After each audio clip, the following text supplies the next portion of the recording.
apparently the call is on. The CEO currently making some comments that are not being received well. New lows right now for Uber. More headlines involving Nvidia this morning as well. To the downside we go. A big gap, 207 down to 202. We hit 211 and change at the highs yesterday. Will we or won't we also learn about this pay package for Tesla, or learn a little bit more about this pay package for Tesla coming up today? The Norwegian fund doesn't seem to like it. No. Is going to vote no to this $1 trillion pay package for Tesla. So Tesla gapping to the downside pretty large here this morning.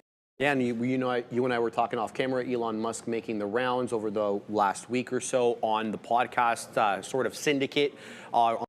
All in, obviously trying to make his case for, yes, this upcoming vote. And this is one of the biggest funds in the world, $2 trillion assets under management, making their opinion very clear that they will be voting no against that. We'll have to see how Elon reacts. There's a whole lot to talk about today, guys. Mag 7 all down as a result of Goldman Sachs and Morgan Stanley CEOs. They're out in Hong Kong, Brendo, at a financial conference, making the statements that they, 10 to 20% pullback in the next coming year or so, not out of the question. Uber, as Brendo mentioned, down aggressively here, 8%, looking to go SSR. But we also got more earnings names. We got Shopify, we got Spotify, we got as well as Race reporting hims and hers. There's a lot to talk about today. Yeah, Ferrari not looking too good. You can look at it in New York, you can look at it over in Italy, but not looking too good.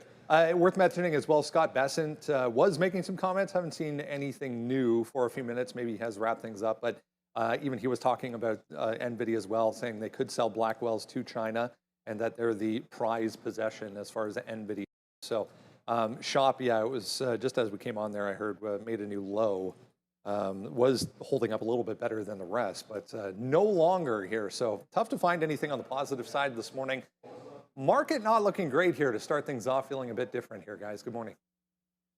Yeah, good morning. Opening up to a red day. Well, I can find something on my quote board that's not red. Just one thing, though, and that's UVXY. And Denny's. Well, that's not on my quote board. Oh, yeah. We were talking about that. Who actually owns Denny's shares? Yeah, Denny's is up.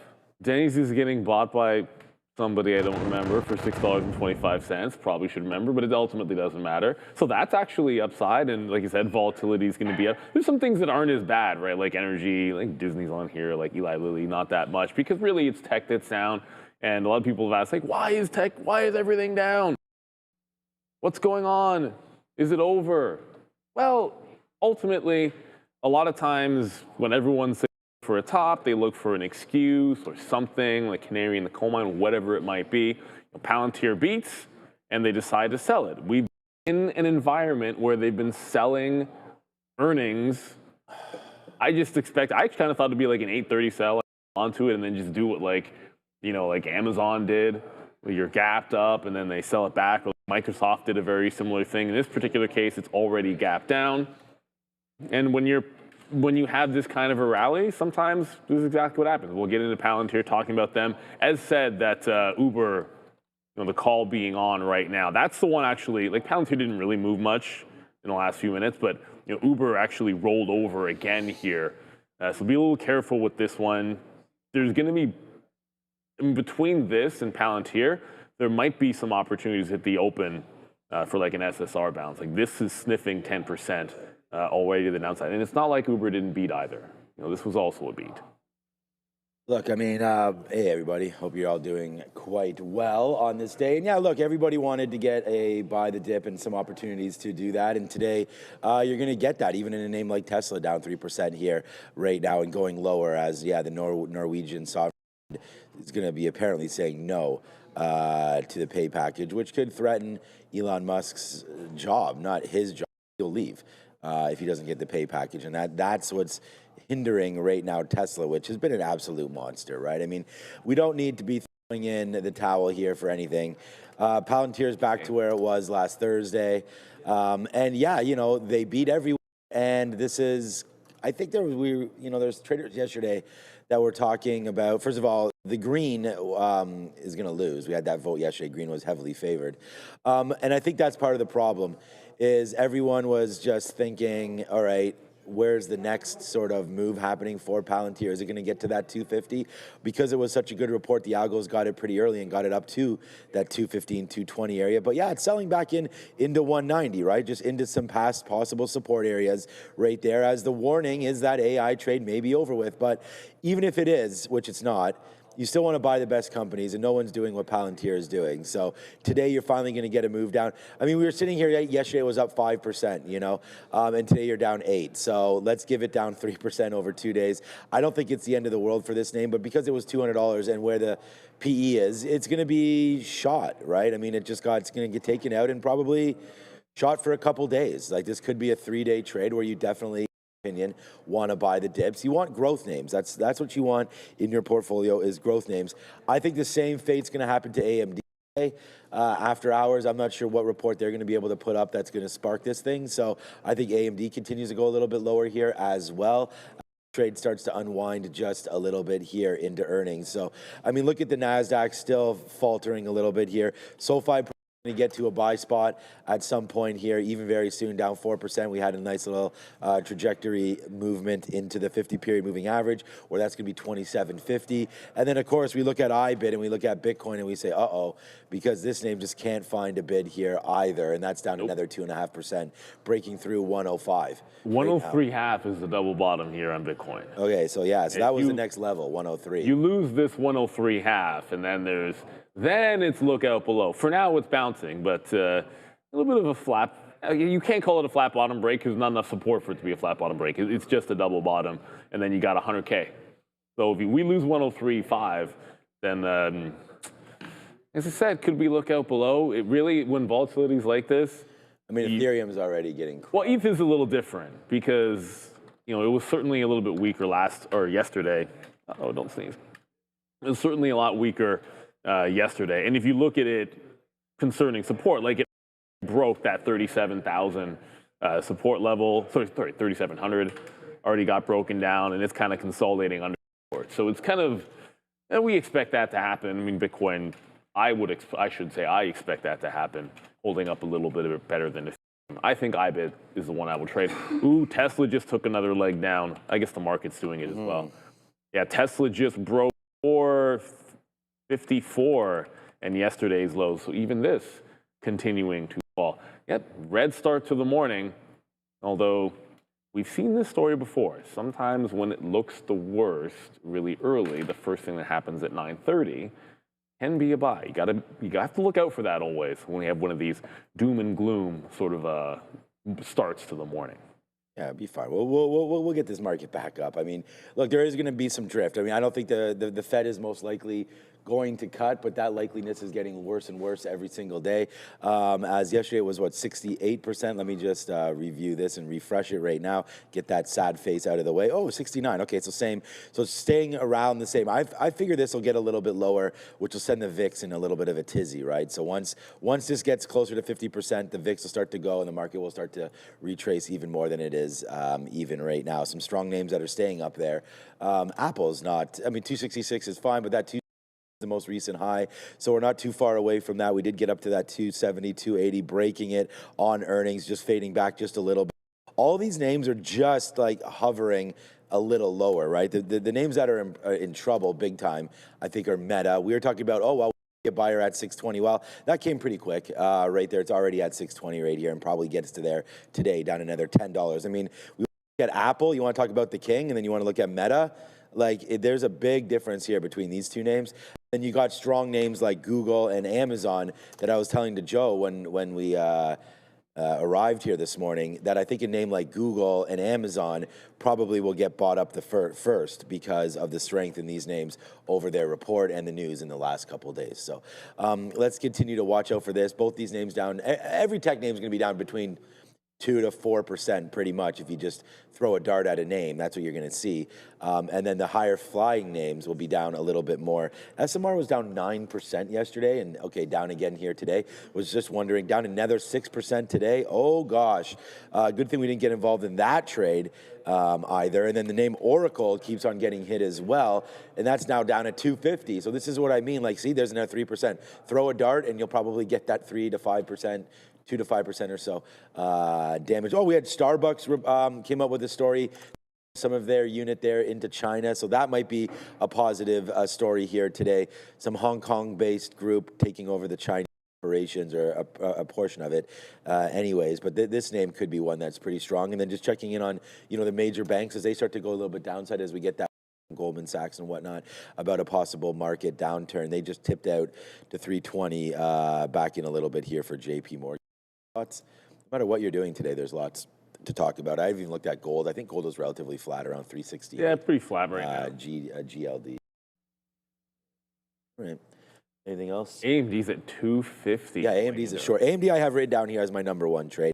The thing about AMD, I made the most money on AMD recently, so. The only thing about AMD is like it's not annoying, but it would be nice if it would be as simple as the same range it's been in, like 5 days in a row, like 1, 2, 3, 4, 5, where you effectively have a little bit of a decline, but it's just moving $6 or $7 and giving you both sides of the trade. Like wherever it is in the morning, it's going to revert back to the top or bottom of the range. The time you're breaking down underneath 254. So it's actually on the top of my list as well, just because that structure was so clean. It's like if it breaks 254, then short the top. If it doesn't, then short what was the prior support level. And they report after the bell. If we're concerned about valuations in the AI space, and these guys certainly fit that bill as well. But there's a lot of things that look pretty weak. And we'll go right to the desk. But even, like Micron was up. Micron was what, 5% yesterday, I believe, something along those lines. Yeah, I mean, and now down 4%. Right, so it gives up a bunch of yesterday's move, catching some strays from the rest of the market. Let's get on up to the desk. I believe we're going to have Mitch coming on. Good. I think so. There was one interesting note. I was reading about this early on this morning, but big mover last week, NOK. Back to the downside here with the overall market back below $7 this morning. They're taking one of their ADRs out of Paris, maybe heavily overweight the listing here in the U.S. potentially instead. Not really going to affect things on the U.S. side for today per se, but it's always interesting when companies like a Nokia, for example, especially on the back of a huge run up and a huge headline last week. Come out with this move to, quietly delist from an exchange as well. Yeah, I wonder if it's like just a statement there, Brendo, that they're focusing more on North American markets. I mean, I have no idea. The article says here that trading volumes, costs, and administrative requirements related to the listing on the Euronext Paris were some of the reasons that they decided to remove it. But they're going to remain on the Helsinki exchange, Brendo, and obviously the ADRs in North America. Yeah, not a lot of action here as far as price action anyways. If you zoom out a little bit, this was the day we were going back to last week. Got all the way up to $8, $8.20 even at the high there. We're all the way back to $6.90 trying to hold on the downside. Nvidia still trying to hold early on levels here. AMD I just saw pop up here this morning as well. Yeah, we did do that level. So 255, I guess, 252, 255 was a bit of support for AMD. Session lows, guys, for semiconductors right now. I have AMD marked down as my number one short idea today. I mean, ahead of what's going to be potentially a good earnings call, I have no idea, right? I mean, I look at Palantir's numbers and I see beat, whap. So for AMD, I mean, what do you think is going to happen here? Like, I just look at it and say, all right, I'm not going to try to make the earnings call, but what I'm going to try to do is fade the momentum in what the market's been doing to names that are just overly jacked up. And I mean, right here, AMD is well off of its 50-period moving average. Like, this has just been hoisted up here as if they're getting their winter on. Well, guess what? It's not snowing anymore, and then it's going to come right back into some of these levels. I think AMD's, destined 210 to 220 area at some point here. Whether or not it happens tomorrow or the next day, I don't know. But I want to really play momentum here in AMD, and right now it's fade, right? Look at AMD. We kept on making high. Whoop, then we got a bad wick. Of course, as soon as I start doing something, there's the high. The idea is we're making lower highs, except for right there, I guess, where we wind up closing a little bit higher into 260 into the morning, and then whoosh, they say, oh, that was a mistake. Just look at this trend. I think it's already down, obviously making lower lows as well, sort of, as we go down. So I know this trend to me is definitely looking top left to bottom right-ish, and now that bottom right is confirmed. So for me, on advanced micro devices, look, I mean, it's too bad because I'd written down this 254, 253 area. Now we're a little bit off of that. So we may need a bump to get going. But look what the market's doing, Neil. The market's actually going a little bit here, and AMD is not doing anything at all right now to this little, I mean, it's a blip, this little bump in the market. It's still going lower. So for me, advanced micro devices is a short, and hopefully I'll be able to get an opportunity to do that when the market opens. So that's what I'm looking for. Yeah, I'm in the same vein, but there's another one actually. I just remembered this. Oh, the Intel broke its trend from September earnings. Well, I mean, it's breaking on the daily chart. Technically speaking, it's literally breaking it with today's candle. But seeing as the break of the trend line is like $39.50 and it's at 38, I'm gonna go out on a limb and call that one a high probability that this is broken trend. I mean, I don't know, whatever. Like, obviously, there's some probability that Intel closes about $39.50 and it isn't actually a break of the upward trend. But if I had to put a number on it, I'd put it at like less than 5%. So as far as I'm concerned, this should also be a short. I'll play all the standard stuff because there's no level here. This is just its breaking trend on the daily, so I want to short like AMD actually has levels that we discussed. So maybe the pre-market highs, but I want to fade these, at least a couple of looking weak. But it's worth noting that Nvidia, to its credit, Nvidia has held, at least so far, knock on wood, its support, which is just above the $200 level. So it's barely holding on here by like slim pickings. Like AMD broke it, Nvidia or Intel broke trend. I'm going to favor those two as opposed to Nvidia here because it's actually holding on to support. Doesn't mean it's going to, but it just looks a tad better. So I want to give it its due. And as we've talked about a couple times, right? Like oddly enough, Nvidia is better between Nvidia and AMD. Like it's actually got the better PE. So I would suspect that it's the one that gets dip bought first. On the fact that, of course, we get the report tonight on AMD, and that plays into it as well. And while we're at it, there's another one I'm just going to throw on here because, down 4%. Well, I mean, it's actually, because it's down more than down more than AMD. It's down more than Nvidia. You throw a dart and you get 4%. Like CoreWeave's probably 4%. Like they're all and this is the thing. Like these guys still up there, but these guys. Somebody's been selling when it gets to $180 anyways. But this is, starting to pull back. I think this one can see the 2-period moving average. Forget about the 50. That's like 1 day away. But this $140 from here, that's only $20. Like I can see this dropping like 10% to be a bit of a dip buy at the 200-period moving average. I'm just throwing it out there because I own ARM and I sold some and I want to buy some back if I see that 200-period average. And I don't think that's a day away, but the 50 period's a day away on ARM. Still nicely holding there for sure. So, the 100 period, the 200 period is 140. Yeah, I think it's going to be that might not even. I could see that. Oh, okay. Yeah. I could see that. Have they reported already? Except before the end of the year. No, for the report. Oh, okay. If they have to report, then yeah. All right. I think we are ready to go over to Mitch. All right, let's go over and see what Mitch from Trade the Pool is talking about and see if he's got some short or long ideas for us and what his opinion on the market is. Brendan Sharif, take it away. Yeah, let's bring in Mitch right away. Mitch has a bunch of short ideas, including Mitch Hoke. Good to see you. What's going on? I pulled this BITI up and have never looked at it before. It looks, in my opinion, a bit of a heart attack, but that's just me. The biddy, man, that's the one that I'm looking at for the long. I was talking about it yesterday, and I can see the volume that's been getting in this thing, and that's what kind of put me on alert yesterday, seeing that really starting to make a bigger break to the upside. And there's a lot of volume that's been loading into this name, and we all know there's been back and forth liquidations in Bitcoin. I think that you're now starting to run into more of that bear time in Bitcoin. Yes, I'm saying it here, guys. And I think that this is actually going to be the beginning, right? If we really think about it, kind of Bitcoin led this early rally, then, AI really kind of pushed it to the next level. So this is when momentum trades start to break. And, you got to really be careful here. You're going to see a flight to quality. That's what we saw last week. And then even quality starting to fail. That's when you got to be starting to get on alert. The truth the pudding, guys. I know you guys have been trading right now, and trading's just not as easy as it was a month ago, right? So the expectations that you have need to be tamed here.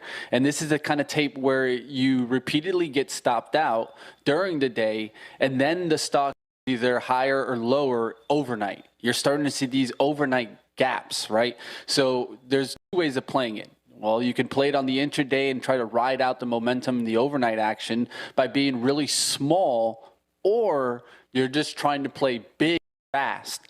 But in this market where you're seeing a lot of traps, that's where it gets hard to play big and fast, right? So I'm actually doing the opposite. I'm trying to take it back. I'm trying to play really small and looking for bigger ranges of the trade, because you can get an easy, like, plenty of trades I'm sure you've seen this morning, right? You saw them 2 or 3 points up higher yesterday, and now they're 3 or 4 points down this morning. And then when you get to the intraday, it's going to be tough to short these names because they're already down so much, right? The price has already been pushed.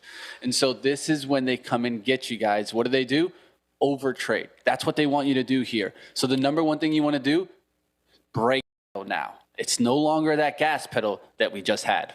Yeah, great point. I mean, Nvidia $10 off yesterday's high going into the pre-market this morning. So big moves down across the board. So we're short Bitcoin, we're short gold miners too, you say, Mitch. Gold miner, AU, one of my favorite trades on the upside and the downside, guys. So AU's, this chart loves to kind of lead the rally and also lead the fall. You can see tops all in this kind of 69, 70 area. That's your resistance. Now you're starting to fall through support. I was looking at this trade yesterday. It's already continuing that action. And this is going to be the interesting one, right? Where they used to tell you all the time that the market goes, like gold goes up when the market comes down. Well, watch how this is kind of not in that correlation. And you're going to see actually gold come heading down here. And you've seen it in the mineral plays, right? They've all started to take a hit. The only one that's kind of holding up is coal, but that might just be an energy trade. I really see there's names like USAR that have completely come crashing down. Also in Bitcoin, the miners are a short opportunity. Even speculation names like BMNR and GameStop short. Yeah, because it's now holding Bitcoin. It's going to be a Bitcoin proxy. And these are the types of trades that I can see starting to develop. Mitchell's dog making a cameo this morning on the show. What's your dog's You know how it is. What's his name? His? Oh, him? it's actually, that's a Hendrix, the cat. That's he's a little rock and roll cat. I saw the ear, and I wasn't sure, but anyway. He's trying to get on the show. His name's Hendrix. You know how it is. Let's get to Palantir here. A lot of people focused on this one this morning. We're trying to hold here some key levels. I zoomed out a little bit here, going back a week or so. 190, 185 to 190, bit of an area here. What are you thinking with PLTR? Yeah, I think you're heading to the 50 real soon. The things that Sean just said, look for those 50s to come into play now, right? You're breaking these short-term moving averages. You're going to go to more of that medium-term pullback. And am I saying that Palantir is completely done? No, but I do think that this leaves room. If there's one name that they can start to come after and really break momentum, it's in Palantir, right? The earnings and the forward outlook is just completely through the roof. And that's great when things are going well. But the first sign of momentum breaking, these are also the names that start to break, right? So now you start to look for names that even just don't have fundamentals behind them, right? Might have gone really far, but are they really making earnings? And those are the types of questions you need to be asking yourself. Say like a Joby and things like that. It has earnings coming up, but it might just get wrecked right now. And then there's no real fundamentals behind these companies. Right? These are just more what I call story stocks, right? They have a good story, they have good drive, and in a euphoric market can rally really high, but also can come crashing because there's nothing really supporting it. One of those days when you need to zoom out a little bit and look at higher time frames and get a little bit of context. Everything feels pretty 100%. red, pretty negative right now. I mean, I just pulled up the weekly chart here of Palantir. It's still, this is including this morning. It's still monstrous to the upside. So I think it's important for people to, just take a step back and, as you said, eyes down, take your foot off the gas a little bit and understand where we are. It's time, right? And I think there was a time last week, really. I think last week was the caution. We started to see some momentum names start to break. But, of course, the buy the dip mentality was so massive that the dip buyers were out there and they were buying. But look at names like, let's say, like QUBT and those quantum names. Those are more of what I'm talking about, where there's really no fundamentals behind here. This is just a story stock that's made a big breakout. You see 3 or 4 drives and now has made a key reversal off of that 25 area. These can come crashing down. They could come all the way back down to 5. There's no reason that these need to hold up. And a lot of that is there's no fundamentals behind it. All right, quickly on Tesla, I guess. What do you expect here as far as information today, as far as this pay package goes, and price action to go along with that, with Tesla? This is going to be a hard one, right? Because you see downside action in intraday until you see that news come out and then a rip higher. This is where it just gets very difficult to trade Tesla. We all know how it's a kind of a dragon to trade. I'm sure if anyone's traded it before, even 40 or 50 shares, it can move in a heartbeat. So I think at this one, you can maybe do an opening action short just because the way the market's looking and it's continuing to fall. But that news comes in and it goes higher. I think if for some reason the pay package weren't to go through, that'd actually be a disaster for Tesla and it could be down big. The truth is, headline risk today. I think there's other plays to be had, right? All right, what's new over at Trade the Pool here this week? Well, Trade the Pool, of course, we're pushing and we're going to be releasing all the videos from our tour. We went to Canada. We went to Money Show, so look towards a really cool video on that. And then, of course, we're continuing the trading action. Got more and more trading going on our stream. We even got, for a little while, we got like a phone call-in area where you guys can call in, talk about some trades. So, hey, if you want to come, like always, Trade the Pool is here to help you, limit risk in a time like this. This is exactly when you need to limit risk, right? Those heavy drawdowns on days like today are how you give back all that good momentum that you just had for the 3 months prior to this. I looked at my returns and I said, you know what? It's really time to hit the brake pedal here. Not time to hit the gas pedal for the end of the year. You make 5-6% more, but really, the exposure out there in a time when we're starting to see choppy markets. Another thing to look for is maybe a Black Friday rally, right? And that's early thinking, but watch for like maybe 2 weeks of downside. I'm looking for a 5% correction in the SPY. That could put us back down at support, and then we go right back up to the upside. This is not bear market. This is correction playing in and momentum taking a back seat. Mitch Hoke with good advice for a Red Tuesday. Best of luck today, my friend. Good to see you. After it, guys, a little bit of some yang, maybe? Short China? Let's go. I could feel that. But I like that we were just talking about the moving averages, and I kind of agree. My French went to get my French toast and muted myself. Which, by the way, the breakfast, I was telling Sean, I think I got the worst piece of French toast that we had for the breakfast. And you threw one out before that, so you... No. I threw out the corner of the one. It was so tough. Oh, the corner of the same one. Of the same one that I got. I felt I was just the most unlucky. No, but we were talking about moving averages. I think that's going to be so key today. If you see okay, why am I on BMNR? Maybe let's just go to Palantir. Because when key levels come in, speaking, the 50s pretty far down here, 177, but the prior high in the mid 180s, that's a key place. Can we hold on to that today? When dip buyers come in, they come in usually at obvious levels. So if they don't step in here, I expect them to step in probably around just underneath the 180 and 177. Now that's a long way to fall, and maybe that doesn't happen until tomorrow. But that are at those types of key levels, that's where you want to look for that reversion or dip buy, and it'll give us proof whether or not the dip buy is there when you get some key price level, whether it's the prior highs, whether it's a 50 period, or not many things that I'm looking at are at the 200 period moving average, but I'm sure there's a few. But there's also some upgrades and downgrades where I bet we should have some interesting names on the downgrade side of the list. I mean, hey, we'll take a look at those for sure, Neil, without any question. Upgrades, downgrades. Let's get it started, guys. At the top list today, we have, yes, Apple getting that price target raised to $300 by DZ Bank. Now, Cypher Mining as well, too, guys. target going to $26. And you can see we're down 6 3/4 roughly there. Needham and Company giving that nod. CrowdStrike also by BTIG Research getting the nod, guys. $640 is going to be that price target. We're down 1.5% on the session. Now, Palantir reporting after the bell yesterday.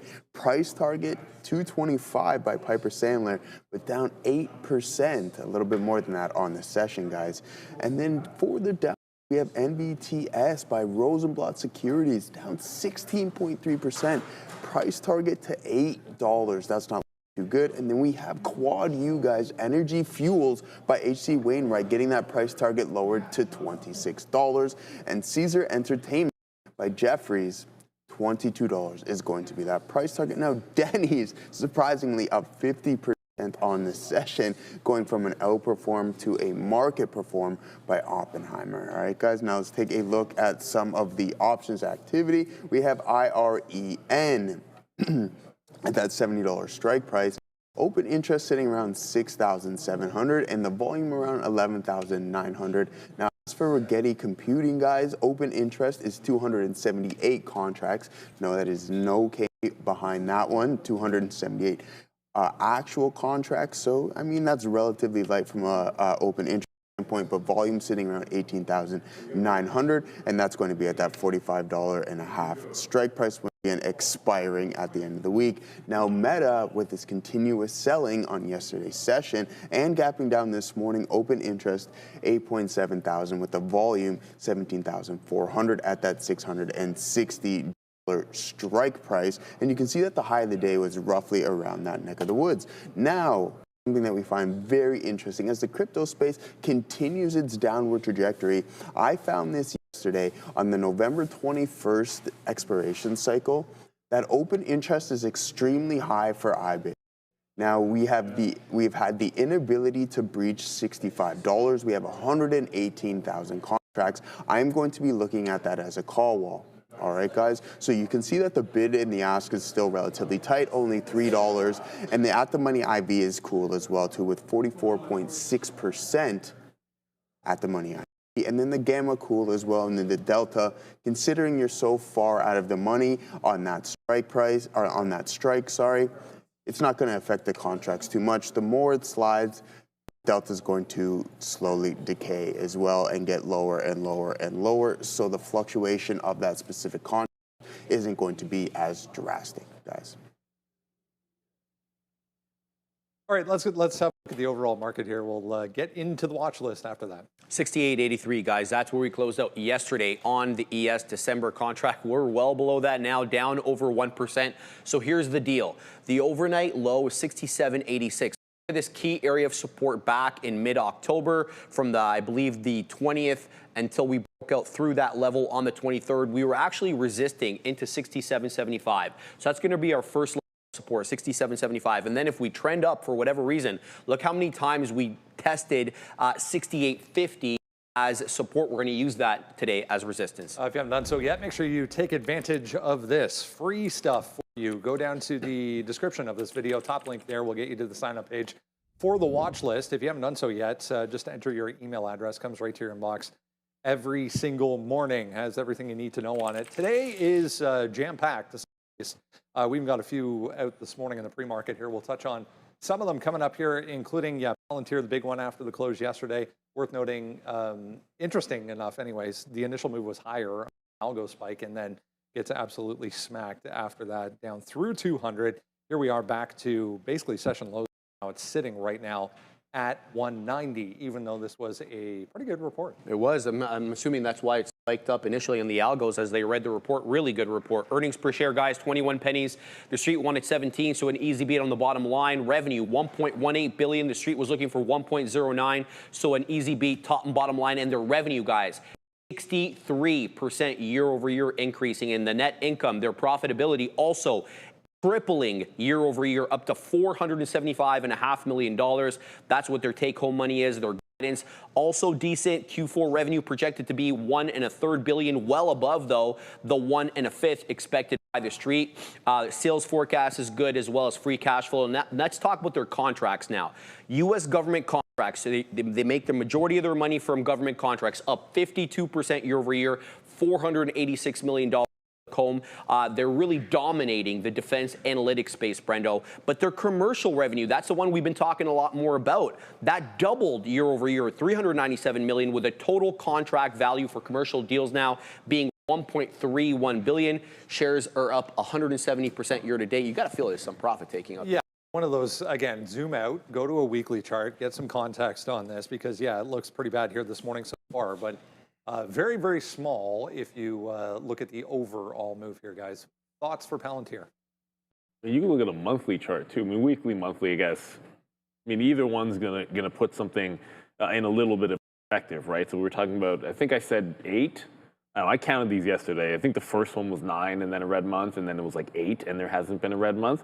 So like, is it due for one? Yeah, probably. And the last time it had a red month, the next month was the biggest up month that it has had. Actually, that looks like I'm not gonna, yeah. I mean, from a dollar amount, percentage-wise, probably not. So you're in the midst of, unless we can talk about valuation all you want, but ultimately, like at what valuation does it become a dip by? I don't know the answer to that question. I didn't know the answer to at what valuation does it make the top. Now you have a top tail candle. So to me, I'm looking for 2 things today. One, right away, can it hold these prior highs?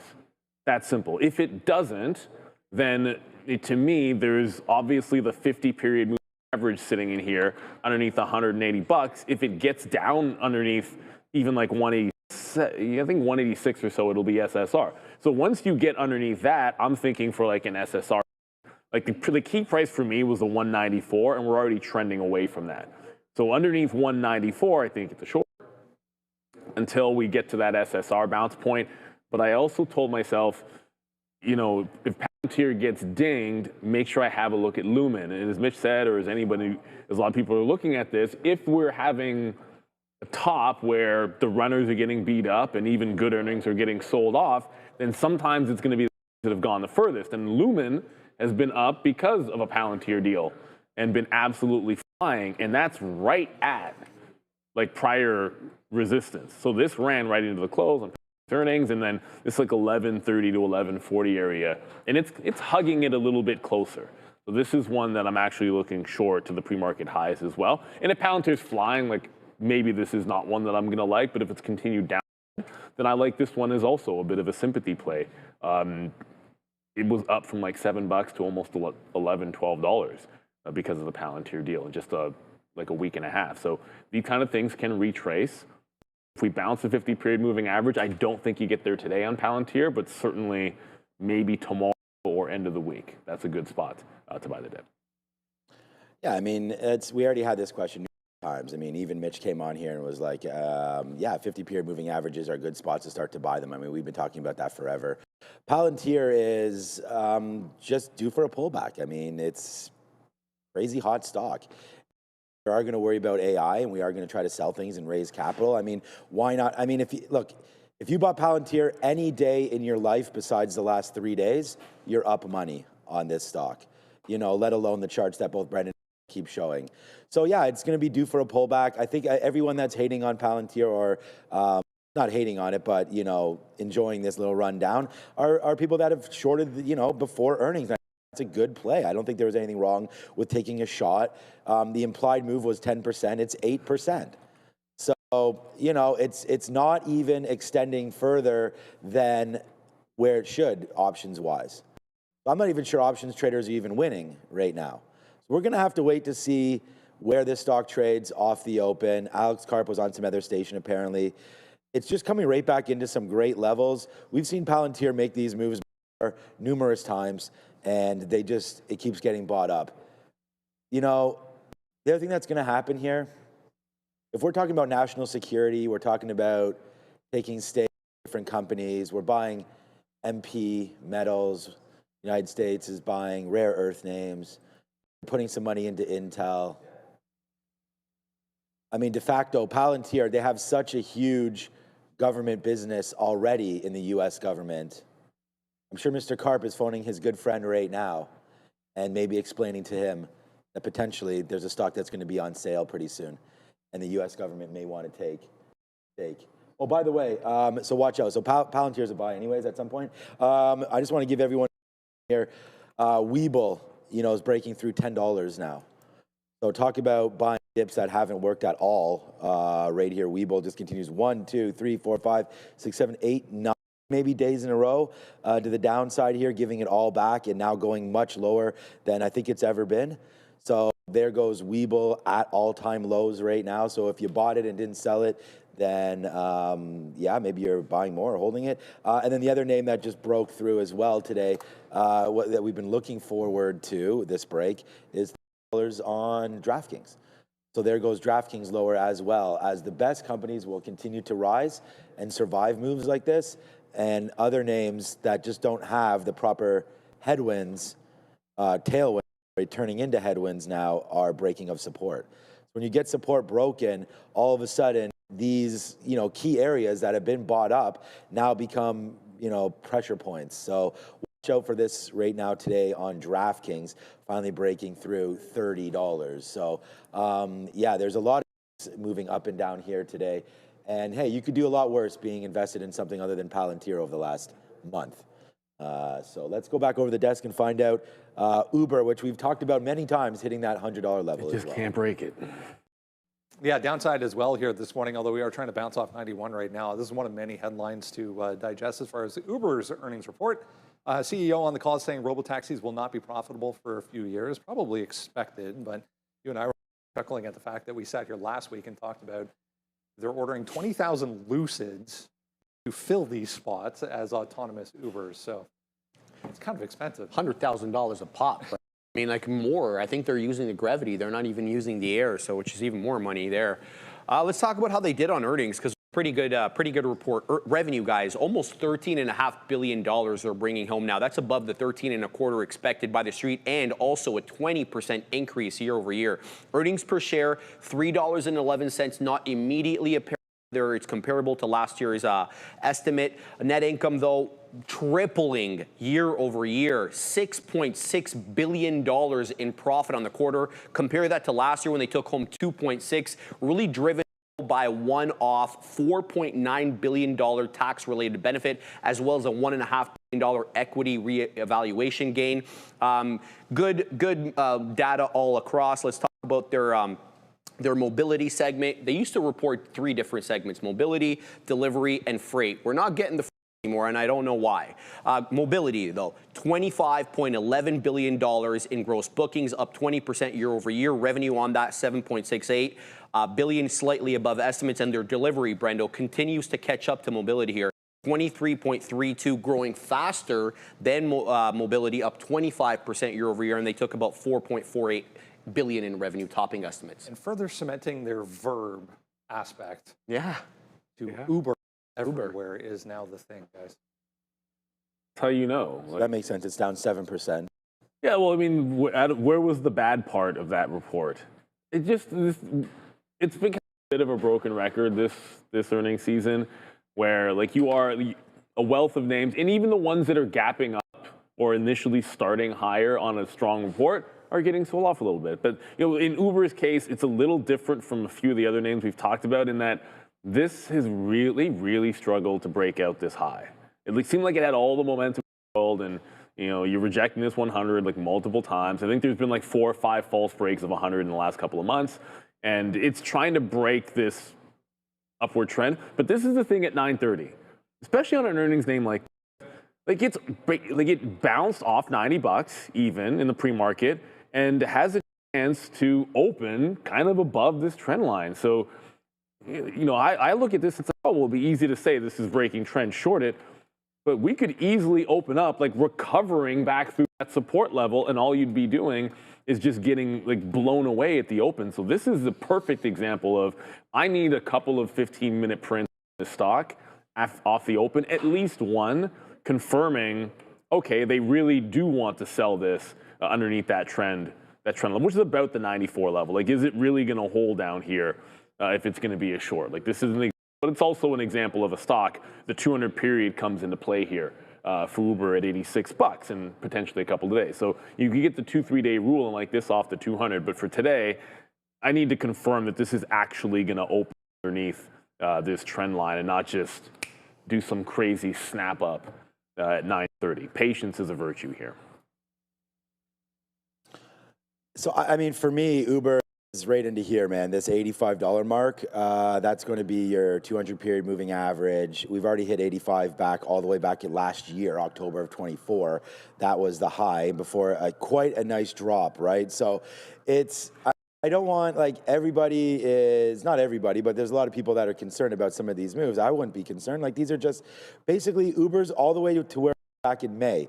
So yeah, like if you just sat in the name, which I did, I'm not trading out of this. I'm long only. I'm not planning on getting out of anything. I'm actually just calculating right now how much room I have for my IRA, so I can put more money into it right now, because I think that these dip downs are going to be buyable opportunities, and there's a couple names. I'm getting the shopping list ready right now, and I think Uber is going to join that list here if we can get an 86 to 85, 85 to 87, something like that print around here for Uber. I mean, the fact that Brendan just called it a verb, I mean, this is exactly the kind of name that I want to be in. I don't think this company is going anywhere. I don't see any reason to fear robo-taxis or anything like that. I mean, their numbers were great. Net income tripled.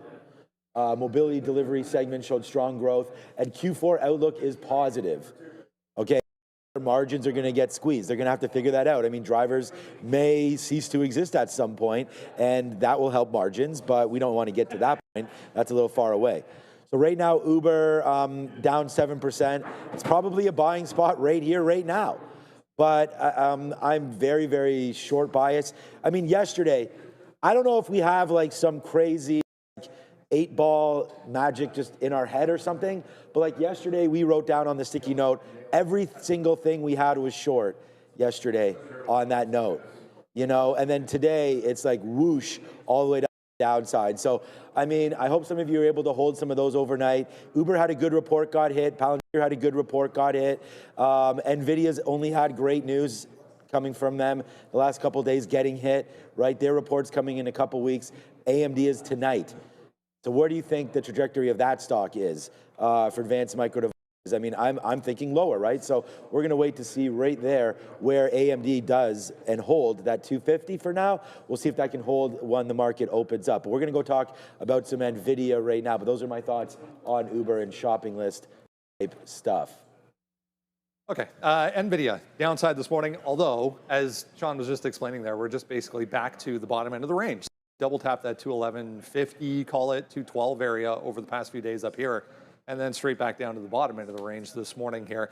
One of many, I mean, if you remember yesterday, the talk was all about the simple fact that Trump and Xi basically said, getting blackballed, they're not getting the highest product, they're not getting, the best chip. And then Besson comes out this morning and says, there may be a case down the road where that could happen.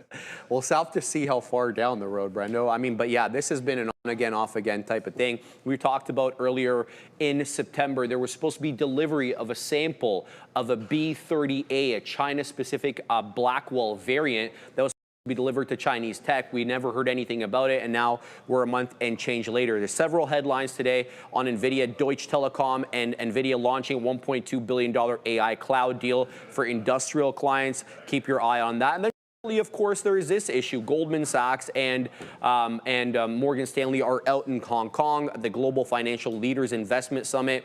CEO David Solomon, Brendo, expect a 10 to 20% equity correction within 2 years. Same thing with the CEO, Ted Pick. He echoed Solomon's case, basically saying investors should welcome moderate corrections as a sign of a functioning market. Absolutely. And this, I don't want to say it, could be maybe the start, guys. I don't know. Nvidia, thoughts here? Start of what? Move down? Start of the move down. Yeah, maybe. Look, NVIDIA's got a double top. The difference between NVIDIA for me and AMD and Intel, which we already discussed, was, I mean, NVIDIA didn't break through support. Wow, like there's a bunch of other stuff that kind of broke support levels or broke trends and looks like more obvious shorts. Yeah, double top in here, but unless you're breaking down to, at least 201, if not 200, to fill that in. I don't know what I want to short right in front of support.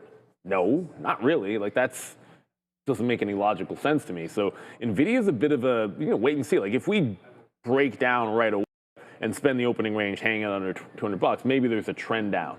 But as far as I'm concerned, like the difference was, and AMD breaking underneath that 254 support from the last 3 days. So even if it pops back up here, you've got that support turning into resistance. And even if it breaks 54, you have this slight downtrend where you put in these lower highs, and that gives you like the 59 to 60. Like there's a there for me. And it's the same thing with Intel. Like just pick and choose. Like this one also trending down, broke its uptrend on the daily chart, and you've got sort of obvious areas. Like if it pops back into the prior low at 39s, that's a prior support level.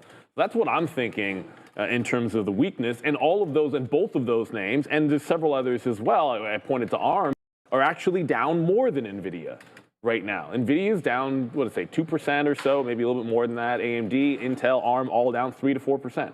So I think some of the other names are actually weaker. Part of that is because Nvidia is a bit of a leader. I'd rather short the weaker names today. So I think I leave Nvidia alone. I have on the sticky note, as many of you are asking, where's the note at?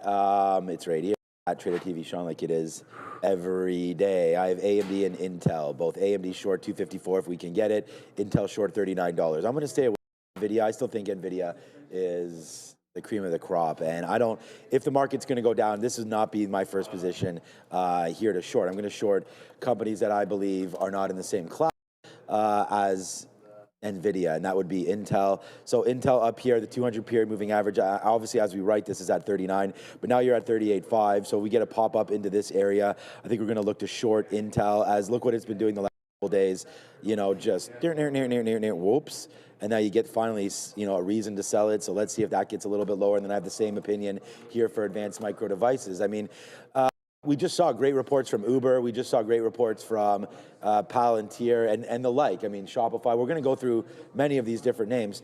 But AMD here, if we look, just continues to go lower. So I wrote down 253 to 254. That would be the basic, the pre-market high.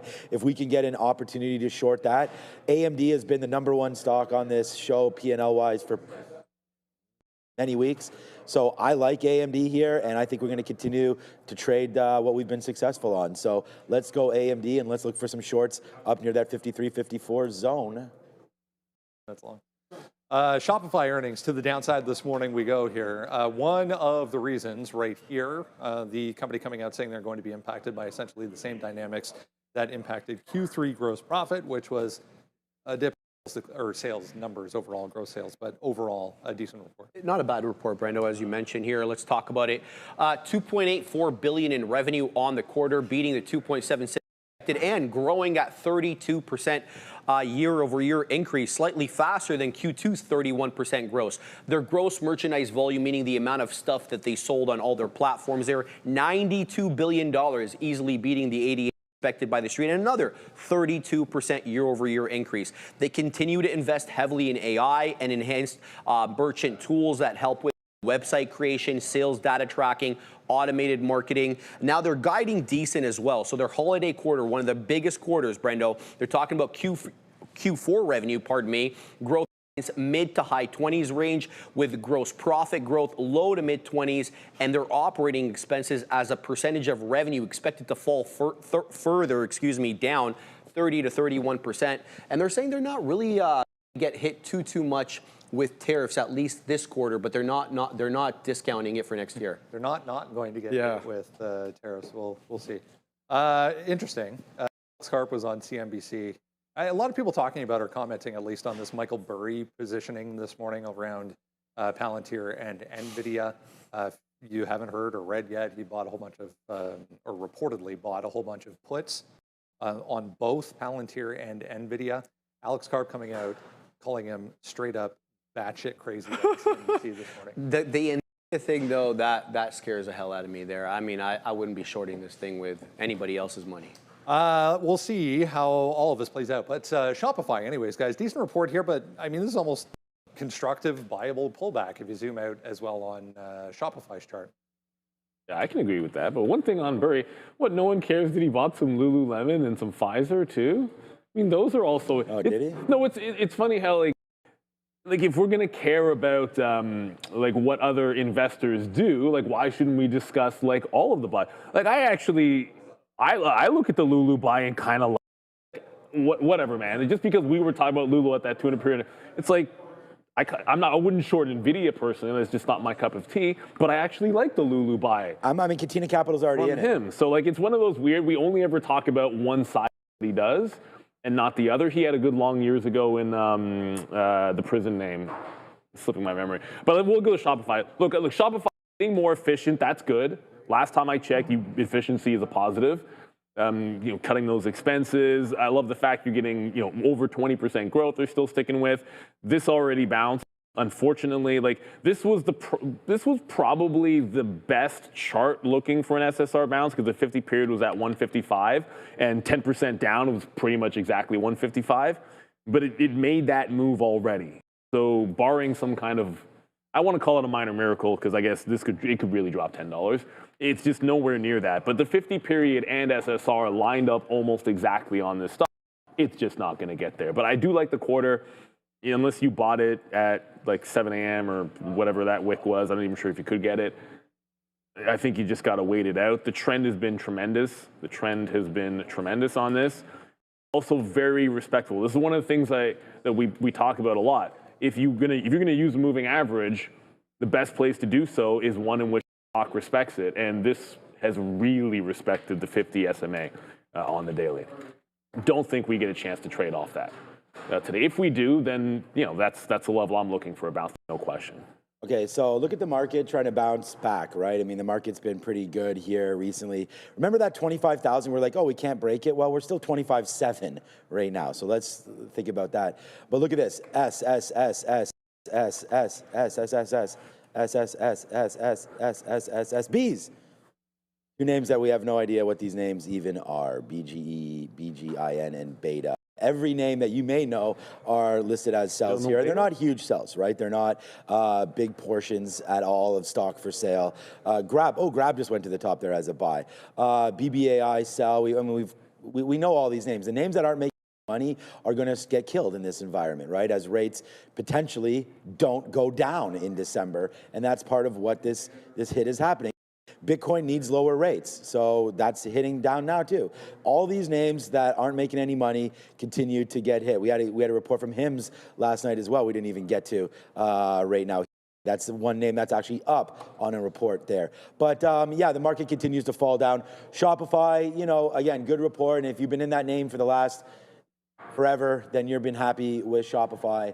So let's just, we only about 2 minutes. Let's go talk about another strong stock in Spotify, and then this market will be open. Just real quick, this was on X, 23 minutes ago. This is Michael Burry's X account. Fake news, I am not 5'6". Okay, not that there's anything wrong with that. And journalists reporting on 13 Fs, none more fake. So take from that what you will. Maybe he sold them.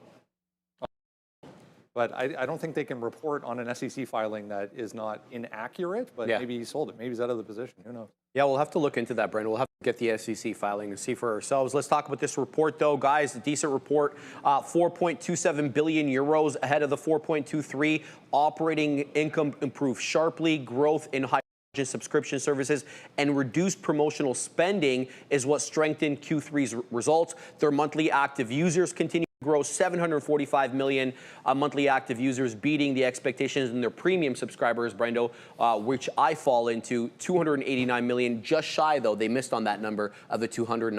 Giving it all back here. There was a nice little pop early on here for Spotify this morning, guys. Giving it all back and then some, back to the downside.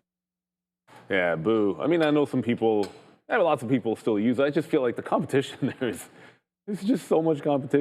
Maybe you've got Apple, or maybe you've got YouTube Music or Amazon Music. Like, it just, I don't know. Like, I find myself not as big a fan of this one. And if there weren't things setting up, this feels like it's starting into a short. This is the break, downward trend and break of the 200 period moving average on Spotify. I worry about the competition. I mean, that one's setting up. But lots of names are breaking trend today. We're going to look at a bunch. Right off the open, the first place to look is Palantir, because I'm eyeballing that Lumen. Palantir didn't have a sell and bounce that I could see. But as we drop the count on Palantir morning and AMD afternoon, don't forget we get AMD after the bell. The market is down. We'll see what the first move is in 2 and 1. Let's go. Palantir was at 192, AMD here at 250 and change, trying to figure that one out. right now as there it goes breaking through 250. I don't want to get excited too fast here. Let's just let these things settle down just a little bit. There goes Palantir, was up at 192. Then now the short is coming in pretty aggressively there, just down $2 right away, bouncing once again off pre-market lows of 189. Right up to 192. Trade this very cautiously if you are exactly. That's $3 straight. Bye-bye Palantir. It's $3 to the upside. As that continues to go, we still watch out for Tesla and AMD. AMD is still breaking lower. Tesla getting cranked right now as well. This is just a fluff right now coming out of the market, I feel like. So you could get, if the market wants to rally, now's the chance. We just made good bottoms in many names. So whether or not they hold or not, I don't know. Bitcoin just bounced off that 103.5, so it's a double bottom down here. This is IBIT, obviously, by the way. But we bounced off 103.5 on Bitcoin. That'll correspond with this low. So this is the thing. Didn't want to short anything at the absolute lows of the day. It looks like Intel's not going to pop. AMD is gone. Oh, Intel broke 38, but it's actually, there's a bit of a battle. Actually might be battling this 38 level. So some chip names are catching a bit of a bid here, at least from what I could tell. Nvidia also bouncing off of the lows here. I saw Palantir head back to the upside, so the first thought was, okay, well maybe if Palantir is bouncing, I'm not going to short Lumen if Palantir is going up. The whole idea is if Palantir continue down, I wanted to fade this. So I have my eyeballs on Palantir. If I see that break down, I'm going to try to fade this LUMN. Not in anything just yet. As always, let us know any names that you are interested in. Just in the chat, but hit that $sign. Make sure you type $sign in front so we know what you are interested in. Saw someone type in Rigetti. Ooh. You know those stocks. If the market doesn't hold some of this bounce, and those are the exact kind of that are in the most trouble. Yeah, get ready to bounce. We're gonna wait to see if there is a bounce. I'm gonna try to short some AMD. Well, AMD is getting close right now off that 250. Maybe, okay, I'll just take a small piece right now. I'm waiting for a little bit more into 250. Bitcoin broke. Yeah, Bitcoin downside. Yeah, there goes AMD right now. So, hey man, wow, that was an easy dollar club. All right, well, let's we only got out of a piece right there, but that was a good short there on AMD. So right now we're short AMD 249.50s. It's at 240.50s. Down goes AMD right now. But hey, man, it's just early days. We're not ringing registers yet. I mean, this could go against us. Let's just try to build a position on AMD and see what winds up happening. All y'all haters on Palantir right now, with good reason. I mean, still down 7%. Let's just wait to see. I mean, if you're going to short it, I think you're getting ready right now. You're probably in position as you are at the pre-market highs. Can't say I hate that trade. That new high wick there of 194, that could be your out. So boy, do we like that trade right now if you are short on PLTR. But looky, what we've got right here. There's a big trade alert. You guys, we talked about it yesterday. We put on some damage on the board, and there it is right now again. Now another $1.50 right there on AMD. I mean, thanks for coming back, guys, every day. I mean, it means a lot to us here, and hopefully we're able to put these winners on for you daily, and that's what we're trying to do. I'm trying my best to do that. There it goes now, $1.50 back downside there for Advanced Micro Devices. The number one trade idea. I talked about it when we had Mitch, talked about it when we first sat down. There goes AMD to the downside. And there we go. We got it on. So it's a good trade so far on Advanced Micro Devices. That's what it's all about. Short as well here. The NASDAQ at the low of the day. Bitcoin at 10. It just broke 103.5 again. So let's see if it actually bounces off the low. I'm trying to get Lumen as well. Remember Palantir was actually up. Palantir breaking the low of the day. I'm sitting there trying to short Lumen. That's not SSR. Why can't I hit the bid? It's not SSR. Lumen? No, it's not. Oh, there we go. I just filled. So there's Palantir breaking the low of the day. I got Lumen pretty much at the volume weighted average price, but whoa, that's a heavy candle on Bitcoin. And when you zoom out, I'm doing this so you guys can see. You're like, well, load a little bit further. You've got about 37.5.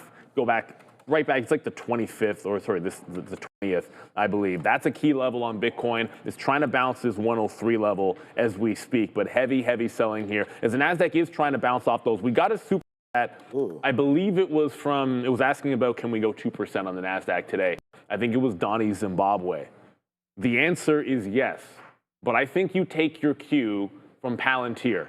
Palantir is approaching SSR. Palantir is able to bounce it's exactly the kind of thing that could cause the market to bounce. It's not the biggest name in the index, but it is kind of the canary in the coal mine in this particular situation. So that's what I'd be keyed on. But absolutely, we're 0.5% down on the NASDAQ. I think we could easily get to, I believe you said 2.25.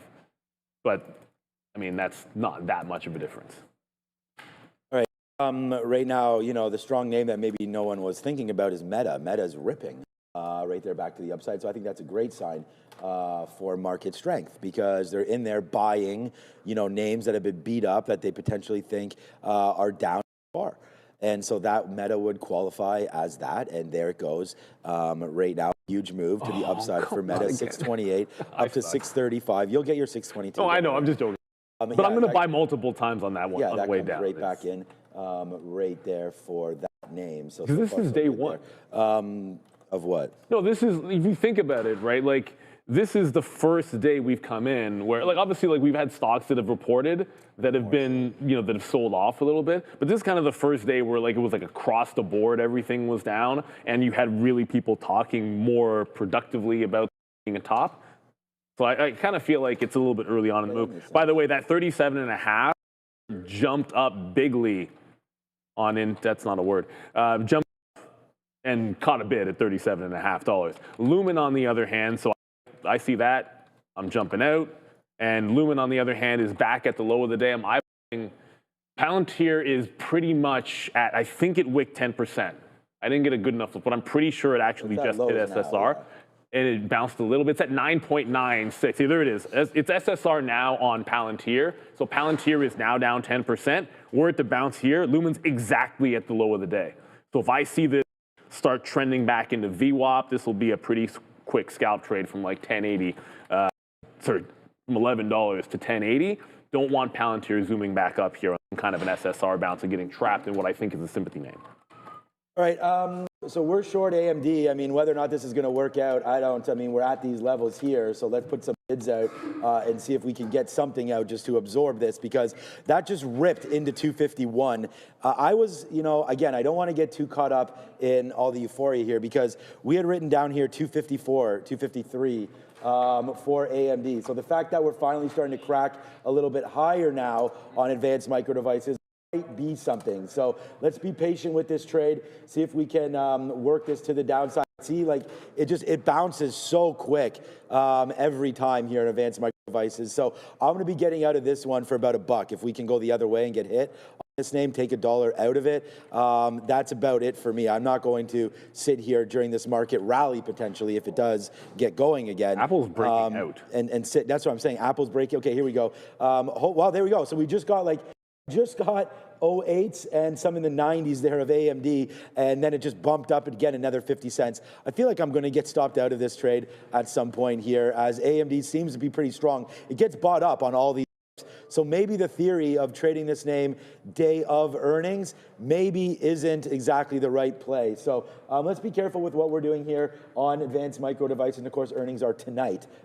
This name. So, all right, yeah, we're here and we're trading. So far, so good. We just have this one position on, and that's AMD as Palantir trying to find its ways. Remember, break of 251 and we're out of advanced micro devices. A couple pennies higher than that is what I'm looking at, because this trajectory right now is straight upside. So more outs there at 250, but we are going to get stopped out pretty soon on a 251 break. That's what I'm doing here on AMD, and I know that you were on Intel. Intel's another name. It's bouncing, but it's not a view. Yeah, I like this name short as well. But see, this name is not bouncing nearly as much. There goes. So AMD does take out the top there. We get out to 75% of the trade, because, again, sitting in this one while it just keeps on getting higher is not worth it. We'll wait to see if we can short some of the levels that we had written down here for advanced micro devices. I thought you just tried to reload Intel, but the selling is actually heavier on this for some reason. Well, I guess it's Intel. But 37.9, it came back in. I was sitting at 38.10 to get more, but I saw this wick. I'm like, let's get it short through 37.9, and we're right back at lows. I'm going to leave my order in. I do want to short the pop there. I looked over, and Palantir did end up holding the bottom, so I took another leg out there of Lumen. I'll reload that one at VWAP. Go to the death. Yeah. With Adara. Pfizer on the move, actually sharply sharply to the upside. As we get commentary here, prepared commentary, it looks like during its earnings call from CEO Albert Bourla saying that the company is working on cost management across their manufacturing network, saying it's going to be a top priority, and also talking once again about their interest in acquiring Metsera. Now, in case you missed it, we had Pfizer place a bid on Metsera, then Novo Nordisk have a bid that Metsera actually deemed as the preferable offer for the company. Pfizer's had some issues with that, but Albert Bourla still saying that Pfizer's belief and promise of the Pfizer and Metsera combination is, quote, strong and unwavering. So be aware here. PFE looks like the earnings call is happening, and traders seem to be in it right now. No economic data at 9:45 or 10 a.m., guys. Back to you. See, what's Lulu doing? They've just been in Pfizer, I guess. The market is really coming back up. Oh, but Lulu's not going. Oh, so they like one of Michael Burry's buys, but they don't like the other, huh? That's what it's all about? Pfizer kind of makes sense. No, look, I understand. Yeah, I totally get the whole, trying to pick a bottom. But I was just literally saying to Sean, like, the whole thing about Michael Burry, the big short, was all about the fact that he saw something that other people weren't seeing. But if everybody's calling Palantir and the AI bubble a bubble, then he's not really saying that, is he? And then, of course, he had a cryptic tweet the other day. I think it was on the weekend, actually. Well, no, but he basically was talking about top-ish signals, but the best action is to do nothing. And then 2 days later, you go short. So, like, that's what, because I actually thought, I was like, oh, I really like that. Because it takes a lot of discipline to say, you know what, all of this looks like a top, but sometimes you just got to sit on it because it's not being rational. But I guess he didn't sit on his hands for too long. Here comes 190 on Palantir. Yeah, I'm going to cancel my reload. That's my rule. If we come back in on Palantir and we get to VWAP and roll over, I'm going to Lumen. If we get up there and do not, I'll stay on Palantir for you guys, and do not, I don't reload it. I just feel as if, like, this is down 7, Palantir's down 9. If Palantir makes some fresh lows, I think this can go even further. I did get the reload on Intel, however, and given this bottoming tail candle in the futures. Yeah, this want to go up. Yeah. I think. Look at the NASDAQ here. Bottoming tail. If we take out 25.8, this could really fly. The good news that I think here is it's still a lower high on Intel. Market making higher highs, at least in a very, very short time frame here. But you're still making lower highs technically on Intel, so it's relatively weak. Tesla's also at VWAP. Palantir's almost at VWAP. So we're at a pretty big decision point, I think, for the market. Yeah, that's for sure. I'm trying one more time here on some sort of a short for advanced micro devices against 253. I mean, ultimately it'd be 255. Still Palantir as we watch that. Ultimately, the short hasn't worked, but we're still alive. And okay, now like 253 was a level that we had talked about, and when it breaks, which it just did, then we'll just get out. So the shorts paid off early a little bit there. Just lost here, but I think we want to get back in. But look at the market now. The market is back huge right now, back up to the upside. So a lot of love right now in the NASDAQ, but who would have thought that was coming through there today? Nvidia, great buy off 2 bills. It's funny because AMD is really extending out there, so we were wrong going short on that. But there's Nvidia right now. Make sure you guys do hit the like and the subscribe. Nvidia back up to 203 and potentially right now near that pre-market high. Palantir did make higher. Oh, we can look at Uber right here as well, down to $90. So they're not really getting that some of these other names are starting to get right here. So Uber still down 8%. Maybe this is a good short up near view up if we can get near 92 and change. But it's Palantir again off of 190 again. So, the levels are lining up here for a short in PLTR. Are you brave enough to take it, I guess, is really the question. So we'll have to wait to see if Palantir does break through that 190 or if it decides to hold. So right now, that's what's going on there. Shopify was another look. We can check out what's happening in gold again. Okay, so they're also going downside. Crypto's trying to hold. Bitcoin's trying to. Yeah, I was going to have to look at IBIT there to see, but. Yeah, I think, like I said, I think it was probably a decision just eyeballing that Palantir to get out of Lumen, as once it broke the volume weighted average price, doubled out at the low of the day. That's how will stay up. I think it was the decision to get more shares out at the bottom. But this market is absolutely recovering. And I got to watch Palantir at this level. It's at VWAP, right underneath the prior support level. Remember, this is short sell restricted. It's SSR. So if it gets going, it's a little bit more difficult for shorts to hit bid. Doesn't mean they can't do it, but this can fly a little bit faster than a normal day. So you've got to be careful with it. Also, reload in. that's gonna break out that top as well. So we're able to get the low on a couple of names, but it's almost like shouldn't have even bought the reload. If this breaks a 10, I'm jumping out of this thing. You know, it's right here, right now. So not really going to give this one too much room. It needs to roll over. Like if you're at a key point, it needs to roll over from here to confirm that this can actually be a short. And credit to everyone that loves some Apple out there. I see it in the chat. I saw a couple of people talking about it. The best thing about Apple, now green on the session, is it's not like they were big in AI anyways. So even if it's a top of the AI bubble, then they're the smallest participant in the AI bubble out of the Mag 7. I'm like, yeah, well, I mean, it's kind of an easy thing to say, obviously. But Apple has gone green. Obviously, you showed Meta powering to the upside. Out of the top names that I see on the list, that's pretty much it. I mean, Meta, Palantir, Nvidia, that's what you guys want to talk about. Some AMD, of course, as well after the bell. I just reminded myself that Amazon's a bit of a play. Want to do Palantir? Oh, look at Amazon too. Look at these bad boys all bounce. They like it. They're buying it off the open, but we only have one 15-minute candle in, and it hasn't broken the top. So I'm not giving up the option of short just yet. I'll stick with Intel because right now it seems relatively weaker than the others, but the other play for me is going to be Lumen or Palantir, kind of off of this volume-weighted average price. It just feels, for some reason, it feels a little safer on Lumen because it already made a high yesterday, and then working off of that Palantir sympathy. All right, we're I'm just going to go and short the cues, man. Let's try to see what this market has in store for us here. I mean, it was a nice little move higher right there for the TQs. Almost got into the 200 period moving average. We had wicked up sort of near this 114. I feel like, you know, we can use that 200 period, 114.20, as potentially our out. So that would be something to look at. Not yet, right? No, not yet, Andre. Okay. So here it comes. Nice little play a little bit here for the NASDAQ on this downside push. So instead of, you know, battling with AMD over and over again, let's just here and short something that's a little bit more, I don't know, susceptible, not susceptible to single stock risk as we short the NASDAQ right now, because AMD has continued to go higher into 254, which is sort of the levels that we had talked about here for advanced micro devices. So we could get involved maybe in a short now on this play finally for once. All right, there goes AMD and not AMD, there goes the TQs as we continue to finally right now. Starbucks, I'm hearing in my ear, is going a little bit lower as well right now. But there's the TQs. Huge trade alert right there. Finally, we'll give some props up for that one,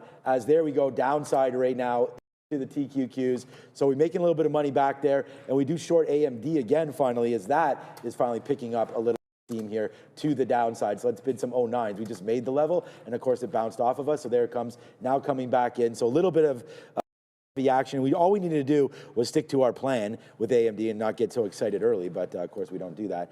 All right, there it is now. It is TQQ to the downside, and on a day like today, it is very important that sophisticated traders look to Beta Pro, because right now they do have the largest provider of levered, inverse, and inverse ETFs. They just launched 6 new triple levered ETFs offering 3 times bull and 3 times bear exposure to the S&P TSX 60, semiconductors, and U.S. Treasuries. And right now, they are offering a special fee rebate into the month of December. December 31st, it stops. It's 65 basis points management fee. Play this U.S.-focused strategy using currency hedging, offering the potential for pure performance and exposure. If you're tactical, take a look at this one. Scan that QR code. It's Beta Pro Global X. We want to thank them for sponsoring. So the market, as I was saying that, just back up again. So we'll short that one more time and see if it can work. It's TQs and it's AMD right now that are starting to rip higher as the market just says no and continues its strength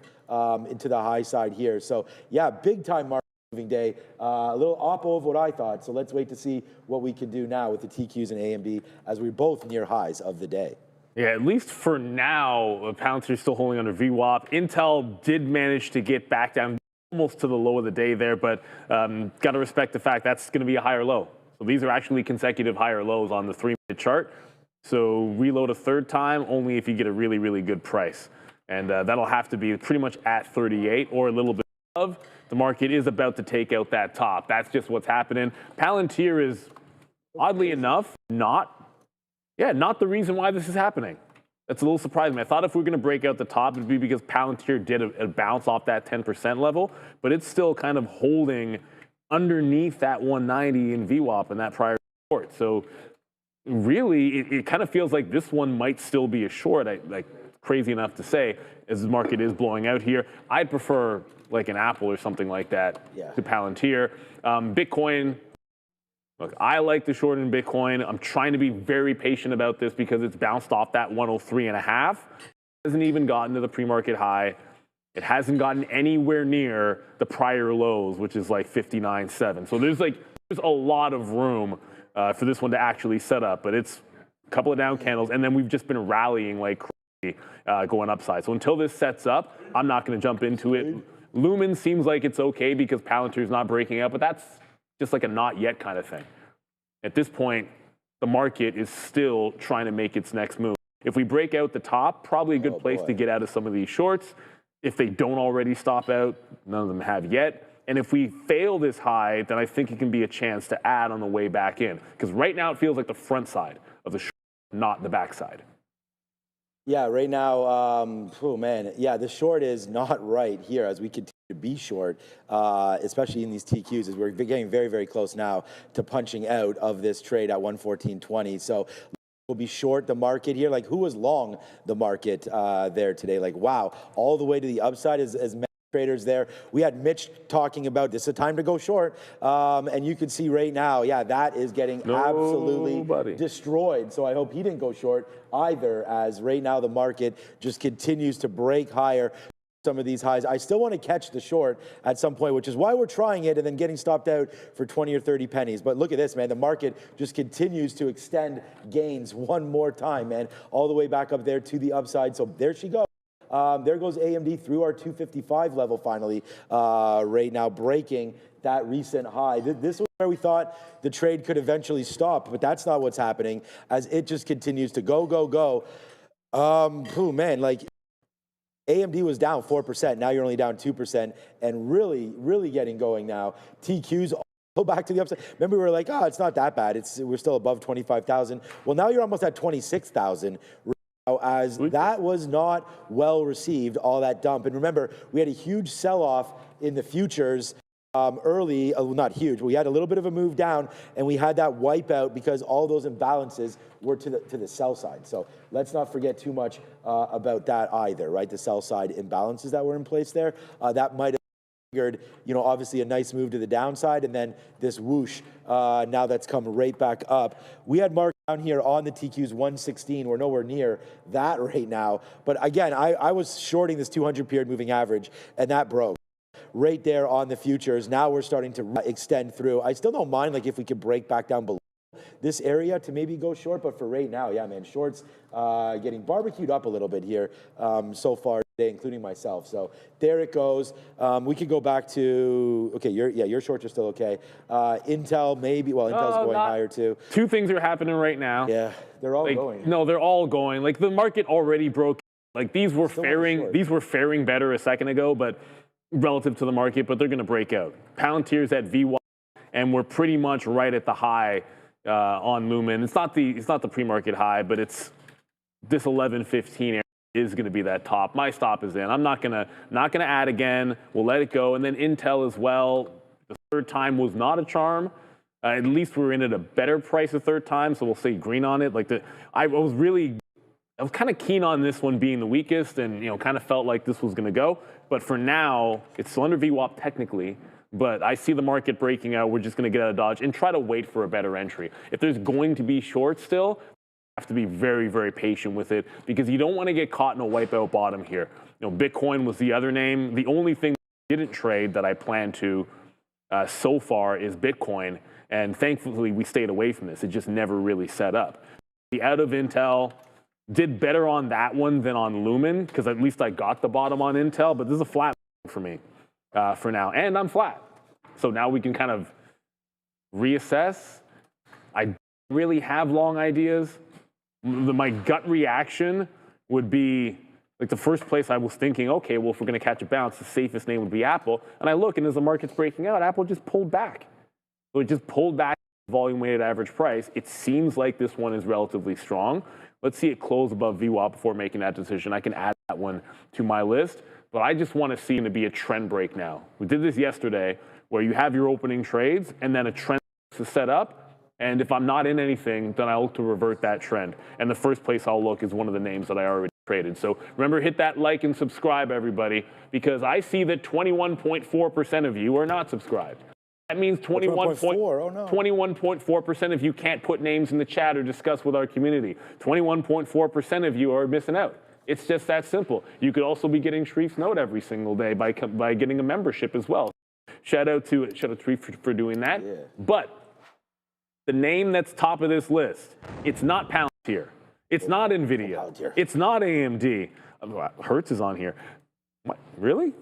People like Hertz. It's actually Meta. Yeah. Meta's I find myself rallying. Very surprised that Hertz is on any list that anybody cares about. But shout out to anyone who likes Hertz. Meta just went green. It is bouncing solidly right off of that 120 level. Yeah, when I joke, I will get my stink bid at 622.20, and then I think I'll still even get a lower bid as well. I'm going to put another one in once I get that one. $5 from Kevin GT. Congrats on all the Meta dip buyers. If this continues back up, it was scary, I admit, but we held strong. How much is Meta up here? 0.3. Well, I mean, it's red to green, right? So yeah, 625 was a great. I mean, all the way up from the low, 640 right now. Bucks, so a couple points. Things are just breaking out like crazy right now again here today. So yeah, I mean, congratulations to everybody that dip bought anything. I mean, just whatever you did. I mean, we have some people in the chat there that were talking about futures, and then they were able to go both ways on it. You know, getting the short, then getting the long, as it just ripping right now like uncontrollably right here to the upside. So we'll have a look to see potentially like what is creating all euphoria. Do we have to go? Are we going over to Adara, Andre? No, soon. Okay, pretty soon. The market is stronger than Jacoby Brissett's game. Yeah, and finally we get some life from Marvin Harrison. Well, because no, you'd have to be. I mean, what was I turned that in order to beat the boys, like you have to be an unbelievably talented quarterback. 5 or something. What is the? Well, she's not even here. That was pointless. Yeah, she probably didn't even watch it. What is the? What was the final score there? I'm not going to cop to having watched the game. I stopped. I saw Brissett's line. I'm not watching the Dallas Cowboys on Monday night. No, it just shows you how crappy Kyler Murray is. Like that guy's been given the reins now for 6 or 7 years, and Arizona, I don't even think he's made the playoffs, or maybe.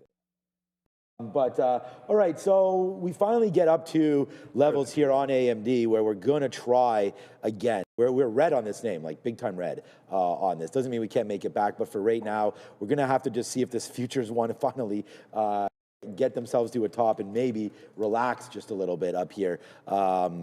Again, like shorting it has been disastrous. It's not even 10 o'clock yet, so I think we still have a little bit of time. More or less 10 o'clock.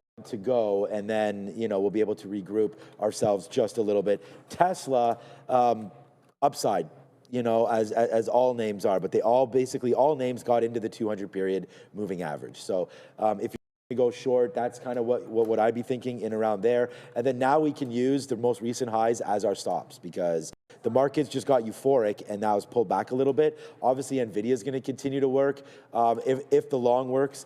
A stock I really like that probably should have bought here today, and I'm still in the 150 area for this. I think it was 157, 158 is bid, is Alibaba. I mean, I like this name, and we're bidding down here because that's where past support has been. Also near the moving average. A name that I'm in, but not overly heavy on, is Alibaba. So we want to get longer in that name if we can.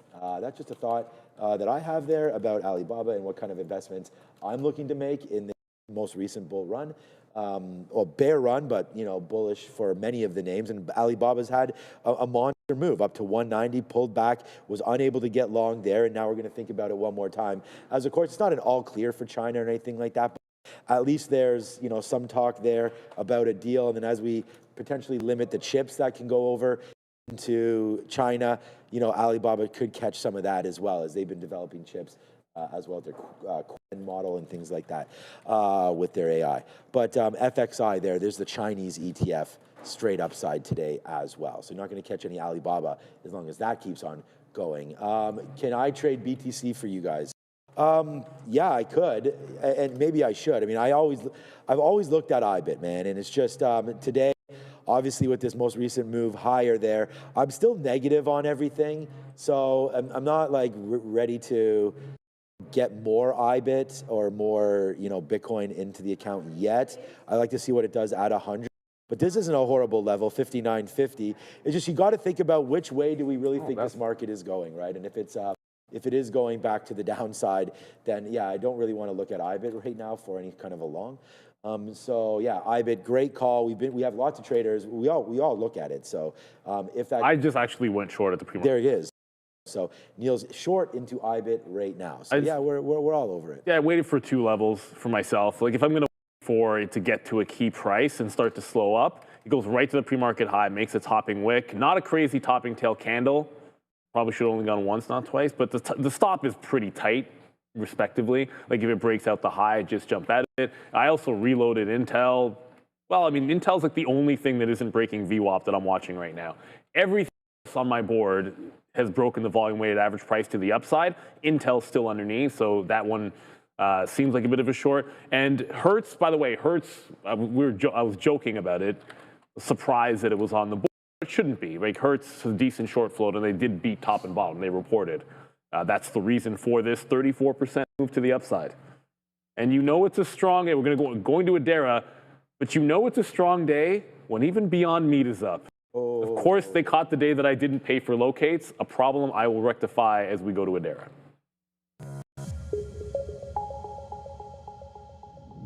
Just as we did this tour, I actually saw a catalyst too. Probably pretty. Keep an eye potentially in Meta and Apple. Meta announcing the launch of WhatsApp for Apple Watch. Now, this feature will allow to send and receive messages via the Apple Watch. So again, WhatsApp for Apple Watch coming from META. Let's take a look at this market. Really nice push back to the upside. There was this gap down here, some concerns surrounding some reports of a filing suggesting that Michael Burry, of course, of Scion Asset Management, and also the individual who was famously shorting the housing market, there were some suggestions here that he took bets against Palantir and Nvidia. Now, he seemed to deny this in a fairly cryptic X post, but kind of still up for question as to what exactly he was trying to communicate with that post. Either way here, it is worth noting that there were these concerns here about bearishness in the AI space. Right now, though, the market doesn't seem worried, pushing back and already trying to reclaim a lot of that move. Now, it's interesting because these alleged puts here from Burry come at the same time as Palantir reports earnings. Now, they did beat here for Q3, double beat, raising their fiscal 2025 guidance. Q4 sales were also, I guess, their beat there in terms of their guidance. But the other thing we have to remember with PLTR is what they're guiding in terms of a percentage growth metric is a little bit lower for their sales than what they reported this quarter. So that's certainly worth noting here for PLTR. Shopify, SHOP, on the contrary, trading really nice here to the upside, though they did initially gap down. Inline EPS sales beat and Q4 sales guiding above expectations. TSLA also going to be on watch here. We know that on November 6th, though on Thursday, they're going to be having that shareholder vote on the page. Well, Norway Sovereign Wealth Fund, a major Tesla shareholder, came out and said they've actually already cast their vote against Elon Musk's $1 trillion pay package. So certainly something to be aware of here for TSLA. Before we send you back to Sean and Neil, we'll take a moment to thank our friends at Origenics. Each year, 3.8 million concussions are reported in the U.S., but there is still no FDA-approved treatment. NYSE-listed Origenics, OGEN, is changing that with its first in-class intranasal drug designed for rapid brain access. With the concussion treatment market projected to reach $8.9 billion in 2027, Origenics is uniquely positioned to lead the way. Learn more and schedule a meeting today. Origenics on the NYSE. Back to Neil and Sean. Make sure to like and subscribe, guys. Thank you very much, Adair. And it remains to me that Intel is the only one that is actually working because we broke the top there just now on IBIT right here. Lumen, I'm trying to get back into Lumen, but I think I might have missed a turn there. I'll get to that in a second. Intel holds underneath VWAP. So like, again, the only stock that I'm looking at that is holding underneath the volume weighted average price and holding underneath resistance for now is Intel, but it's still putting in higher lows. And the bid stepped up here in front of 80, kind of took a couple of legs out. This time I got a better price as we're short a little bit tighter to the volume weighted price. But if this gets to the low of the day, I will take some more shares out. Lumen is, now it's breaking trend. So I've had 2 shorts in Lumen, kind of double that one, probably didn't need to. This is breaking back under the volume weighted average price. Down 10% on Lumen. really, there was no particular story on Lumen that I noticed. I mean, it was sympathy to Palantir downside, and Palantir is right at 194 and the highs, pre-market highs. Wow. I mean, not really. Like, if you just go back to 6 o'clock, right? We start our charts at 6 o'clock, so it's like the 6 a.m. high, which also ended up being range high. So I respect it and trying to turn around. That's another reason I was trying to get Lumen when I saw Palantir get there. But I'm going to get back into this short. If it holds under VWAP and Palantir isn't going ham to the upside, then to me, this is a short.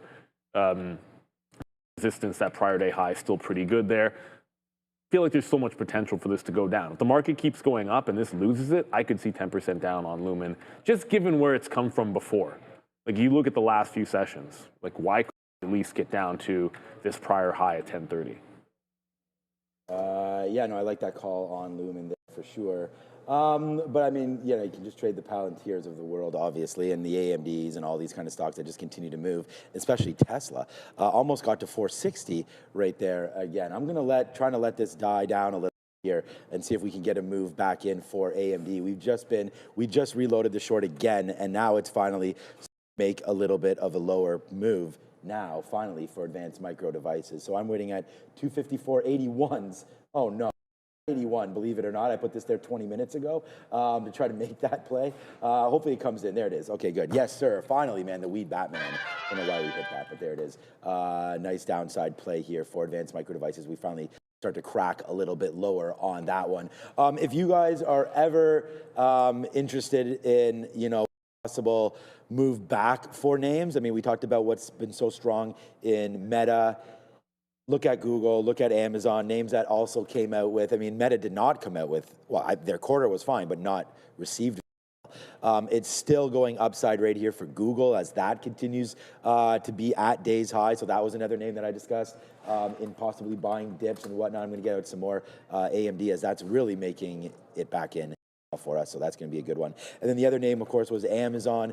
Right now, we're now $1.70 in the money on AMD. Amazon was that, I mean, Joe's not here, but when I was walking in with him today, I'm like, if this market continues to go lower, a name that we need to be looking at is Amazon. I think that was a no-brainer. We had that deal yesterday, and there goes Amazon as if it doesn't even happen today. The NASDAQ right now is 0.9, by the way. We are really cranking lower on AMD. We just took out some 30s there. We got 25s and 30s on this trade here for advanced micro devices. So way to sit there the top and make a little bit of this day back. So there it goes back down there to the downside. BYND and all that. Can we check out? I don't know what turn is. Turn down for what? But we can get turned on it. Turn pharmaceutical right now. Attention Adara. This is more for Adara.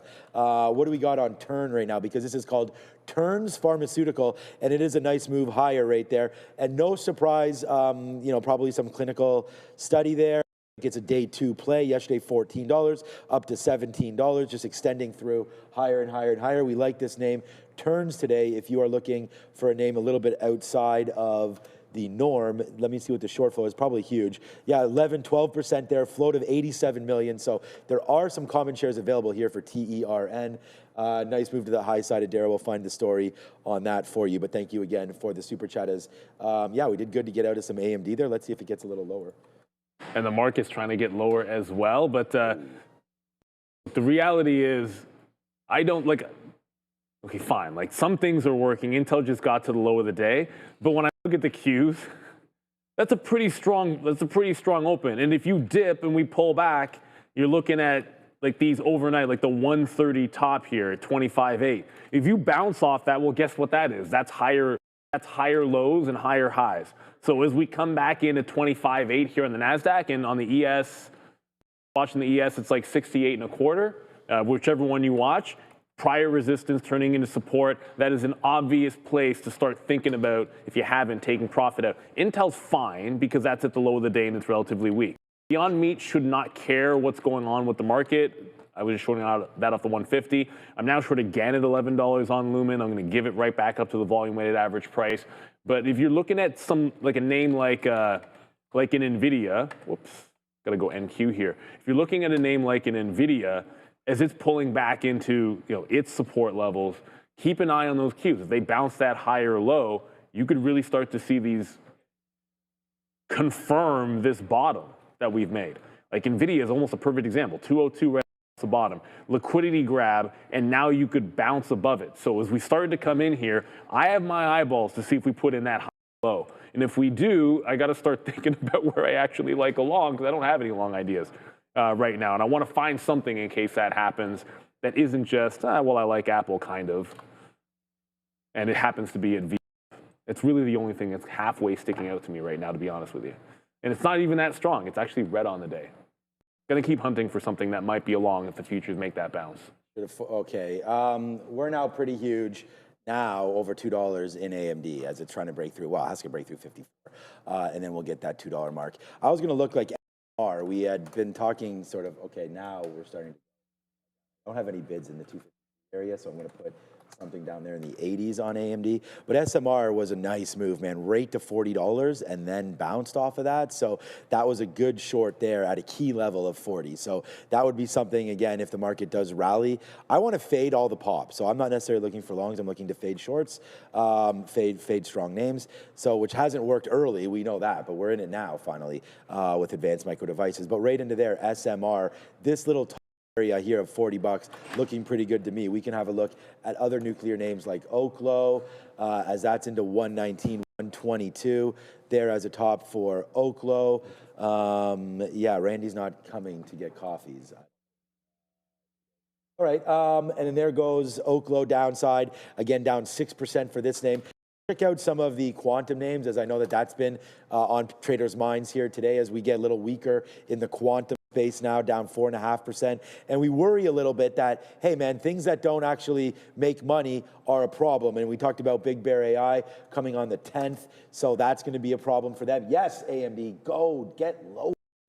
We need that one to work out for us because we've taken some hits on that one already. But there goes BBAI off the lows, but now it's coming back in. Names like Open Door that continue to work for traders off of key levels. That's $7 would be that level to look at here for Open Door. And that worked today perfectly up to 736. So you get a little bit of a gain there in this kind of a name. We looked at Beyond Meat earlier in the day. So now AMD is bouncing a little bit. Well, not really. I'm going to take another bid here. Advanced micro on AMD. BYND, I wonder if there's going to be that $1 moment again where we finally get into $1 and then we rally from there as traders decide to sort of flip up their opinion here now that it's not $8 anymore and it's back down to $1. So I think there's going to be some opportunities there for traders at some point on BYND. And the names like Mara, right, that had gotten beat up. Some of these blockchain names recently have been really taking a slide with Bitcoin, right? And so there goes Mara, high of 23, back into 17. But look at the levels here that we're coming into, right? So this is starting to get into some exciting areas. If you do believe in crypto and in Bitcoin, these levels are pretty nice right into here to dip by into some Mara. And again, these guys are miners, but hold a ton of Bitcoin, right? We have over, what is it? Is it 6% or 3%? I think it's 6% of Bitcoins are held by these guys right here, MSTR. So, you know, if you do believe in Bitcoin and this rally, or sorry, this move down, potentially creating now some blowout moments in different names, look where MSTR is, right down here at 250. Our charts still don't properly do splits adjusted, but right into here, 241.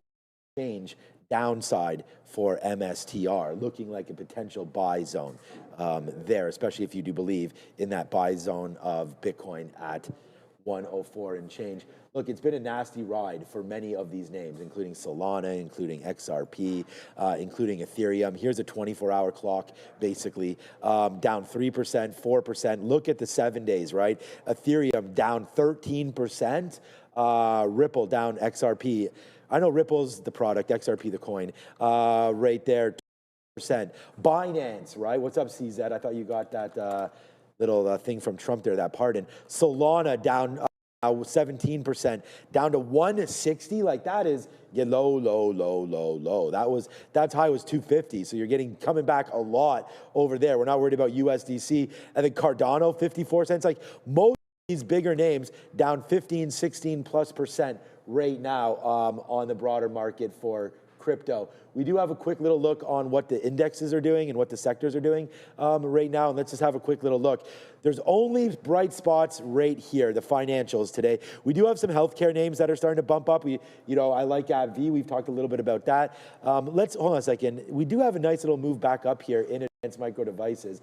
I will go back over to AbbVie and some of those other names in a minute, but there it is. Nice move back, and we're out of half of this trade, so I like it, but it is making a move back right now, and that is advanced micro. So if we can get another short up kind of where we are right now, let's put another offer in. I'm still waiting for 256.10s or so to use that most recent high as our out. So we're going to give that just a little bit of time here to see if we do blast back up. Let's get short again in the 80s if we're able to here. On AMD, we did make some money back on that one, but for right now, okay, thank you for the coffee. I hope you didn't miss much, but market started to bounce a little bit there. I don't know. I wasn't really watching your positions. Lumen. I did talk about Beyond Meat. That's not doing too much there. Okay, another name that we had focused on was DraftKings, breaking below 30. This one can't find its footing, that's for sure, as that's still now 29.50. Look to get some more love for DraftKings pretty soon. I'd like to see, for me I want to pull the trigger once I see an upgrade or downgrade. I want to see somebody, the trigger would be the upgrade, but I want to see somebody make some kind of an argument there for why DraftKings needs to go back up, and then I could maybe, sniff that magic salt that they're spreading around, and we'll see if we can dip our toes and buy those magic beans. I guess is a better reference there than that. But yeah, so we do get a little bit of a pullback there in advanced micro devices. And then the last look, just really quickly before I go back to Neil, because he just has a couple positions there. Palantir's not really doing anything. When we started the show, Palantir was down 8-9%. We were talking about it possibly going SSR. I believe it did, because it has an E beside it now. So I think Palantir did go SSR. I don't count this as an SSR bounce, really, although I guess if that's the SSR moment, then that is a bounce, but it's not that dramatic. It wasn't a typical setup. Yeah. The typical setup for an SSR bounce requires look, there was a bottoming tail candle, but I don't think that was it. Yeah, like that. Usually you're looking for bigger than that to the downside. Like you got one heavy candle, which on Palantir, $5 is something, is huge. I don't know if that's what I would have been looking for. And someone just said Neil hates Intel. I don't hate Intel. It's not about that. We're talking about like things that looked better or weaker. And Intel was one that like it broke trend on the daily. Like Palantir could have done, if Palantir could be up at $230 and the market could have been up 1% today, let's just say, instead of down. But if Intel looked like this, it would have been a short, because this is the uptrend since earnings and this is the break of that trend here today, which makes it a short. We said this like last week if it broke that trend. But like everything else, it's bouncing another time here. Here it comes into VWAP. I don't know how many times it's going to hold under VWAP. If the market gets to green, obviously at some point it likely drags this with it. Yeah. So I'll give it another shot in here if it gets to the volume weighted average price. Every time I take out pretty much all of it, like hold on to a small piece. If we get back up to, it looks like 38.10 for now is the volume weighted average price. It happens to be my price. And we'll see if we get a reload. Beyond Meat didn't really give you 150s. I actually love Intel because we were able to dip buy that thing. Well, like now $19, $20. It's now $40. This is my thing. Like, yeah, like what? Like I don't hate Intel. Here, I'm going to apply Palantir up from this morning. But if you look at Intel underneath $25, like look at the monthly chart on Intel. Like 25 was the prior low that held for a while, and that was a good bounce play. I played that. That was where I actually got my cover. Well, I got shares called away underneath, which doesn't look that good at the time. And then I sold more at 40 in front of 50. And then when it came back underneath, 25 to 19 just became the low, and then it broke out. That's a pretty good structure.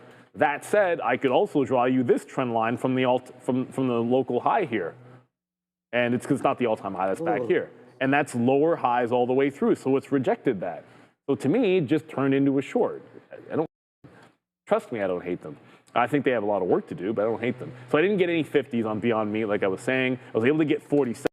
That's not where I wanted the short, and it does matter. Like to me, I'd have 3 or 4 times as much here because the risk is to 52 than I would have at 47. And the difference between 2.5 cents risk and 5 cents risk when VWAP is 7 cents actually matters in that particular case. So Intel might reload, but the market's at the high of the day. If we break out the high, I don't see any reason to add back into this. Just kind of let it fly and be happy that one of the shorts worked here. Yeah, I mean, and there goes there goes AMD. Like AMD just popped like crazy as the market gets right back up there. I mean, market go green today? I mean, what a crazy discussion that would be if that is the case here for the market finally going green. I'm still biased to the short here. I mean, we've been getting run over with that bias, and yeah, not a good one yet for us here on today's date. As the market right now back up. I was just saying now, Randy. My bad. I went. Yeah, I put it in the chat. That was all good. But thank you, Randy. Now we have double the coffee there. Thank you so much for that one, Randy. Coming in, this guy. They're almost. You should see the behind us, man. These guys are been working like crazy over there to get ready. So we want to thank Randy. For now, I have 2 coffees. I'll see which one's better. But there it is. So we do play. Well, I put the regular milk in. I don't know. Yeah, that's exactly what I like. Thank you for that. Yeah, so we did short the market here. Let's see if that wants to work.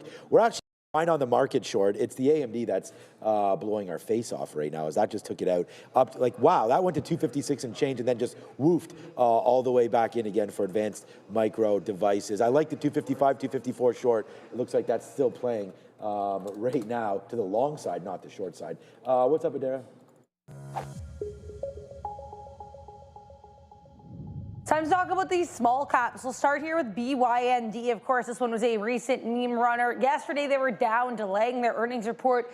Now they're actually trading higher today, announcing a team up here, a partnership with Hard Rock Cafe. They're going to be bringing the newest Beyond Burger, I guess, nationwide here to their fans. So nice look there for BYND. Then we have HTZ. This is another one, much like BYND, that does tend to attract a lot of meme-like attention, for lack of better words. Nice move up here for HTZ with their earnings. Q3 beating estimates, sales also above expectations. And last but not least, DEN. And just to address this one, of course, a little bit hard to intraday trade because it's moving like a buyout. And that's because it is a buyout. This company announcing they're going to be acquired for roughly $620 million in an all-cash deal being spearheaded by Tri-Artisan Capital Advisors. It's going to be roughly $6.25 a share. They're trading right now around $6.18. And they also reported earnings be double miss for DENN. But before we send you back to the guys, we're going to take a moment to thank our friends at Trade the Pool.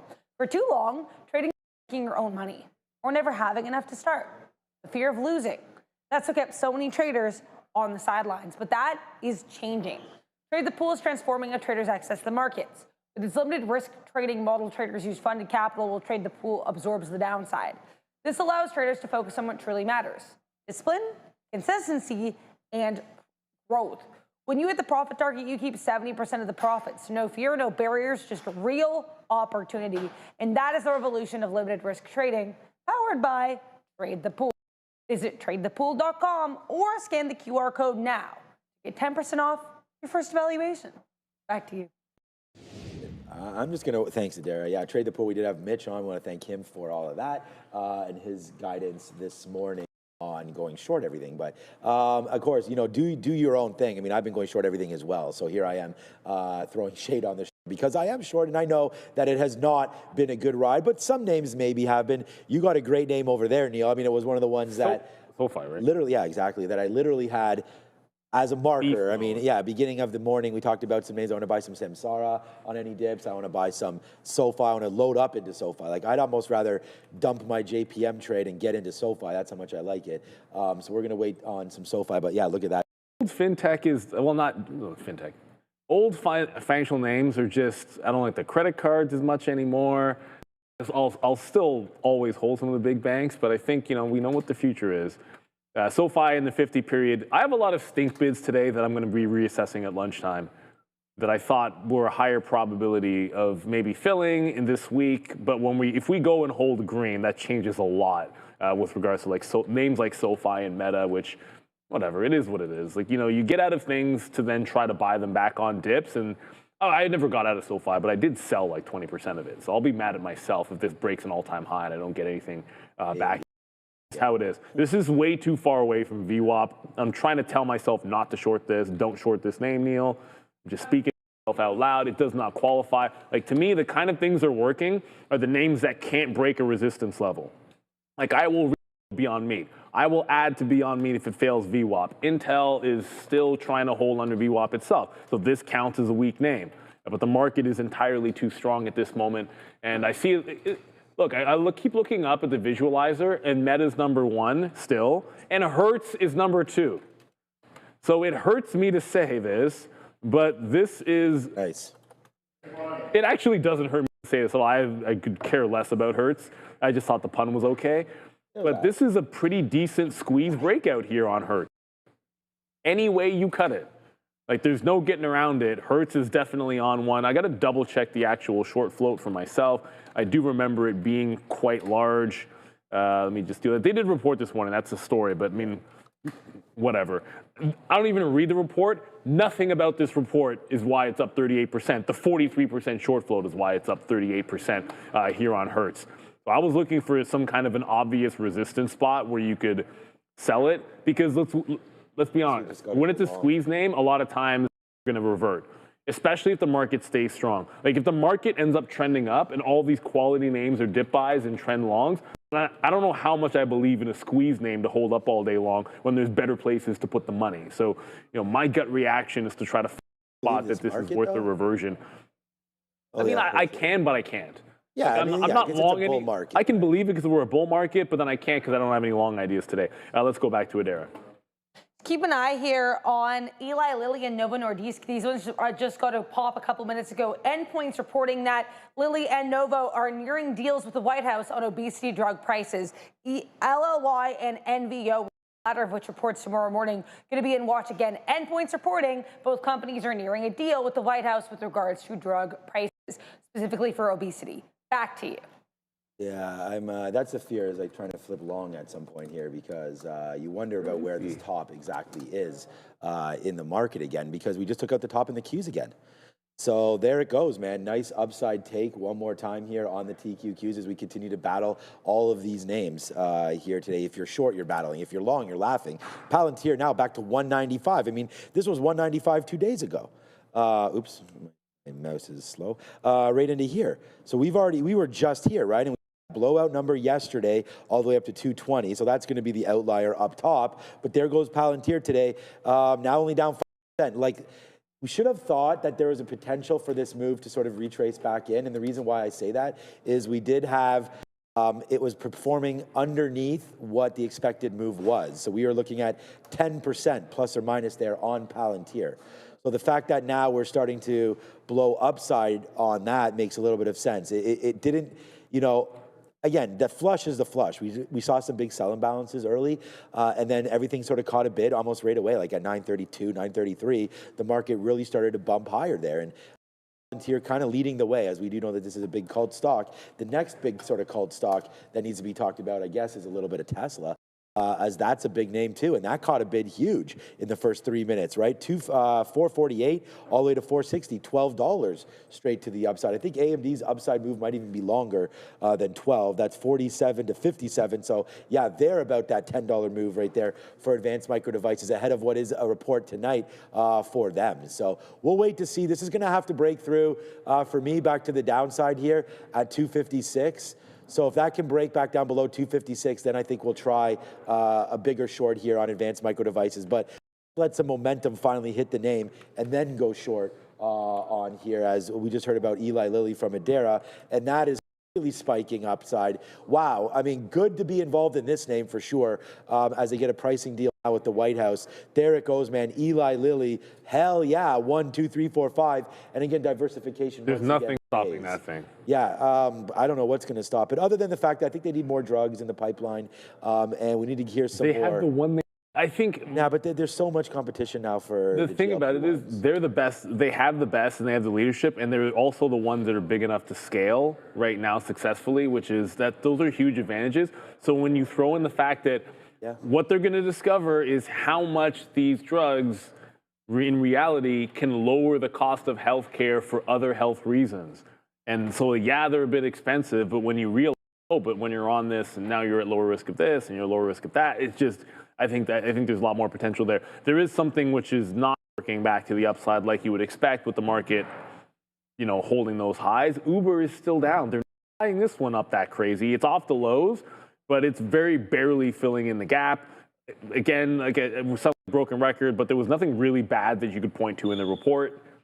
Unfortunately, it sold off like everything else, holding 7% to the down. Uber. I'm not saying I would short that one, but just we got to cover everything here. I'm now looking at, we talked about the range that AMD has held the last couple of days or the last few days going into earnings. Well, you're pressing almost into that high. So if we get into, it's about 58 to 60. I think I said in my note 59 to 60, but really anywhere near that top couple of dollars, that's the place I want to look for mean reversion on AMD. If it couldn't break out the entire time the market was strong, then I find it hard to believe that it'll actually break out that top. Huge reversal wick off the 250 level for AMD, so it's going to have to do some kind of a big trend break. And right now, the only setup you have for a trend break is not really like this, the loose trend here at 55. I'd rather see it press up into 60. To me, shorting this break is like a B trade, where if it does a topping tail or a reversal at 60, that would be more like an A trade up there. So that's going to be my approach to AMD. Nothing really changed with Beyond Meat and Intel. But the other thing that's going crazy, well, I mean, we already talked about Palantir, but you know, Palantir, this is nothing parabolic about this move.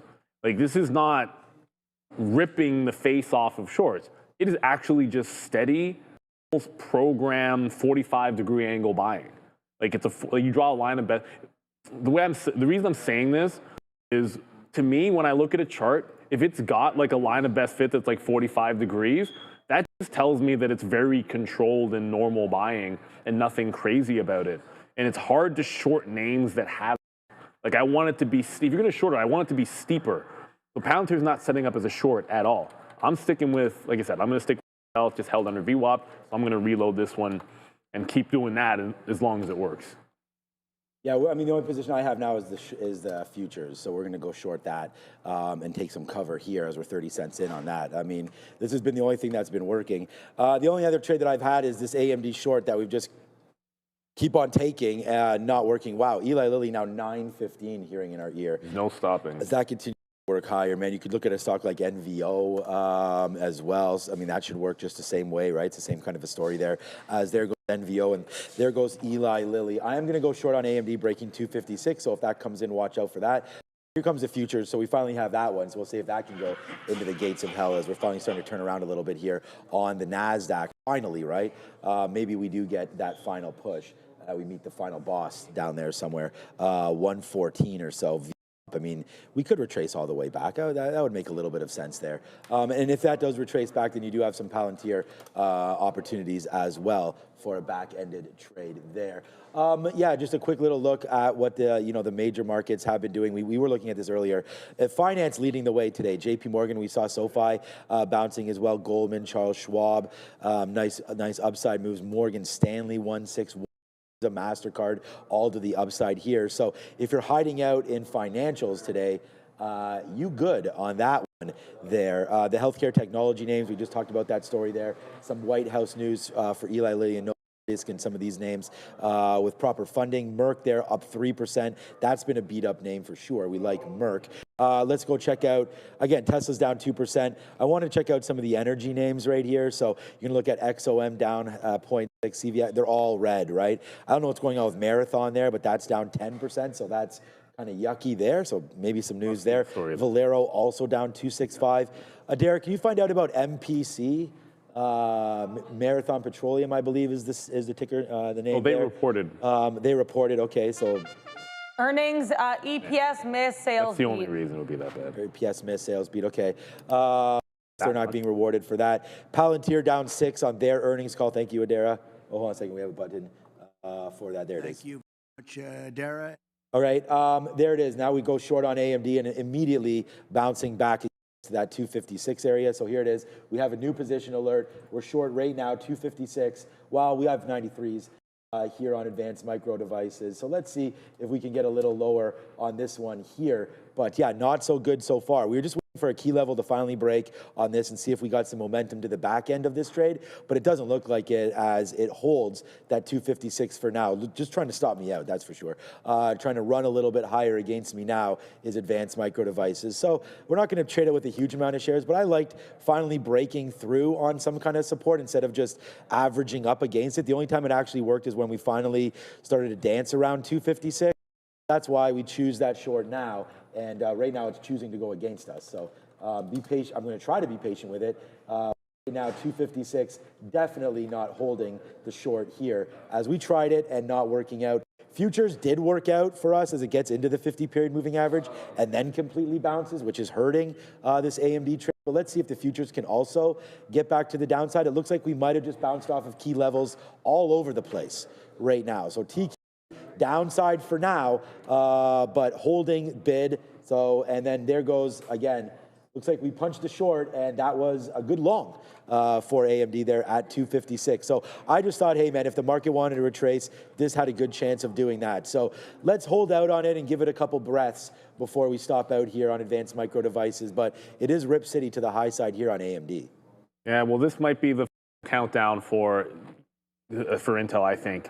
You know, if it continues to put in some higher lows, loosely, but is held to pretty much the same level. It's like, as I said, it's the only thing that I'm looking at that has the downward trend. If we break out, my stop is now at 38.10-ish, maybe a couple of pennies above there, obviously. I don't usually use those evens, but if we do not get back to the lows, you got to respect that eventually. Beyond meat, I'm trying to this, but there's no perfect place to. Yeah, either it's going to bounce VWAP and give 1.5s, or it's going to break down underneath VWAP and be a short underneath prior day low. So I understand there was a story. I don't really care about the story with Beyond Meat so much as until it breaks this pattern of it put in the back end of the trade, and every single day, when it tries to go higher, it's like prior day high, or fail a prior day resistance level. So whichever one it is, whether it's a prior day resistance here at 150 or it's a prior day high, I'm shorting that and playing the trend for the rest of the day because it seems like, with few exceptions, it tends to trend down. So either it breaks this consolidation down and I short underneath, or we wait for that top to reload it. So we'll see what happens with the overall market, but for now, most things are pretty strong. I'd mentioned how strong SoFi was. That's actually pulling back and now back to red again. So what was one of the biggest red to green stories, I think, this morning, at least from what I was looking at, does not follow through. So I think we could be getting a bit of a curl, but I'd rather stick with relatively weak names here. That's what I'm going to try to do. See if we can't get this back to the low of the day on Intel. And I'll stay away from, I know there's an IPO today. I saw Dude V just mentioning this beta. I'm not interested. So I will throw it up, Beta Technologies. I can tell you that the IPO issue is at $4. The tap is 43. Ooh. I can even throw it up on the locator for you, hopefully. Tap is 43. What was the price? 34. Okay, so it's up a little bit. The open interest, here's why right now I'm interested. The open interest is 460,000 shares.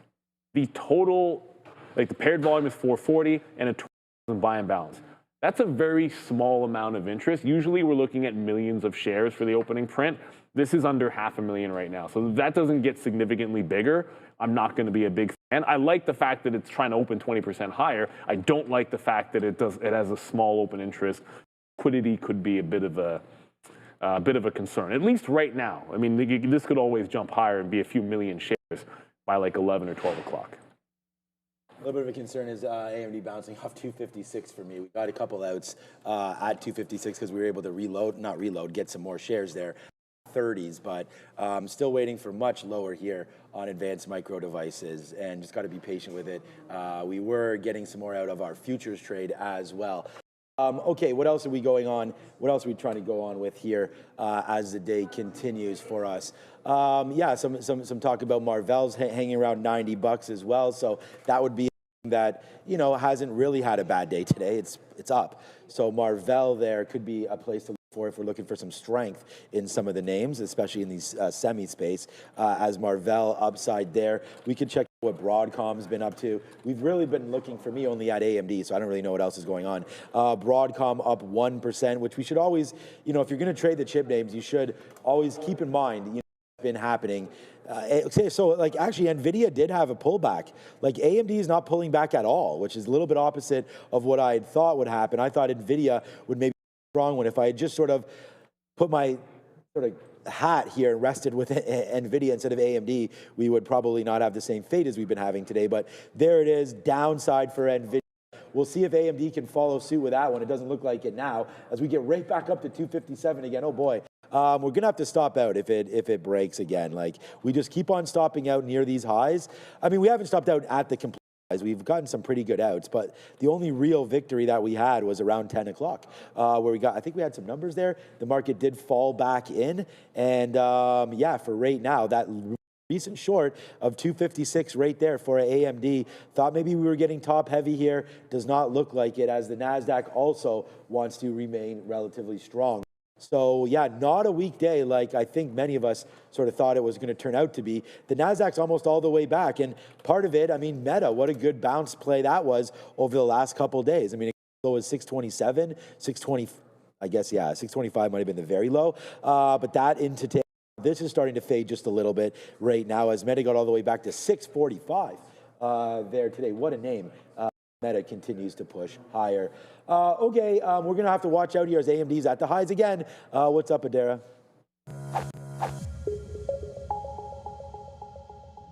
Before we get to sector watch, I do want to mention Caterpillar, CAT. CAT here at that 554 level down in the day, but it's going to be on watch because they are having their right now. CEO of the company says that they're now targeting 5% to 7% sales and revenue at a compounded annual growth rate compared to 4% previous guidance. So they're basically raising their sales and revenue growth here at the compounded annual growth rate for fiscal 2024 to fiscal 2030. So again, increasing that guidance. CAT, though, still a little bit lower. Let's talk here about this sector board because there's actually quite a few sectors that are green. Finance, of course, leading the way, though Coinbase and Robinhood, the two crypto adjacent names in the sector, are a little bit weaker. Technology, pretty strong as well. We know Eli Lilly and Novo Nordisk certainly on a watch to the upside. Endpoints reporting that both companies are in talks with the Trump administration with regards to drug price negotiations for obesity drugs. Then we've got consumer services, some weakness here in the travel type spaces, but generally pretty strong. Health services looking pretty good. Retail trade with the exception of Amazon. And that brings us to tech because tech is still struggling. Broadcom, interestingly enough, up almost 1% in electronic technology, but Nvidia red, Micron red, Intel also to the downside. Then tech services, we've got Palantir down 6% in earnings day one, though it has recovered a bit. It was actually SSR down more than 10% at its lows. Oracle, Google also weak. So basically, we are seeing a bit of a rotation today. A lot of these non-tech names, specifically finance and health, leading the way, while tech lags a little bit as of right now. Anyway, make sure to like and subscribe if you enjoy the content and join us every single day. Back to you. Speaker Johnson. Yeah, Caterpillar taking it. Are they getting hit today? Yeah, getting it. That's getting hit. Maybe. Look, this one, I recently trimmed some cat, but that was more like the whole portfolio management kind of idea because it was, well, it should be, I'd have to double check, probably back to Eli Lilly being my biggest non-tech because Eli's up today and Caterpillar's down. So my guess is when I look, I'll find that Eli Lilly is my number one holding that is not a tech name and Caterpillar is now back to number 2. But I'm drawing an imaginary trend line because it's not the trend from the lows, and that's 540 high. I still think the 50 period is a better place to buy this thing. But you reevaluate things when the market looks this strong, where you want to get back in. I'm saying be a little bit more patient with this. Again, I could be wrong about that, and sometimes you don't get that dip buy when you're way too patient. But that's fine. I own enough Caterpillar. When you see something like this where everything is rallying and you have a stock that's down, my gut is don't be hasty. It's showing relative weakness today where everything seems to be bouncing off lows. So I patient and wait for a couple legs down to rebuy some Caterpillar for sure. So right now we got Intel. It's still making higher lows. As I said, at some point, market does take out this high, and for now it's an if. But you're consolidating off this top.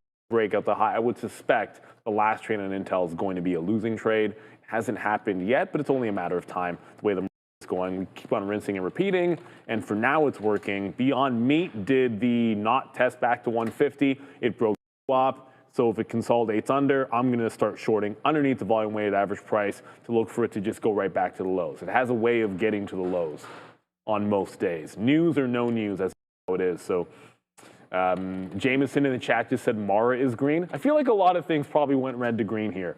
Like I'm looking at a few names that I think will hold weakness. It's beyond meat and Intel's Intel, but Mara, if the market bounces and Bitcoin, which bounced off a pretty key support at 103.5, like if you gotta keep some perspective. Like this is what, like look at the wick, like that's where we're bouncing on Bitcoin.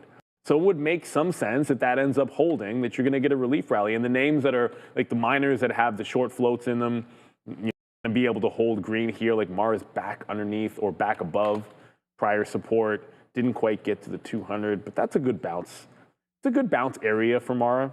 I wouldn't be a buyer here because I'm kind of remaining overall trend bearish here, right? Like you got to prove more to me than just one day bouncing off of 17 bucks or whatever this to be. But yeah, good look for you. I'm just not thinking this is a reversal. This hasn't broken any kind of a downtrend yet, unless you get above the 50 period here. I don't know, man. I mean, this market's pulling back a little bit, and I'm still stuck trying to think that AMD, like I'm in my own little la-la land here, thinking that that's eventually going to go down. But we have the TQs, so we're starting to cover some of these as well. Just watching the market fade and not AMD fade. So we gotten some fills here at 40 for flat, but for right now, I mean, it's really holding up well, despite a little bit of a market pullback. We are waiting for a little bit of a whoosh down. I'm just trying to scalp this out. If we can get some 256s, man, ahead of this 50-period moving average where we initially punch short, then that would be okay. What did I just get there? 30? I thought I was bidding 38s. Sorry, 39s we got. Okay, well, whatever. Not a big, huge trade there. We're still waiting for 25s, the quarter level, and then we'll get out of 10%. We've just been getting out of like 3-4% at a time, but a bigger coming out if we do get below 20. Okay, there it is, below 25s. As here we come back into the downside just a little bit now for advanced micro devices. Let's see if that can continue to push a little lower. And we said we'd get some 256s. I don't know why I didn't have any bids there. We'll bid some ARCA there, and we'll put another one a little lower, and then see if we get that. What happens when you miss it? You're not paying attention. All right, 256.15. We should have got some more shares out there, and we only got partly filled. So hopefully that will come in, and there it is. We'll fill out the rest of it, and now we'll start to head to the downside. Finally, as we've been fumbling a little bit with this short all morning long. DraftKings still below. Touchdown. We have been getting some, so that was a good out right there at 256 and change. Like, you know, you got to save a little bit. This is very, very strong. I'm going to put another bid down there on AMD. DraftKings has given us some bottoms of 29 bucks, so that could be interesting to hold that little bit of a level there. Back over to some of the quantum names again, just to have a look at something else. Rigetti down 3 right there. QBTS. I think all these names are roughly going to be down 3 or 4% here today as just a standard kind of pullback for the space. We had a great move back into the 50-period moving average that was well bought up. That was a well spike back to 35 from $25 on QBTS. So just showing you that there is potential for these names to dance around just a little bit right there. Bitcoin on its way back in right now. Let me see if anything's changed with this recent move down right now in the futures. Although the ES basically almost, I know it's pulling now back, but we were only down 0.5 at one point. Again, led a lot by the banks. Strong, okay. So we were 68% earlier today. Now we're 71%. So I guess we're more likely now to get that rate cut, which should be good for the market, although we're celebrating now as the market finally starting to pull a little bit for us. Here we go, 65 cents in the money now on the futures as that's starting to give up a little bit. And there we go. Okay, so now we finally get some O's. We get our, there we go. AMD just broke the trend line. Yeah, man, I am loaded up, Neil, on AMD. So we were going short AMD on that first trend line break of 256, and then it just is like, no, we're going right back up now. So right there, Neil short AMD, I'm short AMD. Let's see if this name can finally now work back there to the downside. Last time it did this, it ripped up $1 up into 257. So I'm hoping that this gives it up at 256, and then we'll be able to go happy, happy, joy to the downside. But here comes the futures. I'm going to put another bid. Yes, 56, 57s. Let's go. Making some money back now today, boys and girls. AMD finally starting to crank a little bit lower. Let's put some bids at 85s. And there it is. Yes. Okay. Big trade alert now for advanced devices. Finally, we have something on the back end of this. And we have our futures trade finally cooking for us finally now as well. So, all right, good. We finally have these shorts, and they're starting to print out. So let's wait. Now it's 10:50. Looks like the market maybe now at least reversing a little bit here. So we'll. And I we'll just take some remembered, I profits. already know what's for lunch, so I'm not going to say anything. Yeah, okay. We already have that coming Where's up. Joe? What he finally broke that trend. Here it is right here. So there's your 3-minute. There's your bottoming tail candle. There's the first dip after. I tend to like these crazy 930 lows or highs to give you a trend because so much ridiculous price action and it's so far away from everything else. When it settles down a bit, 1, 2, and then there was the third test. It broke. I'm short. I tried to add to it. This is a play back into the volume weighted average price. And I didn't even realize it. We have our good friend from the OTC markets coming on through. Mr. Jeffrey Mann. Jeff, it's so good to have you here today because what actually happened was I tried to make a crack about the Cowboys and Shreve wasn't in the So now I can say to you, congratulations on losing to Jacoby Brissett. How's it been? And the 2-5 Arizona Cardinals. Well, that too. Well, okay, where do I begin here? Jeff, welcome First to the of all, show, you know, man. there's a How are lot you of talk doing? about how good of a quarterback Jacoby Brissett actually is. Is he? Maybe the Cowboys should bring on Kobe Brissett. Jeff, when you face the Brissett. when you face the Cowboys defense, generally speaking, you are going to be graded a lot higher than if you placed, a real NFL defense, right? So there is that difference. But we do want to thank you for coming on the show. We'll talk some business, right? What's going on? Give us some updates on Moon. How's that been going? We do know that the after-hours trading, especially with the volatility finally starting to pick up here in the markets, that's probably getting pretty juicy on that side. So how's that going? Any updates over the product? No, yeah, thanks for bringing that up. So it's not just Jeff Mendel from OTC Markets. It's Jeff Mendel from trading listed securities on Moon. So, actually, it's the last night the Korean retail community was able to start trading in the U.S. overnight session again for the first time in what seems like almost a year and a half, right? And so, a little tick up in volume, lots of action in names like, Yin, Yang, obviously, they're the Hong Kong-based futures up and down ETFs, Nvidia, Apple, Coinbase, Tesla, the triple levered Qs, TQQQ. Also, there was a decent amount of action in the Tesla double long. What is that? TSLA, I believe, right? So, a good mix of ETFs, also, popular names, and it's just getting started over on Moon. And that's sort of, and the best time for it, Jeff, is, look, there's movement all the time, but when you get into earnings season, also when this market, people are calling it a bubble, right? So people are finicky in the aftermarket in earnings season, and that's going to happen. The other thing, you talked a little bit about, you usually talk a little bit about the ability to trade some names that might report in Asia, and then you get the overnight market. So you've got, Luckin, BYD, like those types of names are pretty active for you on a regular basis, not just Moon. So you have a little bit of everything for traders. Can you talk to me just a little bit about how that volume's been playing out the last little bit? Because it's obviously we also have some trade talk going on, and that makes a little volatility for Japanese, Chinese names. Yeah, definitely right. So let me look at the top. Let me look at the most active names that we have today, right? So, it's not just what you see there as well, too, right? I'm just, actually, the screen's a little blurry, but, DIY, Luck and Coffee, LKCY, BYDDY, which is BYD, Tencent, TCEHY, Nintendo. And then we have Fannie Mae and Freddie Mac, right? These are some of the more popular traded names.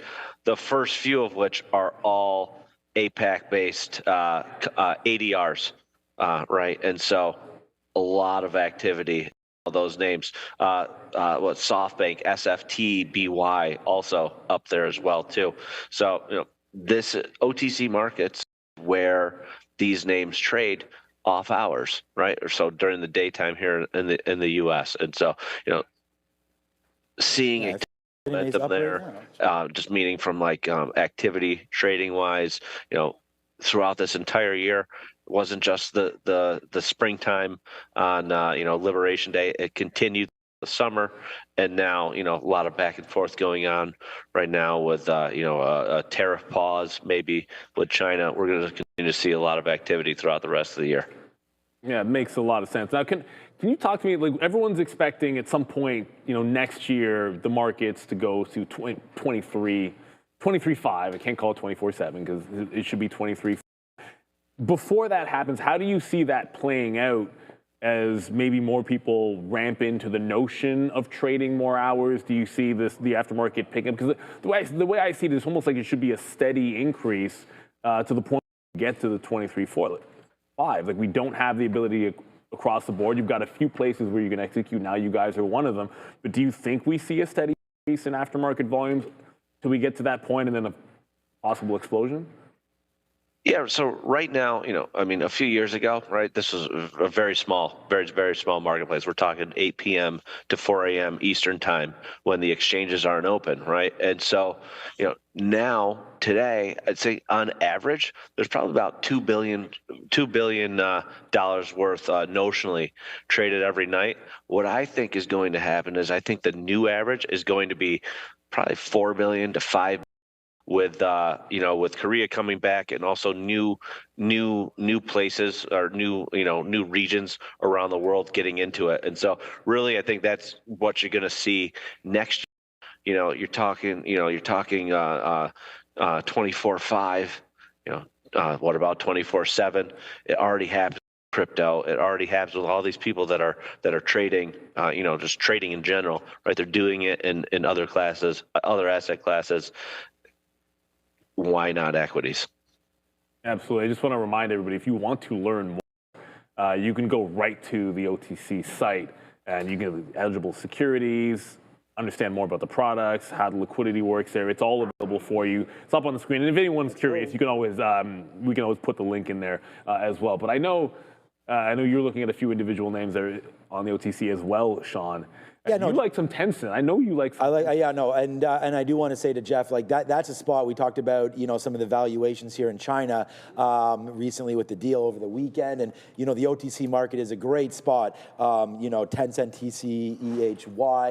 TCEHY, right there. Tencent Holdings has been a great name, holding that $80 level with million shares already today, and acting like many of these big names here across the pond. LKNCY, Luckin Coffee, again, we had Starbucks news today as well. Luckin Coffee over 1 million shares today to the downside. And then of course, I know that this, Jeff, and I trade some Fannie Mae and Freddie Mac quite often. I haven't done anything today, but look at the movements over here, right? We've been a lot of volume, Jeff, in both Fannie and Freddie recently, as we topped out at 15, now all the way back to 10. So if you're a momentum trader or you want to take shots even on some possible plays, Fannie Mae, you guys have got all these names, plus the ADRs, lots of things to trade over at OTC markets. Have the volumes been picking up just on your main exchange recently with some of these, recent moves here with markets touching highs?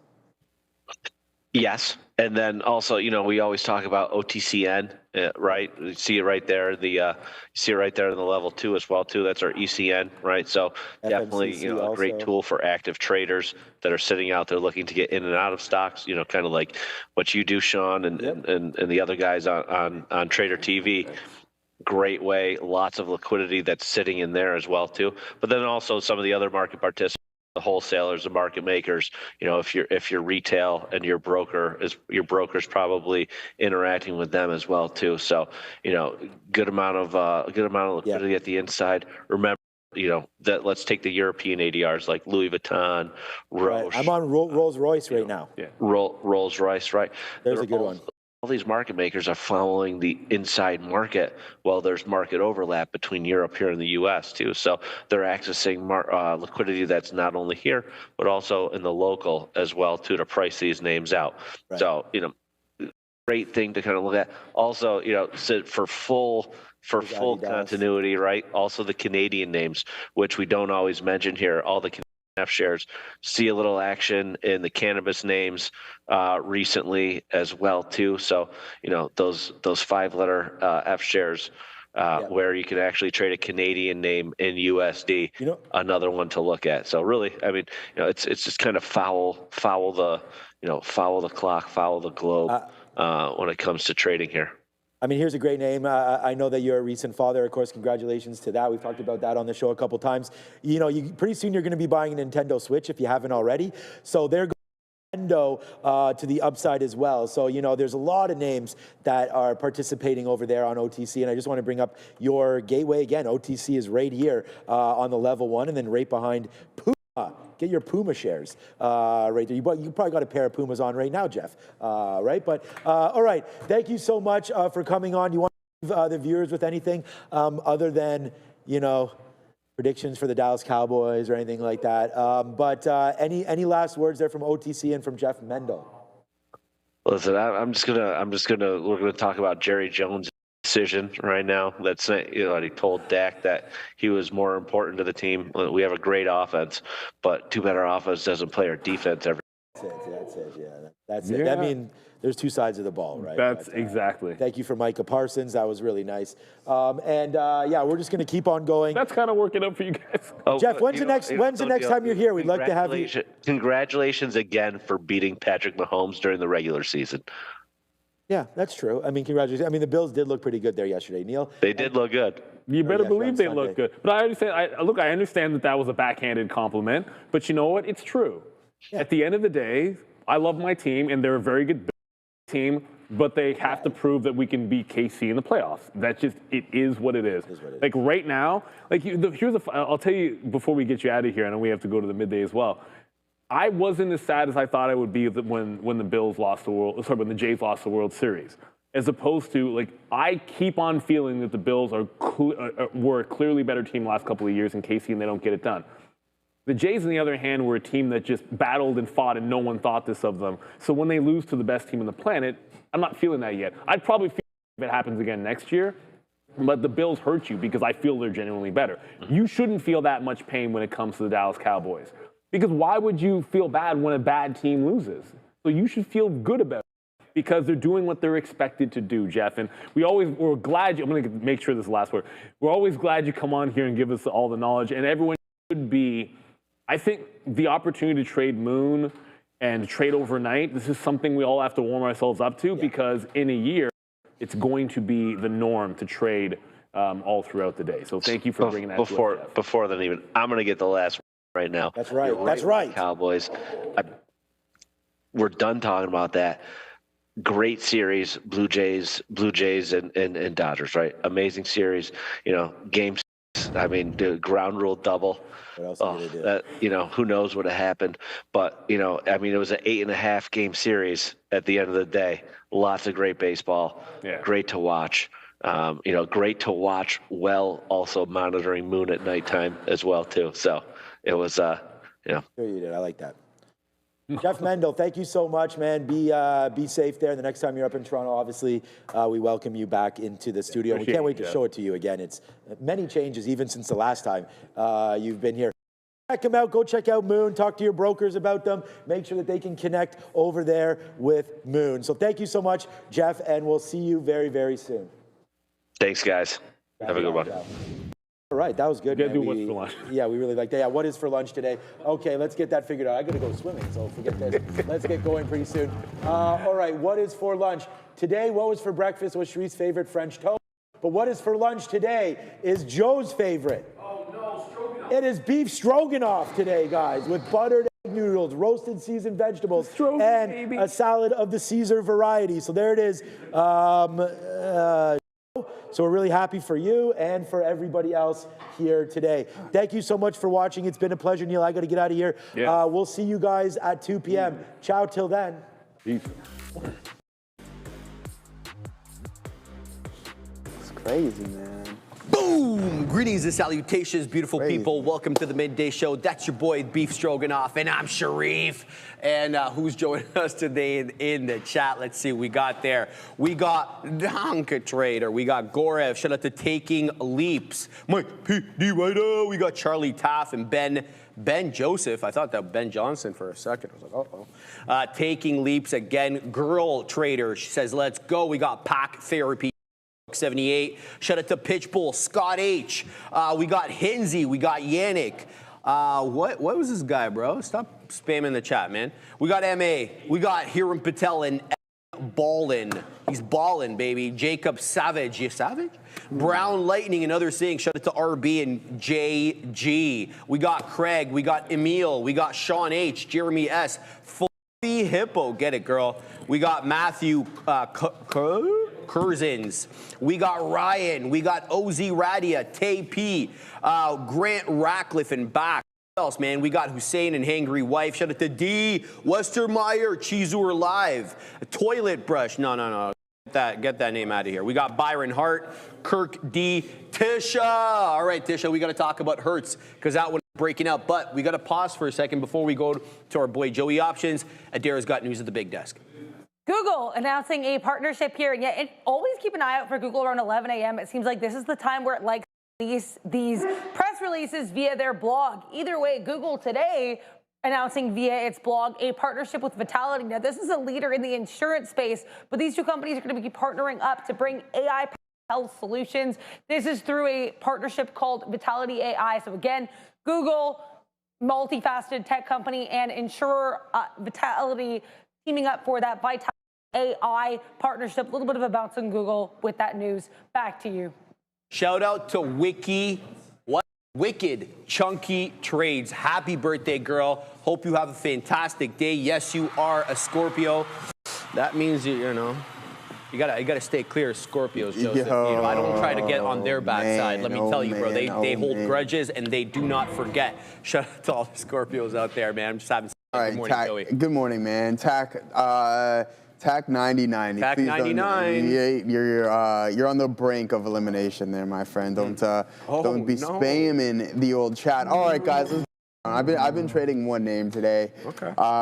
Again, we get the short here. I'm like, let's hold it to original stop, and it goes against me. And then here again, we get stopped out at the break, totally fine. And then I catch the peak. But Joey Stroganoff just let it go a little bit too early. Now I'm in the break of VWAP once again. That's starting to work out for us. But I had double the amount of size up here. And then my target was going to be with an additional add at those specific levels. So it's unfortunate, but I think we can continue to climb a little bit, or crawl a little bit lower, I guess I should say. Someone asked me if I bought the dip in Bitcoin. No, I have not, because I don't believe it's done dipping yet. I think there's going to be substantially more downside. I don't know whether it's going to be another 10% or so, but 90s I think is in the works. There's nothing positive really looking at the crypto space right now until you break through some of those support levels, and then maybe we can get climbing after that. But right now I'm just selling calls against my position right now. I was thinking about about buying some puts, but I'm like, you know what? Let's just not overdo ourselves and get exposed, considering what's going on right now. I'll take a little bit off here on Tesla as we break through the volume weighted average price. You can see us in there from 34 as we take it out at 16s right there. I know Pack Therapy, it is, but I think there's, as I mentioned, man, there's going to be some more downside. I think we see 90s or something along those lines. And yeah, if you guys always don't forget to subscribe. Let's hit this there and see. Hopefully we're not at 21.4%. So that's starting to grow. We don't want that, guys. Do us a favor, hit that like and subscribe. Other than that, we're getting that breakdown in Tesla right now. Are we going to get a bounce in some other names? I don't know. I'm looking short potentially on Nvidia. I just think it's going to take some time for supports be broken, and that's going to put us south of 201.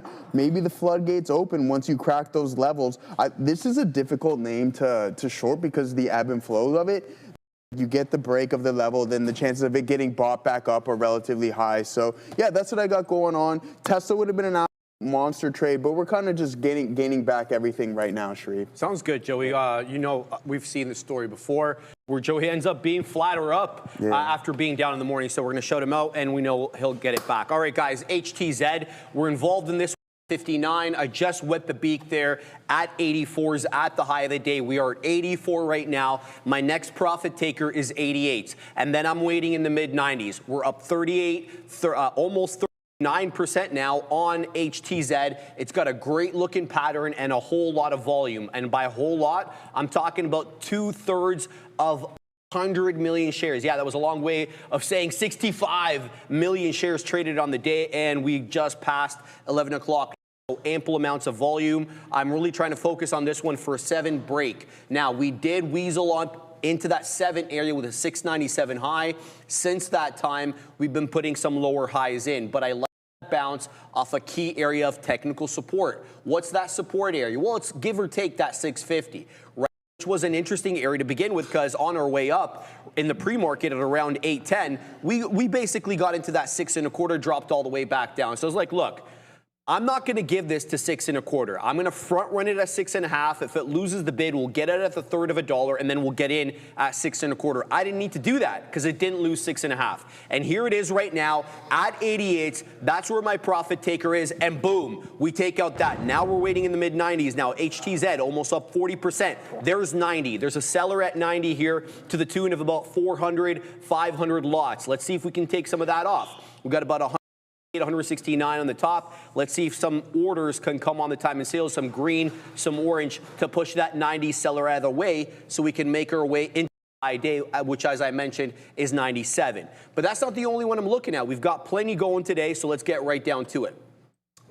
Is a holdover from yesterday. DTCK. Shout out to the man Ozan, who's taken this short while I was taking it long. Somehow we both ended up being profitable on it. But DTCK, I'm already 0 for 1 on it to start the morning. Take a couple of retracements into area lows. It didn't quite make it down into the 10 EMA, and now it's got a bit of a compression pattern. What do I mean by that? Lower highs, but we also got higher lows.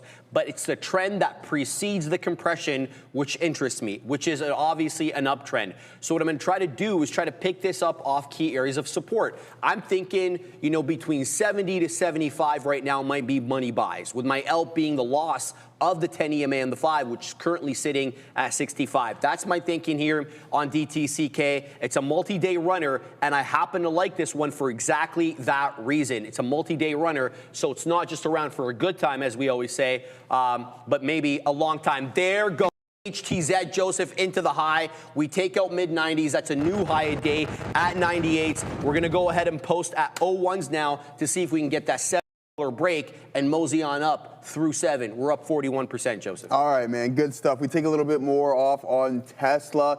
The thing is, though, I'm so tempted to try to grab along on Bitcoin, but I think that can end absolutely disastrous. Excuse me, guys, choking on my tea a little bit here, but there it is, guys, a couple more outs. If only woodpecker cried, as the song goes, but that's all right. We get out of there, and then we just hop right back in with that game plan. So let's go, Joseph says ADL. Yeah, I mean, hey, brother, it is what it is. I only have half the size on here than what I had here and here, which isn't the best, but oh well, we'll take it. Nonetheless, there's plenty of day left within this session, so I like our chances. There goes Nvidia right to those support levels. That's exactly what I want to see, as this downtrend is still fully intact. So you can see this on the 5-minute with that 201.25 support level. Once that breaks, I'm going to get rocking and rolling, and maybe if I can catch the top end of the range, then that's going to be even a better risk to reward ratio, which I think is extremely important. Let's go Nvidia 200. We can see a lit crab can be a good play. Yeah,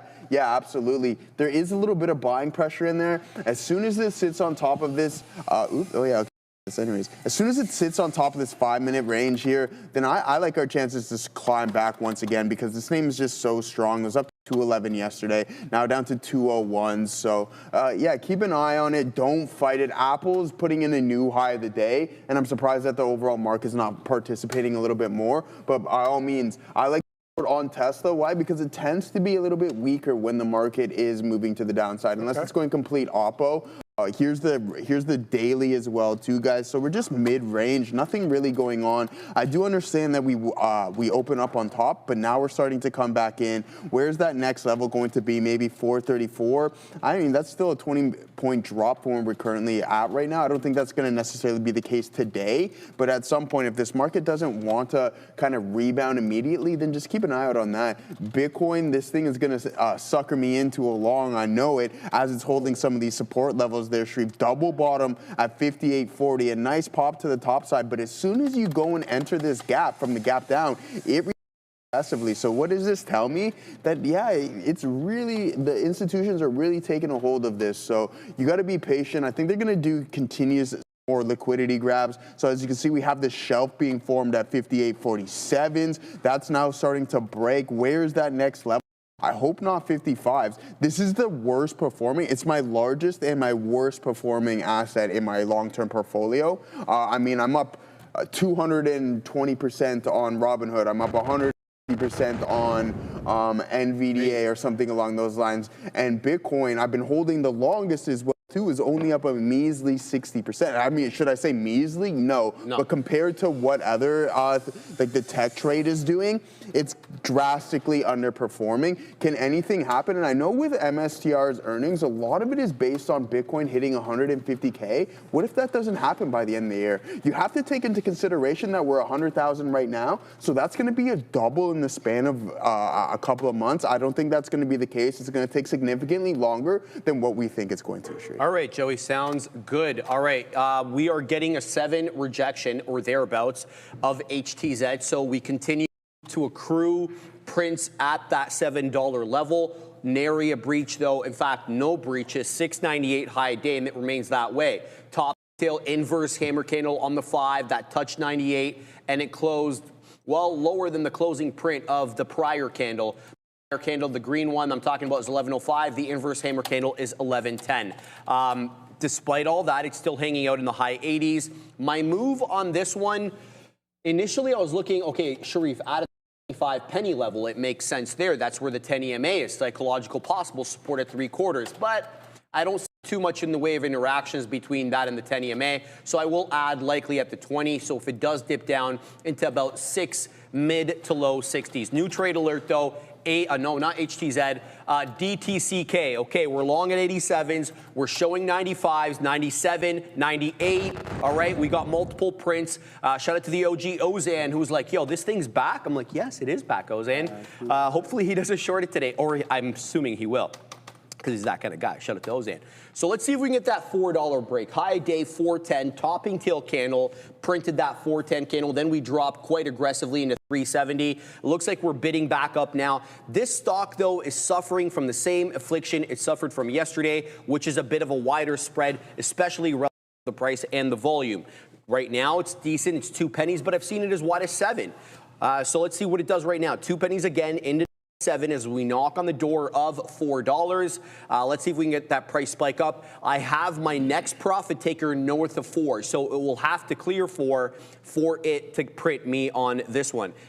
CK up 26.7%. Here we go. 99s now showing up. Good luck. Let's see if we can get a 4 spot on that ask side of the level 2. Not quite yet. 98s again. 99. So packing the patience there. Let's see what comes of this one. Back to HTZ. Yeah, this one definitely looking like it's going to retrace a little bit, which is fine because we have 59s on. That gives me a little bit of room with which to work on HTZ. Let's see. Hopefully it doesn't drop and make me look really, really silly. Ozan's going to short at 430 on DTCK. So watch out for that level because Ozan is going to take you down. All right, here's what I'm looking at, guys. It's not just HTZ. I was looking at Ruby before it crapped the bed and lost $1 from 192 as quickly as we lose $1. This probably loses its spot on the side chart any second now, as it interests me very little.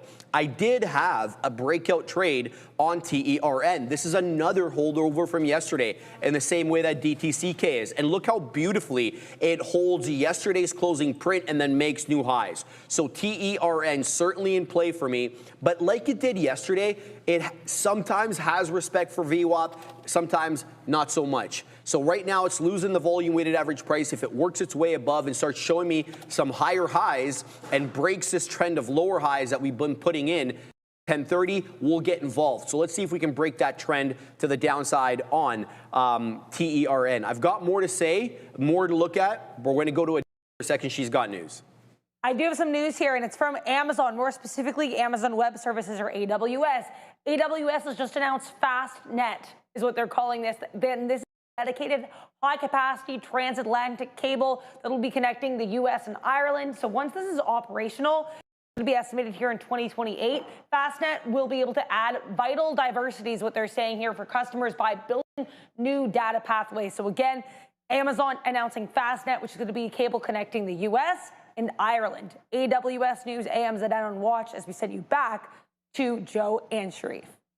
Yeah, Go ahead. I have to go on. Sorry. Let me just finish this up. So we're also looking at KXIN. This one's also basically building a position into the high, right at 1 2/3. But it's a bit spready, especially given that it's $1. So trade this one carefully. But I feel this one's got a couple of good bull flags here that maybe some people are looking to take short and getting squeezed. Case in point, 9:30. We pop up aggressively. We have about 20 minutes of. And then look at this volume bar, Joey, at 10 o'clock. I know you're going to like that one right there. Boom! Takes this one into 160. So we got a couple of bull flags here. No two bull flags created equal. Some are longer periods of consolidation. Some are shorter. So KXI and Joey, definitely keeping my eye on this one. All right.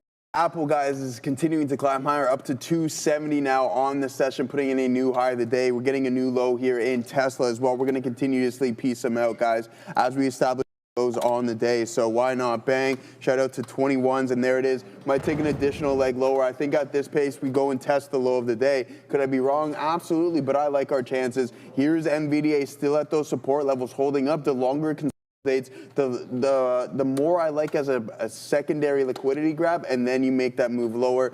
There goes Bitcoin cracking through support, 58.25 on IBIT. Of a look whatsoever in that space. What has Ethereum been up to, guys? Probably a little bit worse. There it is at the low of the day. So, I mean, not good whatsoever. I mean, you got to be patient. I think if you can get in at some lows, slowly just grab some more, then I think you'll be all right. Where I bought, not the best, but what we can do is, like, we're not in panic mode. I'm going to start really small on NVDA for the crack of support. If it doesn't and hits on the backside of this trend, then I'll just hop out with no issue. I got no problems with that. But as for the crypto space, right now, if you're not in a position, I think just avoid it until it starts to show signs of any form of strength, a couple catalysts coming out in its favor, et cetera, and then you can start to dabble a little bit more in that. But now we're in some NVDL. Let's see if we can get this to go to the downside. Obviously, with my size, I'm just starting really, really small. Because there's multiple fake outs, but I do like this price compression pattern. Let's pull it up on the 5-minute. As you can see, that continuous trend right here, and we're forming those lower highs, which I think is really important. If the floor snaps, then maybe we can take that next level. We can pull it up. I mean, we got to go back to an hourly to see what we got going. We'll go 2 hours on this one to see if there's any specific level. I'm not saying that 195 is going to be in the works for today, but that's something that you want to look out for. You can see that formed this double top, failed to construct a new high right there, and then sure enough, we're down to the lower end of this range, and watch out for anything south of these levels. You get those indecision prints, then you can look for a potential long there in NVIDIA. I think this thing is still a half decent buy. Obviously, don't go all in at once. You just want to slowly start to allocate, and there it is, a big time liquidity grab on Bitcoin as it's continued to move towards 58. It's going to get worse before it gets any better, I think, guys. So keep an eye out on that. I'm just trying not to look at my my P&L on that swing trade there. And again, I don't want to panic. We have a game plan. We have plenty of time. Just continuous calls, and then hopefully we can get that working. Afi, I looked at Noke. Not much is going on there, but what is going on is Apple now up to almost 271. Noke is e-liquid, right? So I can pull it up for you. There's not much we can see. Wow. What do you got going on there? Joey, I got to interrupt. Sorry. DTCK is taking out levels, guys. There it goes through 4. It's a new high a day. 412 here on DTCK, taking out the prior topping tail candle that closed at 1055. This current candle is the new HOD candle. Now, the move is going to be, now I have to watch what it does here with 4, because I don't mind adding into this position. Especially if it's going to start getting, its footing under it, about 30% in Greensville. But I don't think that we have cleared 4 by a sufficient amount in order to say, I'm going to use 4 as a backstop, as support area.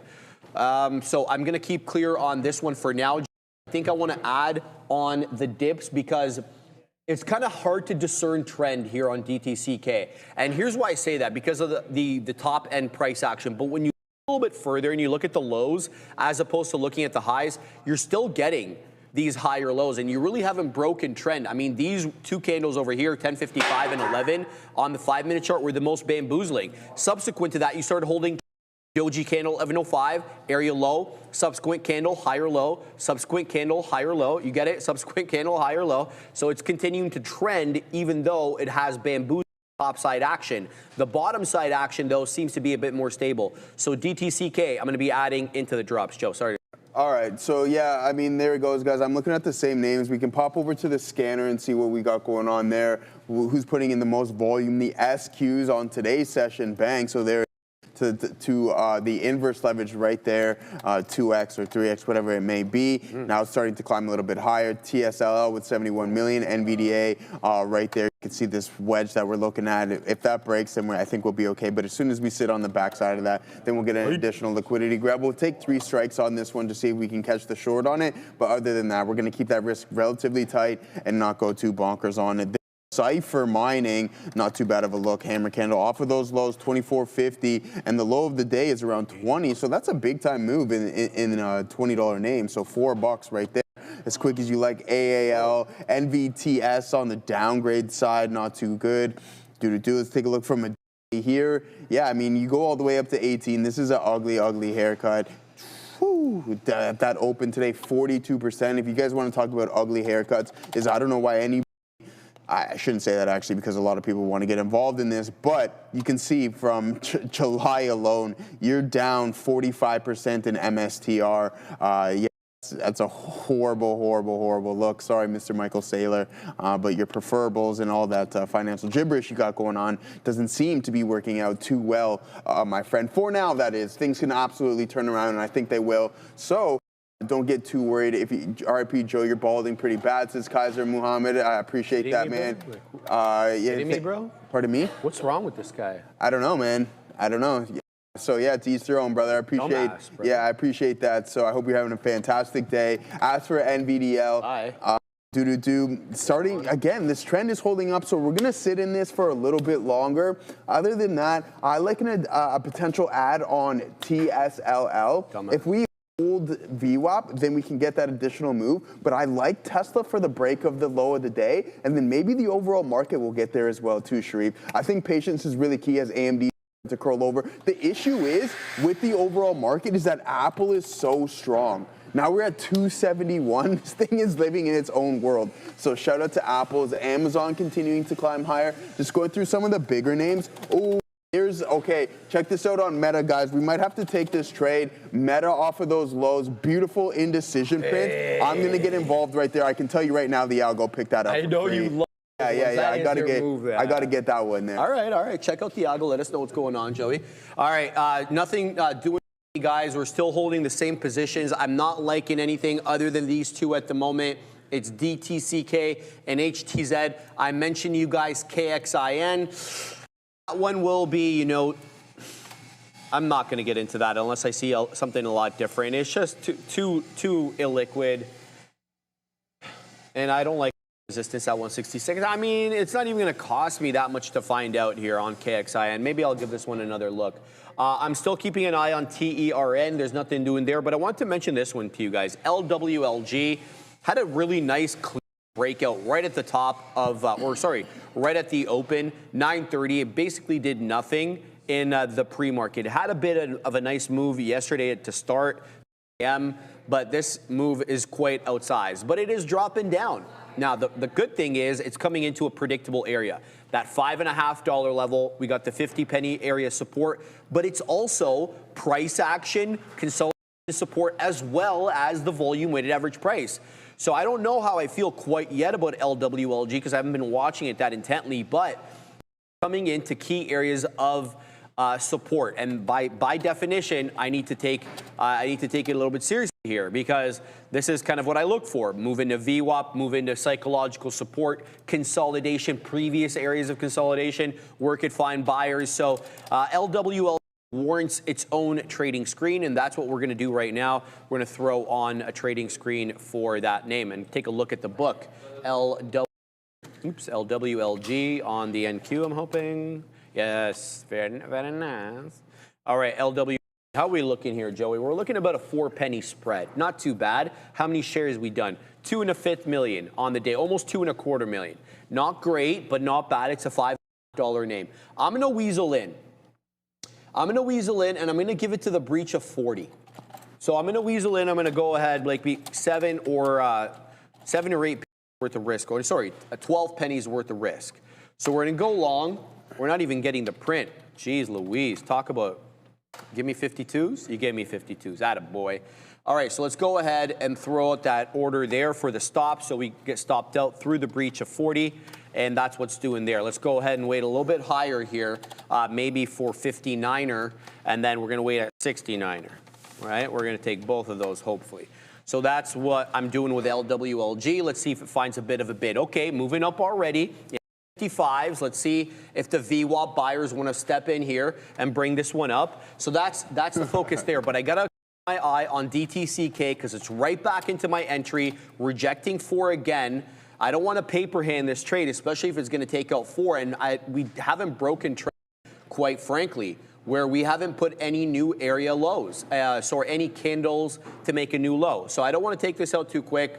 I am alive to the fact that it's got a couple of topping tails. Yeah, I know, Trav, man. I'm keeping an eye on it, brother, because it looks a little bit, I don't know. We'll see on DTCK. Last but not least here, HTZ continues to hang out near $7. I've got a next order north of 7, so we either get stopped out or we take out $7 for a flat top break, Joey. I want to also mention there's a what's it called? This thing's called IPOs. Sorry, beta, BETA on the NYSE, a new IPO. It's got a current tap of $38. Let me find out what the actual IPO price was for institutional buyers. Here is the headline. Raises over $1 billion in IPO. What's the IPO price? $34. Okay. Beta Technology is set to debut on the NYSE today after pricing an upsized IPO at $34. What's the top rate now? We're seeing 38. So good. It was already oversubscribed at the IPO level, and it's already looking to open up a little bit higher. I guess we've been showing a tap here of 38 to 41. I personally haven't seen 41. I've just seen 38, but the fly reporting that it did move up into 41. Last but not least, Joe, I just want to tell them what the imbalance locator is on this one. So we're going to take a quick look, switch from NASDAQ to the NYSE, and see if it's showing up here on the scale. Go by size. Beta not coming in, so let's go paired volume. There it is, number 3. We have a sell side imbalance of 53,037 shares. We've paired less than 1 million shares, 748,000 shares paired. It's not really sending me, signals of an oversubscribed and aggressive IPO day. We'll have to see how it goes. We'll continue to report on it for you guys. And if it does open and I don't see it, please let me know or Joseph know, and then we'll look to execute on that, Joey. Absolutely. All right, guys. So, yeah, we're in this meta trade here. I got out of NVDL. I talked about it.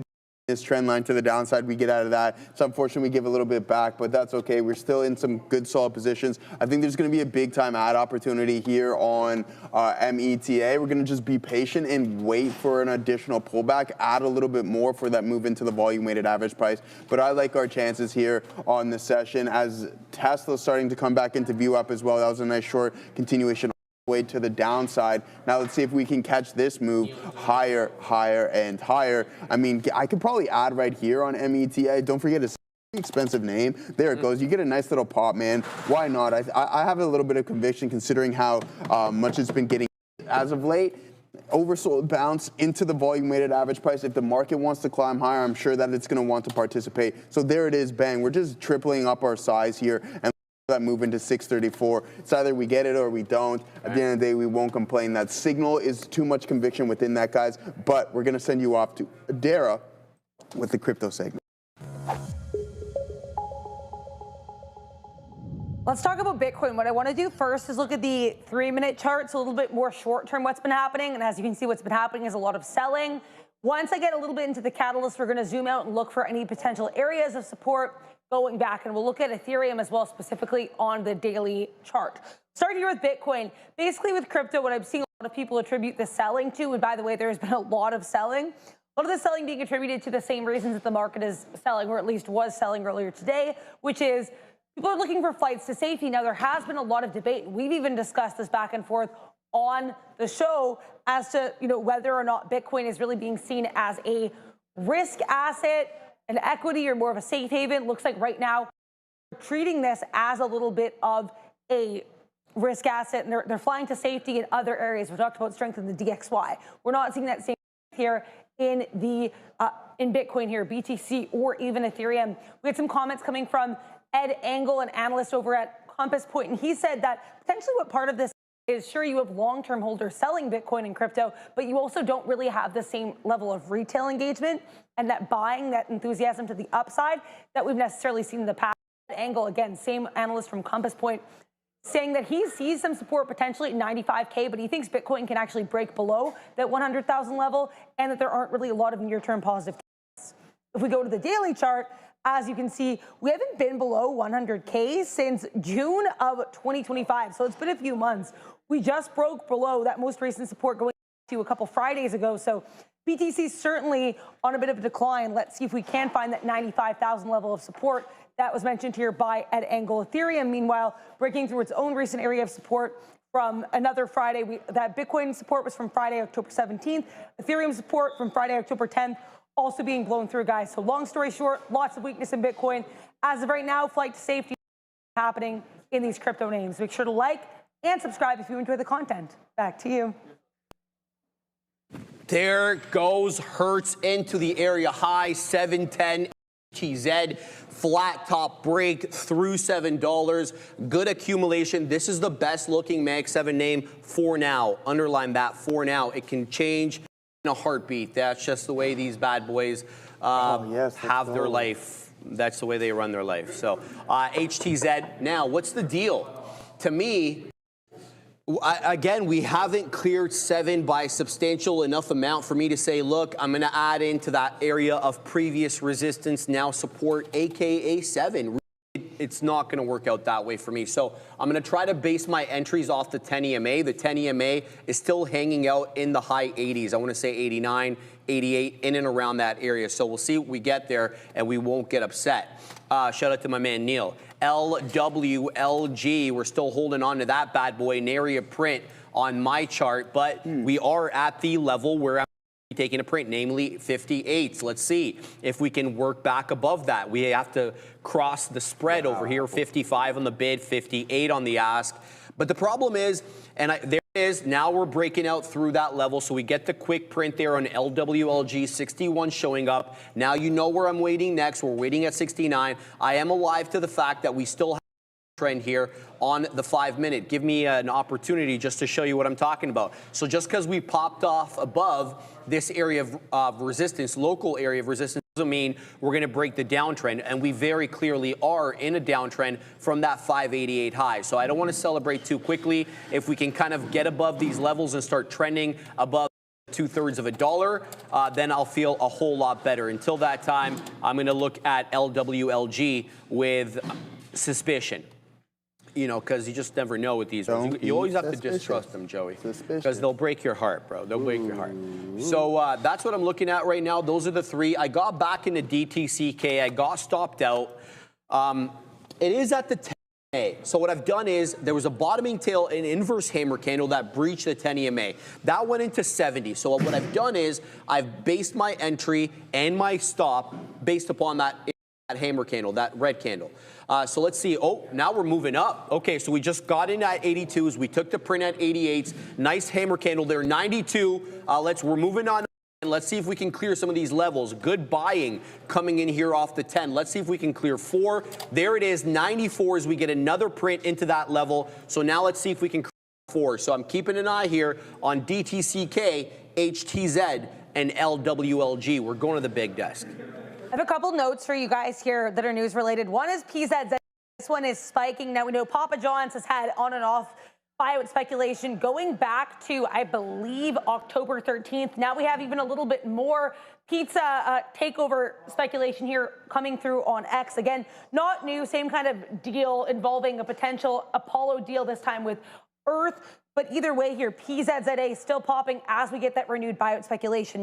Before I send you guys back to Joe and Sharif, I do want to mention these airlines. As you can see, UAL, a little bit of a flush lower on the most recent 3-minute candle. AAL did the exact same thing, and that could be because we got some cautious commentary from Sean Duffy, who is the Secretary of the Department of Transportation, or the DOT. He just said that they might need to close some airspace if the U.S. government shutdown continues. Now, as we know, he's not been the only member of the Trump administration who has been a little bit cautious, specifically about the airline space and airspace in general with the shutdown. We know J.D. Vance also said the airline industry could be in for a, quote, disaster if this shutdown continues into Thanksgiving. Keep an eye on airlines and PZZA as we send you back to Sharif and Joe. DTCK right back up to 4. Good ad there into the 10 EMA. Shout out to Fluffy Hippo. She's like, yo, bro.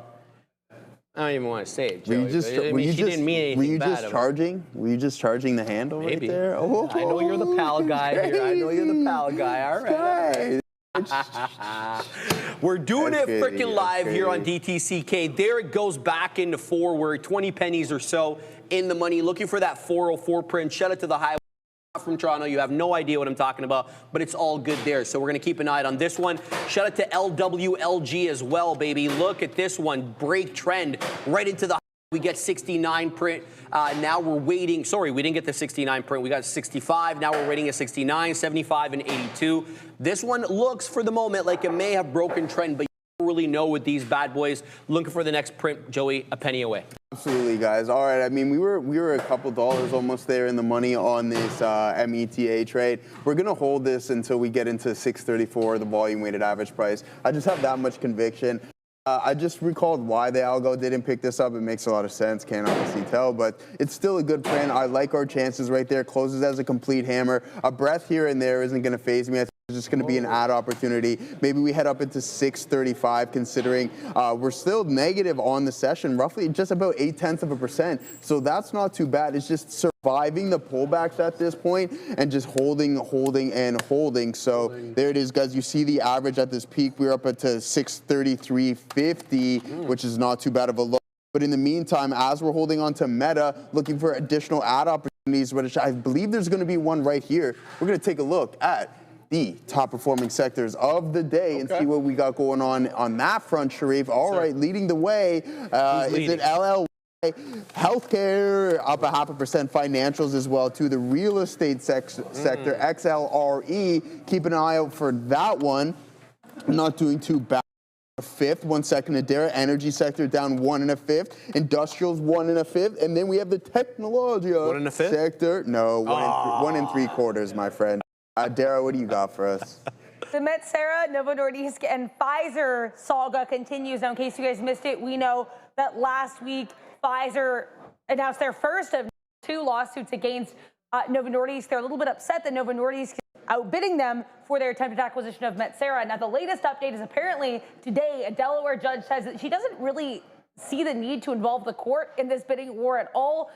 That being said, she did another hearing at 3:15 p.m. tomorrow to review the process. So again, 3:15 p.m. Eastern, we're going to get another hearing here for Metsera, Novo Nordisk, and Pfizer. Just to as well, if you were not aware, Metsera has actually said that they prefer Novo Nordisk's offer because it is actually higher than the offer they got from Pfizer. But Pfizer today in their earnings call said that they are still and they think they're the right partner here for Metsera. This is MTSR, obviously quite strong on the day, guys. Back to you.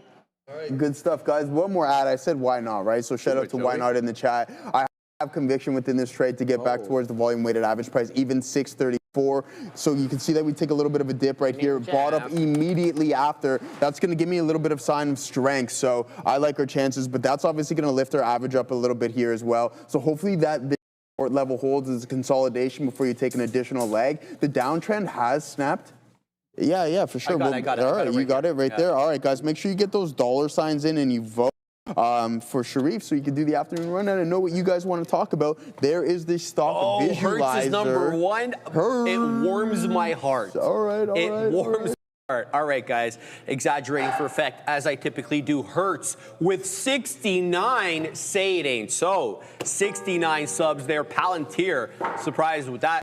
We got Meta with 69 as well. AMD, 57 votes there with Nvidia in at 32. We got HIMS reporting earnings after the bell yesterday, and they've got 27. Likewise with Tesla, very much in focus as Elon Musk's pay package comes to the fore this week. It's going to be voted on. Bull, Amazon also on their BYND. Your boy, were you? No, Neil was short BYND. I saw him. IREN continues to do its thing, 25. SoFi and the dead one, Apple. It ain't dead, but, I'm not going to stop calling it that. AAPL, the best performing name on the day. We'll have to see how the day closes out, Joey, but make sure to vote. You got to throw in that $sign, though. Otherwise, Fabian gets very upset. Joey, oh, my goodness gracious. I had a sick pun, but I'm not going to use it. There goes Dick through the highs, 431 highs, guy. Shout out to Fluffy Hippo, man. She made me get back into this one. Here comes the $50 on DTCK. The bid is on right now. 5 showing up. Here we go. We're going to take it out right there into 48s. There's 50 right now on DTCK. Beautiful move. Second day. A lot of gas, no breaks yet, Joey, but something tells me, I've seen these ones trade before, the breaks are coming. All right, the breaks are coming. All right, guys, let's keep an eye out on the tape here with Meta. I have the quote highlights on, but they're going to be too large for this name. You almost have to go like 500. We'll go to 1,000 to see if we pick anything up, but nothing substantial. But as we ran at 633 level, you can see the continuous flushes at the bid and below them. So that's something to be a little bit cautious about. But again, conviction within the trade, a red candle here and there. I can't let it spook me out. So here it is. Oh no, why did I do that? That sucks. All right. I need that new mouse out here, Sharif. So here it is, guys. I gotta stop doing the too. So there it is, guys. A nice consolidation at that specific level. That's gonna put you at the pre-market highs, which we like. What happened? Neil, I can't. No, I wanted to, but I didn't actually drop it. Oh, okay. No, I didn't. Okay. I didn't. I promise you, I didn't. Sorry to interrupt. All right, no. Good. What were you going to call it? Neil just wanted confirmation. Confirmation. We always need a little bit of confirmation. That's for sure. So here it is, guys. We can pull up the volume weighted average price. Let's go. Let's rock and roll. 634 is going to be that primary target where we take half of the position off. Unfortunately, it's first in, first out, and I am averaging up, looking for that move. Once we break 633, I'm confident enough that we're going to see that next candle being printed. So that's exactly what I'm going to wait for. If the market participates, then I think we're good. But you can see that Tesla, which I'm all out of as it came back into the volume weighted average price, not too coming back in here. But again, like our chances, patience. Oversold bounce on META. Let's pull it up on a daily, actually, because I want to take a look at it from that perspective. That can tell us a lot. And also from different time frames as well, like the hourly, et cetera, et cetera. So there it is. And this is what I was talking about. You get this engulfing print, things are starting to cool down. You keep a look on the at the money IV, and sure enough, if that's slowly decaying day by day, then you can say, hey, maybe at some point in the near future, we're going to see a little bit of a move to the top side. So that's one metric that I'm keeping an eye out on. Any forms of indecision also going to look to participate for a potential swing long. How was I looking at this? How? FBL, right? FBL options chain really... Actually, I shouldn't say really liquid. It is liquid. But at the end of the day, things will turn around. Just be patient, wait for that. And then I think there's going to be a monster trade playing this gap fill, whether it's FBL or META. Joey, I got a question for you, bro. Yeah. Right down your alley. Yeah. So say, you want to use one of these leveraged ETFs for one of the Mag 7 names. Options route. Yeah. Is there more possible risk to reward if you use the ETFs rather than going through the regular name? Again, there is and there isn't, right? Like, I wouldn't say there's a definitive strategy. You just have to be aware. Obviously, in the underlying asset, if you're in the 2x or 3x, it's gonna move obviously that way in either one, right? So it's still reflected within the options price. It's just that you have to be cautious on what the actual underlying is. Is there a different risk to reward? No, it's still going to be the same within the contract. Yeah, you just have to pay attention to what the underlying is actually doing. Question: is there decay in the same way that we have it through the equities? Absolutely, there is. Absolutely. Yeah. If anything, think about it. Like, obviously, you know this, Sharif. If you look at FBL off of the highs, it's down like 40%. right? Opposed to what Meta actually is, right? So like if you go to this peak, you're down substantially. Like it's not a good, you're not having a good time whatsoever. 41%, right? Like that's a really time when Meta is only down 20%. But again, you can get that topside move. But the thing is now you need double the amount of the move in the underlying asset to actually get those levels. So there it is. This is the pullback right here, guys. We're going to look for an add opportunity in META, and then maybe we can get that move back to VWAP Street. All right, guys. LWLG is not who I thought it was. Look, we've taken out some over here into the highs. I'm still holding a piece. I'm going to stop out if it breaks the $0.50. 3 pennies in the money. That's not what I'm in this for. It looks like it's going to continue its lower high pattern, with just, maybe a momentary breach there with that candle at 11.35. So it doesn't feel like this one's got it today. And in fact, I'm going to flatten out now for a 2-penny winner on the remainder. Beta, I want to remind you guys, we have a new IPO today. The TAP currently showing $37 BETA on the New York. The actual IPO price itself was, I believe, $34. It's been trading today on actual, first trading day. The IPO or the TAP has been ranging between 38 to 41. They've raised about $1 billion in money with the offering. I don't really know what the company does. Look it up. It's not going to take all that long, but I just want to let you know. We're going to keep an eye out on this one for you. New IPO on the day. All right, let's talk about DTCK. We get top wick. We feel great about it. But now, as Obi says, what is the next trade? Obi, he is the one can know. Here's the deal. I think now we've cleared 4 by a fair enough distance, a substantial enough distance to say, we'll generally $4 area, not a strict price of 4, but the 4 area as support. Sorry, my chair keeps sinking.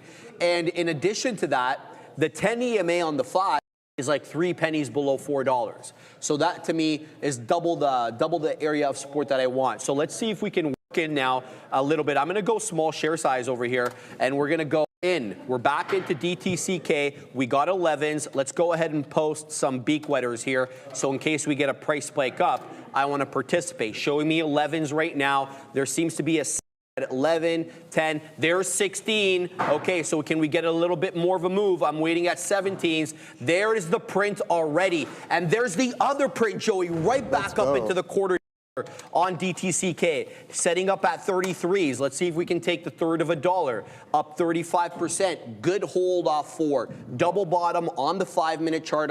About the candle at 11.45 and 11.50, both of which defended 4. Let's see if we get that continuity over here on my friend DTCK. I've said very little about HTZ in the past, I want to say 20 minutes, because it's been doing bupkis. It's been hanging out at $7. Can't clear 7 decisively, also not losing the 10. I've got 59s on at the moment. I haven't added, despite the fact that it's been hugging the 10 EMA on the 5 since 11:15. So almost 45 minutes now holding the 10 EMA, but not taking 7 decisively. So I have no move right now on HTZ. Let's see what it does. Or HTZ. Shout out to my Americans, who are the majority of the viewers, of course, on this stream. So waiting at 33s next for DTCK. Let's see what we can get. Show me 25s. All right. Good move, good move. Looking for a little bit more of a price spike on this bad boy. Candle open, by the way, is 32s. So we're going to have to clear prior candle open. 29s now showing up. We're waiting at 33s. Can we get a nice little price spike and a liquidity grab? 30s now. Here we come. I'm seeing 31s on the time and sale. So not quite yet the print. Packing the patience. DTCK up nicely. All right, guys, here we go. Yeah, there it is. Right back to our entry price. We add some more. If it cracks lower, then we're just out, but you can see where my average is roughly right now. So I like our chances. I mentioned this, a little conviction, whether it works or not, by all means, it's out of my hands now. I'm executing how I should, not going to get out prematurely. I told you guys the price target is going to be the volume weighted average price. It either hits this 63.50 first, or we get up to 634 flat, and that's going to be the goal. I'm seeing some prints across the board that are giving me a little bit of vote of confidence. Here it is. If this 5-minute, boom, closes as that hammer. I like it even more. Am I going to add some? Who knows, man? Who knows? I could do anything at this given point. But once again, we like our chances. Now let's take a look at Bitcoin. Has the bleeding stopped? There's still some selling pressure within these candles that you have to keep an eye out on. When you're looking for hammer candles off of the lows, it's really important to look at the details and how they print, right? Like if you see some selling pressure still within that, what does that tell us? That, hey, they're not completely exhausted just yet, and they might have the ability to push price a little bit lower, all right? So just keep that in mind. We'll go over some volume names here momentarily, but I'm super focused on META. I'm in full size right now and looking for the volume weighted average price, as I mentioned multiple times. Now, as for this, let's get this out of my way because I can't see anything. And this coffee, was chugging water, was drinking tea this morning, having a good time. It was chilly in here. Small cap, nah, we want the regular stock scanner and see what we got going on. All right, we're gonna head over to Adara momentarily. Back to this scanner to see if anything's catching our eye. This is the daily 5-minute. We'll go through a name first, Ford, IREN, not too liquid, but I mean, this name was strong in the earlier sessions. Adara, what do you got from us? Yeah, I'm seeing some stuff here on Microsoft and AAPL. I'll start with Microsoft. We know previously, I believe earlier this month, they announced this partnership with Nscale. Now I'm seeing that they committed $23 billion for the space for that data center with Nscale. Also keep an eye here in AAPL. This headline is pretty vague. If I have more details, I'll let you know. But American Airlines, AAPL, reportedly going to be cutting, quote, hundreds of corporate jobs, specifically in Fort Worth, Texas. Again, if I get more context here with regards to the percentage of jobs that is in the grand scheme of things, I'll let you know. But either way, AAPL making a little bit of a bottom here again. Hundreds, quote unquote, of job cuts. Back to you. Undies? Yeah, Yum. Oh, Yum. Brand. Well, it had that earnings report, bro, and it's looking really good, man. I like it. From the intraday, Yum flat top break, no? I mean, there's liquidity issues here. Yeah, right. You see what I'm looking at? We go into the 1 minute. It's even worse from there. It's not too good. You can just tell by the chart right there. Yeah. You could tell really. That looks like a common gap waiting to get filled. Yeah. I mean, anything can happen. Any gaps like that are in the consolidated range? That's a common gap just waiting to get filled. Yeah, so the chances of that happening are most definitely there. So, I mean, not too bad. If you sit on top of this, maybe you can get rocking and rolling. But this thing is a complete repeat offender. There's a lot of consolidation going on here, man. That would give me an absolute, I would be bald in no time owning that thing. Definitely stressing out heavily on what's going on with that. We just blocked that guy, bro. No, that guy was frustrating me. Yeah, good. Straight See you to later, jail. right away, man. Keep talking. Yeah, exactly. Keep talking smack. You won't be talking in here, but no, in all seriousness, Mike Feed the Rider likes that one there. Thinks it's pretty funny. Let's see if this candle holds up, guys. If it breaks 63.50, then we have to get out of the trade. Sellers are most definitely in play here on Meta. Again, I just got to go with what the prints are telling me and try to make this the best trade possible. If there's nothing we can do about it but take a little bit of a loss. So, yeah, it's looking like it might come into play, but oh well, it is what it is, Sri. Yes, sir. Guys, I'm out of DTCK at 35. It's continuing to hang out, though, right around the $0.25. It hasn't broken trend. I don't want anybody to think that I'm thinking this is breaking trend. It's clearly not. The higher lows are still in play. I just didn't have too many shares, full disclosure. Doesn't mean that I can't get in more. And here we go again, man. It's right at $0.33, and it looks like the buyers are stepping in. There's the orange. You guys see the orange on the time and sales? And look at takeout levels. As soon as you see orange, that is exuberant buying. Green and orange on my time and sales. And I know the orange doesn't really look orange. I don't know what color does that look to you right there? That one right there.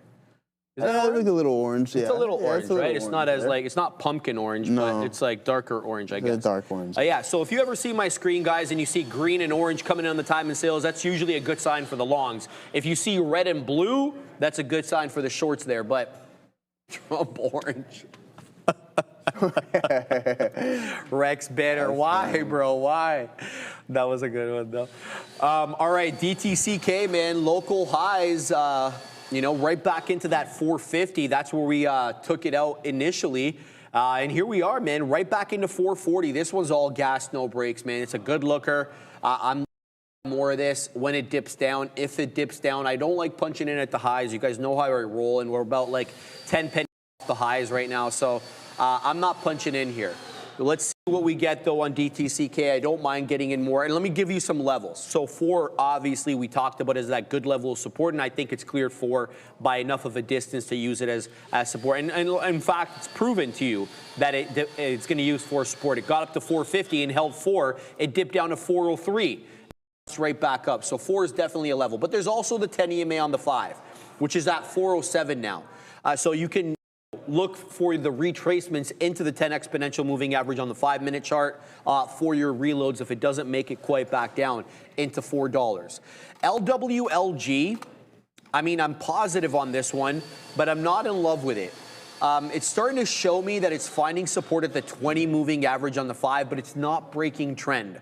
I'm going to wait for a move above 5 2/3 on LWLG. If it gets above 566, let's say maybe works its way into 570, I'm going long this name. That, to me, will be a higher low and another higher high. Let me make my case to you guys on the 5-minute black charts over here. So here's the deal. We were talking about this trend break, right? Lower highs, lower highs, lower highs, and it was uninterrupted. But now look at this. The hold of VWAP, and now we're putting in higher lows. So continue with this higher low pattern and then put something above this area of resistance right there at 5 2/3, namely by getting above 70, I'm going long again on LWLG. That to me will be a trend break or a trend change, and that's kind of what I'm involved in these small caps for. So that will be in focus, and there goes Hertz right back up into 7 again. We haven't added anything, though, on Hertz. I think I might have to add a little here, Joey, because we don't have too many shares. What I'm going to wait for is a decided move of a 7 and hold. We have a 712 high a day, which clearly wasn't enough to use 7 as support. So I'm going to wait till if this clears 7, then we'll get a little bit more involved and see what is up with that.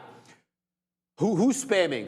Who's spamming? That moron TAC 9090, he's done. You're out, bro. I'm going to put you in a timeout. You're going to get 24 hours, and then hopefully you won't spam tomorrow.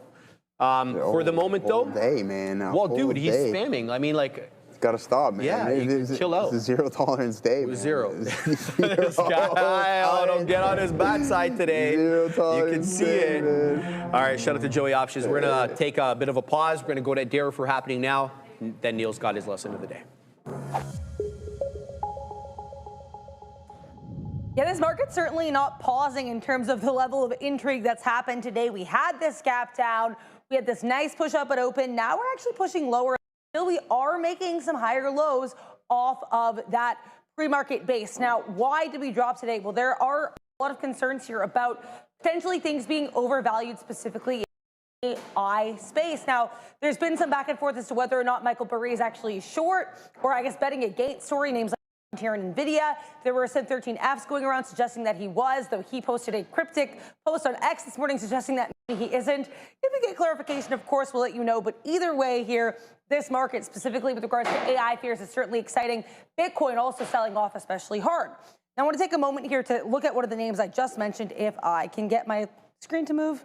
Oh, good. Fun times, technical difficulties. Anyways, Palantir is going to be on watch here with earnings. Now, they did guide better than expected quarterly growth, but it is worth noting that for next quarter, even though they did, like I said, they beat the growth a little bit less than it was this quarter, so there could be some concerns of slowdown. AMD and SMCI report tonight. You can find visuals for both of those in terms of earnings previews on X at TTV Research, and we also have a whole bunch of other earnings names tonight, including Rivian and Kava. Definitely check out the market recap with Sean and myself for more coverage of those names. I cannot do the ad read because I cannot see my screen because I can't move my screen. So we will send you over to Neil at his lesson of the day. Anybody want to guess what the lesson of the day is going to be? I feel like I'm going to be doing a repeat because I might have said this a million times. It's okay to be wrong. It's not okay to stay wrong. It's one of the most important things you can say in trading, at least to yourself. But I want to show how you can apply that potentially on a day like today. This is the thing. Oh, I like this one. Carter says, lesson of the day is don't go long BTC. Well, maybe that's going to be the lesson of the day. But sometimes you will have a bias in the wrong direction. What you need to, most of the time, what you need to end up doing in trading is very simple. You apply more capital to winning strategies and you apply less capital to losing ones. But that's not just in the long run. In the short run, you've got to be thinking that way as well. So when I came in today, the stocks that I actually liked to the short side, I said sympathy to Palantir, Lumen, Bitcoin, AMD, and then Intel on a trend break, which we talked about yesterday. So Lumen, right off the open, fails the high. Okay, that's working. We'll trade at that level. Uh-oh, it stops out a couple times. It doesn't really follow through. Then we try it as it breaks through VWAP. Okay, now we stop out. But here's the thing. Once it doesn't work here, now you've got a wipeout bottom. You've got a trend reverse from the low. You've got it holding over VWAP. Nothing about this says a short anymore. So I stop shorting it until what happens. I might get into this again, but if I do, it'll be because I don't know, like that. I'm like forcing it for that trend to break. But why not? The VWAP trend, which will have to break under VWAP, or maybe it continues and goes up for the rest of the day, and I shorted like somewhere around here, at like 2 or 3 o'clock. That's the kind of thing that I'm waiting for. AMD, similar story. AMD didn't actually ever really set up the short that well. You can make the argument here into the prior high it did, but I waited, just like I'm now waiting for Lumen, for it to set up trend reversal. And from the trend reversal here, it's essentially been a short at basically the same price, around 256. First short gives you a buck, reload, stopped out, shorted it again underneath, trailed out, shorted it again, able to get 254.50. So really pretty successful shorting, waiting for something to happen, because the initial short's wrong. Like, it's a long all the way until it turns into my short idea. But the other side of that coin is to do more of what is working. Do less of what isn't working, or be patient and wait till it set up, and do more of what is working. So when Intel the only thing working, we just said, okay, fine, if this is going to continue to work, then just always short this one at VWAP. Because notice the one thing I was only in all morning was Intel. Why? Because it was the only thing that was continuing trending down that I was trying to trade. Now, there is another side to this coin. Yeah, AMD ends up being good, is good, so both those are better than any losing traders I have, so I'll be up today. However, there is another side and an opportunity cost. Because if I was stubborn about it, I wouldn't have gotten away from IBIT.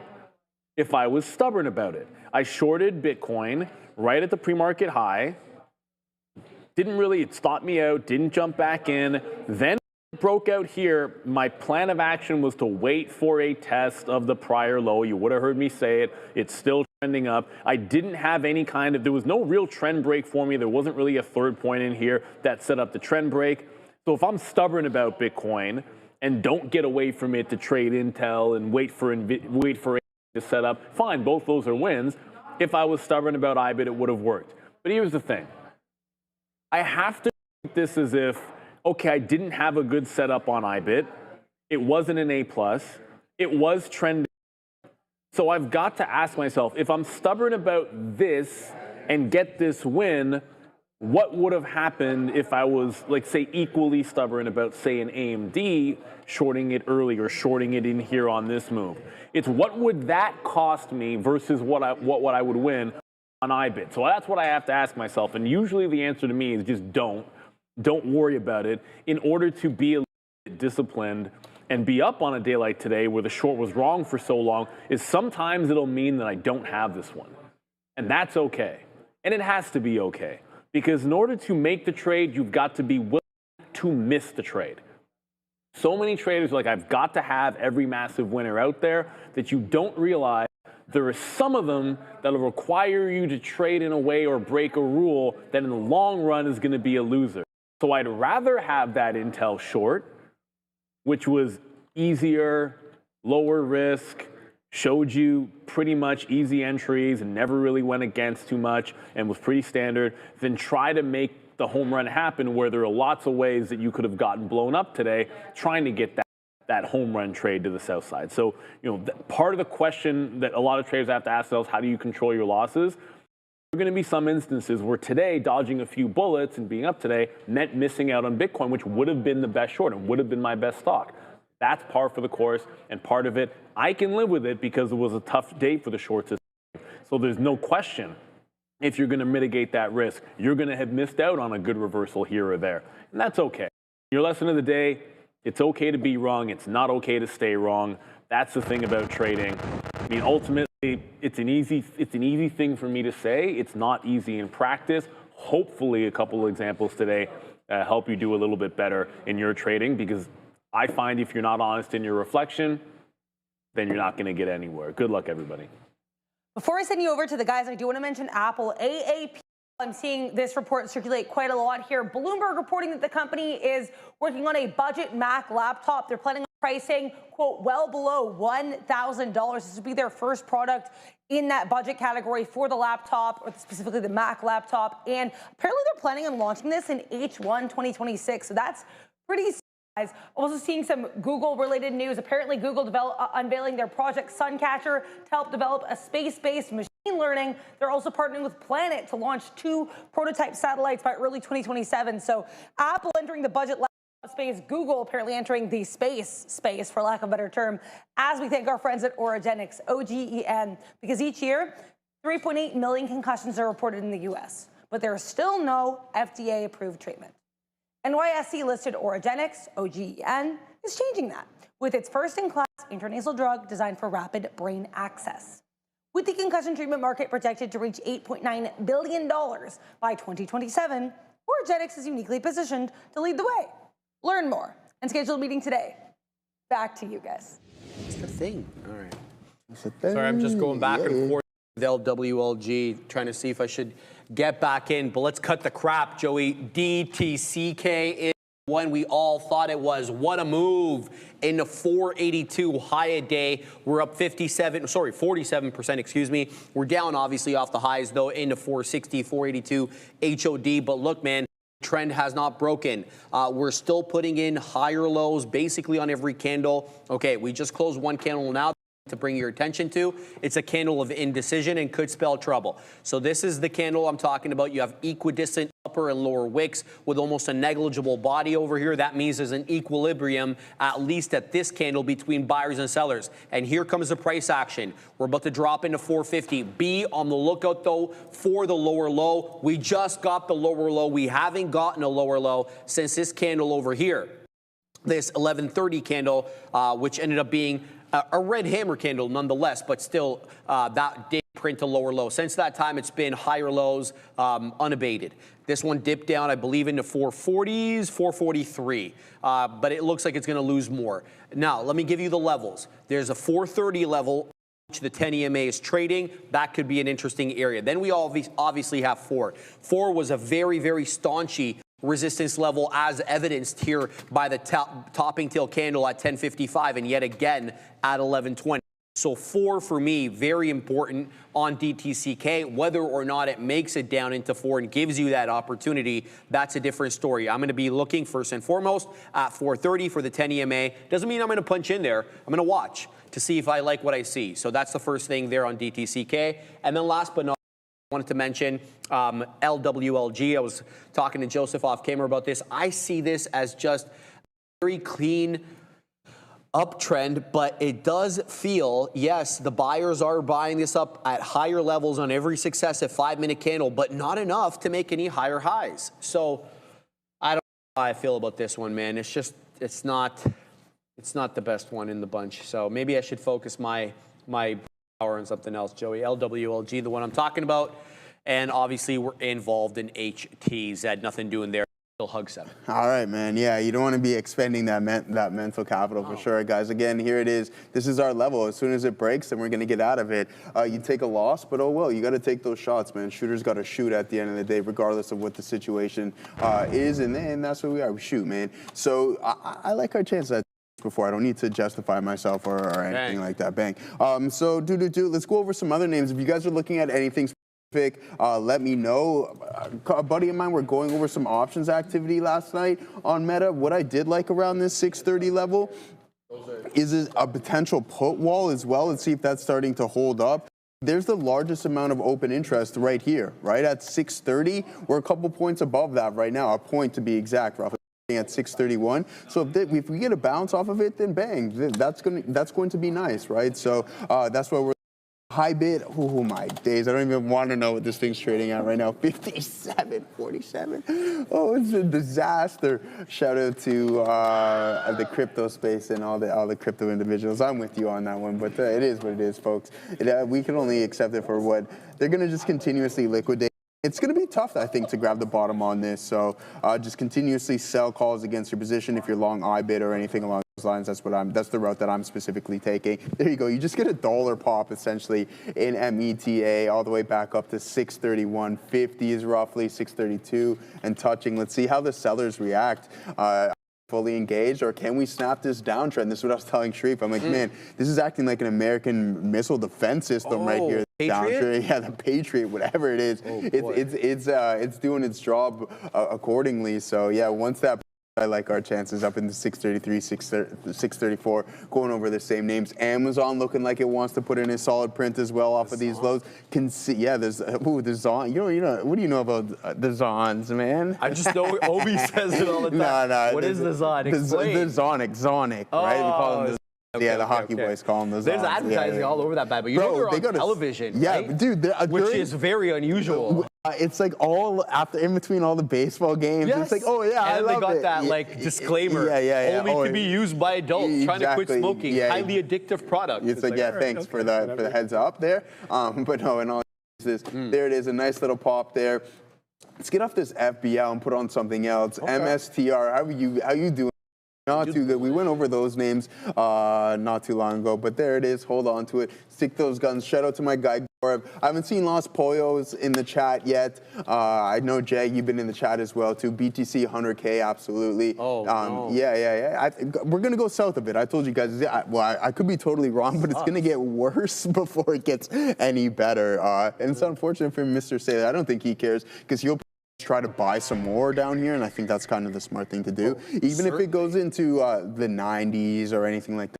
I wouldn't be surprised if we seen like 89 or something absolutely ridiculous. But the thing is, though, we know with Bitcoin that a couple of days it can put in like 2 10K sessions, and then sure enough, you're right back towards those highs. But you are now at 100K, you're 26% off of that previous all-time high, which was around 126, which is not very much fun. Now, is it? But what we're starting to have a little bit of fun in is this trade. Let's see if that can hold up. We'll go through a couple more options activity.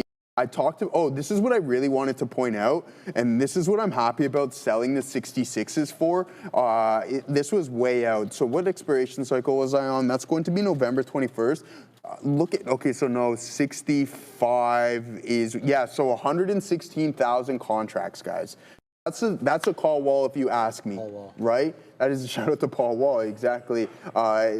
Soon, this meta history, my mouth's going to be looking like a disco ball for sure. But at the end of the day, there it is. That's a call wall, 110%. You fade anything off of those levels. These 65 calls may expiration, but I'm short these 66 calls on this expiration cycle, and I collected $70 per contract combination. So I'm essentially almost 50% of the value. So that's what I want to see, and that's what we like. I closed my previous ones that were supposed to expire by the end of next week. Right, we collected 65 to 70% of the premium on that and just rolled them over because essentially that's the smart thing to do. Collect more premium, you sell it on those pops, especially if you don't have that much conviction and you have time. But at some point, I have to come to the conclusion, whether it be in the new year, do I want to be holding on to these contracts for that long? Not necessarily, no. Will I? Let's see how the price action is. If I see any form of indecision prints at the lows and through some key support levels, maybe I'll add another contract or two. That will put me relatively heavy. Again, 8 contracts is like, okay, hey, we don't want to blow the account up, but we want to also put on some substantial size, try to make the most out of the trade. Is it working out right now? But again, I have conviction. I like it. I have confidence in it. Maybe just not right now, but be patient. Joey, I just want to ask for a favor from you. Yusuf Atif, he's talking about Webull. He's got 20 sold puts expiring in 3 days at $11. Okay. Unsure to roll to after earnings, get assigned, or take a $2,000 loss now, honestly. Can we look at something absolutely. for Bull on? I mean, I can do the TA, but he's asking Yeah, I mean, well, An okay, so options he has 11, right? So 11, yes. that 11 strike price. He 20 sold puts expiring 3 days at $11. Yeah. So I mean, you can take that loss or you can roll them over. There's nothing wrong with that. Again, you're selling puts. If you want to own those at $11, but I think you're better off just going down a couple strike prices because this thing's been getting smoked as of late. I thought there's going to be a couple opportunities for it to bounce off of some bottoms, but that hasn't been the case. Like, it's just continuously selling, which is not a good look whatsoever. Like, I was trying to snipe this one around this neck of the woods to say, hey, maybe we get a bounce in Webull, but no, continuously bleeding. So a rollover to 8.5 or $8 isn't bad. Obviously, you're going to have to pay the difference, but if you want to at $8, maybe that's not going to be too horrible. I don't know how much more this thing can bleed. Let's do a quick comparison. Hold on. I'm going to do this. As for Robinhood, we know that this thing was, a couple dollars at one point. Like, look, it's $7.65. I'm not saying that Webull is Robinhood, but who's to say that won't happen in that scenario? And now, for some exciting news out of Canada for the sophisticated traders on stream. Beta Pro by Global X Canada. That's Canada's largest provider of leveraged, inverse, and inverse leveraged ETFs. They've just launched 6 new triple leverage ETFs. They're offering you guys 3 times bull as well as 3 times bear exposure to the S&P TSX 60. We're talking about semiconductors as well as U.S. Treasuries. And if you want even better, they're offering a special fee rebate, dropping management fees to just 65 basis points, all up until, New Year's Eve this year, December 31st, 2025. Plus, the U.S.-focused strategies, they use currency hedging, which offers for pure performance as well as exposure. So if you're a tactical, sophisticated trader and you're looking to amplify your performance, you need to check out betapro.ca/3x daily. Learn more. Shout out to the good folks there. All right. Thank you for that, Joey. I do appreciate that. Yep. Guys, I'm back into DTCK. We're in at 45 and we wet the beak all the way up into 63. It's holding the 10 EMA quite well. I haven't seen a breach of the 10 EMA wick, close, or otherwise since the candle at 11:35, and that one ended up closing above the 10 EMA. So let's see if we can get above prior bar high. Prior bar high is 63 exactly, off which I got the beak wetter. But this candle has a higher low, but no higher high yet. So my out is based on prior bar low. We're going to try to ride trend this bad boy here. You guys are also talking about BYND, so let's talk about it, man. I mean, look, it's up 3.5%. It's got what could be a double top possibly here at $150. I'm not trying to call it top, but I'm seeing resistance at the 150. You got the first initial area of resistance at that $150 at 10 a.m. And then we just moseyed on up there not that long ago. Quarter after the hour, 12:15 or so, and now we're losing trend again, breaking into the low 40s. So BYND in focus. Let me do some TA over here and have a quick look and see where some of the technical levels on BYND are. This is the daily. That's not what we want. We want the 5. All right. So 10 EMA. Look, it looks like it's finding support at the 20. Okay, that's a yellow line right there. It does wick below it, but it's quick to retrace right above it. I'm talking about the yellow line finding support for BYND. You know, you could try picking it up off 42, 41, 40. I think those are the money fills. You get that. Look for continuation to the $0.50. Wet the beak in front of the $0.50 though, because as you've seen on the day, it's certainly an area of at least intraday resistance. So BYND, not up big though. I know it's a retail favorite to me though. I don't know if I want to jump into that bad boy today. So we're gonna let that one do its thing. 25 for now. So shout out to BYND. All right, new super chat there. Ooh. But before we get to the super, I just want to remind you guys, get into the chat and vote every day. I mean, it's super easy. You guys are throwing the tickers in anyway. You want Joseph and I to look at it. So make sure you're throwing in that $ preceding the ticker, and then it automatically registers, and then we'll have what you guys want to talk about on the afternoon rundown with the big kahunas, Neil and Sean. They're going to give you their look on think about the name, whether it's still tradable on the day or whether the best trade is behind it, so to speak. So get into the chat right now, vote for your favorite tickers. But let's cover the super first. On the Rail TV, the $10 super chat, my man dropping cashola in the He wants to talk about mRNA. And I know this monster had, it had a report not a report, it had a headline last week. So let's do a little daily TA start so we can know, oh my goodness. I don't get happy for this because I know they got good technology here that they can use for other purposes. And people have money in that stuff too. Man. Yeah, and I never want to pound the table when I know some people added the money, but it's another start, Joey. And you know, look, we're not going to have a pandemic every year, every 10 years, so we're not going to have price action. Intraday, though, I don't like it at all. Not for me. Does it have discernible price action? Sure, we're at a support level right now.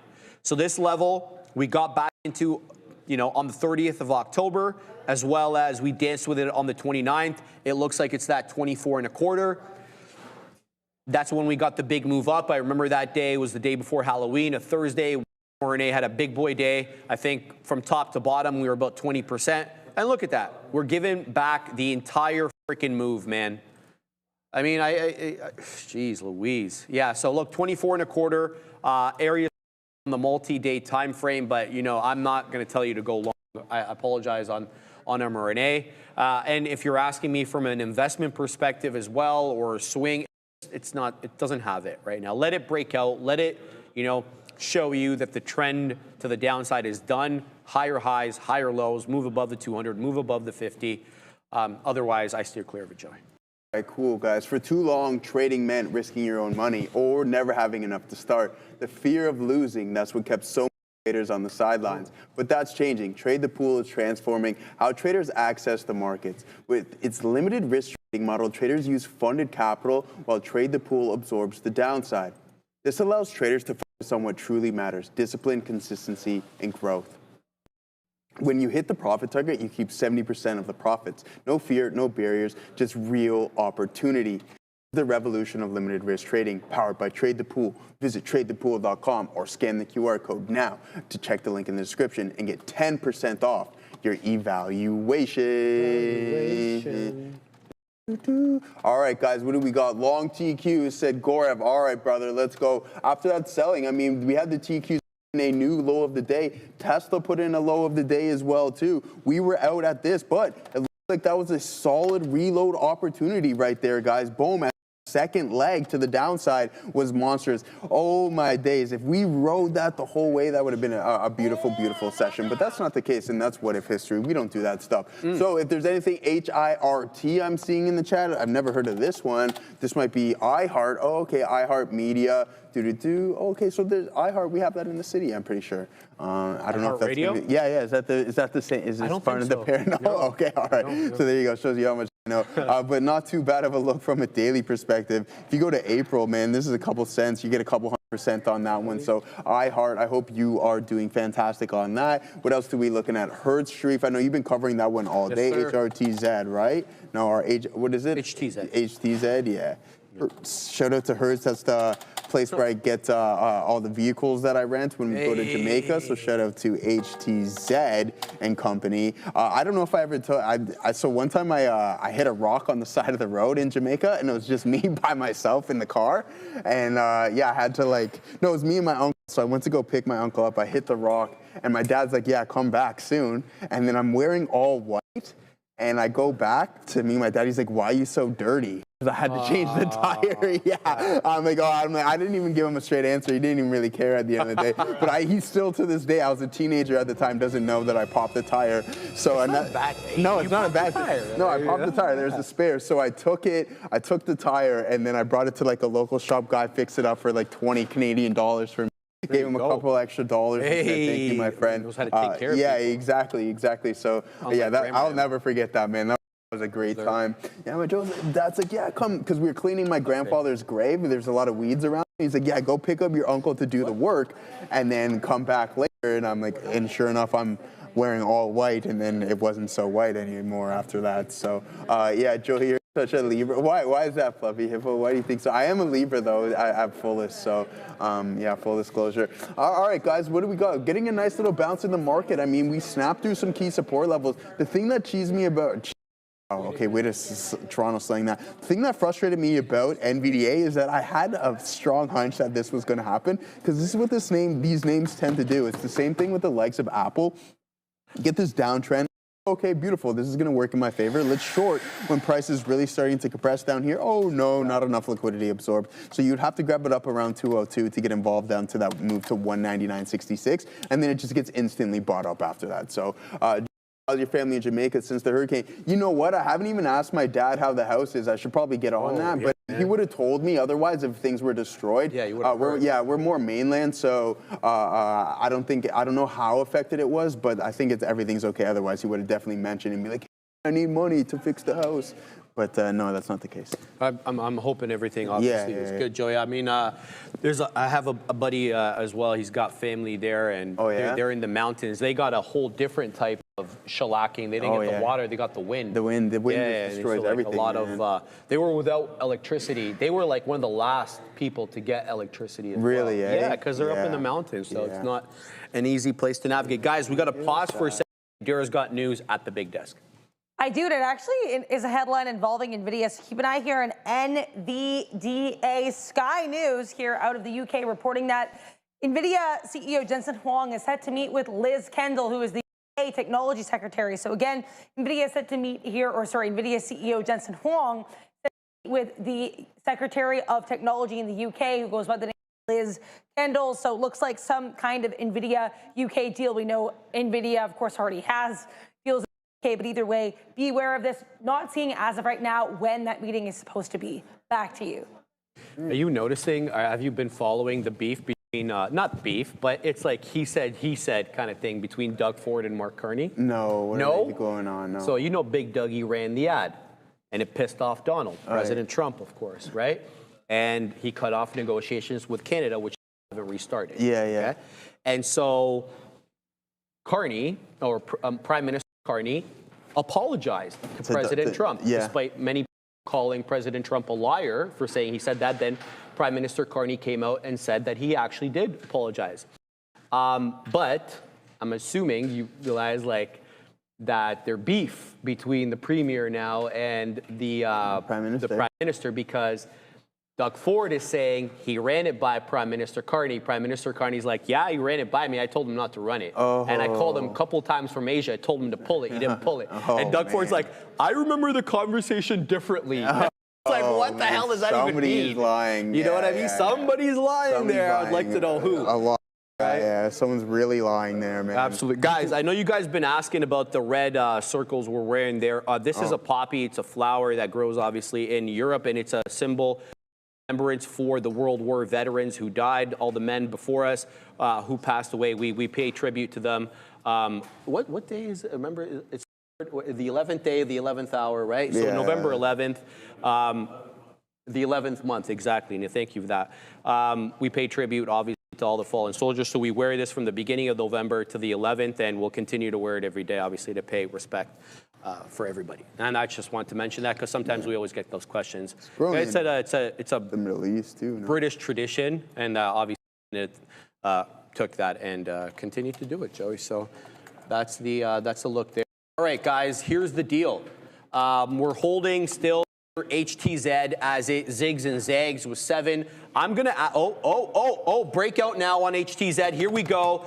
That's a new high a day.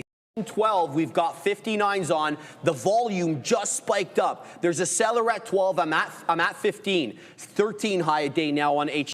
Let's see if we can get up a little bit more. Nope. It looks like that seller is going to come in there. Here we go, showing 10s, but a bit of a sell order coming in now. HTZ. Look, I'm going to wait for 15s, and then we're going to add. All right? But I want to see this one clear 7. Look at that. Price spikes up above 7, and then right back down into 7 it goes. So I don't feel we've defended 7 enough in order to say, look, that's a solid level of support. We're a little above 7, a little bit below. Let's let that price action develop a little bit more, and we'll keep an eye on HTZ. It's the best looking name for me anyway in the small cap gapper world. DTCK, also a good one, but this one getting more of a prolonged pullback than its other neighbor there, HTZ. It's losing the 10. It just found support momentarily at the 20. Now, I want to point out something here. This 20 moving average is very important area, price action, resistance area, now support. I'm talking about these two topping tail candles, the 1055 candle, the 1120 candle. Them rejected in and around 412, and lo and behold, look where we're getting price action support right now. Right off 412 we go into the high 20s, so it's already being bought up. DTCK, nice little bounce there, but let's look for a trend change. So it's a nice scalp. So if you got in a ton right at 412 and you wet the beak at 425, you made money, but that doesn't mean we all trade in that way. Some of us ride trends for longer than 1 5-minute candle. So for those people, look for a trend change, and you're looking for a trend change vis-a-vis higher highs and higher lows. Right now, you have neither. So DTCK certainly in focus, but not guaranteed or hasn't set up perfectly quite yet. So I'm going to keep my eye out on that. Shout out to Jay Lee. Jay Lee, I covered my TQQQ short. 112.30, got like $5 winner since I started the short yesterday at 119, held and added today at 115. Great short, Jay. Obviously, a great morning to wake up to a swing and see what happened overnight, thanks to the leaders of Goldman Sachs and Morgan Stanley running their mouth out in Hong Kong. Love that. Shout out to Jacques. They are just outsmarting Mr. T. At the end of the day, most views of the video came after Trump posted his message. Yeah, Doug Ford saying something in the avenue of 12 billion views. I haven't verified it myself, but a ridiculous amount of views. That's what he said. And I haven't verified it, Katina, man. But he was very, very quick to tell everybody how many views it had yesterday, despite the fact that it's no longer running on television.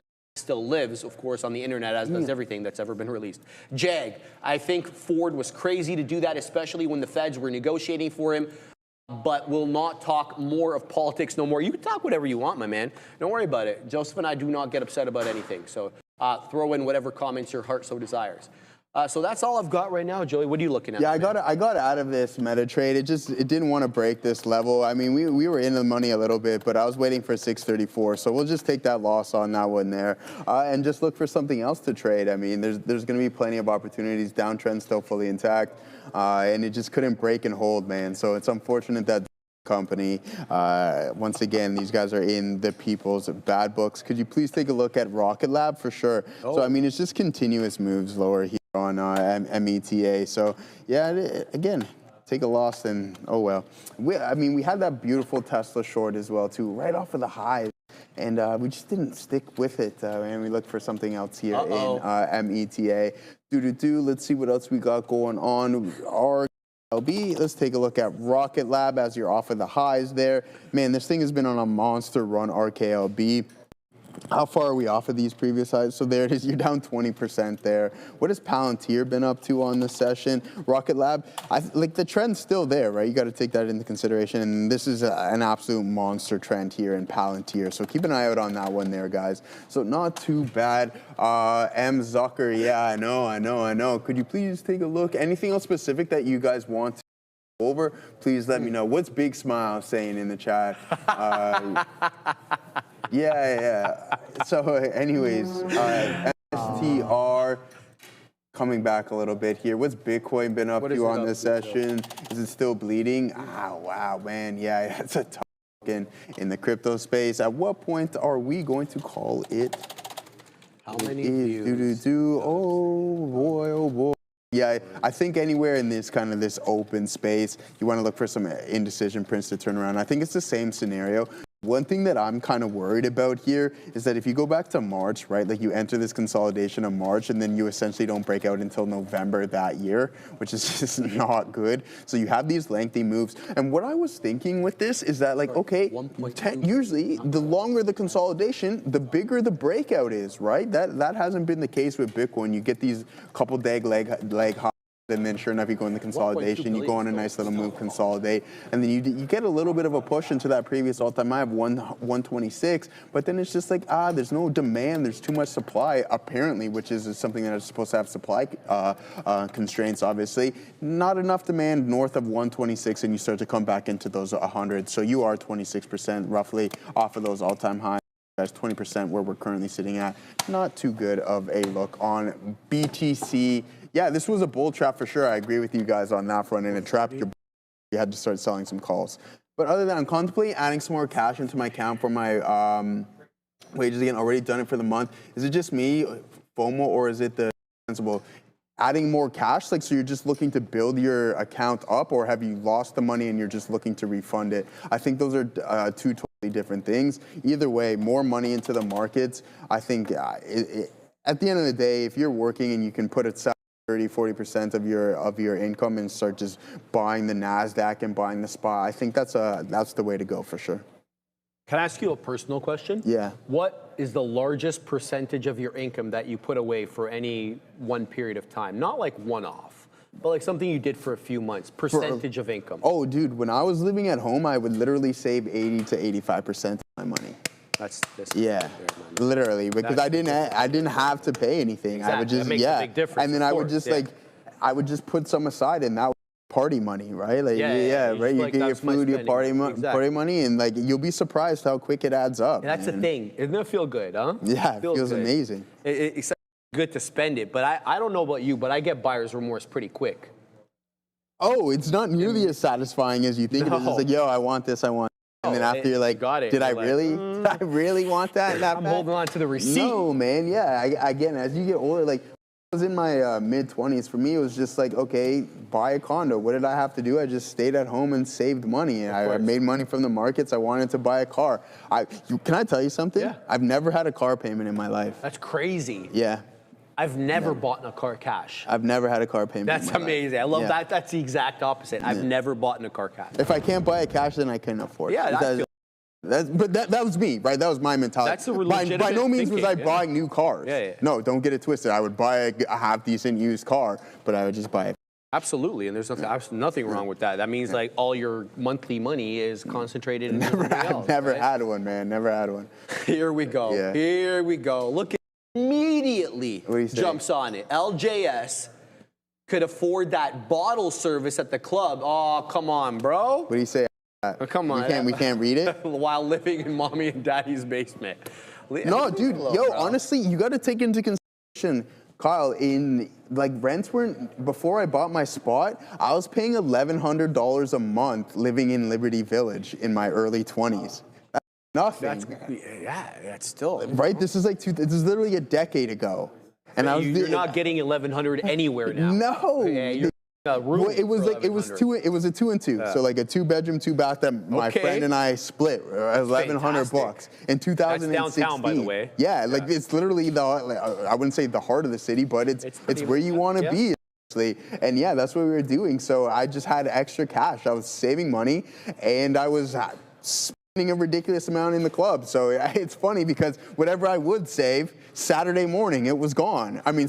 What I would have for my spending cash, it was gone. Saturday morning, it was gone. Yeah. And it's like, all right, well, guess what? I'm back to work on Monday. We'll get it again. But I had that saved, and that's when my friend told me, he said, Joe, you're on too much cash. You need to invest it. And then that's when I bought all the weed stocks. That's the move. Yeah. Well, exactly. yeah, the wheat stocks, obviously. But we all learned from that. I think we all got a good lesson from that. All right, guys, DTCK's breaking trend. This is the first candle to make a 5-minute high in a while. We're going long here. What do we get? We got 48s. Let's see if this is a bull trap. It's been good to us on the day, but the is going to continue to be good to us right now. So this is the first 5-minute candle to make a new high, preceded by a green candle made a higher low and a higher high. There comes the $50 now, 50. Seller at 50. I can't the seller at 50 for now, up 44%. This has got a high a day of 482, but there is a seller of note here at the $50 that we currently can't shake. Current bar low, that's going to be my stop. Current bar low, 443. So let's give it a little bit more room than that, actually. We'll 4.3, I said, sorry, right? Hold on, give me a sec here. The low is 430, okay. So we have to give it a little bit lower than that. There we go, and we'll give it to just like that. So let's see if we can shake that $50 seller. We can't right now. DTCK suffering from a $50 seller affliction. Let's see if we're able to get 50 pennies. We're showing 49s again over here. The volume, though, has been dropping. It's been lower highs on the volume bars basically since the candle at around 1205. So nothing doing quite yet. We'll pack our patience. We'll see what we get on this one. There's really no other cap gappers that I can mention, and I really do apologize, guys, other than HTZ and KXIN. And KXIN is just too illiquid for my liking. So there's really nothing else for me to look at. If there are any new ones that I don't have eyes on, I'd love to hear from you guys. So make sure to tag Joseph or I or in the chat so we can see that red rectangle there, and we can see that you're messaging us. Otherwise, it kind of just gets lost with all of the other messages. So that's what I'm keeping on my eye right now. I think we're going to start the news in about 5 or 10 minutes or so. Obviously, a very big news day, not least of which what was said at the investor conference in Hong Kong, which led to the blood on the street that we see today. But the umpteen amount of earnings names, big earnings names, obviously, that reported yesterday as well this morning. So we're going to see about that. Dinkelberg, I say zebra. I get it. I get the contradiction. Thank you. But we also know in English, just because you pronounce a word one way doesn't mean you say the letter like that. Yeah, obviously, English full of those kind of niceties. Sassino, bro. Shout out to Fluffy Hippo. Look at RLMD. Low volume, but not bad. We're looking right now. RLMD, says Fluffy Hippo. Here, RLMD. That's a daily. Okay, so we've been trending nicely here lately on RLMD. I want to say since maybe the end of August, late August there. Let's look at the 5. Take a quick gander. Not bad, Fluffy Hippo, but it's got to weasel its way back above that 2.5. That's where VWAP is. Also, I don't know how long you've been watching Fluffy Hippo, but I have a couple of rules. There are really only 2 rules for small cap gapper trading. If it was trading in the pre-market with volume and discernible price, like this one does, it needs to be trading above the pre-market high. That's rule number 1. Rule number 2 is got to be trading above that white line. That's a volume weighted average price. Those are the rules I have. This one fails both of them. But it looks like it is getting a bit of a rebound here. Secondly, the volume profile. Look at the monster volume this was doing in the pre. I mean, it was doing 2.2 million shares per 5-minute candle in the pre. Now it's doing about 26,000, 90,000, 23,000. So the volume way past its prime. I get it's stepping up, making higher highs, higher lows, but I'm just going to stick with my rules. RLMD is the name or is the ticker for this stock right that I was just showing. Jacques. Rigetti, short. Not one that I trade, obviously, because it's not a small cap gapper. We're going to look at Rigetti. Mom Spaghetti for Jacques, or GTI. What do we got here? Rigetti's getting clapped. And so has, man, we've been, what's it called? Quantum's been getting clapped since yesterday. Okay. So it was a tough day for Quantum yesterday. Had a good week last week, though. I mean, it was uptrending right into Friday, closing near into $45. But yeah, Rigetti, looking like it might have support here, Jacques, from that 10.05, 10.10 double, right around $37. Let's see what this one does. A little bit higher than $37, mind you. Let's see if it continues moving down and reaching 37 or what the situation is. I'm talking about RGTI, Rigetti. All right, let's see what else everybody else is talking about there. Nothing doing. Joey, you looking at anything, brother? Yeah, I'm looking for a second here on Meta. There's a bunch of indecision prints that I'm liking. 628 is a support level. You're getting another bounce, right? Because you took one L on it and it's calculated doesn't mean you just give up on the thesis. Obviously, you don't want to be trying to stone at the end of the day, but I like our chances of these levels holding. Sellers are still fully engaged. We have to take that into consideration, obviously. You can see the downtrend in the TQs. Can you still short the TQs, brother? Get it, Katina, man. You said yeah? All right. Yeah. All right, man. Good. People good were stuff. asking about AMD as well when you were.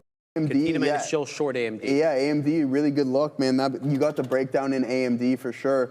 I mean, it's holding up. It's holding up much better than a lot of these names, but that's maybe the chart right there, Joey. Yeah, for sure. Yeah, nice. Yeah. I mean, it's holding up better than some of the other names, but I like our chances, man. I mean, if the market's going to continue to sell off, then means hopefully AMD starts to participate. Katina, man, can cook up a little bit of that. I think it was just a liquidity grab all the way to a rally, whatever you would like to call it. People taking profits up into 257, and then now you're 3 points off of that high. So not too bad. Just went long IBIT starter position. Ian Ganther, okay. Shout out to you Ian. There. Yeah, get it, absolutely. Apple's still relatively strong, so they're paying no mind going Apple against the overall market. The high of the day, 271.43 in AAPL, so a pretty good look there. And maybe this is going to be the liquidity grab in Meta Joey, that we were looking for. Go ahead. DTCK is breaking out.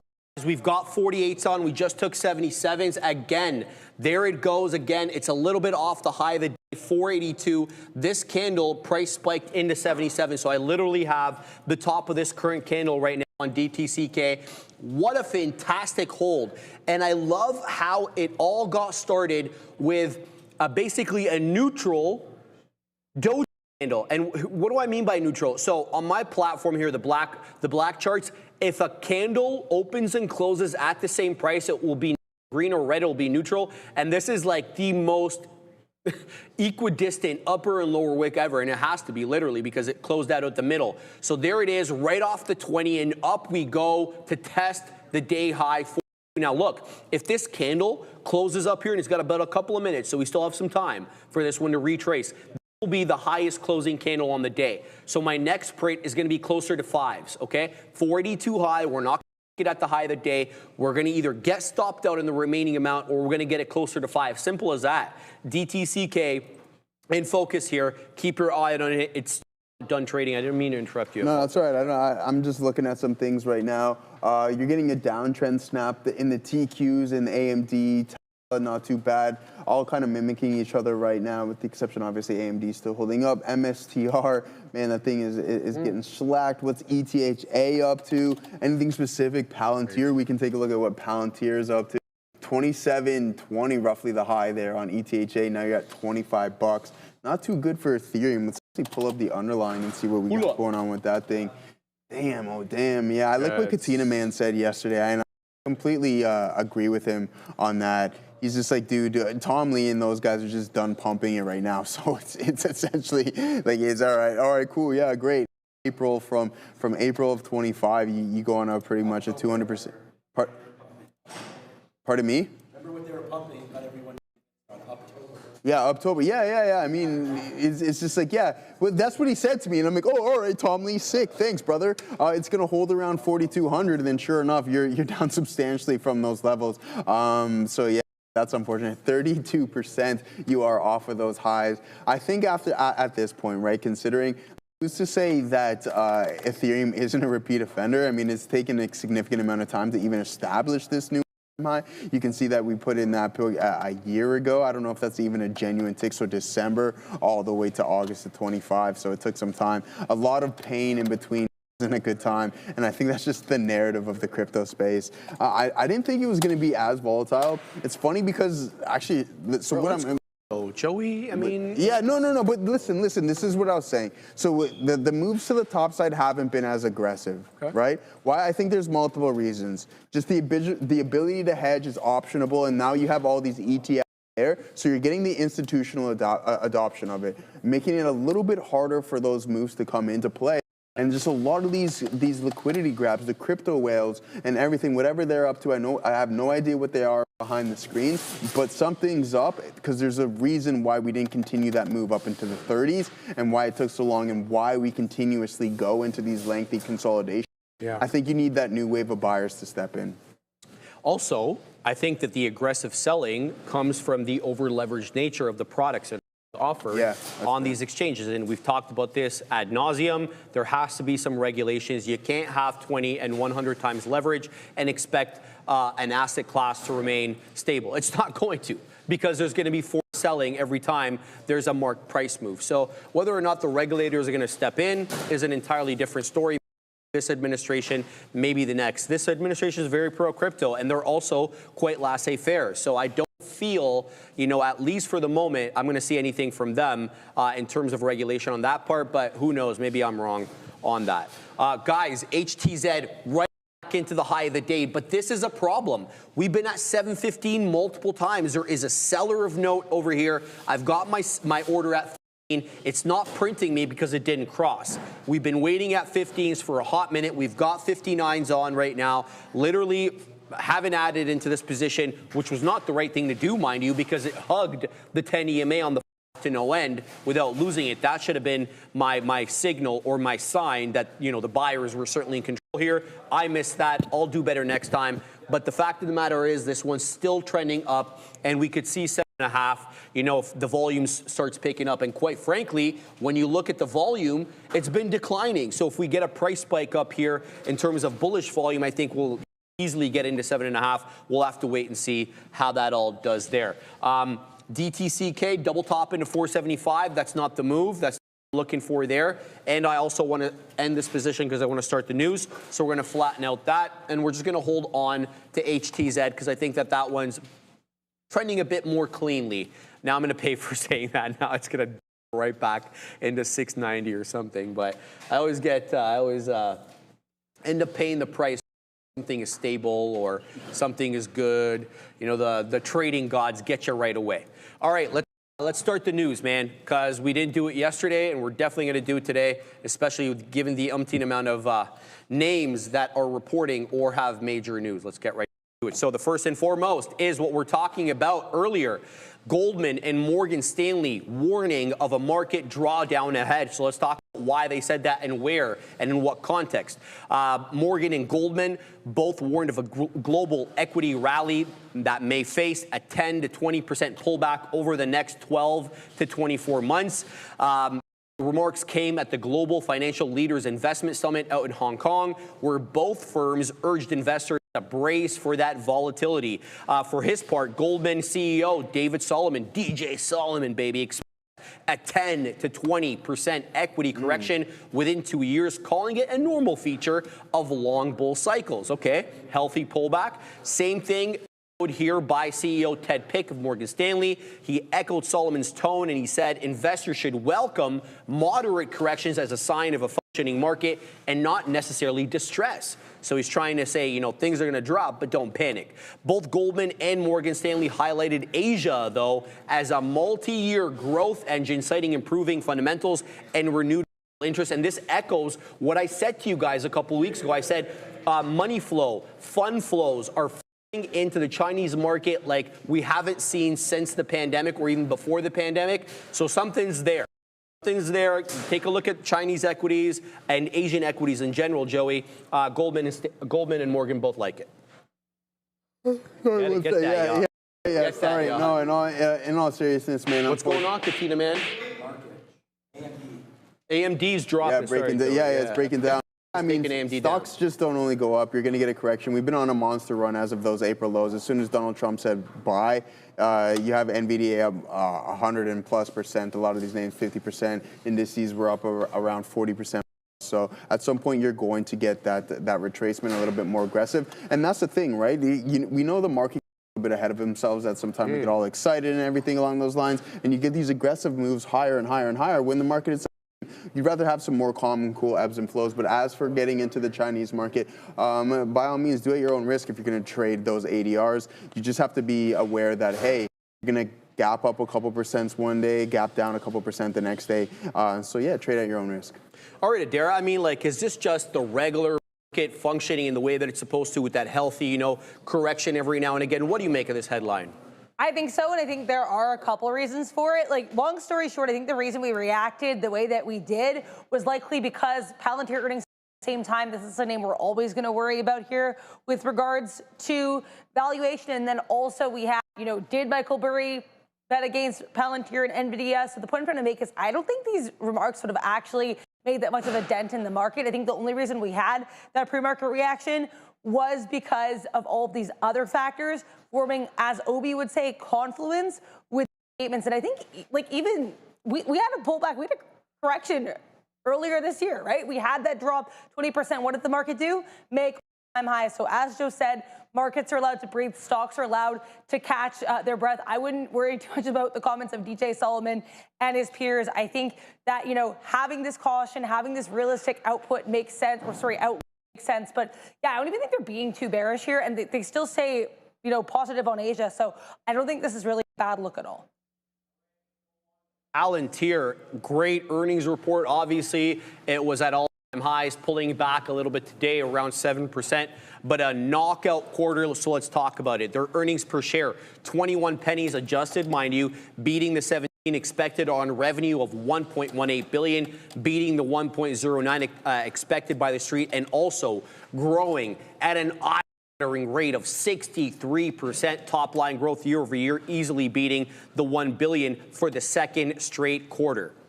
Net income, very, very healthy, almost $500 million. net income a little bit shy, well ahead of the $143 million they took home last year, tripling year over year, Joey, as operating margins expand sharply. Guidance as well for Q4 projected at $1.33 billion, well above the forecast of 1.19. Let's talk about their government revenue, and then we're going to talk about their commercial revenue because they're both important. U.S. government revenue 52% year over year, now taking about $486 million in revenue home despite the ongoing government shutdown. They are dominating the defense analytics space and looking, obviously, expanding into more. Speaking of that more, it's the commercial revenue that more than doubled year over year to $397 million, with the total contract value now just U.S. commercial deals quadrupled to a yearly number of $1.31 billion. They inked fresh partnerships with the likes of Snowflake, Lumen, Nvidia, many others as well. And have soared, Joey, 170% year to date. But let me tell you, bro, they got a market cap of a little bit less than $500 billion. And they're bringing in $1.18 billion in revenue on the quarter. So let's just give them the benefit of the doubt and say they're going to take $2 billion next quarter. So on a year, they're bringing $8 billion and their market cap is $500 billion. Like, I know they're going to grow into the valuation. I get all that. There's more contracts coming. They're growing at an eye-watering rate, but, fundamentally.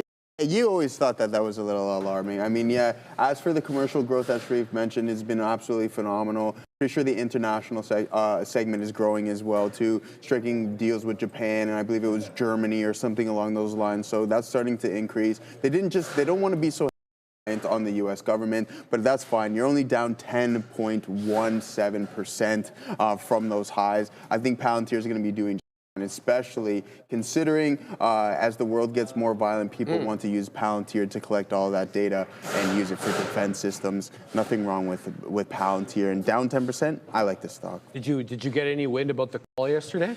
Did you hear anything about the call? No. What did Carp say? He's ready Quite colorful. Yeah, he always it's a colorful call. Man, what, he wanted to blow everything up, essentially? Yeah, there was ice mentioned. Everything that, triggers people. The thing is, was mentioned. I thought the funniest thing is when he's like, we need like organic heat-seeking missiles. You remember when he said that? It's like that can detect organic matter, and he doesn't want the Ministry of Defense. He wants the Ministry of Offense. Well, now they got the Department of War, so he kind of got what he wanted. Oh, the Department of War. Yes, it's called the Department of War now, bro. It's back to World War II now. All right, Adara, this was a blowout report by all expectations. What do you make of this? I do want to talk about the growth because, as we said, it was really stellar this quarter. It has been stellar for Palantir, but sure, their EPS guide for the quarter beat estimates, but they're guiding less growth than what we grew this quarter. So this quarter, we had 63% year-over-year revenue growth. Last quarter, 48% year-over-year revenue growth. And they said in their own guidance, this is actually in their official report, they're only getting 61% revenue growth for next quarter. Now, obviously, only 61% has to be like the biggest oxymoron ever known to man. But it's significant because when we have a company that, as we mentioned, there are so many valuation concerns surrounding, if you get even a tiny dip in sequential growth, there can be concerns. That's the biggest thing I'm going to say here. But as Sharif mentioned, earnings calls with our friend Alex Karp are forever entertaining. This is the man that said we needed a Department of Offense, and then the Department of Defense actually ended up responding in kind. So interesting look here for PLTR. I do want to let you guys know as well, White House press secretary is set to begin a briefing very shortly. So I will likely be occupied with that very soon. I'll keep you posted once she enters the podium. Right now, it's a stream open and everybody's waiting for her to arrive. Back to you. Hey, guys, DTCK rocketing up in a 4-man. Shouldn't have gone out of this trade. Mistake on my part. Here comes 5 and up 56% simultaneously as DTCK continues to ride high. HTZ or Z breaking down now below the 20. So that gets me out of the trade. We'll take the last remaining amount and run, but this one could breach 7. 715 is the level there. Keep your eye out on that. Let's go on, though, to the next story. Just allow me a second to organize myself. Yes, let's go on to the next story. Uber delivers record volumes and beats on revenue. Let's talk about the report. A little bit shy of $13.5 billion in revenue, well ahead of the 13 and a little bit more than the 13 and a quarter expected. a nice growth rate of 20% year over year. Earnings per share came in at $3.11, but because of one-time items, they're not directly comparable to comps. Net income, $6.6 billion in net income. But before you get all excited, you got to know that there's a reason for that. $4.9 billion of that 6.6 is a tax-related benefit, and about $1.5 billion is from an equity reevaluation gain. Those are one-off items that may not reoccur next quarter or next year. Let's talk about what Dara said. He said it's Uber's strongest growth since 2023, with record trip volumes outside, of course, of the post-COVID rebound. Gross bookings a little bit less than $50 billion and up 21% per year, topping estimates easily.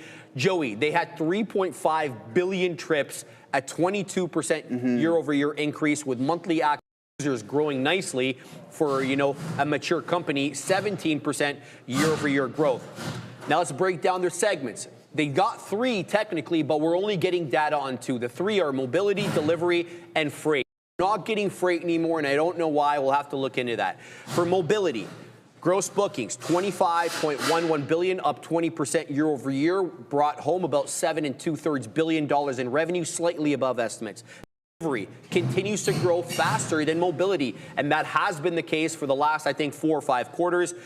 Bookings for delivery, $23.32 billion, up 25% year over year. Compare that to mobility, that's up year over year. And revenue coming in lighter, Joey, $4.48 billion, up, but beating the street's estimates of $4.31. Yeah. Uber, though, down. Did they say how the division was doing or anything? Yeah, like that's that? delivery. Okay. Delivery. Okay, cool. Yeah. So I mean, everything is going good, man. These guys are investing heavily.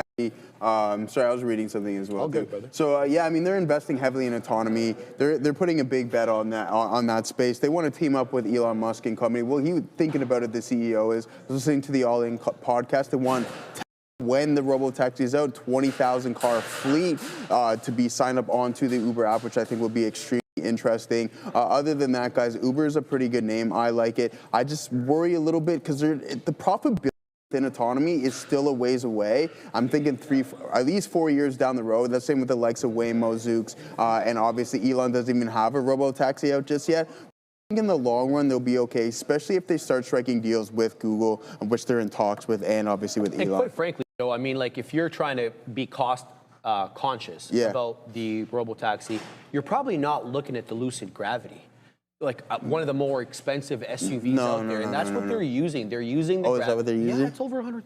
Wow. Yeah. I mean, yes. Okay, Randy, we're talking Uber. Well, obviously we're going through the report, but we're also talking about the robotaxi expansion. Now, you and I were talking about this. They're using the Lucid Gravity, one of the more expensive SUVs, right? So they're not going to make money off something like that. They should be setting up for something a bit more cost efficient. I get, they don't have to pay the drivers, obviously, but still. I'll repeat what. Just use G-Wagon. Why not? Just use a G-Wagon. I mean, I wouldn't mind taking a ride in a G-Wagon. But that's the thing, though, with Waymo's LiDAR, essentially what it is that you're paying for a G-Wagon. It's $230K a vehicle. Well, exactly. And I was about to make that point as well. Yeah. Clearly doesn't care here. It's a science experiment. They don't care. No. All right. I wonder if they'll ever be able to get the price of that down. LiDAR is getting a little bit cheaper, but it's just they're using Jaguars. You can slap that on a different vehicle, I'm pretty sure. Oh, bro. I mean, have you heard about the hack to JLR? No. They're all sorts of trouble over there. No way. They got hacked. No way. Yeah, and it's causing chaos. Chaos over in England. So my dream of an Evoque is slowly getting. I know you love that car. I love the bro. Evoque. You love that car. I love it. All right, Adara, what do you make of this report, and what do you think about the expansion into robotaxis? Give us your take. Yeah, I think that, honestly, I don't have too many thoughts on the robotaxi expansion. I feel like there's going to be, much like, to compare Uber and Lyft, I think there's going to be enough people that robotaxis eventually far down the line. Not that I'm one of them, but I assume that market's going to be big enough that we're probably going to have room for a couple different competitors. So I don't really want to opine too much on that. I have to shout out Dara K, as Nvidia CEO Jensen Huang called him last week, for a stellar quarter. But I have a couple things to say. Now, for one, I really like, Sharif, that you specified that this net income boost, specifically with tax benefits, because if we're going to penalize Meta for tax-related losses and impacts, we should also be aware that a lot of this Uber gain is tax benefit related. So I like that specification. I think that is worth remembering. Now, I think it's awesome they grew in both segments. You know, you've got the gross bookings above estimates, up 20% year over year, delivery also growing. I do want to mention, this is completely anecdotal, but I want to know what you guys think about this in the chat, because I think this could maybe be for Uber later on. We know that Amazon recently had this whole debacle over whether or not people were able to cancel subscriptions as well. I am now in a situation with Uber where I accidentally signed up for Uber One and cannot find out how to unsubscribe. And when I say accidentally, I mean I was going to pay for an order, then all of a sudden they pop up the button before you can close it, you're automatically subscribed, and then you can't figure out how to unsubscribe. So this could be a me problem, but the point I'm trying to make is if we had this issue with Amazon, where we've seen a lot more people find it easy to unsubscribe, I wonder if Uber One could potentially have that issue down the line. Now that is a lot more, I think, speculative than I usually like to get with this analysis, but it's something I do want to point out. I'll end with shout out Dara K. Great quarter overall for Uber. Thank you for that. All right, let's go on to the next topic, guys. Norway's wealth fund votes against Musk's $1 trillion pay package. Oh boy. Now you're on Uncle Musk's you-know-what list. Let's talk about this. Norges Bank Investment Management, NBIM, the world's largest sovereign wealth fund, confirmed, yes, it voted against Elon Musk's $1 trillion pay package for the upcoming shareholder meeting. NBIM, they manage over $2 trillion in assets, and they own about 1.14% of all of Tesla's common stock. The fund said it appreciates Elon Musk's role in creating immense shareholder value, but they cited concerns over the size of the award, the dilution risk, and the lack of a key person risk mitigation. More on that in a second. Tesla's board, in case you're wondering what we're talking about, Elon Musk pay package, what are you guys talking about?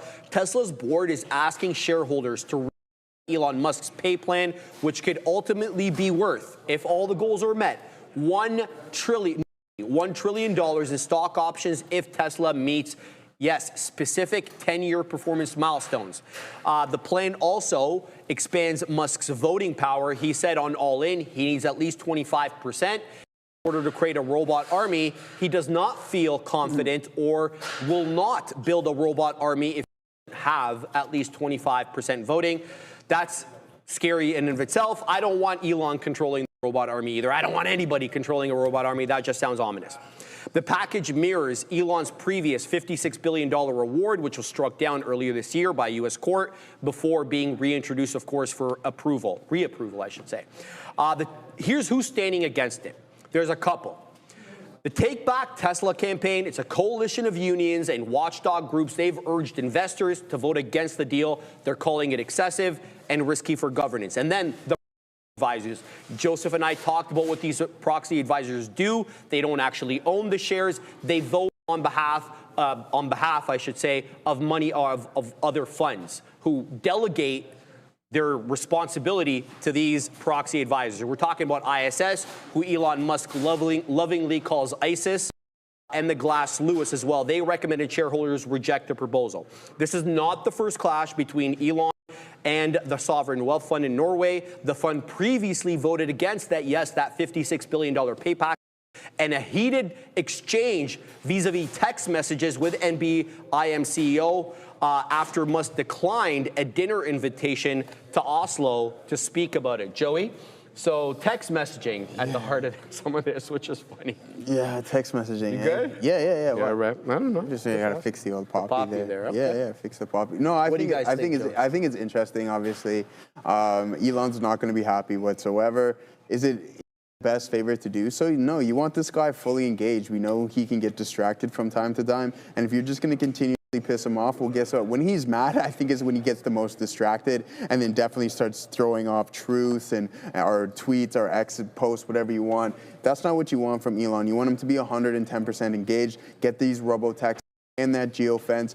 He has the cheaper model out as well too, but there's a lot of things that he needs to accomplish. You don't want him having to worry about this third-party voting who doesn't even own the shares on whether he gets essentially his package. What was the market cap it needs to go to again? $9 trillion. I forget. There were stages. There's stages within it. But you want them fully engaged, and doing this isn't going to help whatsoever. All right, guys. Just before we go to Adara, DTCK is on that good stuff right now.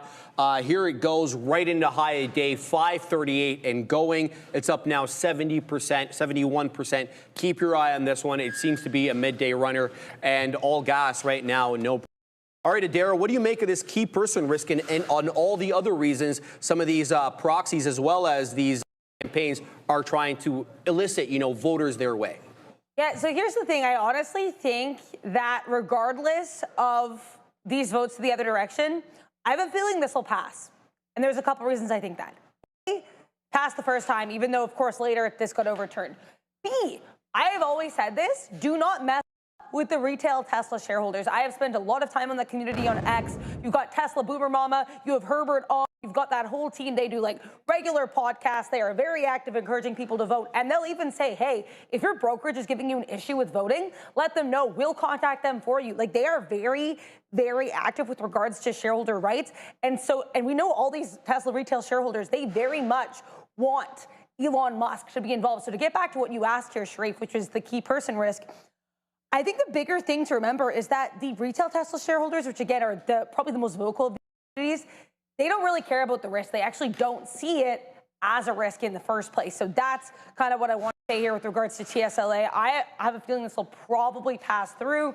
And I think the bigger thing, too, is we have quite the incentive for it to pass. We had chairperson of the board, Robin Denham, saying multiple times that, hey, if we don't pass this resolution, Elon Musk might not stay with the company, and they really don't know if there's going to be a CEO that is as capable to run the company as Elon. So for all of those reasons, I have a feeling this will likely pass regardless of the furor. But I also have to say, Norway, come on now. You guys are like really helping Tesla with your sales.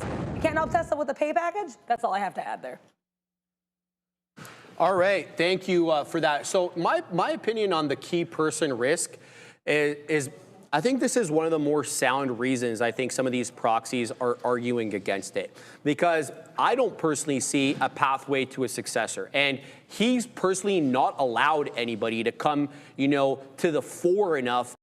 Yeah, this person, he could be Elon's understudy, or this person has the same sort of methodology that Elon is. We could see at Tesla post Elon with this person. And quite frankly, anything can happen to Elon, right? Like, that's just the fact of the matter. And, it doesn't have to be like he's going to retire or, be at the age where, he may not be able to be at his most efficient. The fact of the matter is anything can happen to him, and he's already a little volatile there. So I'd like to see some sort of success start to come to the fore, breeding somebody who could mitigate some of this key person risk, because I think that this is the biggest one. Now, I don't think there's any argument to be made with respect to dilution. That's absolute BS. If you get an $8 trillion valuation, you live with that dilution, bro, because the amount of money you're going to make from 1.5 or whatever this thing is trading at right now to 7, 8 trillion, you put up with the dilution, but you can't put up with key person risk because he may not be around tomorrow, and God knows what kind of things could happen from there. So key person risk, to me, the most pressing of the issues, and I think that they do have a bit of an argument when it comes to that. Let's talk about ETH, Joey, because this is something that I know you've been talking a lot about. ETH, I know it slumped yesterday, but I want to talk about this. Slumps after a $100 million balancer hack and macro pressures, of course. So ETH fell as much as 9% yesterday, dropping below that $3,600 support level momentarily before reclaiming it. The decline, of course, follows news of a $100 million hack targeting Balancer, which is a major Ethereum-based DeFi protocol. ETH now is down 25% from its August high of $4,885. Trading volume spiked sharply, Joey, during the dip, signaling forced liquidations and margin calls across major exchanges. We keep talking about that with respect to crypto. Way too many leverage products for stability. The recent hack, though, Joey, underscores the persistent security vulnerabilities in decentralized finance, a recurring risk, of course, for Ethereum's system. Institutional flows as well have slowed as investors temporarily shift to gold and U.S. Treasuries, which is a classic safe haven. Yeah, I think so. I think that's definitely the play from what we've seen as of late. But as for that hack, that's pretty rare. I'm pretty sure the Ethereum blockchain has almost zero downtime. If that's been coinciding with that, or if there's a correlation, or it was shut down, anything along those lines, I don't think that's the case. But again, we know the volatility within the crypto market. It's tough right now. You have earlier, I like what Katina Man was saying, the fact that, hey, yeah, essentially, as soon as Tom Lee was done pumping Ether, it's like, all right, yeah, look what happened. Sells off aggressively. Are these guys still buying up? Absolutely, I think so. Why? Because you can stake it. It's still pretty much Treasury, and I'm referring to BMNR. Ethereum isn't Bitcoin. There isn't a limited supply, so just be cautious. There is benefits of it. Obviously, with the staking, you can generate a yield. But if Bitcoin's not going to perform well, you're not going to see move opposite to what the king of the crypto. I mean, have we noticed any divergence in, like, have we ever come in and, you know, ETH was up 2%, but Bitcoin was down? Usually they're both up or down, they're but both not, up. Yeah, but not maybe as much as the other. Yeah, exactly. I mean, like, we got to take into consideration Ethereum went on a monster run earlier in the year, doubling, but Bitcoin was climbing higher and higher as well too. But now that Bitcoin's not doing anything, it's breaking down. I don't think the altcoins and obviously some of the other ones, Ethereum, don't stand a chance at the end of the day. Solana's down. I mean, this could be an interesting pickup for Solana. It's down sharply here, man. It's at 150. Wasn't this thing just at 200? Yeah. It was at 250. This thing's $100 off the high, man. This could be an interesting area for pickup. I mean, I'm not giving anybody advice, but... And it's funny, too, because I think there's more of a use case for Ethereum compared to Bitcoin from just the store value, right? Sure. There's an actual use case for it, and it's still not continuously appreciating. You're getting a 30% pullback off of those highs, which I think is really important to know. All right, Adara, what do you make of this Ethereum drop and this hack in general? I don't have too much to say on this. I am not the crypto person in this conversation, so I don't want to put shit. I will say always hacks are going to be a bit of a concern, specifically also from a sentiment and securities perspective, of course. So I don't think that helps into the selling that we have in the market. Once again, like I said about the first story today with regards to the comments from Goldman Sachs, CEOs, et cetera, I think this is just a situation of confluence. We've got a couple pieces of negative sentiment, a couple bad stories, adding to the witch's brew of negative surrounding crypto today. Let's talk about Shopify, good Canadian company, man. Where's it at right now, Joey? Let's find out where Shop is. Are we getting still murked? Yeah, we're down about 6%, 5.93, but well off the lows. And we held the 50 moving average like a glove on the daily. Let's start with a quick look here at a Shop on the daily. I just want to show you what I'm looking at there. Nice buy up off that 50 EMA on the daily. Red line falls right there into 155. And quite frankly, if you take a look at the daily here, has been a solid level of support, at least, I want to say, since the spring when we reclaimed the 50. Since, I want to say, early May, we've been really holding above the 50 today. A nice bounce there off the 50 EMA. Joey, you got a $5 super chat. Do you want to look at that before we go on to Shopify? For sure. I was just reading about it. Hey, Joe, looking at some leads for possible MasterCard, right? Targets. Is that what you're looking for? Moving average targets? I don't know. Can you explain on how options work in a buyout? That I can't give you the answer, and I'm not going to make anything up. We can obviously Google it here quick and see what we got going on. But as for a buyout, we read up on it before. Again, I don't want to mislead you in that direction. I know we were talking about reverse splits and splits. I'll have to get back to you on that one, Jeff, right now. I'm not sure how options work on buyouts. All right, Joey, let's go on. Let's talk about Shopify since we looked at the chart there.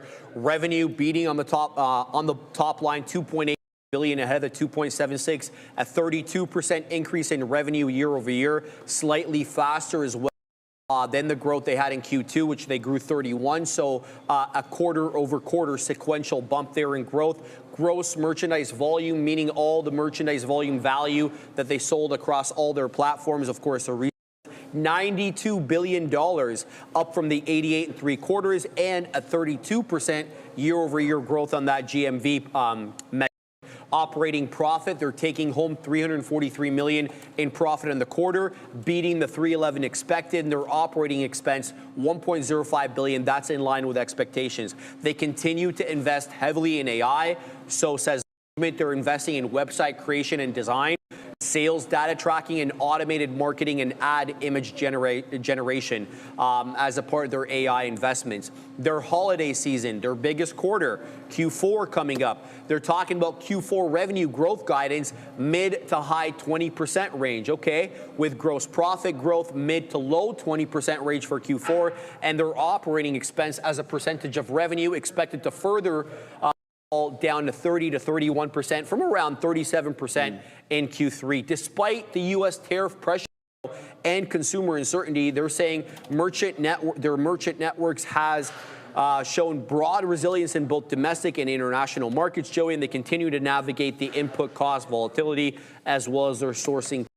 Yeah. Despite the decent report there, it's not the most fantastic. They're down about 6% on the day. Yeah. I mean, Shopify has been on a big time run. Like, we always use the April lows as our gauge here. You're up 133%. I know Japan and the EU, those segments are growing in the US and Canada as well too. And that's what you want to see, is just growth across the platform. And you can't complain whatsoever. 33% on Shopify. We like that. Good Canadian company. I know my friend owned this literally a decade ago, a decade and a half ago. He was buying into Shopify in like the teens and everything along those lines, and he sold a long time ago. But other than that, you have this selling, this aggressive selling in November of 21, that bear market, but you've been recovering ever since. Are you at those levels? Not yet, but as long as the company continues to grow, okay, yeah, so you've just put in a new all-time 4 years later, unfortunately. But again, this is what you want to see, a solid recovery and especially growth across the business. Arsenal's playing right now, Slavia Prague, Champions League. Arsenal up 1-0 on Slavia's land. You know what they do when Arsenal goes up 1-0? It's 1-0 to Arsenal. It's 1-0 to the Arsenal. It's 1-0 to the Arsenal. It's 1-0 to the Arsenal. All right, Adara, give us your take on Shopify. Yeah, just so you guys know, White House Press Secretary Caroline Levin just began her press conference. It's going to be a little bit harder for me to hear right now with that in mind, so I'm just going to give that caveat right now. I will do my best. We do have Shopify. I think these earnings are... I feel like Shopify is always kind of just there with earnings. They're a name that will often move, but I find they tend to move more, or more interestingly anyway, on catalysts. Like, for example, that move they had in OpenAI recently with their team up with ChatGPT, partnership and integration, that I think was kind of more interesting than what happened here. It is interesting that Q4 operating expenses as a percentage of revenue, that I guess the improving efficiency aspect of that, and you showed it to Sharif's note, I think that is an interesting thing to keep in mind. And I think the fact that they've done pretty well despite the tariffs is also interesting. But yeah, this is a report that is kind of, for me, I don't have too much to say. Although, again, we have to shout out Kaz Nejadian, former CTO of Shopify, now CEO of Opendoor, going from CTO to CEO. We'll see that if that Opendoor choice one, because they're going to report earnings coming through on Thursday. Thank you. All right, let's go on to Spotify. We'll start with this. Beating Q3 estimates as well as raising their profit outlook for Q4. I think this one was green earlier in the morning. It is now red. Yeah, it got up into 700 or thereabouts. Now it's down to 622. Goodness gracious. So Spotify projected Q4, well, let's start with their actual earnings report before we go to their guidance. They printed 4.27 billion euros in revenue. That's a 7% year-over-year increase and beating the 4.23 billion euros expected by the street. Operating income improved sharply due to cost optimization as well as price hikes. And I know about those price hikes because they raised prices on me a couple of times. Growth in margin, subscription services, as well as reduced promotional spending helped strengthen their Q3 results. Let's talk about what they're projecting for Q4. They're looking for operating income to come in about 620 million euros. That's about $723 million. That's above the street's expectation of 618. The upbeat forecast here really reflects what they're calling robust user growth, as well as price hikes, as I mentioned, and their cost-cutting initiatives. They're expecting to come in at $4.5 billion. That's below consensus, though. The street was looking for 4.57 billion euros, but that would be an increase over the 4.27 they printed this past quarter. Let's talk about their different metrics. Monthly active users, they got 745 million monthly active users, beating the 737 expected by analysts. Premium subscribers, where I fall in, 289 million. That missed, though. The street was looking for about 291 million, a little bit less. In Q3, premium subscribers did rise despite the miss, 12% year over year, with their total monthly active users just for Q3, 713 million. They're continuing to attract younger demographics, so the report says, by offering audiobooks, AI tools, and personalized content discovery. We're going to pause for a second, get Joey's opinion, but we got to go to Adira. She's got news. I have to mention here the airlines. I spoke about these a little bit earlier. We had Sean Duffy, the transportation secretary here for the U.S., discussing airspace-related restrictions that could come if the shutdown continues. As I mentioned, White House Press Secretary Caroline Leavitt has begun her press conference, and she actually name-dropped some of these airlines, including AAPL, UAL, and LUV, saying that they support, the Republicans here with regards to the shutdown, and again, saying that this industry could be in trouble if the shutdown continues, and that, we want the government shutdown, or they want the government shutdown to end, so that these airlines spaces in the airspace industry in general can continue. So again, I just want to mention that here. Keep an eye on these airlines. They have been mentioned quite heavily today. And Caroline Leavitt literally started off this press conference by mentioning these companies. Back to you. All right, Joey, what do you make of this report? I like how you mentioned just the premium subscribers, Sharif, but apparently, so revenue per premium subscriber fell 4%, which I found pretty interesting. That's nothing to cry home about. As long as they're continuously growing, you're getting users across the I know you're a Spotify guy. I am. I'm an Apple Music guy, I guess, and not iTunes or anything along those lines. I know a lot of people who live by Spotify. They have all the podcasts on there, the Joe Rogan, everything. So, yeah, I mean, you can't whatsoever. One thing is that once you start to see a little bit more of a slowdown in growth is when you want to get alarmed. But other than that, Spotify has been just fine. Let's pull up the actual technical this name and take a look at what we got going on. Shopify, we were looking at not too long ago. That's doing fantastic, up over 133% on the year. Let's take a look from a daily perspective. Nvidia's below 200. Yeah, it broke though. The market is still continuously. We got a new low of the day on the TQs and on the SPY. Tesla put in a new low of the day not too long ago. Palantir still holding up relatively well. Bitcoin down, or IBIT down to $57, which is absolutely ugly. But as for Spotify, if we want to go to this peak in June, we're down currently approximately 20%. So that is starting to head into the bear market territory. But you can't put aside from those April lows to that peak earlier. You're up 63%.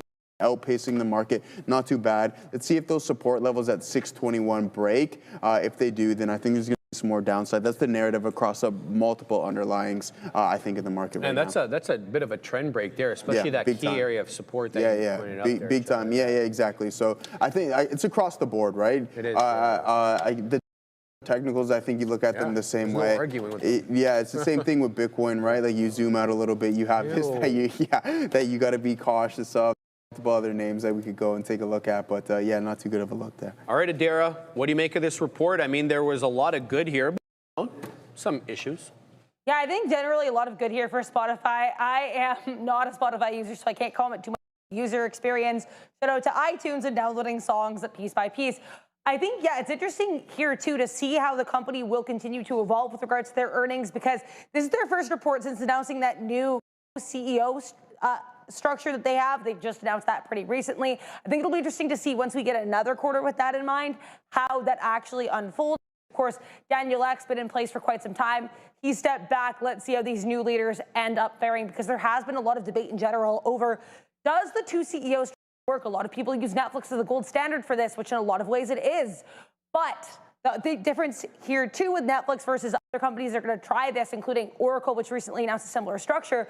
With Netflix, you've got Greg Peters, who is an expert at more business aspect, more business oriented. Then you had Ted Sarandos, other CEO of Netflix, and he is more content oriented. So you really have to have people who are good at both aspects of business. We'll have to see if Spotify can balance. I do just want to opine on the two CEO structure for a little bit. But That's basically all I have to say on Spotify. I want to mention Amazon here too. AMZN announcing earlier today that they are basically going to go after Perplexity here for using, I guess basically through comment, allowing AI assistants to shop on the platform.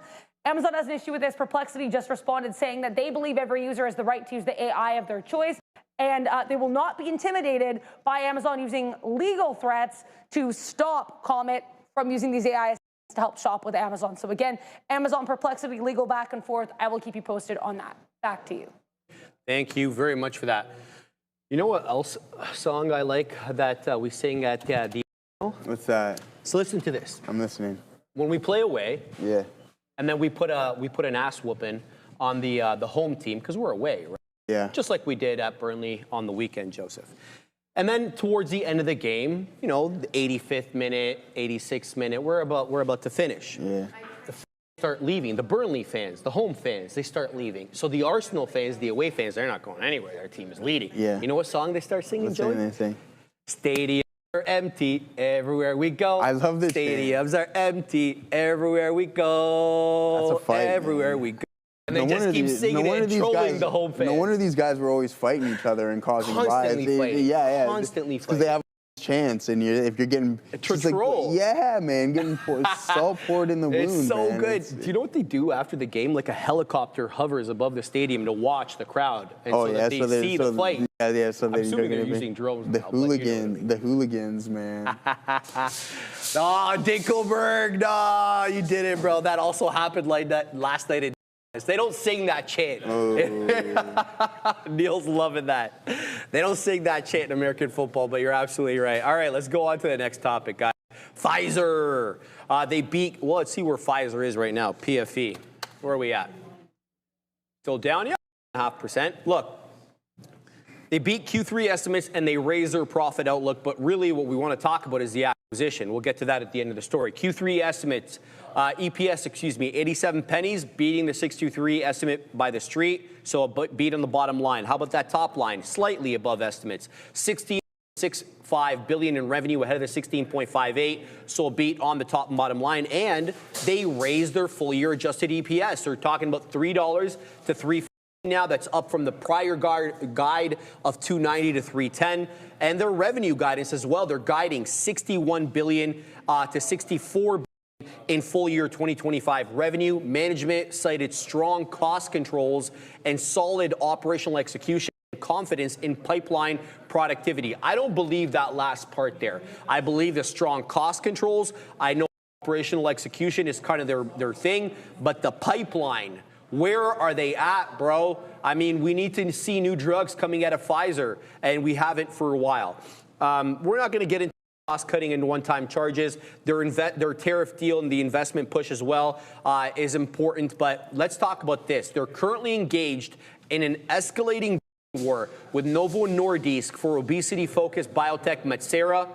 Pfizer filed its second lawsuit this week accusing Novo of anti-competitive practices and attempting to outbid it for the acquisition. Well, why is Pfizer trying to acquire growth here? Because they've had two failed GLP-1 obesity tests. One, gave you really bad gastrointestinal issues. The other one, not so bad, but it didn't meet the fat loss requirements.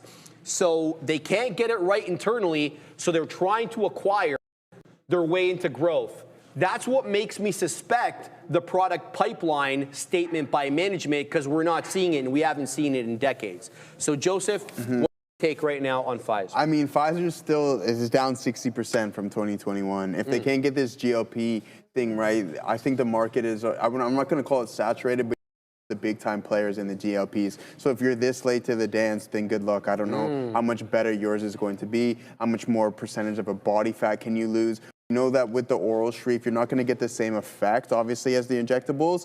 But I think that the oral pill is going to take thing by storm once it gets approved by the the FDA. I think that needs to approve it. I think it's going to blow out all the injectables.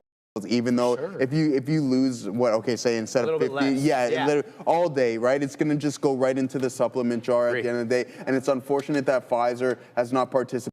whatsoever. We can go back and take a look at Moderna. You probably don't want to be owning that stock whatsoever. But I think this is a repeat offender, right? Like, you have that COVID run. After that, it just reverts back to the mean. This name has always been like $35 for as long as I can remember. You're trading at $24. I think you're in it to collect the dividend. It's unfortunate that they can't get the GOP thing because there's already so many players in the game. Dude, Bitcoin just dropped below 100 momentarily. Yep. ETH is down another 8.5% today. 32.89. It's well below 3,600 that we were talking about. The blood in crypto today is crazy. Oh, it's gonna, man, it's gonna get worse before it gets any better because people are gonna start panicking, right? And they're gonna get forced into selling, dude. Let's just be honest about it. The leveraged products are causing crazy volatility. Yeah. Well, tomorrow one of our headlines is gonna be how many liquidations in the crypto space. And that's one of the data points, the ETFs that we talked about. All right, Adara, Pfizer beating estimates. What do you make of this Metsera, Novo, Pfizer tie-up? I'm very excited to talk about it. That is, of course, as you might guess, this is the element that I really like because I find all of this drama, for lack of better terms, between companies to be very fascinating. Now, earlier, we had a judge come out and say, hey, this really shouldn't even be an issue with court, but what the heck? I'll give you guys another hearing Wednesday, that's tomorrow, at 15 p.m. Eastern. So we're going to have an update on this pretty soon, just over 24 hours from now. Long story short, I think that I kind of agree with the judge. Why is this even a legal issue, to be honest? Metsera has said, hey, we prefer Novo's bid. We like Novo's bid better. Novo Nordisk seems to have won this deal. And again, as Novo Nordisk has said, they have not done anything that is not within the scope of normal, M&A proceedings, as far as anyone could tell. Pfizer just seems a little bit sad and bitter that they did not win the bidding war. So all of that aside, we'll have to wait and see what happens. But yeah, I do think it's very likely that Novo Nordisk will end up with this.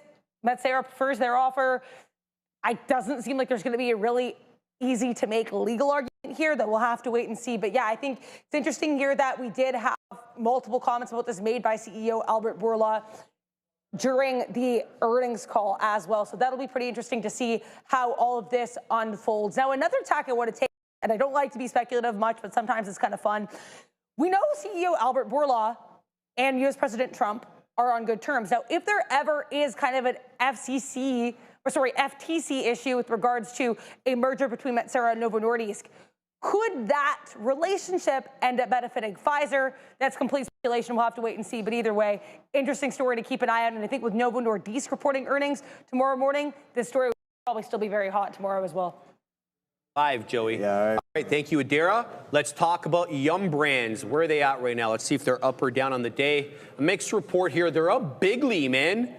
Almost 7% on the day. Probably because they're going to move on Pizza Hut, or they're exploring options. What's going on, Katina Man? You're still printing up a storm? The Katina Man's printing up a storm on his AMD and his TQQQ short. Get it, Katina Man. Let's talk about Yum Brands announcing a plan to explore strategic options for Pizza Hut. They're signaling, of course, the potential here for divestiture, a joint venture, or stake sale. They're not really specified. There's no fixed timeline for the review process, and they see greater long-term value in focusing on the other brands. We're talking about KFC, we're talking about Taco Bell. Now that we've mentioned that, let's talk about how their different segments did.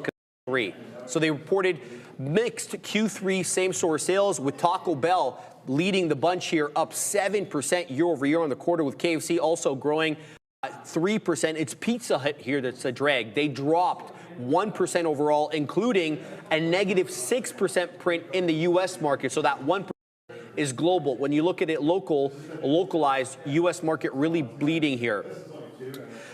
Pizza Hut has been attempting to transition from a dine-in to a delivery and carry-out since before the pandemic, Joey. While sales did surge during lockdowns, the chain has suffered from what they're calling pizza fatigue, post-pandemic consumer rotation away from delivery dining. The market share erosion continues here, with U.S. share down to 18.7%. In 2024, down from 22.6% in 2019. We're talking about their share of pizza. Yeah, with Domino's has continued to capture Pizza Hut's lost customers through faster delivery and tech-driven ordering. Joseph, it looks as if, people are not eating less pizza, but their market share is getting eaten into by a more advanced DPZ. DPZ. Oh, yeah, Domino's Pizza. Yeah, I mean, things we're looking on. You can see they went more digital. That worked out for them, Sharif. But I mean, Pizza Hut contributes to 11% of Yum Brand's operating profits. I mean, KFC's or Taco Bell's 38%, which I found interesting. But as for the divestiture, I think over an extended period of time, you've seen Pizza Hut go from that restaurant style to essentially just the storefront. You walk into, you order it. There's nowhere really to dine in. So again, that's going to benefit margins, but that's been going over an extended period of time. I think Pizza Hut's just a little bit too expensive, and it's not as good as it used to be, in my opinion. As for Yum, I don't want any slice of this. All right. Sorry, I had to laugh there. Ready, Assassino? No? New traders, listen up. The first month, it is free. Katina, we're waiving the fees so you can trade smarter, not harder. By upgrading to Elite, you'll analyze, you'll strategize, and then hopefully you'll capitalize on their platform. Has everything, Joey. We're talking about instant data. We're talking about infinite data, instant trading, and lightning fast market insights and game-changing charts. And you'll predict better with their backtesting tool. Reliable, real-time data, global markets at your fingertips, all in one platform. Ozan, where are you at? Don't miss out. Execute your best trades now. If you're ready to elevate your trading, scan that QR on the screen or click the link in the description. All right, Adara, Yum Brands up bigly today, almost 7%, but Pizza Hut is a drag. Speaking of pizza, this is great timing, Sharif, because the story just came in here 15 seconds ago. Reuters reporting that Apollo has withdrawn its $64 per share offer to take Papa John's private. PZZA dropping here again. Reuters reporting that Apollo has withdrawn its offer to take Papa John's private for $64 per share. With regards to this Yum Brand story, honestly, you look at the numbers, it makes sense, right? Taco Bell's growing, KFC's growing, Pizza Hut is not growing. It's especially weak in the U.S. It makes sense. This is a sector they might want to say goodbye to right now. Yeah, honestly, I think this is one of those things. I don't want to say it's a nothing burger because it's not, but I think sometimes stories, they don't make a lot of sense on their face. You want to analyze them a bit. To me, it makes sense that this is a direction that Yum Brands would want to go in. So I applaud them on that path, but either way, I think pizza is really the pizza-related story, I think, to watch right now, with, again, Apollo reportedly withdrawing its $64 per share offer to take Papa John's private. Oh, bro. Damn. Go ahead. One thing I wanted to add here is that it seems like a lot of restaurants and chains are considering merger or buyouts amid softening demand and consumer budgets. So Denny's today also agreed this week to be taken private in a $322 million deal. So there it is on Denny's, and then just obviously Adara brought us that news as well too. So that's not looking too good for some of these fast food restaurants. That was ridiculous. It just didn't stop. It's not stopping. It's at the lows. So yeah, the blood is continuing to come in. All right, let's talk about this next story here. Starbucks sells a majority stake in China business for $4 billion. Let's talk about this. So they announced a $4 billion joint venture with Boyu Capital to operate its China locations. Boyu is going to hold about 60% ownership, and Starbucks is going to hold on to 40% and continue to license its brand and IP to Boyu, that joint venture there. The deal values Starbucks' entire China business at over $13 billion, factoring in, of course, its retained stake and future royalty income. The transaction is expected to close in Q2 of next year, 2026, pending, of course, a regulatory approval from the Chinese regulator. CEO Molly Liu, she's, of course, CEO of the Chinese division there, said the partnership vast market opportunity in China through local expertise and capital flexibility. Starbucks currently operates about 8,000 substantial here, man, in 8,000 stores in China, with ambitions to reach 20 to 30,000 locations over time, no time specified. China, Joey, remains Starbucks' second largest market, but recent challenges have prompted the company to seek local partnerships to regain that market share. Yeah, I think 20 to 30,000, you're looking to triple. Is that going to be a good idea, considering we know here in North America they're starting to close stores down? Is the demand for expensive coffee there in China? I don't know. I know essentially Never been to there. I don't know what the economy is looking like. They seem to be growing just fine. But are people going to be spending their money on Starbucks when your things are closing here and the consumer, the lower end consumer, is starting to tighten up as well too? So I think it's more of a higher end consumer for the likes of Starbucks. 20 to 30,000, I think, is a bit of a stretch considering, as mentioned, closing stores down here. Yeah, it's really interesting. Yeah. And we saw Luckin Coffee start to not just outdo Starbucks in China, but make a move to New York. Yeah. And they're opening aggressively in New York, and they're undercutting Starbucks with good coffee, Yeah, apparently. so that's the thing, right? So like, how much market share can they take in China, right? Considering we obviously know the tensions are high with the trade talks between the States and China. So what if governments, hey, buy Chinese? What are you going to Starbucks Exactly. for? Well, go to Luckin good Coffee. point. Yeah, Good go to point. Luckin Coffee. Yeah. So I mean, by all means, do what you want to do. But if the CEO is looking to turn things around and you're shutting down here, I don't think it's a great idea to build out more. You don't want to have a surplus of stores. No, you just certainly not. Yeah, right. And you know So they're closing stores here left, right, and center. that's what I'm saying, right? So I don't know. We'll see. Yeah, all right, Derek. Derek, give us your take on this and the breaking news, of course. I'll start with IBM because that is the news. IBM cutting, quote, thousands of jobs in order to focus on software growth. Now, it's worth noting this report from Bloomberg specifically says roles, so unclear if those are going to be they're hiring or jobs that actually exist. We know Target did a little bit of both with their recent 1,800 role job cut, but either way, Bloomberg reporting that IBM is going to be thousands of roles in order to focus on growth in the software space. Keep an eye on airlines too. These are still being heavily discussed with regards to their shutdown and its impact on the airline industry by U.S. Press Secretary Caroline Leavitt. To get to Starbucks, I have had many thoughts about Brian Niccol's leadership of the company. Most of them are not glowing. He has now been with the company for over a year, and the stock is relatively flat since when he started. It's actually down a bit. But I actually like this move because this is a push. And as Sharif's morning note mentioned here, this is actually their biggest strategic move in the continent since they got involved in 1999. That's something that shows that Brian Niccol is trying to take Starbucks back to somewhere. Now, again, the direction of the back to Starbucks movement, in my opinion, is still very hand-wavy. This is an actual definitive step to do something. So with that in mind, I actually like that this is directional. It's certainly better than Brian Niccol saying we have to get hundreds of thousands of Sharpies so we can start writing on cups again. I like the move. I want to see how it impacts sales in general, and I want to see, now that they've gotten, trying to deal with the China business, how are you going to improve the American business? How is your focus? How is that, I guess, for lack of a better term, how is that change in focus going to show up in your U.S. sales? I hope it does. We'll have to wait and see. All right, thank you for that. Let's talk about Ferrari race.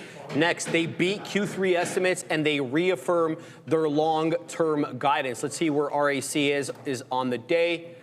We are up 2.25%, 2.75%. Let's talk about this, and then I have some thoughts here that I've been hearing from the grapevine. So, race reported Q3 net profit of 300 million euros. That's about $440 million. That beat the expectations of 367 million euros. Net revenue also rose about 7.5% year over year, now taking in about more than 1.75 billion euros on the quarter, and it was really driven by what the company is saying is a strong product mix and higher personalization demand. Total shipments reached 3,401 units for the quarter. Not bad. Obviously a very premium brand. They cited favorable product mix with increased deliveries of their higher margin models, as well as custom configurations where the margins are much higher. Industrial costs in the second half of the year they said it's going to come in lower than expected, supporting profit margins, of course, and they highlighted saying a sustained demand for their limited series models, as well as the expansion into hybrid powertrain options. I don't know how the purists are going to feel about that. As soon as I said that, Randy laughed. They reaffirmed their 2025 profit targets, and they expect your 2025 net revenues, Joey, to come in at least 7.1 billion euros, the prior 7. But Randy, I gotta tell you, here's what I'm hearing. So Ferrari, very much like Rolex. You walk into the Rolex store, you want to buy the model that you want. They put you on the waiting list. You're never going to get that model. I'm about to get to it, my man. Yeah. So you take what they give you, and then you sell that Rollie on the secondary market, and you come back for another one, and they keep working you up to the model that you like. Race does the same thing. You go in for the model that you want, you don't get the model you want, you take what they give you and you work your way up the supply or the command chain or whatever. That's not happening anymore. You're going in with one car previously and they're offering you a model that would have taken you 3-4 cars to get prior. Why are they doing that? Rolls-Royce did that for years. Couldn't get away with it. Who did that for years? Rolls-Royce did that for years and they couldn't get away with it, Randy's saying. Because there was such demand. Right, and they want to deliver cars. And they want to deliver cars, of course, because that increases the top line. Like the Wraith and the Ghost Limited Edition. Oh, The yeah, Wraith, the Ghost Limited Edition, they were sold out before we even started making them, Randy says, yeah. Times have changed. Times have changed. You know? Money, yeah, for sure. It's all about that top line growth. There were 79 Wraiths that went to Hong Kong. 79 what? Wraith. 79 Wraiths went to Hong Kong Wraiths, alone. that's crazy. Yeah, I didn't know that. I didn't know too much about that. What's clearly.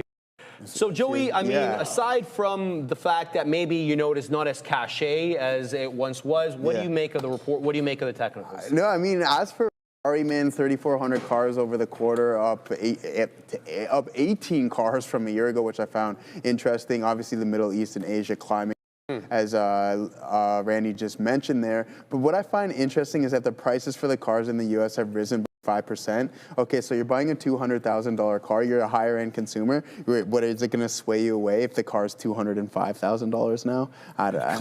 You're not worried about the price, Joey. You're not worried about it. So again, the tariffs are non-effective for the higher-end consumer. Essentially, if you're looking to buy a Ferrari, a couple grand isn't going to sway you. But do you want to own this? No, I'm probably going to speed away from this stock at all costs because you're down to where we're currently trading at 21% to where from that previous $500 to now $401 roughly. So not too good of a look from the technicals in Ferrari. Yeah, clearly. All right, Adara, I mean, they did well on the report. They're up on the day. What do you make of all this? Yeah, I think with regards to the guidance, we already knew this. Like, as you said here in that note in the commentary, we already had this guidance as of October 9th. The stock did not like it. So I think the guidance, a lot of that was already perhaps priced in for RACE, but the earnings themselves, they're good. We beat on net profit. Net revenue up 7.4% year over year. I think that's a pretty good look.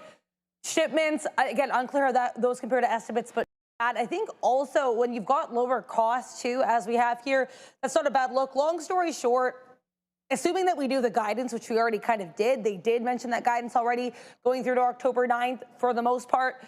The thing that we didn't know were the numbers, and those numbers are generally positive. So I think all in all, decent look for RAC, and the stock seemed to react in kind.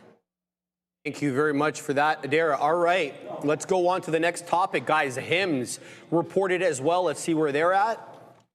I think they were up earlier. Are they still up? No, they're basically flat. They're down 0.16, so essentially flat on the day. I think it was a decent report. They topped revenue 2-0.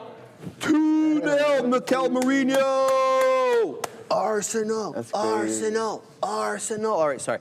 All right, so per share, that missed. That came in at 6 pennies. The street wanted 9, so a miss on the bottom line, but they did beat on the top line about a little bit less than $600 million beating the 580 expected by analysts. Despite the EPS miss, investors were focused on a strong top line growth and a positive 2026 outlook. Excuse me, typo there. Sending shares higher, at least in the pre-market. Subscriber growth as well rose up to 2.5 million subs, and that's a 21% year-over-year bump, reflecting, of course, the continued adoption of the personalized telehealth model. Andrew Dunham said the company's mission of helping millions access care from home is more real than ever. The firm continues, Joey, to scale its direct-to-consumer health care platform. They're targeting, higher engagement through personalization and product expansion. And we all know about the active discussions that they have with Novo Nordisk, which is the maker, of course, of Wegovy, to make that oral Wegovy and injectable versions available on Hims & Hers. I think that will be a big mover. And this marks Hims' entry into the oral weight loss drug market, Joey, which could be a monster TAM expander, total addressable market. Absolutely. I think we mentioned this before. I think that's going to be the case here in Hims. It's been going through some issues. And as for that Novo deal, I'm hearing that it may not even happen altogether, Shreve, which would be extremely detrimental to the stock. But again, we go back to the narrative from the technicals. You're heading towards some key support levels. Keep an eye out on that. If they do happen to strike a deal with Novo Nordisk, get Wegovy and that oral pill on obviously on their platform, then you might see a different narrative. But as of right now, it's not looking too good. Be cautious of that $41 break because it's looking like it's heading in that way. Adara, what do you got for us? Yeah, I have to talk here about NVDA. So Nvidia, we know, is a subject of a lot of back and forth with regards to will or did U.S. President Donald Trump discuss the Blackwells, which he called super duper as recently as last week, with President Xi during his meeting with President Xi of China last week. Now, we just had Caroline Levitt, White House press secretary, talk about this as well. She said that Trump is very much of the opinion that China should not be having any of these Blackwell chips. So again, even though President Trump indicated that there would potentially be discussion with Xi with regard to implementing the Blackwells, sounds like as of right now, once again, we have more confirmation that China should not, in the opinion of the U.S. government, be getting their hands on these Blackwell. India, a little bit of movement on this, nothing too severe, a lot of repeating of what we already knew, guys, but I wanted to mention it nonetheless. Now on HIMS. HIMS and Hers, yeah, so HIMS and Hers is, again, in that space that I do enjoy, the GLPs, the GLP-1s. Interesting from a trading perspective and something that I do tend to follow the news on.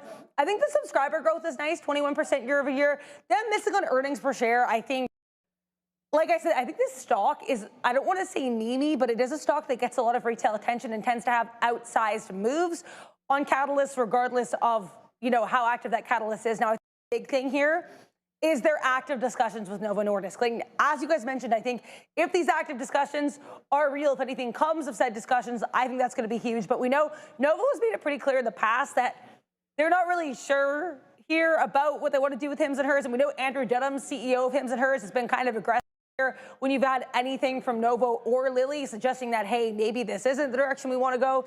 So I don't know. I don't know if I really believe this. I think I'll believe it when I see it with regards to these offering of Wegovy on the Hims and Hers platform. But that also could just be my cynicism.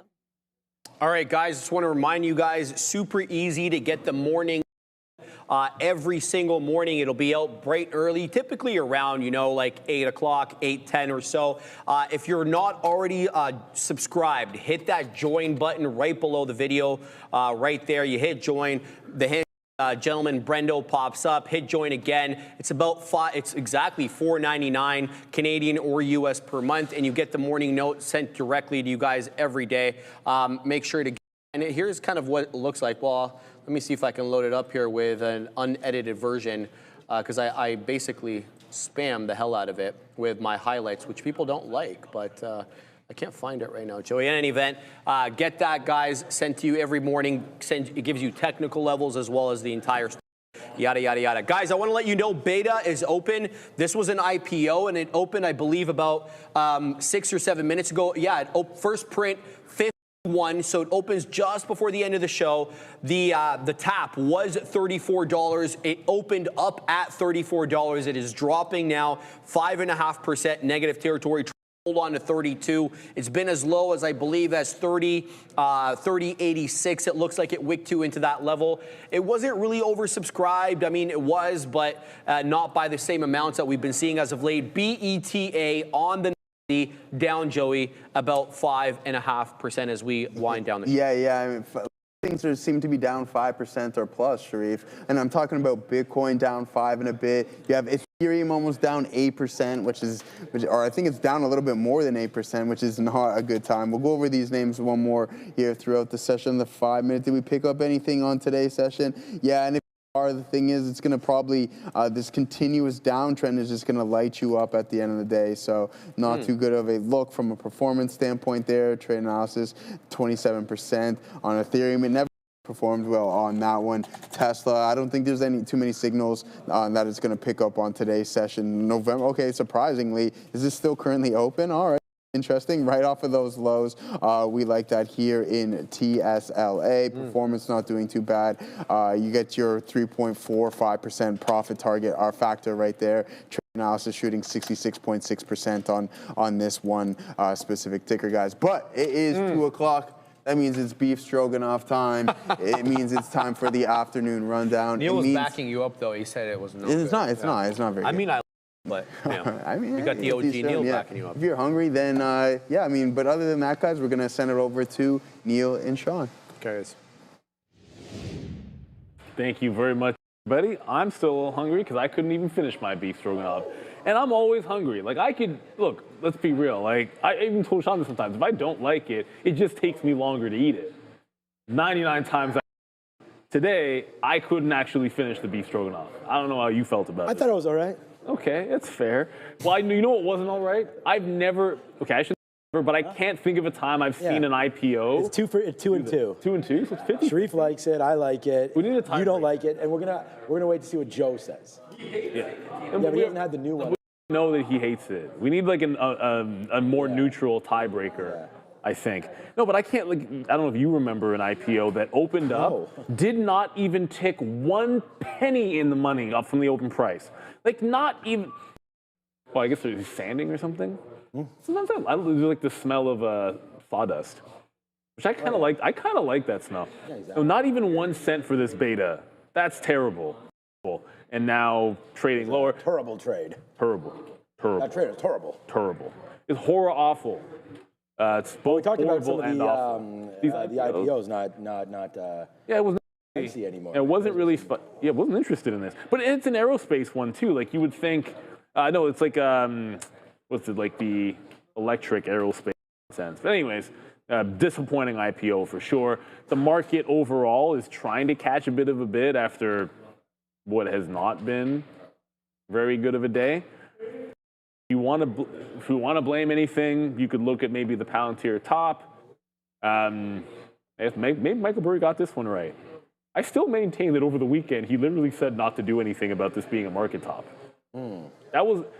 I'm gonna try and find the tweet because I'm so certain that I read it on Sunday, where it was like these are the reasons or something along the lines why this is a bit of a top, and then it was like something about sometimes the best action is to sit on your hands or do nothing. Right. He went short. He went short, and for now it is the right thing to do. Palantir, believe it or not, is above VWAP despite the fact it's down 1%. So on the session it's actually relatively strong, like from the open.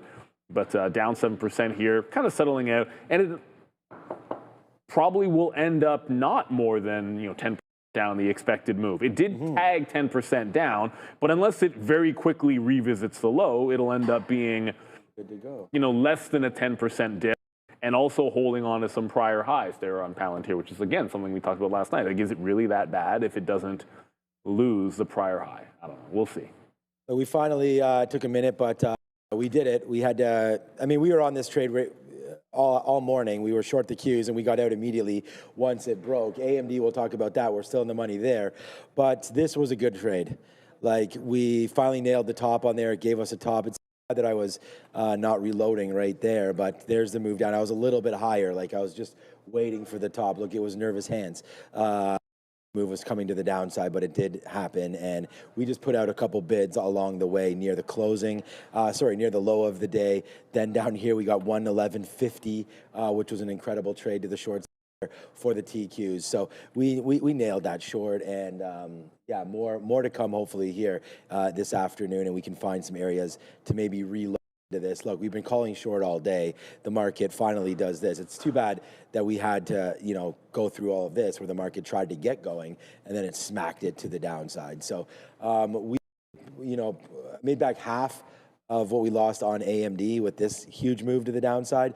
I wish I was here to sort of reload these levels, but we'll see if it comes back up into 257 again there for AMD. So we shorted until eventually waited all the way down here and just started piecing it out when we got back, and now it's starting to make another move. I'm going to wait to see if we can short some of these highs, but what a wild day today in the market. So down 1.6%. Let's see if we can get back to some positivity here. AMD tonight, so that's why we'll probably be looking at this into the close, and we'll see where that trades. But the implied move, actually, Adair sent it to me, on AMD was 7.5%. So we don't know what SMCIs is going to be. Kava's 14 pins. Rivian tonight as well with a 9% mover. We should have. I'm going to invite Brian Shannon back tonight, as we didn't have him last. big earnings. Today we still have big earnings as well, but look at Rivian, man, that is really getting kicked as well, down to the downside, down 5% and still making lows there for Rivian. So we'll see how much they're losing per car tonight, and that should come in. Lots. Lots, I think, is the answer to that, Neil. So, but yeah. What was the actual? It was no, there was. It was 37,000 or it was- 57,000, something like that. I thought it had a on it. I won't say it. Amgen, SMCI, Pins, Rivian, Kava, Upstart tonight.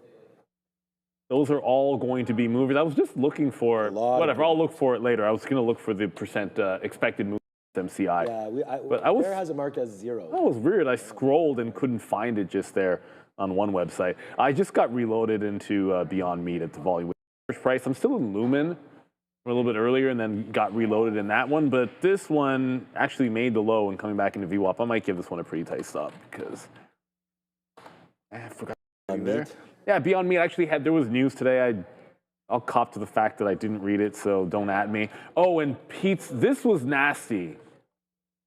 What happened to Papa John's is, yeah, this is an unfortunate one because Apollo drew their $64 bid. And what's terrible about this is, I mean, this was a stock that was upward trending when the market was going down all day, at least from the open, or at least from the tops, and this was looking pretty good. The thing that really, I think you can take away from this is you really need to have stops.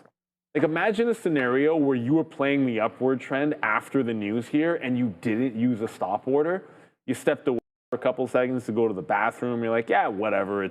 I'm good. Look at it go. And then all of a sudden, boom, rinsed 18% to the downside. And it barely even caught a bid here. I was actually thinking maybe there could be a bounce off of like when they first announced this, and it didn't even hold 41 bucks. So it's actually underneath where this all started on Domino's. I don't know if there's going to be a support level. 39 makes some sense. I mean, if Apollo liked them and someone wanted to take them private before, you got to figure a bid will come here at some point. But let this one calm down. That's nasty. You got to use stop orders. I don't care what your style is. That's like that could ruin. That's like how you ruin accounts, or blow up accounts, I should say. Yeah, especially if you're thinking of that as a buyout, and all of a sudden, like, whoops, see ya. Yeah, never leave your stations without stop orders. Yeah, the NASDAQ looking to bounce off of 13.5 again here as we can't quite get to V1. Yeah, hopefully, I don't want to say because, I mean, I am short, but the NASDAQ down 1.72. We had that request this morning as, you know, do we think we can get to 2+%? And yeah, it looks like we are on path in the NASDAQ. It's fine. It's more Bitcoin that's really getting absolutely pummeled here today, down to 101 right now. Just yuck. Did it break 100 yet? Because I saw Nvidia broke. It maybe it came close, man. It must have. 1 second. Did it? Oh yeah, I can. Hold on a second. We can. Yeah. Bitcoin over here. Type in here Bitcoin. See what it looks like today for crypto. All right, a 1 minute. Yes. I see it. Yeah. Yep. 99.9. 99.9 or so on Coinbase, but basically got bought up. But it was right there. It's like I see it, Neil, at about 135. What's interesting 135. Is our quote here at Real Trading. Yeah. We have most of the books. Like if I pull it up, like here, I'll just pull. I mean, this is only Coinbase. I bet you if I look somewhere else, it's like not. There's Kraken. Right. Let me look somewhere else. Let me look at Binance. It's not going to be everything, but it didn't break 100 on hours. Broke on Binance, which means that we're missing a few. I don't see Binance. BSTP. Just look kind of at the books that we have. I actually don't see Binance on ours, so maybe that's where it broke. But it doesn't really matter. At the end of the day, I mean, it bounced, but it's. So that might be a short for this afternoon. Let's pay attention to see what BTC went. All right, Sharif is ready to rock and roll. So you guys put the requests in. Let's go talk about the symbols you want us to talk about, not just what we're looking at, but what you want us to do. It's the rundown. Let's go, Sharif.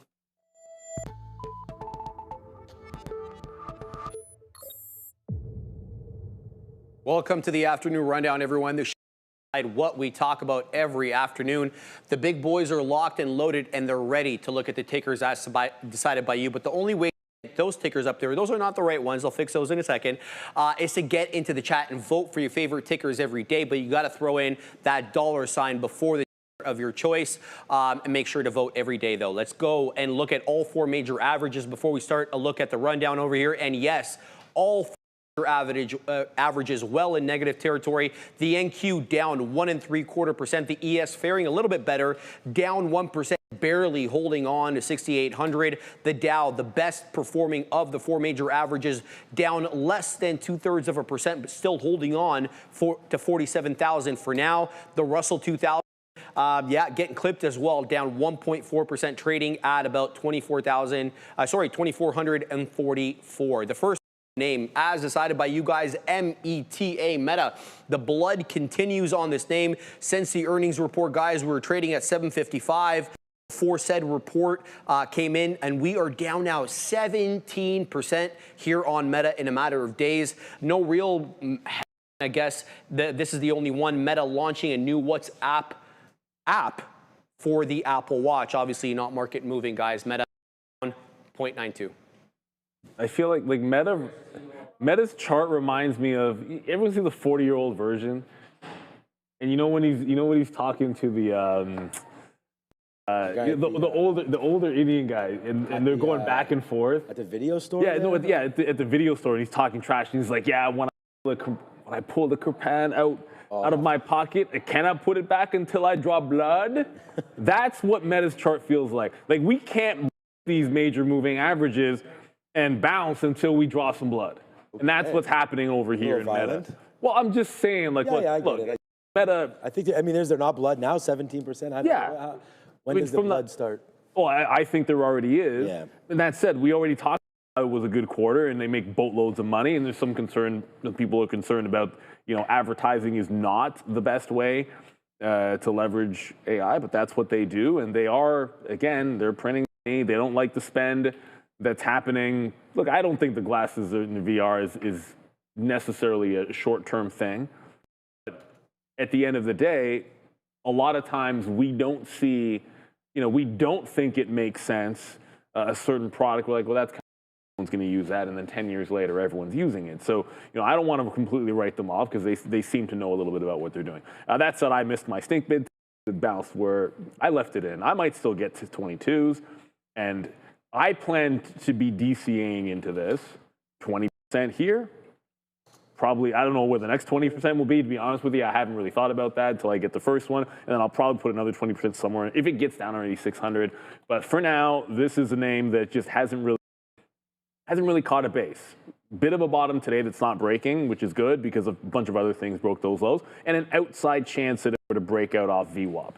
Don't know what actually causes it to do that this afternoon. It's barely even moving as we speak, but certainly something to watch, right? Like, it could easily the script, get a double bottom, and then start breaking away. But unfortunately for Meta, a lot of profit takers here.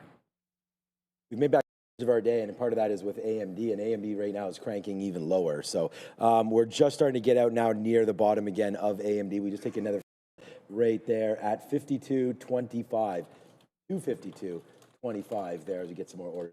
So for my good friend today, AMD. Now we got hit on it early, but it's bit of retracement back. Yeah, look, I mean, I've already said my piece on these glasses. I don't think they're a thing. But at the end of the day, what we think doesn't really matter. Price action is telling the whole story. It's now 4 or 5 straight down days, and that will probably cap off with another move right here. I mean, it actually starts to follow the NASDAQ and actually gets hit. How low can Meta go? I mean, we're just bouncing right now nice and cleanly off of 625. I mean, it only gets to 627. So I would say that's a long until we're proven wrong.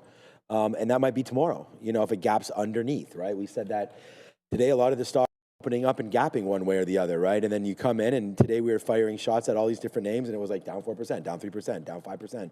Like, they're just all getting hit. And then we had a little bit of a rally to start the day to sort of like reward some of those dip buyers that had some faith. And then it came all the way back within 2 hours of open. We were already right back at the open. So, the celebratory victory for Meta wasn't lasted that long, and right now it's basically flat, and we're still down 1%. So, yeah, I'm not, I'm not overly excited about this trade. So we'll have to just wait to see what winds up happening. I think 600 probably has a magnet, so 622 is not far away from that. Either way, you're going to get filled, and you're just going to hope for the best. I said this to Ozan. We have no idea where it's going. Ozan, So like, why don't you just, like, who cares about like that extra amount? Why don't you just buy it where it is? If it holds this low, like Meta, it doesn't actually break this low of the day, and I miss it by just a little, I'll probably just go in and buy it in the 30s tomorrow for that 20%. You're correct. But the day isn't over. My bid is still live. Like, what if the market flushes? I'm still sitting there at $622.22. Like, the market could still flush for the rest of the afternoon and that order fills. So I'll at least give it that happens. And if it doesn't and we make a higher low tomorrow, then I'll probably end up buying it tomorrow at whatever the price might be. You're right. Like, I don't get too picky about it, but I did pick that price and the day isn't over, so I might as well leave it in there. Let's talk about some Palantir, which oddly enough was a dip buy at the open. Great report, Neil, but looks like we were a little extended there for the market's liking, down about 8%, but off the lows, 185.56 low. Guys, we moved up on the algo spike yesterday into that almost 22. Good headline here. In addition to the earnings report for Palantir, they strike a deal, an AI partnership deal with a Dubai firm out there called Aether, dubbed Aether, and they're going to harness Palantir's AI analytics for public and private sector use out there. Separate, of course, we got word that Michael Burry, possibly in a short position here via the purchase of puts. He did actually go ahead and deny that, I believe, on social media. So PLTR, guys, trying to hold on to 190. Yeah, this was, you know what? Like, I was talking about the SSR trade if a stock ticks 10% down, and it's more than just if the stock ticks 10%. Give me 1 second here. Amazon and Perplexity story, but it seemed like it's moving. All right, I didn't really catch the entire thing, but I heard Amazon Perplexity doesn't look like it's moving. I don't think it was anything. Right, yeah, so it's not moving, not a big deal. So like Palantir went 10% down, but it wasn't like the gold standard SSR trade. Like there was one heavy candle, and then there was like an immediate tag 10%, and there's your like $4 into the volume weighted average price. It didn't really give you time to bleed more than 1 3-minute candle, which is not really what I was expecting. I kind of thought if it fell at the open, you'd bleed for at least a few candles down and then revert. So I wasn't ready for that bounce. I expected if it broke the low, it would maybe be a little bit deeper than that. But to keep things into perspective here, until this is not true, Palantir has bounced off the prior all-time high, where like the high 180s, right? Like it was 89 here, and then this lower high was like 88, and we were consolidating there. Well, we're off that level. So for now, regardless of what you think, you can make the argument that they sold this off on a quality growth and all that stuff, and that signals a bit of. Until it actually breaks this prior high, then it's held the structure of the long. So for now, Palantir, like I would almost, like I'd be more inclined to short this thing if it was breaking down underneath, like say here tomorrow. Let's call it like around this 186, 187. Like if it's breaking down under there, then you got your continuation. Now it's in just bouncing and sitting in the middle of no man's land. I did choose Lumen as the see, because like just the thing, like Lumen was at some levels where I'm like, okay, well if it doesn't break above here, then I just want to be shorting it when it breaks.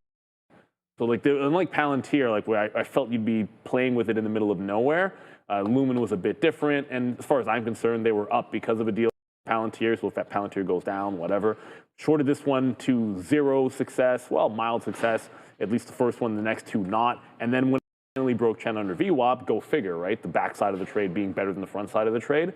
Now it's headed back in toward those lows. But you know, like a lot of shorts this morning, this was one where a little bit early for it and then wait till it really was breaking down. And if Palantir follows through, I think Lumen has a long way to drop as well. But it's to be determined whether Palantir wants this one leg. We'll find that out, I think, tomorrow, because it doesn't look like it wants a low today. Yeah, I kind of think Palantir does push to the lows here today. I mean, underneath the 200, underneath VWAP, underneath the 50-period moving average, things starting to turn down. Market, I mean, if the market goes upside, then obviously we're going to cover most of our positions here, including AMD and all that, and I'll talk about where those are in just a couple minutes. But we were not far away from this low. But remember, everything got really rinsed early on everything.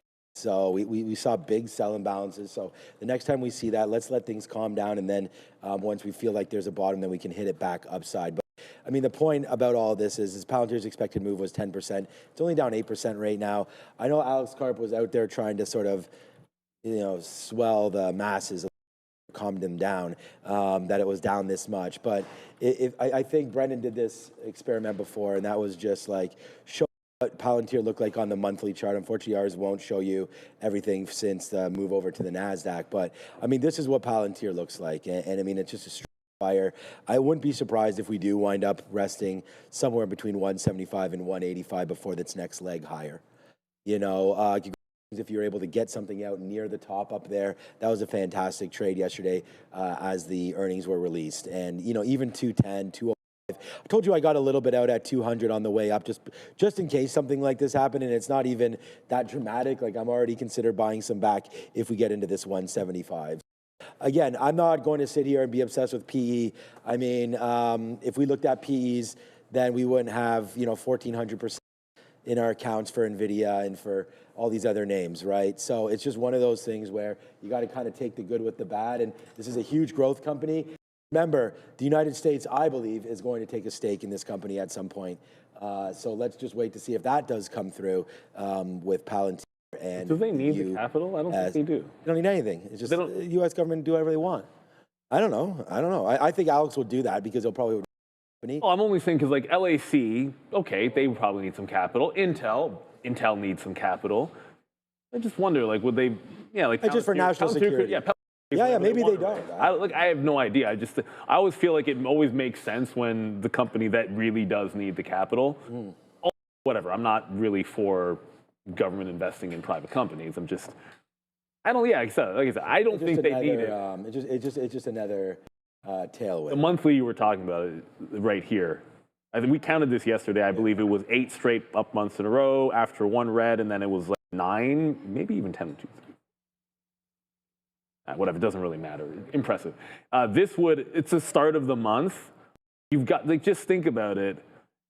Even a reasonable pullback. Like, the one red month it had was probably like look at the month after was ridiculous buying opportunity. I don't know that will be true if we have a red month, but the last time it kind of, like 155 in here and then 120. What would even be a reasonable pullback on a monthly chart? It's hard to even identify it. Even if it went 25%, that's still very much good on a monthly level. Here's a question. Would you rather hold Robinhood at these levels or Palantir at these levels? Hold on, I haven't looked at Robinhood today, so let me actually. Nor have I. No, I haven't looked at the stock, so I'm in my assumption. Load, PC load letter. That's not an easy question. That's not an easy question. This is forever for like a year. Is there a time limit on this? Do we care? 1 year. If it's 3 months. If it's forever. No, not forever. Forever is a cop out. Let's just say.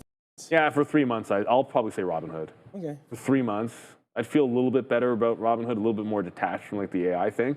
Just because as if Palantir could pull back like 40% and probably still be fine long term. Whereas like the structure, like Robinhood has had some, on the daily, like some pretty decently healthy pullbacks. It still hasn't lost like the 50, all that kind of stuff. It just feels a little bit less. They're both ridiculously extended. But I just feel like you've seen a really big topping tail candle on Palantir, and Hood hasn't technically done anything as absurd as that. But like watch, if Hood breaks the top tomorrow and does a topping tail candle, it would be exactly the same setup. But it's pretty close. I'd have to say Robinhood just based on the chart, really. All right, Sharif, Hertz time. Yeah, what a move up for Hertz, guys. I was trading this on the midday, and it's still trying to reclaim 7. It reported Q3 earnings, and they topped estimates, guys. Revenue more than $1 billion ahead of what the street was. They printed $2.48 billion in revenue, beating the $1.4 billion expected by the. Despite the fact that revenue did decline 4% year over year, they're also adjusted earnings per share coming in at 12 pennies. The street was looking for 2 cents, guys. So a big up here to the tune of 40%. Sometimes that's how it is. The squeeze plays decide to go when the market goes down. Congratulations to Hertz. I actually paid for a case and then didn't get an opportunity, which is fine. Never even used them. Kind of thought if it broke 7 and at least here, like 750, for sure, like the 8 level would look for a bit of a turn. 42% short float and up 40%.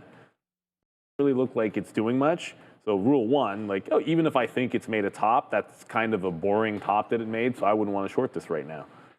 So I think it's one well, first of all, I wouldn't buy it here anyways, but certainly I needed to do something a little bit more parabolic to press at least into 750 to look for some kind of reversion trade on Hertz. It's just a squeeze on day one, so I never think it makes sense to do more than take some profit, have it, and then wait and see what happens for tomorrow, because you could be right back at $6 and nobody should be surprised.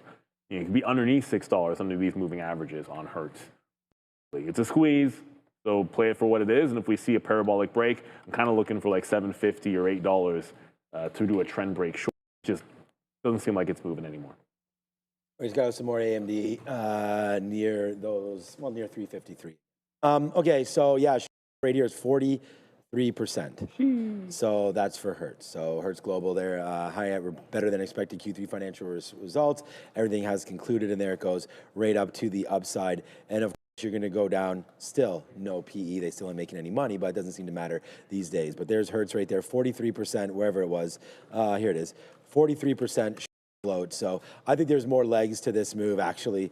We remember it was a 1 or 2, 3 days move for a lot of these runners, right, including Beyond Meat and whatnot, and then right back in. So I still think there's potential for these trades to even continue a little bit more. But look, we've already been up here before, so I don't think we can use too far past $8. So if you're happy with 7, take it.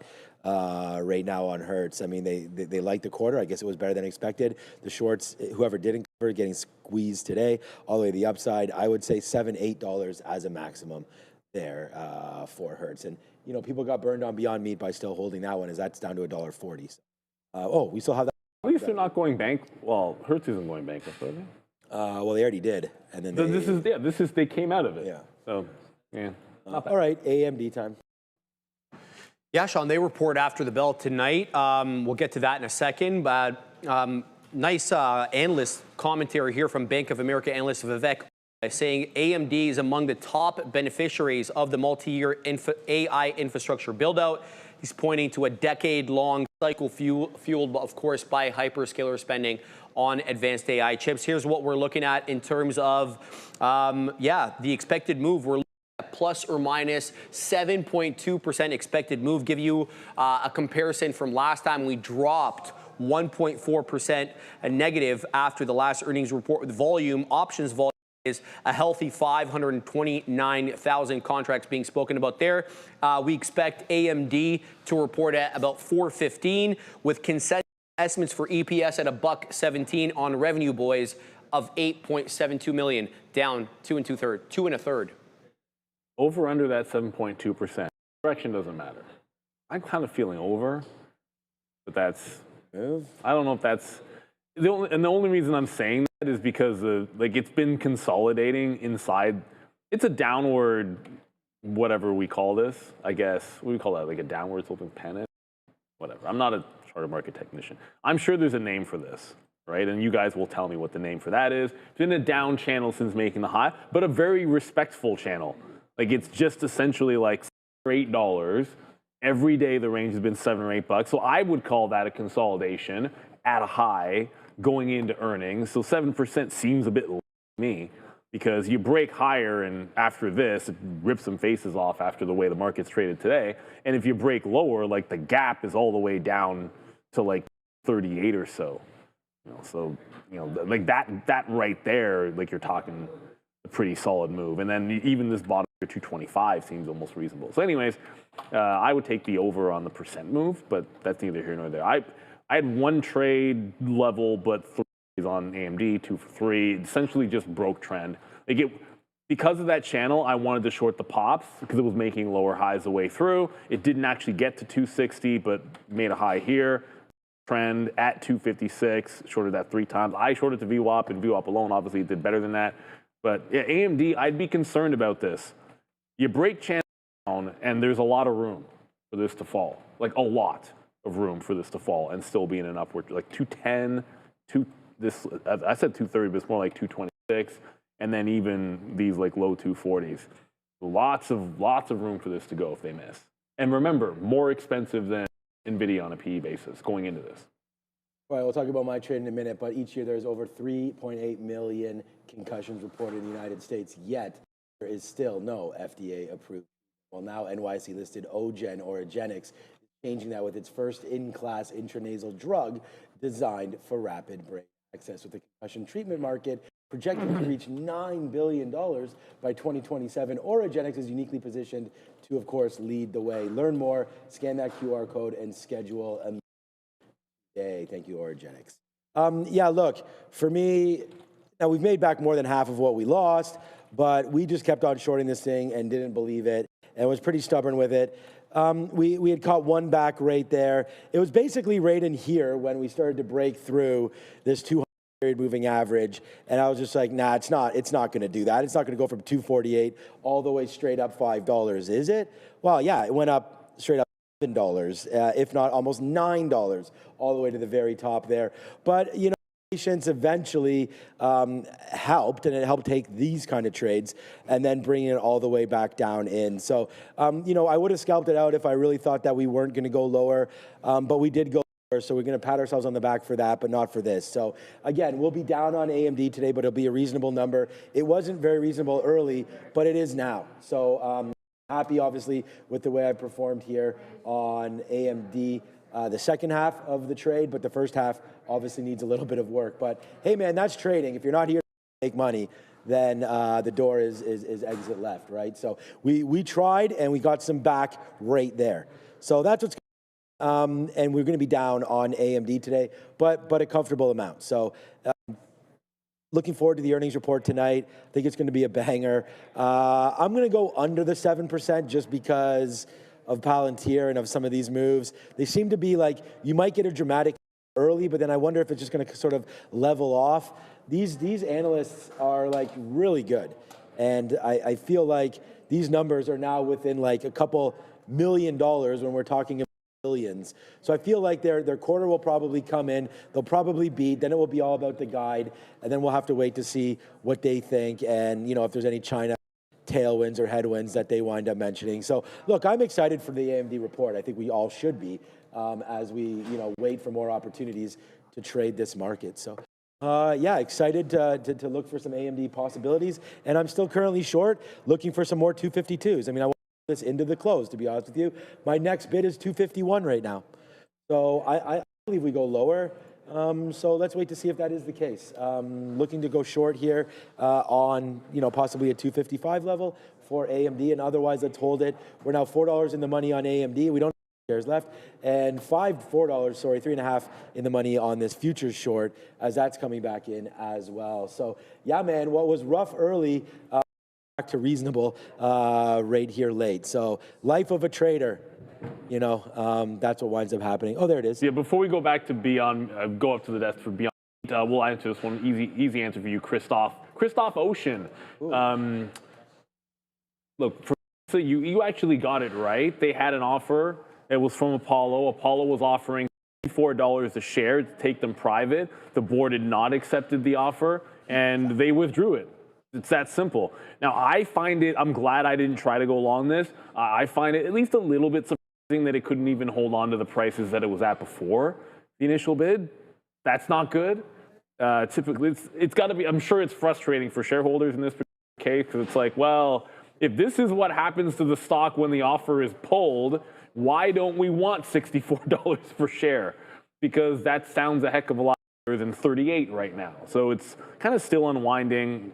Maybe it'll, I don't know if it'll even catch a bit. So yeah, that's exactly right. This is one, you just really hope that the stock can recover so it doesn't turn out that the board should have been more willing to take this offer before Apollo pulled it, because not looking good for Domino's.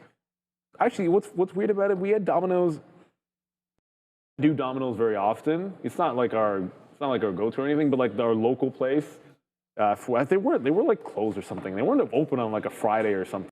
Got Domino's. My daughter still liked it, so. Yeah, daughter. I mean, kids will. I'm not the biggest fan of the pizza myself, and I'm definitely not a fan of Beyond Meat burgers. Ooh, let's go. All right, guys. Last on the list here, BYND. Yeah, Neil short right now. And yeah, this one was actually a great short, popping up into that $1.52 on this line here. They launched the latest Beyond Burger at the Hard Rock Cafe. So they announced they're going to provide, of course, their latest burger at the Hard Rock Cafe, and the burger will be offered as top for any beef burgers on the Hard Rock Cafe's core and kids menus, enabling guests, of course, to enjoy their go-to burger option. It's weird. Like I was just telling Sean, like my daughter actually, for a change, she actually prefers Pizza Hut. But we have Americans don't know what that is. there's a couple of local places that I just prefer because you get like a local. It's better. Sometimes we'll just make our own, which is easily the way to go. We did that all the time during COVID and not so much anymore. I don't eat Beyond Meat. Actually, I shouldn't. I had this when. We ate it on the show. Like in 2020. Yeah, we did. We ordered it one time. Okay, yeah. Beyond Meat was going ham during COVID, and I think we ordered you because they had the Beyond Meat burger, and a bunch of us we ate it. I think we had it on the show, or at least we had it during lunchtime. All thought it was okay, but we didn't. I don't think anybody was like, I'm going to get this a bunch of times. At the end of the day, this is maybe they can stave going bankrupt, right? Like they're going to try it. There was the debt bounce. It went all the way squoze to like $8, and it's still trying to find the back end. I still think like that seems to me to be $1. So until it gets there, like slowly fading down to the $1 level, I think it might be worth a defense whenever it does. Just short to the prior high. I shorted into VWAP, that didn't work. Now I'm short again at VWAP into what I'm not the low day, but like the open range low. And if it breaks that, I'll hold on a small piece. But it feels to me like this is going to get to $1. Maybe there's another dead cat bounce of the dollar when it does. But I can't remember the last time a company that was battling bankruptcy had this kind of a squeeze, didn't hold it, and things ended up working out. If it's happened, point me to the stock. I can't remember it. Yeah, it doesn't look good. Maybe that dollar level can look a little bit enticing to some buyers. And that's not low. Like the low is actually 50 cents or something on. Actually, I think it is 50 cents on Beyond Meat. 50. It's 50. What's that guy at? I was just waiting for AMD to hit. I'm bidding 21s right there. We just got into right now, so a couple more pennies lower, and we'll take out another piece here. We have about 10% left. It's not. What's up to Showtime in the chat? Was wondering how many shares I had left.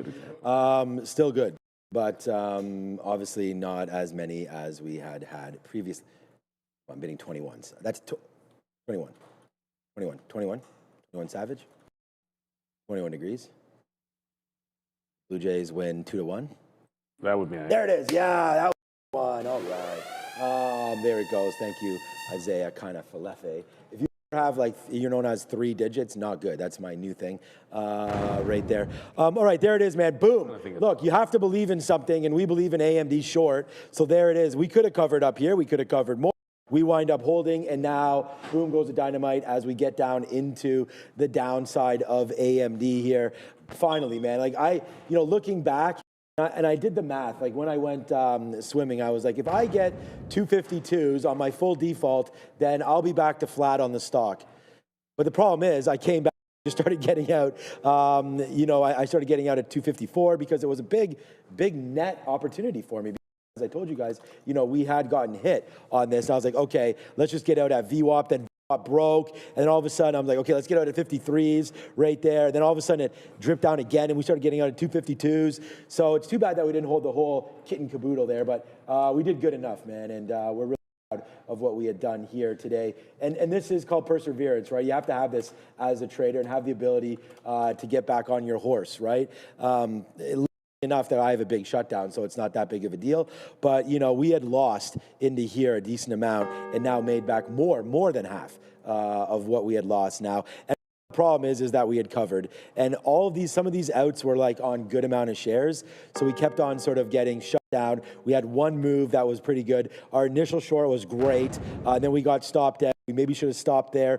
I really feel like stopping in this area, 251 to 252, is where we should have stopped and then waited for this. But you never know where the top's going to come through until you actually see it. So that was good movement there. And the same thing happened with the futures, which is why we have 3 fills right into here. It came upside, we fill, and then dropped down. I appreciate that, Joseph, over there by hitting the bangs. But that's, or Neil, or Andre, I guess, did. They're Thank you, testing Andre, something? for doing that. anyways, as we continue to go, here goes the TQs right now at day's low. So, the don't seem to want to do anything right now but go lower. The Nasdaq's going to be down that 2%, and your boy is short. So happy with all of this. AMD now $5, $4 in the money on the TQs, and we're doing great making back what we had lost earlier. So let's go. We won't have shares to make it all back, but learning more and more every single day, and there goes the downside play for AMD. Like I said, I wish we didn't cover anything, but we did, and no spilt milk here. Maybe we can even get lower, man. I told you my next bid is at 251s, and here it comes in faster than we had thought. So let's see for this on AMD. Really a great hold and a great move to the downside ahead of what should be obviously a great earnings day. Well, we'll see if it's a great earnings day. It'll 100% be entertaining. I know the aftermarket show will be a blast. I just kind of feel like you saw what's going to happening right now. You've seen even with beats across the board. Like, show me that beat and held up today, right? Like, what was actually HIMS? Well, it's down 2%. Well, HIMS. I think last I checked, HIMS actually was still up. But I think, that puts some risk on it. So, for the longs, I think some people are going to be at least a little bit concerned. I have my eyeballs on, I paid for locates on beta, which is, as I said, they're like, I don't know, like what do they call them? Aerospace manufacturer, and they electric vertical takeoff craft, which is cool. That's what they make, but it's a trend, and if it breaks the trend, I'm going to take a shot at this one to the south side. But it hasn't done it yet, so it is what it is. If it breaks down, like again, this is sort of something that's upward trending. Like, wait for it to break a trend and then try to jump into it. I just heard something about Chewy, but I'm going to be looking at this beta afternoon. Not very alpha, which is one of the worst puns you can come up with, but it is up. It rinsed everybody. Like, there's 0% chance that I could have made money going long the way that we trade IPOs, even despite the fact that this is going to the upside, because you're not going to take the opening print at 34 and holding it all the way. Like my stop's not going to be $30 on a 34 open. And even if it was, that would be insane, because you couldn't even get it out. You'd be getting it out for like $1 win when you risked 4. So looking for this to break down. Not bad in terms of its return, but with the market heading lower, I'd rather play this in the direction of the market. So we're going to look for that to break that trend line. As always, everybody, always make the and don't put any symbols in yet. You know what I'm about to do. Wait till I hit this, and then I'll do a fresh start now so you can put your symbols in. Just a reminder, if you want us to cover something, if you're interested in a symbol, or just now, Wayne Griffin just typed AMD low-risk puts. Put $AMD next time, and then, watch, I just did, and then AMD pops up here. And then we can see AMD, well, now there's two of them, Rocket Lab, and Micron, Tesla, Oklo, MSAI. Masai. Every time I see that ticker, I just sort of think of our former GM. But anyways, Raptors GM. But man, keep those symbols coming in. Meta, how is Meta still already at the top? All morning this was at the top. Loving Meta. But why? It's what's weird? It doesn't seem like it's a stock that a lot of people trade. It doesn't usually move all that much. It's not the biggest percent mover either today. So very surprising there. IBIT I see there, of course. Bitcoin is back underneath 101. If it gets to 100, believe me, we'll let you know. So 100K and 740 right in there. ETH at 32.7. 32.7 on ETH. BM&R must be getting you-know-what kicked in. And those that invested in BM&R. Whenever you get these talking heads out here pumping up, their particular equity or whatever it is. I mean, BM&R was a Tom Lee just pump and dump. And I mean, I don't know. I mean, maybe he's still in it. I don't know. We should, anybody that's still in it would know more than me if he still is or not. I really hope that there's been some disclosures there, and I'm sure there has been. The SEC's on it, not me. I don't care. These guys are rich anyways. They just get richer and richer. It's really crazy. But you're going to find out that he's exited it all, most likely. And then all of a sudden you go, what happened to your 5,000 call, my guy? All right, there goes bull right now. This is a lot of bull in this name, as this now is, I believe, at all-time lows, as Webull just continues to get absolutely punked down downside. I have, 1018 as past high for Webull. This is what it looks like on the E signal chart right there. Just boom, right down into the downside. Past low 1018, broke that early today. We came in, it was already under $10. There goes Webull, man. Pretty bad for sure. I bought some a couple weeks ago, and it's just being straight downside, probably around here, around $11. Straight down. I think it was like 11:30 or something. Straight down for Webull right now. Going to have to wait on that. I believe SoFi is such a better name.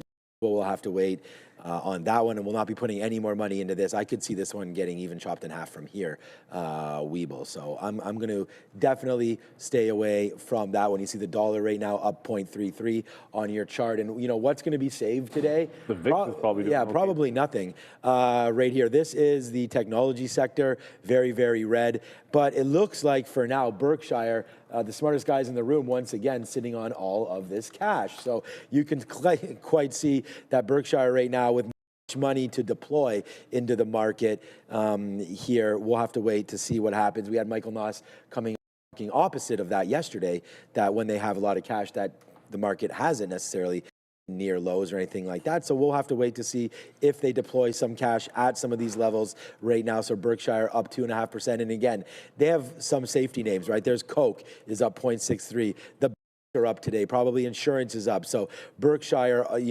definitely playing the ETF game. Also, Apple's not that bad. Yeah, and Apple's not that bad. Apple's up Whoopsies. 0.4. Apple's not that bad today either. But that's Goldman Sachs. Yeah, here's some of the electronic technology stocks. There's Apple Plus today, which I love Apple, man. It might be, we last bought some of that at 212, and that wasn't even that long ago. That's going to be a good one. There's AMD, Broadcom, some of these tech names, just especially in the AI sort of space. We haven't even talked about C3 AI in forever. Consumer durables, obviously it's Tesla, Ford, and GM puking all over that they're not sector. in any index. No, definitely. What, Apple? No, they're not in any indexes. And then that's about it, man. The healthcare technology spot, we've seen Eli Lilly break through 900 today, which is great. That's at 902. So I think everybody's pretty happy with the performance of, some of the biotech names recently, as well as AbbVie up 2%, BMY, Bristol Myers, Pfizer with the downside play there, as we had some Michael Burry talk about that name. And then energy just sort of holding on today as XOM up, CVX down. Marathon was down 10% early, and I asked Adara about it, and it was earnings. So Marathon has battled all the way back now, only down 6%. So and then Occidental down 2%. So there's going to be value in all of these at some point. But man, we are just trading and just watching out for this market. We did take a bid there at 50s, 51.50 on AMD, looking for lower over there. And we'll give a shout out to Beta Pro by Globex, because when the market's moving like this, we're going to have some exciting news for sophisticated traders that are in Canada. And that is Beta Pro by Globex is the largest provider of leveraged inverse and inverse leverage ETFs, and they've just launched 6 new triple leverage ETFs, including the 3-time bull, 3-time bear exposure to S&P TSX 60, semiconductors, and U.S. Treasuries. On top of that, you're getting a special fee rebate, drop-in fees to just 65 basis points until December 31st of this year. And on top of this, U.S.-focused strategies use currency hedging, offering the potential for a more pure performance and exposure. So if you're a tactical, sophisticated trader looking to amplify your performance, check out betapro.ca/3xdaily to learn more. Scan the QR code you see out in front of you as well. I just saw something going a little parabolic, which is Chewy. Raise prices. Yeah, they raised prices. There was also an upgrade. Mizuho, it looks like an upgrade as well today. So Chewy is something bucking the trend. Well, okay, bucking the trend right now. Obviously, once I flip to the daily chart, you'll see that it's absolutely in a downward trend. But this would be a bottoming tail candle on Chewy and a potential. Could this actually break the downtrend, the slight downtrend? It's looking like it's trying to go. Let's go to Adair. I just want to let you guys know here, I mentioned earlier IBM, moving my screen here, IBM, apparently we know they were reportedly set to lay off some people or limit their workforce by over 1,000 people. Now we have comments coming from the company. Q4 action apparently is going to be impacting a low single-digit percentage of their global workforce. Some U.S. roles might be affected, but overall their U.S. employment is expected to remain flat year over year. So it looks like IBM is commenting on that reported workforce reduction, or I guess reduction of roles is how it was worded in the Bloomberg initially. If I get more details, I'll let you know. Back to you. IBM, yet another name to pull back off the highs. Yeah, IBM still has a way to go. No, it's like if you look at most of the charts of these tech names, like none of them. That's why we said like the reason I used the example of Meta was just how, relative to some of the other peers, like how much it's actually fallen from that top. It just looks distinctly different. So, anyways, Beta, whatever. I'll just call him Beta. I forget the actual full name of the stock, which is fine. Broke trend. There's it kind of closing. There's the prior bar, so I'm in at 69s. And I want to get some evens as well. So put an even in there, get my price will be about 80 or so, so I'll be risking 50 pennies. Looking for not VWAP, but right around, like it opened at 34, and so the consolidation bottom off of that makes some sense for a target instead of VWAP. And if I see it bounce clean off the halt level, sorry, that's not a halt level, it's the open price. If I see it bounce clean off the open price at 34, I'd probably duck out of it. But yeah, what I was getting at with IBM, I think it's a great stock. Is it's still like it's a stock that broke out recently, and like Palantir, kind of just pulling back into the prior high, which is distinctly different from Meta, which did not recently break its high, and in consecutive lower highs in the last few months, and is breaking down. Like this is over the last few months bearish. IBM could still, even Palantir, can still hold some higher lows and end up in a bit of a bullish pattern, which is what we should like. At least I think. There's always bears out there like Big Spile, who always want the stock market to go down. I presume with the assumption that we all want the stock market to go up, and individual names as well. Most people are. I think it's a safe assumption. Most people are net long. All right, so, on that note, we take another fill. Oops, that's the TQs. Sorry, oh, I have to refresh my blotter, apparently. Yeah, so we take some more out right there. 251.50 again. I mean, we bounced off of that level one more time there on AMD, so just taking more as we continue to go, man. It's 550 in the money, so we're going to do that. Take some more out there because we can. And that's, like I said, we're trading a little bit. We have some shares left still. Now under 10%, probably like 8% or so left on that one. I just put a stop on the TQs if we take the 50 period moving average. So take 112. Let's just get out. I mean, we could see a little bit of a late day rally potentially in the market. And if we do see that, then yeah, let's get out on that one. Going to wait for, again, 251.30 on AMD. Hopefully that can come in and when we'll hit it, right? Amazon has been quite a downside move here today for AMZN. There's really been no relief whatsoever in this name, as you can see. So downside continuing here for Amazon, now down 2%, just really never caught a bid at all. I mean, obviously, the first half hour of the day, everything caught bids, but since then, Amazon really hasn't had any movement back to the upside whatsoever. So Amazon continues to get flushed. So does Microsoft as well. Like Microsoft, nice downside. Sorry, it wasn't Microsoft I meant to talk about, but Microsoft has made a move back upside. There was another mega cap name that hasn't back yet, but there goes Microsoft, actually only down 0.69. So it was Microsoft strength as well as Apple strength that has really held this market together, despite it being down 2%. I mean, Apple is still, probably not now, but we just looked at it, was positive. Okay, still positive. Yeah, it's Apple, not even moving as the market hits lows. So I really like this name now for longs. And it's not like, an AI play, so which works well. No, I don't. Yeah, I don't know. I think that works well for it right now, because if the air comes out of AI, then that has not as much to do with Apple. If it's a bubble, Apple stays almost like a safety net out of the Mag 7. Yeah, that makes some sense there for Apple, but I mean, still pretty strong there. And then Uber on earnings as well has battled all the way back. All the way back, but is not down at $90 anymore and is near its day's high. So we just bounced off 95 there for Uber. So yeah, good couple levels here that we're seeing today on some names, and it's good to see that they held. Some of these lows held, and then Nvidia's, I know it broke below 200, and okay, now is again. I thought it was still holding. This was the mega cap name that I wanted to talk about, not Microsoft. This one has not. It caught above 200, wanted to check in and see if it was still there. It's not. So there's the drop down, 4% down for Nvidia. I mean, we're used to seeing it up So the fact that it's down 4% today does kind of suck. It's down now for the week. The last 5 days trading will be negative now as we break below $200, and we're just going to wait to see. Actually, AMD is making a little bit of a move higher. I'm going to take, okay, well, I just took a bid there at 94, so we'll take a little bit more out. Only being in 7.5%, 8% of this trade left. Doesn't give me too much worry, but if we do, an out is an out, so we want to make sure that we take them appropriately. So if it comes back up here, maybe we're looking at a 250, 250 to maybe get out of half of what we have left, and that's coming up very, very soon. So good out for me right there at 252 flat. Good couple outs here at the bottom as well. Took advantage of all of those. So the dip market. What's up, Mole? Yeah. So what I was saying about Webull at the beginning of the show was the $10 mark. Like that bounced nicely there, and we thought that it was going to hold. Now it's all the way to the downside. I'm already Webull. If you want me to say that I think this is a buy, then fine. But I mean, it's broken below. It's now below 52-week high. I don't think this is a buy until we retake $10 again, or even like I said $4 or $5, but I mean, buying some at 7 or 8. Like it's just one more day like this, and then you're below 9 again, and the Nasdaq's barely pulling back.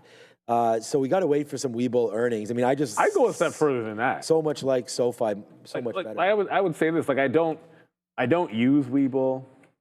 This was a stock. We also don't use Robinhood or SoFi. No, but it's like I have zero reason to love it or hate it. So what I'm about to say is it comes without a bias. Let's put it that way. The reason I like 10 is because look at how long it held $10. So like why it was just a support level. It's going to lose that support level today unless something drastic happens. To me, that's an out. They just closed under $10. I'm just getting out. Like it gave you $10 to $18 before. If you had 11, you had 11. But that's still even if you half, half-assed it, that's a 50% move. So what's wrong with losing 10% the second time you take it? Like I don't know. Like that's kind of how I roll.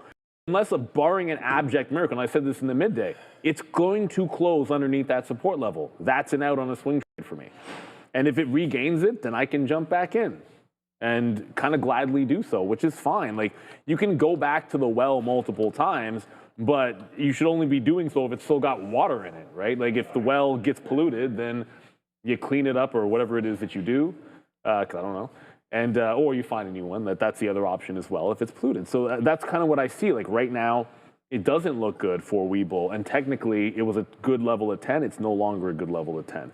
That's kind of my plan. Tab TV Gaming, MP big move down. Any news? I didn't see anything specific to that, but they're on a bleed right now. We've been talking about this for a while. Ooh, thank you for putting it up there. I keep forgetting I can do that. That's on me. That's my bad. I'm on the wrong page. No, we've been saying this is breaking down, and I'm headed toward the 200-period moving average. Like, pretty clear. There's nothing else here to me except for right around $45 now that it's broken down. So I think technically we can head to the 50-period moving average or the 200-period moving average for MP. And even then, you could probably argue it might still be a little bit overpriced.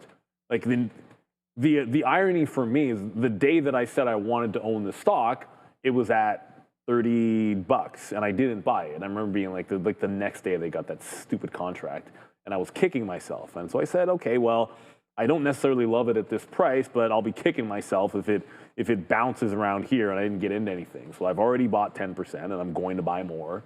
It's just a matter of, giving it some time. To me, buying like 10% of the position and then one day later buying another 10% is kind of stupid. Like I'll give it like a week or two or the 200-period moving average before I buy this thing again. But I am DCing into this stock because I want to hold it for the long term. And the lesson I learned was this. If I was buying a stock at $30 in front of the 50-period moving average, which is at 27, and this is the day I decided that I wanted it, and it was within 10% of that, why in the heck didn't I just buy? I couldn't have known this was going to happen, but it's still pretty stupid to care about that $3 when you're planning on holding it essentially forever, right? So kind of silly, lesson learned, and now I'm not forced to DCA into it, but now I'm essentially DCAing. But I believe in patience when it comes to that.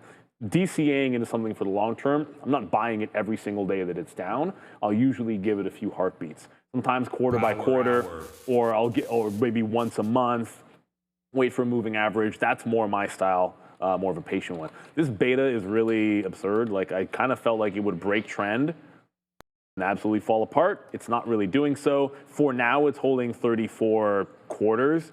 If it breaks that down, I'm looking to exit it underneath 34, and we got a super chat, which I'll do the right way here. Shoot, of course, now I can't. There it is. Thank you to Keely Deely. What do you think about Open Door earnings tomorrow? Well, I can tell you I feel bearish about the stock. I don't think about their earnings.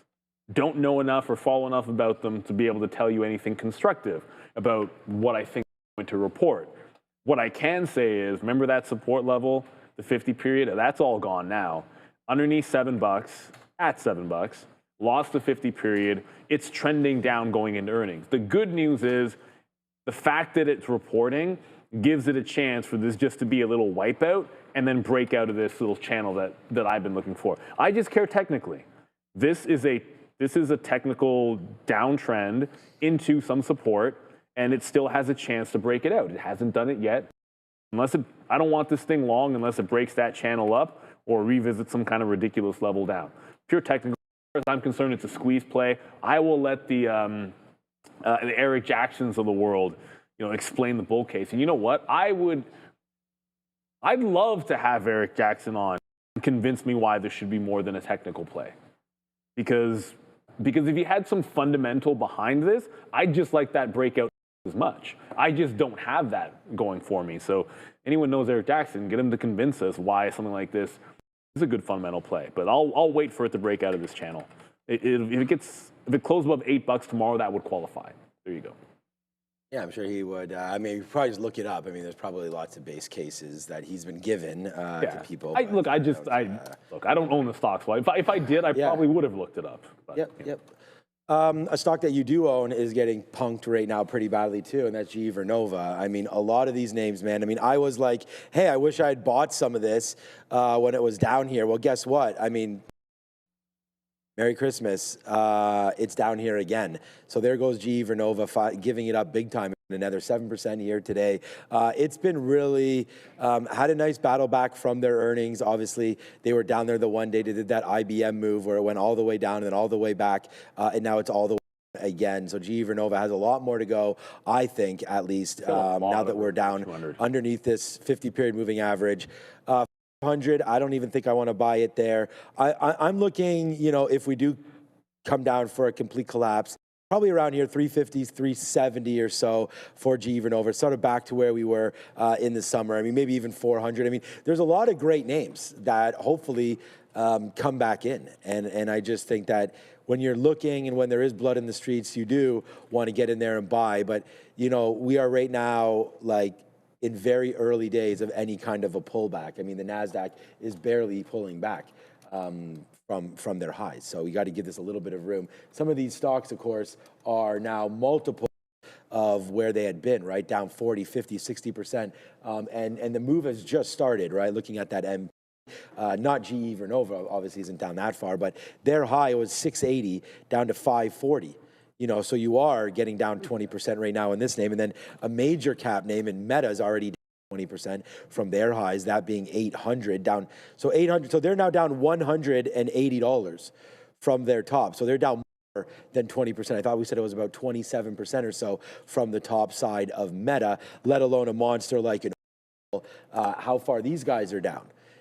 From their highs as well. Oracle, here, let's go refresh. It's still showing the Meta chart right there. But there it is right there, 340. I guess this isn't that bad, but down $100 off of 340. So not great as that just keeps on bleeding. I still thank God that we got out there at 319. Didn't get out of it all. I'm going to have to relook to see how much we still have left. But I think Oracle's probably something that we want to buy at some point. Again, this is all a house of cards if OpenAI is a sham.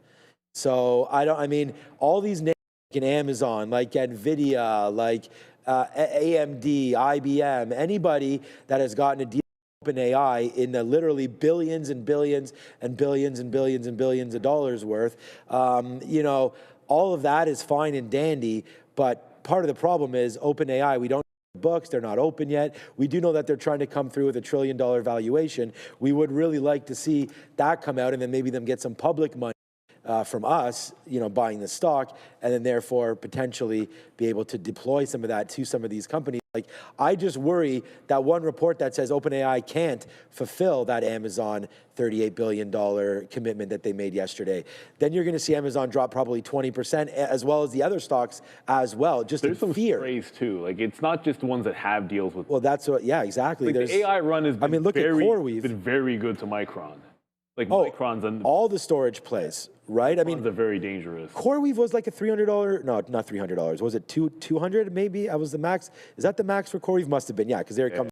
So CoreWeave goes from 35 up to 190, back down to 85, back up to 50, now back down to 116. This name's in trouble if the AI play has stopped, right? We've talked about ARM still relatively high as well, and we're going to get the report tonight from Advanced Micro Devices to see what we're seeing in this market, right? I'm hoping they're seeing some positivity flows coming from other companies other than OpenAI. So we'll have to wait to see on that one. I hope there's a lot smarter people, which there definitely is, in the chat than I, and maybe have a contrarian view of all of that. But yeah, nervous hands for sure. And that's why when good companies dip, like my last purchase on Nvidia is 175.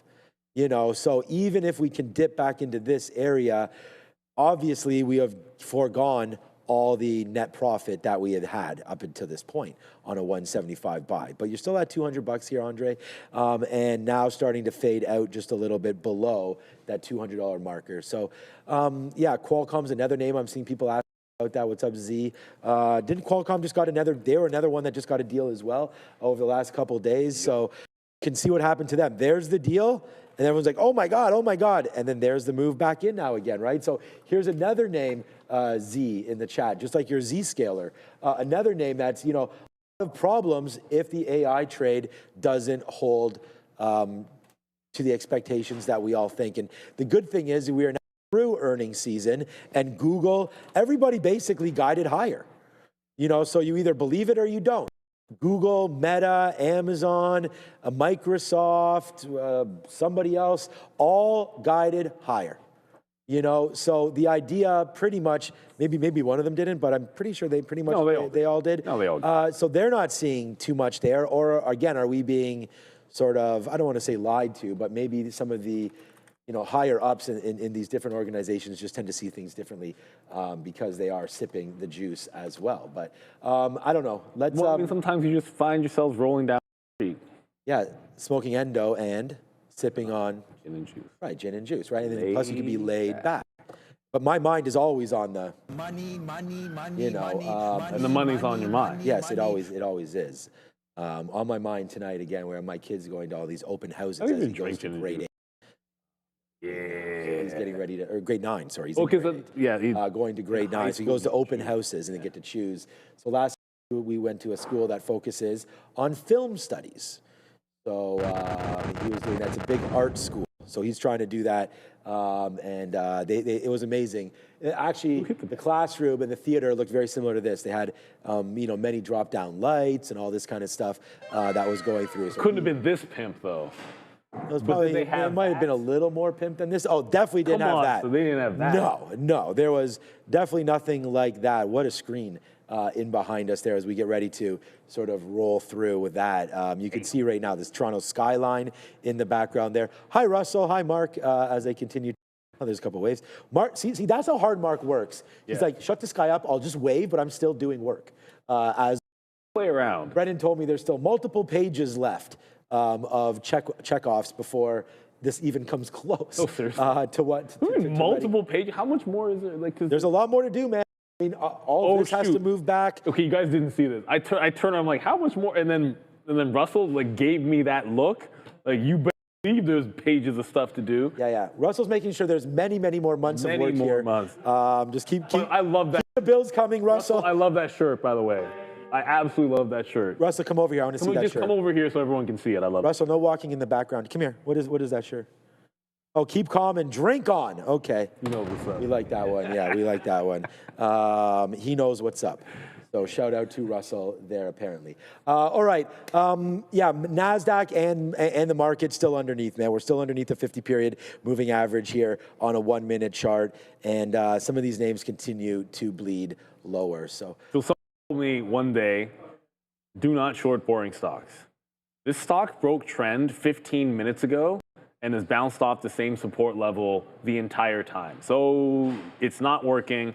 I elected not to add to it because I didn't think there was a reason to. The volume is actually pretty bad on this. It's been essentially not doing any volume. So this might not be a big time mover. If it starts to pick up again, it might be worth it. But for now, this stock is kind of boring. So we'll just got out of it. Lumen, on the other hand, got it back from this morning. I shorted this 3 times this morning. Once was like a win, but then stopped out. So it was like a half win. And then the other 2 were just straight losses. Shorted 3 times this afternoon. We'll get to essentially flat on it, slightly up. Being positioned, if it breaks the low of the day, well, if I get at the low of the day, we'll be up on it. But it's just the difference between liking something for a short and shorting it when it's a short, or can be 2 different things. So if I hold the morning prices all day long, it's a win. But see, you can see this one ended up trending up. And then when it broke the trend, it's like so much easier. Z says, what's your take on Upstart? You might, Z, whatever. We're in Canada, so it doesn't really matter. Zed. We're supposed to say Zed. I say Z because that's how it rhymes. What's your take on Upstart? The short interest is at 38%. Much like Hertz, my take on Upstart is the 38% short flow. Like, what is the one earnings name that's up today? Okay, maybe Hims is up too, but then even they have a big short percentage. Hertz is up 37% because they have 42% short flow. Upstart has you said 38% short float and has been downward trending. So if you're, like when the market's at the highs and things are frothy and there's something wrong with it, something wrong with the report, sometimes they sell it off.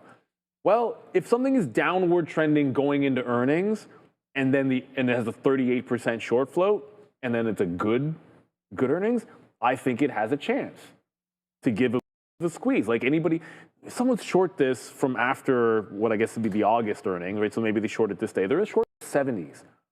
And if it breaks back out, do they want it to get past 50 post earnings with that big short float? Maybe they want to bank some profit. That's where my mind is at. So I think at least here you have a chance at like a Hertz but that's not till tomorrow, because not a good looking chart or stock otherwise, outside of the fact that it's going down into earnings and you've got that big short float. So sometimes those are the types of plays that can work in a downward trending market because people want to get some cash. They're like, oh, I see other opportunities, and you've been holding a winning short there on Upstart, and it breaks out tomorrow after earnings, they'd probably consider covering, or at least somebody. And when I say they, I just mean funds. There's no mysterious evil they. You're just talking about the hedge funds that go short these things. They don't make any money until they cover like everybody else. I would be more inclined right now to trade a PayPal to the long. PayPal? So, I haven't heard that. yeah, more than. Oh, we just got out some more AMD here. I got out 5230s a little bit. I don't know. It looks like that 51 bottom might have been the case. I'll call that up in a minute. But yeah, PayPal right there all the way back in. So, good report, good story dealing with some Google there. They got in with some Alphabet, some sort of I don't even remember what the deal was, but something there with them, and right back into some support again. So yeah, we'll see tomorrow if PayPal, what Upstart is more financing of VCs and whatnot. So I'm not, I don't think they'll necessarily dance together or anything, but let's just wait to see if this is indeed a day 2, day 3 play here in the market and we continue to go lower. Ozan, you're asking me when Moon. I don't know. I mean, depends on what asset class. I've been saying Bitcoin, not Moon, for a long time now, and Bitcoin's down 25%. You want to talk about, people really running for the doors. They've really hit Bitcoin. I don't, imagine the NASDAQ, like people that are equating NASDAQ, Bitcoin, all that kind of stuff. Could you imagine if that was the case and NASDAQ was down 25% from its highs, what people would be doing? There would be buildings that would definitely have people on top of them. But, for right now, IBIT is really getting cranked, and you're at a great support level of 100,000. And look, if you like if you like Bitcoin for some kind of reason, then maybe now would be a decent time to think about getting involved, because again, no one sold anything on the way up, right? And if you have, congratulations. I don't know many people that have been talking about getting out of anything up here.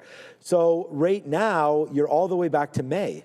So you've been sitting in a non-dividend bearing asset for 6 months now and gotten nothing out of it.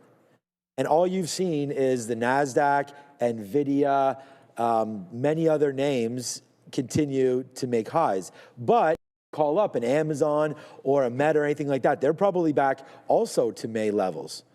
So that's why this is not just a Bitcoin-related story by any stretch of the imagination. It's more just a story that the fact is like a Bitcoin and all that seen as sort of the, it's not a hedge, but sort of as the be-all index for crypto. And I wake up in Monday morning or look at the markets Sunday night and try to get an idea of where the NASDAQ or the ES or what the broader markets might wind up doing. A lot of it, you can see if Bitcoin's getting smacked, you know that Europe and North America probably opens up lower as well. So that's why we're using this as sort of proxy for the index. And it's been nasty. Like you're looking at the Qs and thinking like, oh man, this move is bad. We're down 2%.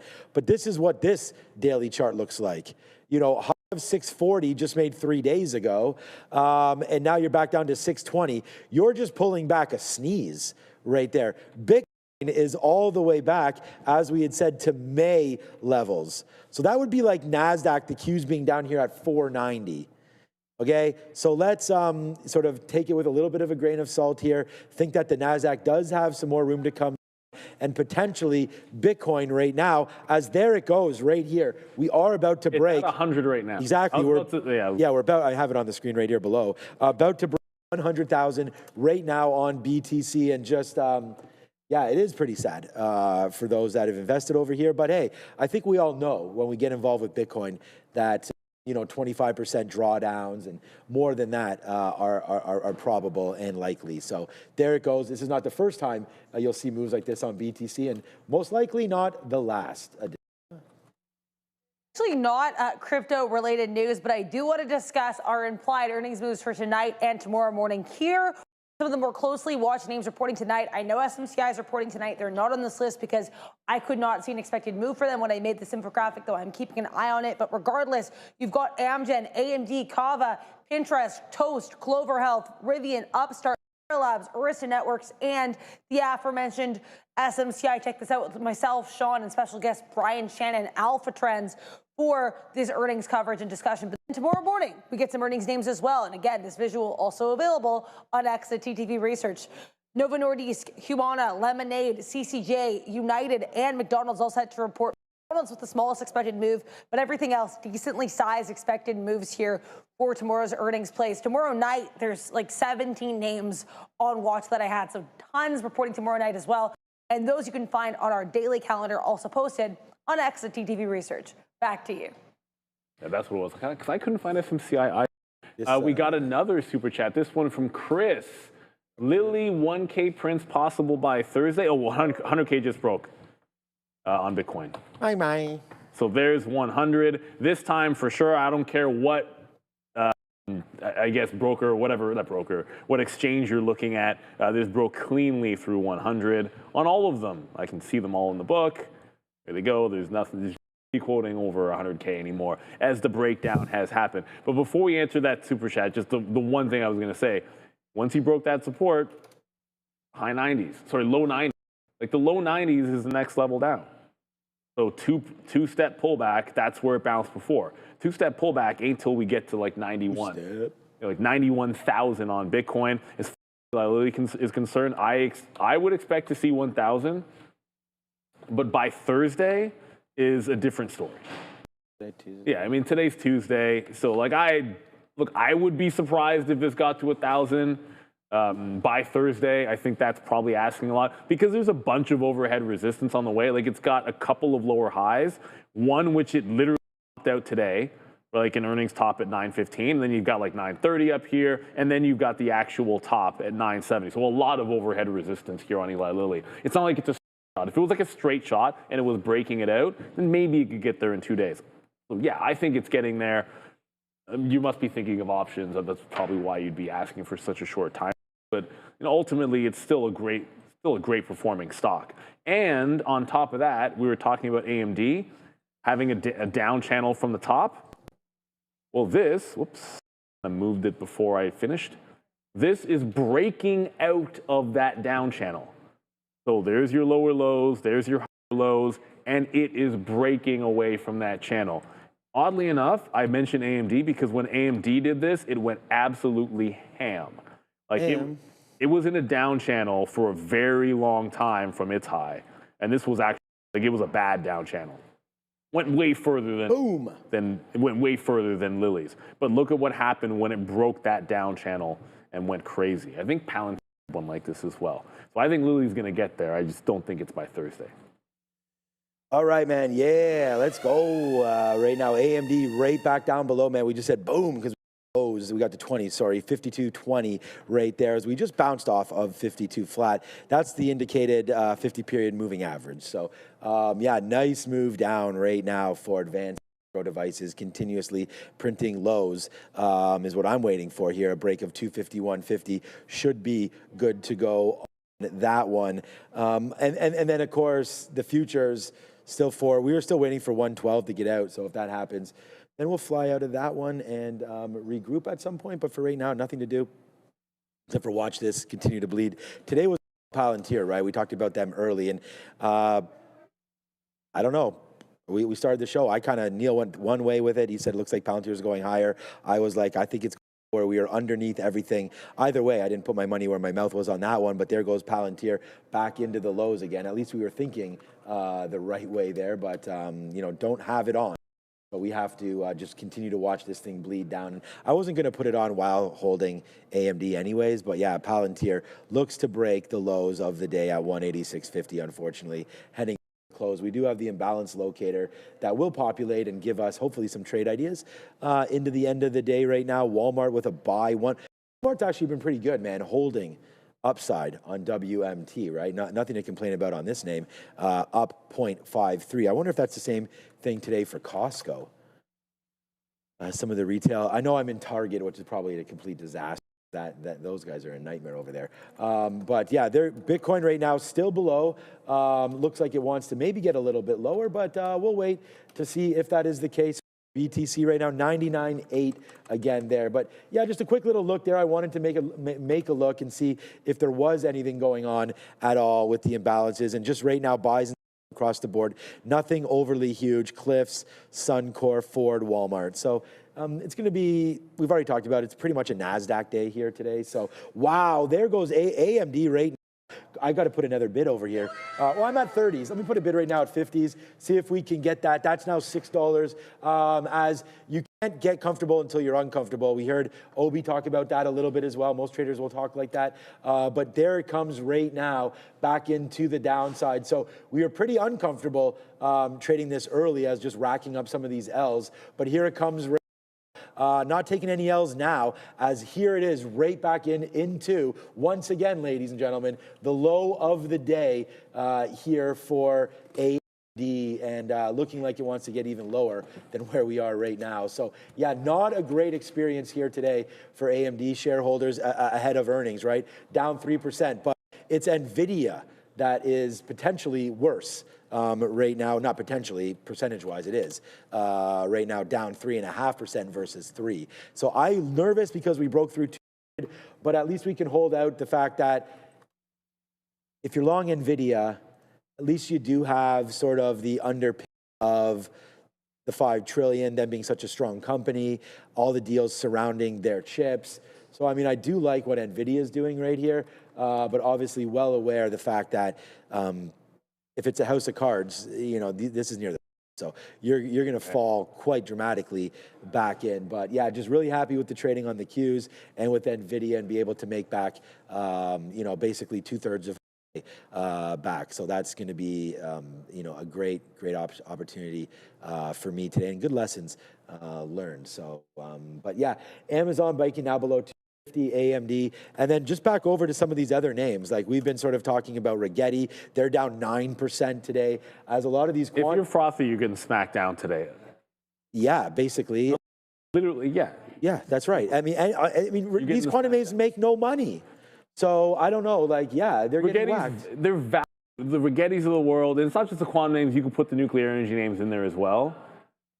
It's one thing to have a high valuation because the amount of money you are making is not, priced, you're not priced relative to the amount of money you're making. It's another thing to just not make any money, right? Like Rigetti, like I said, like the backup second baseman on most baseball teams has better revenues or makes more money than the revenues of Rigetti. All that said, this hasn't even pulled back. It could get a lot uglier for this. That's all I'm going to say. If this was at $17 or $27 in 1 month, both of those things would seem perfectly reasonable to me. Whereas Nvidia, like, how bad do I think? It's perfectly reasonable if Nvidia. Oh, that's not going to split there. It's perfectly reasonable if Nvidia found a 150 bottom in all these doomsday scenarios. That's the 200-period moving average at 150. That's not so bad, really. And if you think that can't happen, then you know what? Trim. That's the way I look at it. I asked myself the question in the last week. Every time I looked at what I wanted to trim in terms of exposure to AI, and the answer was AMD in my portfolio every single time, and not Nvidia. So I've kind of made that bet, and I'll live with it. I did just jump out of Beyond Meat. Again, not moving, and the consolidation is at VWAP. You break it by even 1 cent, I'm getting out. Just not giving me what I want. On that one, Lumen bounced off the low. It's like almost 330 here, so I'll just get out. I think I moved my stop. No, I did not. I'm going to move my stop just around a break even on this. Just sort of like a rinse and repeat action here. And again, like the important thing is, sometimes you can have an idea for a short, which was my thought for Lumen today, but you can mistime it. The best you can do, I said this for the lesson of the day, it's okay to be wrong, it's not okay to stay wrong. Get out and wait till it does something distinct, which tells me sellers are in control. Sometimes it's obvious. Sellers gain control here, first opportunity to short, second opportunity to short, third opportunity to short, and that's it. You can do that. Because AMD was sort of a similar one. If you just look at it, it gave you that opportunity. Like look at Rigetti. Like I just throw Rigetti up. If you were trying to short this, you probably had some success here. But look when it broke the trend. At no point from when it broke the trend were you out of the money. It just worked its way down stair step. And if you can be patient enough, and that's not an easy thing to do, because I'd be saying that's noon. Now, ultimately, this actually ends up being a good short because you could short it back into the prior day high and then wait for here, take the trend break. That is so hard to do. Why? Because if you shorted the open, the stock gave you $1 right away. You're like, oh my goodness, I just made $1. And then it starts breaking you up. Sometimes that 1/8 or that 9 can be so deceiving and trip you up because it gives you a winning trade. And I'm only saying that because that's exactly what Lumen did. Like Lumen right away failed a breakout and looked like it was breaking down. So I'm like, of course I'd want to short that. It looks like it's failing up here in front of those highs. Take your shots. It doesn't work, and then you move on to next. After just asked a question about AMD, and David Tretsiak. Also, I think I'm pronouncing that right, David. You let me know. With a super chat. Affy's question was AMD price target. Dave's daily dose of dilly. I like that even better than the silly trade. AMD swing, put your sunscreen on bulls and have aloe vera on standby. Swing long on AMD, I'm assuming you're talking about, because I don't think you're talking about swing short. I'd be hands off in this. As I said, I've trimmed my AMD position twice in the last week alone. So I'm clearly not that big of a believer in it here. And in terms of price target, I'm not in the trade. I mean, Sean could give you his price target. To me, I shorted it trend to the volume weighted average price and didn't even get VWAP. It is my best stock today because I got it clean a few times, but ultimately I didn't hold it all the way through. So I'm not going to be sitting here with any kind of a price target on it. The argument that it broke out at 251. So if I was short VWAP, I'd be giving it to 251 because that's that breakout level here. But that's about it. And I just got out of Lumen. I said I would move the stop to break even. It just broke out. So I'm out of that trade. I'll look for something else, but the imbalances are about, like the early looks are coming out here at 330. Nothing too crazy right here. West, you got Cliff, you got Ford, Walmart actually in here a little bit. I would say that LUV, that stands out a little. 1.9 million on Southwest. That doesn't do volume, that's why it stands out. That's a third of the day's volume for Southwest. I don't think there's anything going. Wait a minute, what happened to Southwest in the middle of the day? So there clearly was some news on. I was about to say I don't think there's anything going on with Southwest, but something did happen in the middle of the day. That was probably when the White House was talking about the airline industry. Were they again? That's why it tanked. So there might be something there for Southwest on the imbalances. 1.9 million, but it's a buy imbalance on a downtrending stock. We'll see. I'll leave that one up there and check. Dylan Patel asked AMD green or red. I sold twice, so if I say anything red, that's kind of ridiculous on my part, so I'll say red. Yeah, I think AMD red regardless of the report. I mean, Palantir had a great report, and we saw them go very much red. I mean, if you think, no, man, it's such a random game when we're playing greens and reds and stuff like that. Especially, but we can put it up. We should do that, Andre. We got a lot of votes yesterday, so let's go AMD red or green. Tomorrow's open, and then we'll vote. I can do it if you want. Andre's over there. I don't care who does it. Yeah, one of you can do it. But I think that would be a good call. So let's do that and then come up with as a group, right? I think yesterday green Palantir wound up winning, but obviously today not green for Palantir. Oh, there it is. Oh, did you already get this one? Loyal viewer for several great years. Great show. Thanks to y'all. At Sean. You often hit daily goal, right? Yeah, or multiples of it. Today, no. If you had a net loss shutdown of $100, for example, what would your daily goal be? $100. So I would like to lose. My goal would always be similar to whatever the shutdown would be. I mean, I'm a believer of, being here to make money. So I don't have a problem. I mean, that's the whole point of being on a prop floor, is to basically risk other people's capital. And so, yeah, I've been entrusted, obviously, to have, quite large shutdown, but earned it, right? And so I don't use my shutdown as that limit. I think what you do is ask yourself, how much money do I need to trade? And for me, thankfully, we have the show. Some of the revenues, obviously, of trading don't need to be as high because of the show.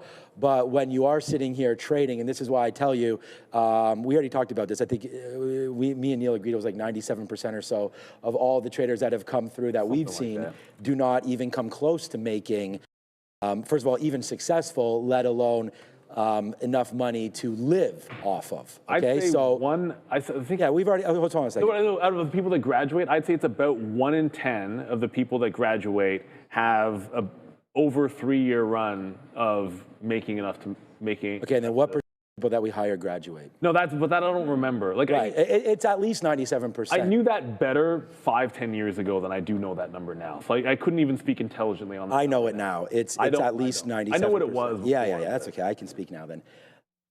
That's where it is, right? So that's why that question is kind of difficult. I think everybody has to have their own. The reason why I say the daily goal is because I am very much a believer of statistics and math, and that's why I'm here to tell you guys, if you can hit these winners early or late and hit your daily goals, sometimes that's the best time to say, okay, I've done it. I've made that $100. Like, that's what I'm trying to do, or I've made that $200, or whatever, and now it's time for me to go spend time with my family or start doing my job as a painter, as a teacher, whatever. There's lots of you out there that have full-time jobs, especially on the West Coast and things like that are just trying to trade for some extra income. And so it's going to be different for everybody, but I think that's an absolutely great question. Okay, here it is. Will AMD be red or green tomorrow? I'm just going to go with red. Yeah, and I should have said at the open, but we all know it's at the open. Yeah, that's okay. At the open. So, yeah, I think I honestly think 5 or 6% anyways. I think it'll be hard to climb back out of that tomorrow. So, yeah, whatever it is at open, I'd be pretty confident with. There especially when was it, like, show me the stock in tech right now, AI adjacent or just in general, that has been able to withstand the sellers. Like, most of the time it's been in the pre-market, like, well, even if it gaps up, it'll lose it in the pre-market or at the But the last couple of days, they've been selling it off before it even had a chance. Like Palantir, remember I was telling you I was a little bit surprised? Yeah. And even during the aftermarket show, I was a little surprised that it broke down. I thought Palantir was going to beat, raise, and be up, and then at 9:30 he was going to give up the gap. Yeah. So like I didn't even trade Palantir because everything. Like I was expecting a day where I would see it come in, be somewhere around here, and be playing a breakdown. 200 or something. And I was completely surprised that it actually acted this way because most of the other stocks have been holding the gains. I guess we're close enough to Microsoft that maybe I can see this one on the chart. Load, come on. 15-minute chart's going to show it. Load. Yeah, afternoon charts, baby. There you go. Oh my goodness. Sometimes it's a little bit ridiculous. Like I wanted to see, like sometimes what will happen with these is you will gap, run, and then after you get the drop. Afterwards, you drop. Amazon, gap, drop. And obviously it ramped up because it was news a couple of days ago, but that's what I was expecting to see with Palantir. A bit surprising. Apple has grun in the chat. Apple has absolutely held up. But it doesn't mean that it's doing anything crazy. Apple has held the channel, which I think is good. But it's not like it's breaking out. But if there is a Mag 7 like technical breakout tomorrow, Apple's kind of the only one that's setting up because everything else is down. Apple gives you a shot to at least be a breakout trade because it has a level to break out from where it's been consolidating. And I still maintain like Apple sounds like it's not AI proof, it's just the one that I guess has the least amount of downside risk if a bubble is breaking. And I have to correct myself with something. I mistakenly said that HIMS was an earnings name that was green. It is absolutely not. HIMS is down 3%. It just broke the low of the day, so that's my bad. It was earlier. That's why I said it. And even this is getting bled. Yuck. Oh, this stock looks bad. Bad. This is a short term. Okay, Michael Burry pulled 5 million shares out of Palantir. I mean, I don't know if that's true or not, but, you know, when we came back on here, I was talking Palantir going into the lows of the day again, and that's exactly what Palantir is doing right now. So there it goes, man. Right back in. Not a great experience today for Palantir shareholders, but one to be expected as we had a huge run in the name, and you know, profit taking is what happens in all markets and is currently happening right now to Palantir. And yeah, down 10%. Looks like we will go SSR. And I remember when we started the show, I had said, like, you know, we're underneath. I like the short and didn't take it, but there it goes, man, down into the downside. So for me, I just sort of put that feather in the cap, and it's like, okay, we had the right read. Time maybe we'll take it. And I just fell in love too much with what we were doing on AMD, and you know, really wanted to believe and have believed in the strength of this name. So in the strength of this trade, the name is weak. So hopefully we can get back in on this level and break and then see a 250 level. That's sort of what I'm trying to get through here on AMD would be 450 or 250.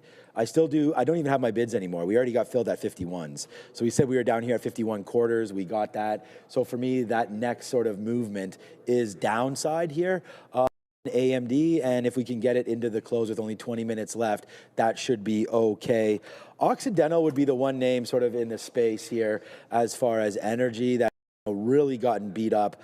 You know, XOM and Chevron and all that, they reported they're kind of been flat off of those dates, but it's Occidental right now that is trying to break lower and get into some support. So these will be some interesting lows here for Occidental. I think if you're going to do any sort of homework on energy stocks, I think Oxy would be a good one to look up. And then also Valero, as we talked about refiners, as there's been some words obviously about China and Russia and you know, how that oil refining is going to be working if they're not on board. So this is not fallen down. So if you want to get a name that I think is going to be good in this space, Valero being a refiner works, and that way you're not as sensitive to the price of oil, more to the actions involved with, again, the global recovery and whatnot, especially if the NASDAQ does make a dip down and we get some China worries. Let's look at some refiners here in the United States. So that would be Valero. So that would be another look there for, for anybody interested in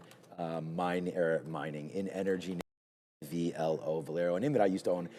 I still probably do, but don't anymore. I own Enbridge in the space. I don't even own. You don't own Enbridge? I do own Enbridge. Oh. I don't know. I don't even think I own Exxon Chevron or any of those names. But I do have to clean it up. The ETF that I am involved in but have gotten a little bit out of, I don't love the energy space, is XLE.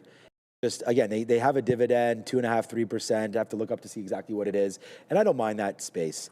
But again, not as dramatic. Enbridge is my biggest energy by a long shot. Yeah, if you're going to hide somewhere, I think like XLE is a good one. And then Enbridge is, we own it because it's big here in Canada, it is a U.S. stock as well, ENB, probably paying 4 or 5%. I mean, some of the dividend gets different, but look at this, man. That's been a ride to hold that as well. You know, well, all the way lately, back for down. sure, it's been break back down. But I don't think I've held that one. Like when I started, I was a bit conservative when I started investing. It was more indexes, and then, you know, every time I would buy something that was speculative, I'd also buy something, either buy the index with it, like put half and half, or like put in something like a dividend name. So I have a bunch of like Canadian dividend stuff that I've held for a long time that I don't really buy anymore. Like I haven't bought Rogers in a million years. The last time I bought a Canadian bank actually was terrible. Oh. Because no, I remember I told it, it's fine now. It's obviously it was in the money, but because they've had a great run. But you know, we have a high school friend who previously worked at TD Bank, and look at that. No, but it was bad for a long time. And I remember sort of finally going back into Canadian stocks, and for the longest time I was buying TD Bank. And I'm trying to zoom this out, so there we go. For the longest time, I was buying TD Bank when all of the other Canadian banks were ripping. Just sitting there as the stock was going sideways. I'm like, really? Is this really happening? And then, of course, it eventually went. It doesn't mean, like, I made money on it, but it doesn't mean it was good, because I could pull up any other Canadian bank that was doing much better than TD during that time. So because your friend works there is not a good reason to buy. Chris Scrum, can we pull that back up? I just missed it. Oh, okay. It was just info only for Eli Lilly. If everyone caught that, we already talked about Eli Lilly. So thank you for the super chat there, like Chris. Eli Lilly. We appreciate you, and we certainly we love some Eli Lilly around here for sure. Still, there's a new name on the imbalances, which is of my interest to me, and I have an order out on, is Kenvue. It was only Southwestern. I didn't see Kenvue like before, but it's now there for 1.2 million, and it also broke. Oops, that's still TD, and it also broke VWAP just now. So going into the imbalances, I want to get picked up underneath the weighted average price on Kenvue. If I'm not filled before 350, I'm going to pull the order. I don't want to get filled. If this goes from like 1.2 million sell to like a buy or nothing, then I don't want to get filled on that print. I want to be in it and then have a stop, and then it either works for me or it doesn't at 350. So there's 7 minutes. I'm going to look for the short, just a few pennies higher than this on Kenvue. If we get it, we get it. It's one of the only names that's interesting. Well, I just saw Archer, but that's from the morning there. Bigfoot in the chat. A Bigfoot? If I can't see it, then I can't believe that you're Bigfoot. Great show. You made $25K on Oracle calls today. Oracle. I haven't looked at Oracle today. I guess it must have made a bottom at 2. Calls? Oh, what, off the open? Yeah, I guess. Yeah, 100% off the open. I think the stock is bottomed out. What do you guys think? So I'm going to make the assumption you just took this one off the open, the whole buy the dip. And when they buy it up on a gap down, some of these tech stocks, they're impressive. I'm not at the point, look, it is what it is. I'll tell you right now, I'm not buying Oracle until it either retests 220 or the 200-period moving average. Like it hasn't shown a signal of a bottom yet. It broke the 50. It recently just broke a support level, which was a big prior high, and it's headed right back to when they gave that crazy OpenAI guidance. Right, that was at $220. So if it couldn't hold the 50 period, and it couldn't hold the prior high, then the next thing left. I mean, you can make an argument for 240, fair enough, but I think it's that 220 when this whole mess started with what was an exuberant guidance, but it was all about one firm, and that's what everyone's like, well, if it's only about OpenAI, then that's like as bubble-ish as it gets. So 220 for me, I think that's a buy zone on Oracle. But then, well, listen to me, you got the bottom at the open. That was great. It's just down 4% and at the lows even as we speak. All right, we covered some more there on AMD. We are getting ready. There's only 5 minutes left until the imbalances. be a buy. I mean, I could see it being a buy, but that doesn't really matter. I'm not necessarily covering just for those reasons. But yeah, for right now, you could just see we're starting to sort of pair off a little bit. The futures are coming back up to the upside. Our 112 is about to break, and if it does, fine. That's the level that we wanted to talk about anyways. So maybe we get some love into there, and for 112 break on the TQs, that will get us out of that position, which is fine. We only have a very, very small amount in there as well. We've recently bought, like we talked about it, I see the we've recently bought Lululemon, and we bought some Target as well, and Target went up to 100 and fell all the way back down. So we'll have to wait to see if there's going to be, there it is, Target went up to $100 there. We didn't get anything out. So hopefully that will retrace back in, and we won't be able to, we will be able to realize. It's like Bitcoin, nice bounce. Went to 99 change, back up to 101, so right there. But the question, I guess, is about Lululemon. Yeah, and I did answer Sam, but I can say it out loud just in case you missed it. So this is the monthly chart. Consecutive monthly closes above the 200 period moving average. I nibbled an initial position, 20% yesterday when it opened holding that support level. I don't need more until next month. This is a monthly setup. So I'm not doing anything with this stock until next month. And if next month it's got a green candle above the 200 period moving average, I might just buy the whole boat if it's like a bullish candle. Even better if this one, like this next candle ends up like a wick bottom, like it breaks the 200 period moving average and then closes the month back above, and then in December we open up above 170, or the same thing could happen in December, and I would do this in January. It's kind of the same concept. Buy the entire rest of the 80% right up there. Otherwise, I'm just waiting for the next monthly candle here on Lulu, so I did buy it. And it's nothing to do with the fact that Michael Burry bought it too. No, which he did, by the way. My wife put through a $150 order last night. Holla. So, yeah, hopefully just pants. Oh. Just pants.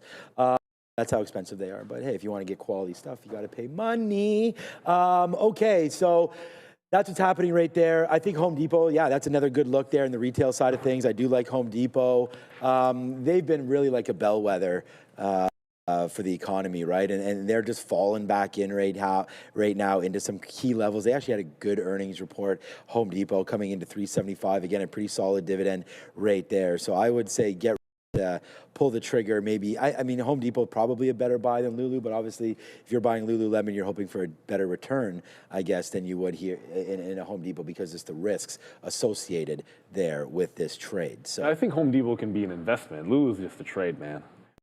I'm investing in Lulu. I think Lulu can go. It's more of a trade for me. Okay. That is what it is. Like it's a technical setup for me in Lululemon. I should have said that at the beginning, because that's sometimes we'll talk about like when I'm talking about dip buying like Meta or like G Vernova at the 200 period moving average. Like those are long-term plays. So that's my bad. We should always say that. Like Lulu to me is in my swing account, TFSA, which effectively is where I do the shorter term stuff, and I would anticipate. It's set up on the monthly, so it'll be a longer type of swing. It'll last months, but it's not because I want to hold this stock forever and have my daughter inherit that in the portfolio. I don't know. What else? You and I think differently. I don't think about my kids are going to be fine no matter what. Like I'm trying. No, it's a figure of speech. That's what I'm saying, and I think people take it seriously. No. I say that as a figure of speech. Like that's. Yeah, because I think like if we're going to sit here and talk about like the trajectory of pretty much, I mean, there's been a few stocks that have gone bankrupt. I mean, there's the Enrons, there's the Beyond Meat, but talking about high quality companies, I really think that the trajectory for most stocks is up. So if you're just going to say, not you in general, just people in general, like I'm going to hold this for a long time, it is obviously not. I mean, if you're going to hold any stock for 50 years, I think it would be upside. So I don't like the branded retail type names. It's such a difficult space that for one of those to be great for a really, really long time is something that I think is really difficult. So I don't want to hold them. Like I will never hold an airline for a ridiculously long period of time. I just don't believe in the.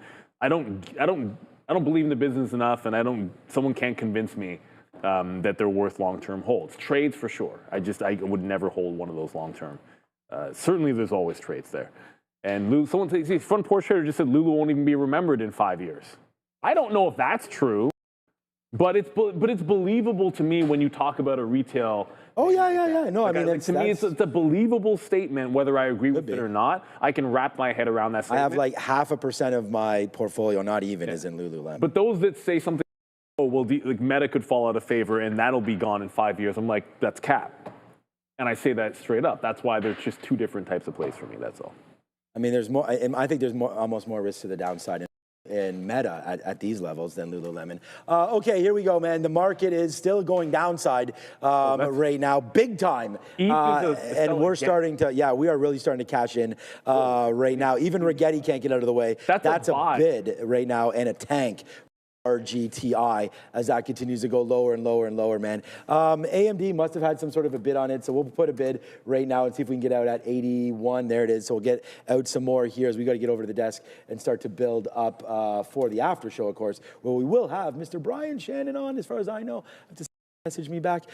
He should be coming on here. I'm going to talk to him about this move down and what he expects moving forward, of course. Who cares about what's already happened? We'll ask him what's moving forward. That's the most important. But there it goes to the downside as, yeah, man, we did it. We've done really well. Look where the NASDAQ is going to wind up today, all the way at close at its lows. Donnie Zimbabwe, man, you have horse sense, my guy. You put down 2%, and there it is right there. So congratulations to those making calls, and you made one, and there it goes, Donnie. So congratulations on that, as there's your 2% there with come tomorrow. But there it is, nice downside play there. You got 2%, you win, Mr. Zimbabwe. But there it is. I'm going to start to cover right now on the TQs, and we got the move that we thought.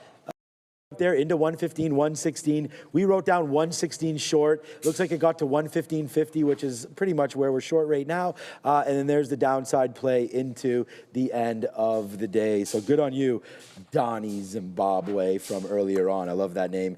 I'm just going to bid out right here at 111. Hopefully we do get that flush in. And that would be that, man. The close of this monster trade. Yeah, great monster trade. And shout out to everyone that's trying to make bigger trades. Yeah. Because for too long, that meant risking your own money. That fear of losing kept lots of traders on the sideline. But it's changing now. Why? Because Trade the Pool is transforming how traders access the markets. With its limited risk trading model, traders use funded capital while Trade the Pool absorbs the downside. This allows traders to focus on what truly matters: discipline, consistency, and growth. When you hit the profit target, to keep 70% of the profits. No fear, no barriers, just real opportunity. This is the revolution of limited risk trading, and it's powered by Trade the Pool. So visit tradethepool.com or scan the QR code now to get 10% off your first evaluation. Shout out to them. Shout out to Mitch, came on through this morning, gave some of his ideas. I was looking short at a bunch of places as well. Yeah, that Ken View did come out a little bit bigger, but it's already made its move, so it's going to be a bit of a nothing burger there. Ken View came out as a 4 million sell, but it already dropped and popped a little bit. So you kind of had to, you had to take it earlier. I didn't get there fast enough. You know, ETH 2.4 million sell, but I'll tell you this one, we dodged a bullet on Beta. Yikes. Beta, you know what? Sometimes it's like the worst looking IPO that ends up the best. And this one took off in a big way. But this is sort of the idea. If you're sitting in something, and here's the example I'm going to give you. If it's like a trend break, this type of strategy, it's supposed to break the trend and then work cleanly to the downside. Either that means it just immediately falls because it broke trends and people are trailing out or stopping out. Or it stair steps down by making lower highs and lower lows. What it did was immediately find support and hold support. So found support, held support, and was not trending down. It's like, it's not looking like it's any good. And it wasn't doing crazy volume or anything. So it's like you're shorting a stock.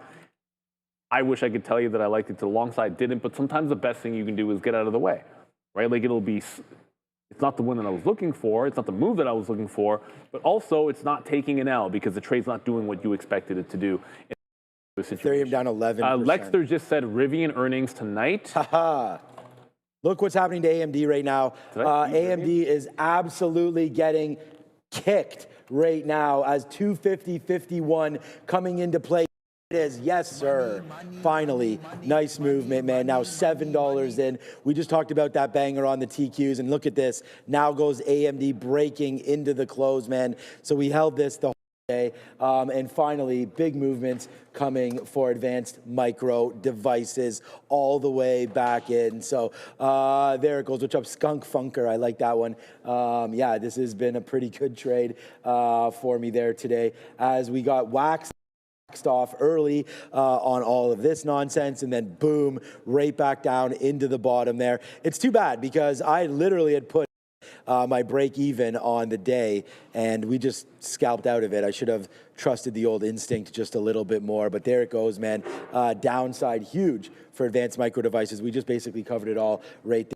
I have a few shares left, and we just put bid enter. Now we'll get over to the desk and join us tonight as we get excited about what's to come here with basically murderer's row of earnings, right? I mean, there's so many names that we can talk tonight and will talk about as we go over pretty much, Neil, like you just said, Rivian, Upstart, like pick your poison. SMCI. Yeah, there's like, no matter what you're trading, there's going to be something for you here today.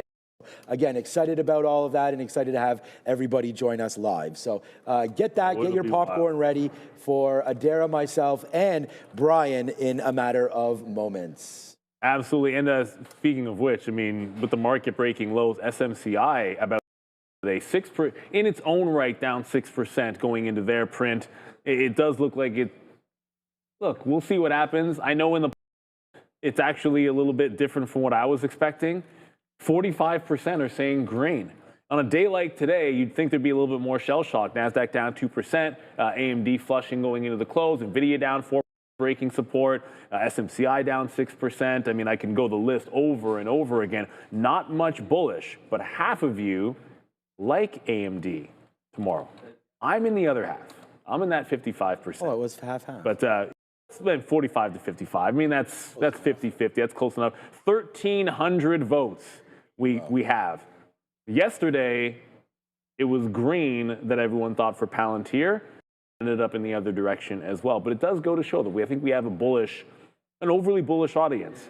Like, to me, it being 50-50 when the chart looks like that means that you guys are relatively bullish. And that's how you, in a general sense, I think you should be bullish as a default stance, but I don't like the valuation here. If you don't like the valuation of Palantir, that's one, obviously it's in its own right. AMD in comparison to Nvidia, which has gotten a little bit out of whack. And on top of that, this is 50% from the start of November. This is 50% move in 1 month going into earnings. That's a lot. I don't care how good your earnings are. That's a difficult thing to overcome, especially when it looks like it's attempting to pull back. And with what Palantir did today, sort of a similar story, straight shot to the upside, very linear move to the upside. That is a reversal type candle. Maybe it means temporary market. We'll see. John Tranum, you could be right. It could be AMD cycle, not Nvidia. That's absolutely possible that a bit of the torch is being passed. They have a chance to prove that tonight. And the best part about it? You're going to get to see it real time when they report, I believe, at 4:15 or whenever it does happen. And Darren and Sean will have it. Brian Shaney will be able to get his thoughts as well. So, Chef Joe tends to agree. Some people like puts, some people like calls. That's the best thing about the market, is that you can take your shot either way. The only time people lose is when it doesn't do anything and then shakes us all out. I think that's pretty unlikely here for advanced micro devices. 7% move expected here. We'll get them about 15 minutes after the bell. BP says 275. PMAX says 275. That would be 10% to the upside from here. I would say best of luck. It's always pricey to try to play options around earnings. Gets really expensive. Wouldn't be my cup of tea as well. Some people say stay out of it. I would tend to agree with that. Lots of bleed, and it's still down. You're heading to that 250 even. It looks like. You know what though? I'll give you a kernel of hope. Yesterday, Palantir was trending up going into the print, and then did that to you. At least with AMD, it's been selling going into the print. I'll grant you that one. I still think it's headed to the downside. Less than 1 minute. The poll's still about 45% of you think that advanced micro devices are going to be green by the open tomorrow. As I said, that's the horse that I will be backing. Although not with a real bet, I did sell twice in the last couple of weeks here, raising some cash, specifically in AMD. So it'll be pie in my face if it goes to the upside. Though I was needing to trim something, and I had to come up with a name, and it was AMD that I decided. Less than 15 seconds before we drop this bell. It is an earnings bonanza. Love earnings season, but specifically SMCI and AMD chip space. We'll get them soon. In 3, 2, and 1, we ring the closing bell. So it was a tricky one early on if you were short. If you were patient today, it absolutely paid dividends. So that's the lesson of today really is if you believe in the short, allow it to set up. Because once it did, it absolutely worked fine. Lumen down 11% now, and I lost on it this morning to make it back in the afternoon. That's how it works. AMD was a clean short up top there. SMCI is going to be potentially a bigger mover than even AMD, down 6%. We're going to have Coursera actually just reported, so I'm going to get you guys to the desk because the earnings are already starting to come through. We got Sean, we got Adara, and special guest, Mr. Shannon himself of VWAP fame. Your market recap show starts now. Good luck on all your plays. Here we go, Adara. How are you doing? I am here, and I'm ready to cover some earnings for you guys. How are you? Good. Green sweater today.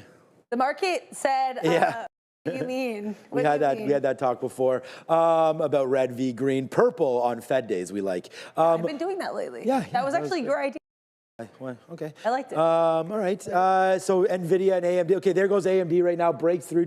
Finally, we had this trade. Amgen's out right now as well. So there's going to be basically this show is brought to you by Global X. Thank you so much for that sponsorship as well. Their Beta Pro product, absolutely great.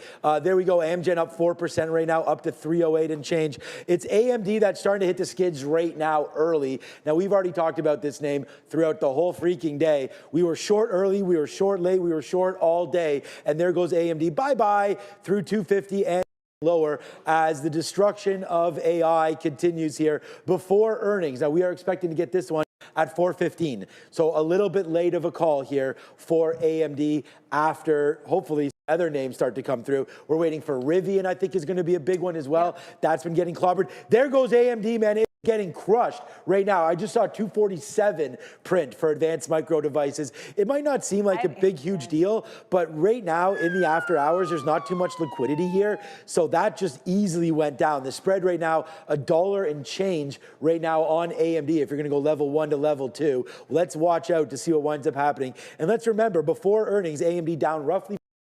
So we'll use that as our marker here, Adara. And I'm sure that Nvidia continuously going lower as well. Now that we've broken through that $200 mark, let's see if Nvidia can get going one more time. Look, the purpose of this show is not to cover the market today or anything like that, but we will cover big stories that had happened today and then big stories that happened here after hours. And the big story today was the NASDAQ, as the NASDAQ and the ES both hit odds, right? I mean, down over 2% in the NASDAQ and going lower as we speak right now. Q's down over 2% today. S&P 500 also downside. Can't wait to talk about this with Brian, see what he's thinking. Now, S&P only down 1.16. A lot of that has been held off with XLF and the financials. They were actually holding pretty good today. The financials up 0.54 in a very red market, which is why we always talk about being diversified, right? We had names like Uber come out with their report earlier this morning, Adara, which wasn't horrible, and they wind up the day only down 5%. They were down much worse than that, bouncing off $90 for Uber. Good recovery for them. Yeah, I guess Uber longs have to say thank you very much, Dara, who, again, that was the intended recipient of Trump's comment. Right. He just said it like Dara, so that's why we've made that my turn. But either way, yeah, I think as Jensen Huang called him, Dara K has done a really good job with UBER. That is evident. And I was saying this on the midday. I mean, it's not a perfect report. And I do think from personal experience, and the chat backed me up on this, I think they might have some issues here specifically from, class action lawsuit concerns with their Uber One subscription. We talked about how people are having a hard time unsubscribing from Prime.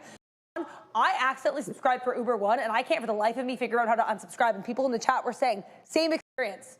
So I know how to unsubscribe from Oh, really? Okay, I mean, I don't, the point I'm trying to make is... It's tough. Yeah, right? That could be a thing for them, given that was a thing for Amazon, but that's not really relevant. I just wanted to mention that with Uber, because other than that, the report Good. Amgen Q3 revenue, that was a double beat. Guys, here's our fun little rainbow infographic looking at all of these different companies. 4:05 p.m., as you can see, we're going to get the bulk of them. ANET, as far as I can tell, has reported. I'm not seeing the numbers, but Amgen did give us a nice little double beat. And I'll read through those numbers for our friend AMGN. Again, that was our sole name at 4 o'clock. They reported earnings of $560 above estimates of 501. Sales, $9.557 billion versus $8.967 billion expected, raising their fiscal 2025 GAAP EPS guidance well above estimates now, Sean. They're guiding between $13.76 per share to $14.60. Estimates, $11.36. So their lower end of their guide is already beating by $2.50. Everything's coming out right now. Canada's budget is now out. Deficit of just $78 billion. Oh, Canada. There goes Axon right now. Axon Enterprises down 13%. Getting downside right now is Axon as that continues to get hit here as well. Upstart Adara, that's going to be a big name that there's a lot of traders looking for information on as well. As there goes Upstart. Downside, another 11% right here for Upstart, getting hit to that downside as I'm hearing all about the Canadian budget in our ear, which is fine. They just dropped the budget. So that's why I'm hearing about that. But there goes Upstart, nice downside move. I did hear 13,000 or so for a delivery number for Rivian. I don't see that they're out yet. So right now, Rivian down 4.3%. That was pretty much the day. It's actually ticking up here as we get ready. So you have the Rivian numbers? Yeah, so I mean, the deliveries are just be echoing. I guess these are to be forecasting for next quarter, echoing last quarter. But they did report losses of 96 cents per share. That did outpace losses of 85 cents expected. So larger than expected loss per share. That is a miss. Sales, 1.558 billion, beating estimates of 1.501 billion expected. In Supermicro, guys, they reported earnings. SMCI. Take a look here at the chart, and I'll also show you what we were expecting here. I made a handy little infographic on this topic. SMCI plummeting. Now, to be clear, they actually just adjusted their guidance about a week or so ago. SMCI, Sean, adjusted EPS 35 cents, missing estimates of 41 cents. SMCI Q1 adjusted gross margin 9.5%, below estimates of 9.63%. And their Q1 net sales $5.02 billion, Sean. That is more than $1 billion below estimates of $6.09 billion. SMCI, unfortunately, giving us another super macro miss. I don't know what's going on here, but there goes SMCI down. It's a triple miss. Okay, triple miss. Gross margin too. We don't have too many triple misses right now. Wow, yucky for them, man. Big move down, $42 right now for SMCI, getting absolutely destroyed right now as SMCI. They went out today at 47%, sorry. Now down to 42, and Club City right now. I don't know how you like your sandwiches, but if you like a club sandwich, then today's a good day for you. Nice move to the downside on SMCI. We want to focus on some of the bigger names, obviously, that have come through. So I think we did a good talk there on Rivian. We did a good talk there on SMCI. It's AMD that we wait for. Now, we are approximately 7 or 8 minutes away from AMD at 4:15. So when that comes through, oh boy, they're the ones that are going to have to save the market, it seems like, because it's not happening with your friend Smicky, I think. Was that yours? You used to call it that? Sharif started it. Oh, Sharif did, okay. And then I called it while I briefly traded it when it was like $400, $600. Right, and then it split out, right? And So now I'm like, there it goes, man. $42.95 right now for SMCI. Not a great report for them. You just called it a triple miss. I'm trying to scan through here, not scam through, to find those reports from SMCI. But they are continuously going lower here, trying to bounce off of a decent level, maybe $40 on the daily here. For SMCI winds up holding. I want to thank everybody who's watching right now. Over 6,000 of you. Please join the chat. Get involved right now. Upstart was another name that had reported today as well. Back a little bit. They were down 12%, down into 41, now back up to $45. I'll scan through, see if we have any Upstart news. But it's SMCI right now that is sort of leading the way to the downside. This is what their numbers look like for SMCI. Not great rate there. I'll call it back up. Yeah, you're going to have them in a second, but it's adjusted EPS 46 to 54 versus 61 moving forward. And then there it is right there. Actually, they see their sales actually a little bit higher, between 10 to 11 versus 7 in change. So there's a little bit of a light there for SMCI, but not a great number for them at all. Tempest. Downside. So Tempest now out as well. So TEM for Tempest. Let's go over here and have a quick look at what they're doing. It doesn't look like we got a huge amount of volume, but there they go as well, down 12%. So we got to say a big shout out to Nancy Pelosi. This is a stock that's in her account. Kathy, too. And Kathy, we're not too worried about.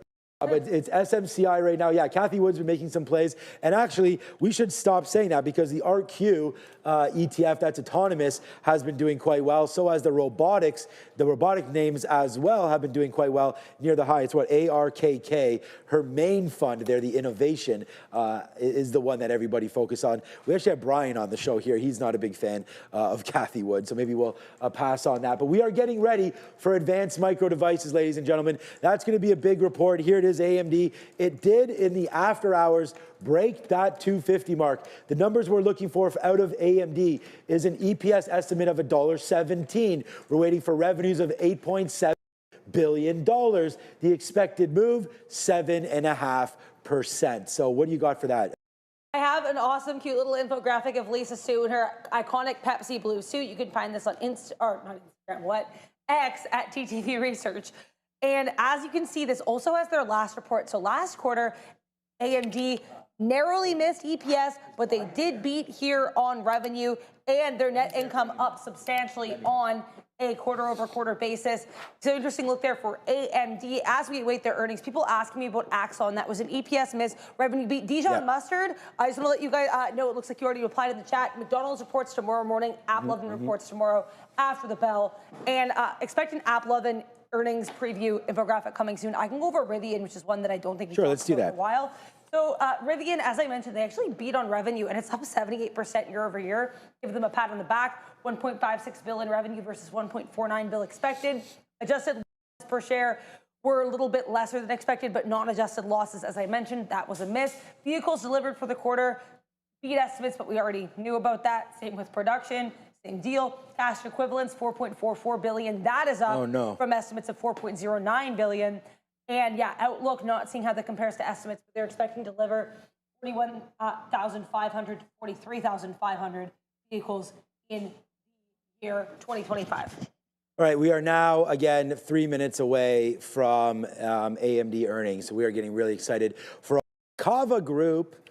Get your Mediterranean bowls and whatnot ready to go. They miss on EPS by only 1 cent and miss on sales, and of course, not doing too much here for Kava. So that's what they're doing. I just wanted to bring that up because I saw the numbers like, oh my gosh, that's bad. And then I went over there and it was okay. Good talk on Rivian. I wonder if it's time to buy this name. We'll talk about this with Randy tomorrow on the show, but they've really held 13. So it looks like right now, if you're going to try to take advantage of the EV market, maybe it's Rivian now with a decent report, starting to head back up to the upside. Remember, they were down 5% today, now making that move higher. So it's still going to look like we are down, but it is catching a little bit of a bid here on those numbers, thanks to Dara. SMCI, I think, is the real story that everybody wants to talk about right now. SMCI hitting it down to the downside there. Their actual guide for sales was a little bit better. EPS in range now, lower than expected. So not a great look there for SMCI. Possible shrapnel play, Dell, probably Dell getting hit right now as well. Oh man, I'm getting a little bit of a sore throat issue, but I think that's just from too much talking. Do you have a Halls? I always not right now because it'll be too much when I'm talking to Brian, but maybe after I'll grab them from you. So that's Dell again. Thanks for offering. SMCI right here again coming back in, so that's a play. We do also have Amgen earnings, so we got some good moves up there in the biotech space with Eli Lilly, Novo Nordisk, some good stories. AbbVie's been a good story as well. But look at Amgen. It was all the way up, and it's faded back almost all the way to where we were before. Amgen only up that 0.88% right now. All right, it is moments away. What will Lisa Su and company do? I actually think this is much bigger right now than anything we saw last week. And the reason why is such a dramatic move over the last couple of days in the space. There's worry about AI. There's talk here that maybe the bubble is for real. We did have a big short, or apparently put on by Michael Burry into Nvidia. Forget about the Palantir short. It's more about Nvidia. Who has the you-know-whats to short that? Apparently he does. And today we get Nvidia downside. Not that much, depending on when you put your short on and whatnot. But Nvidia here in the after hours, guys, is getting hit even more. This is not great. Down 5% nearly here for Nvidia.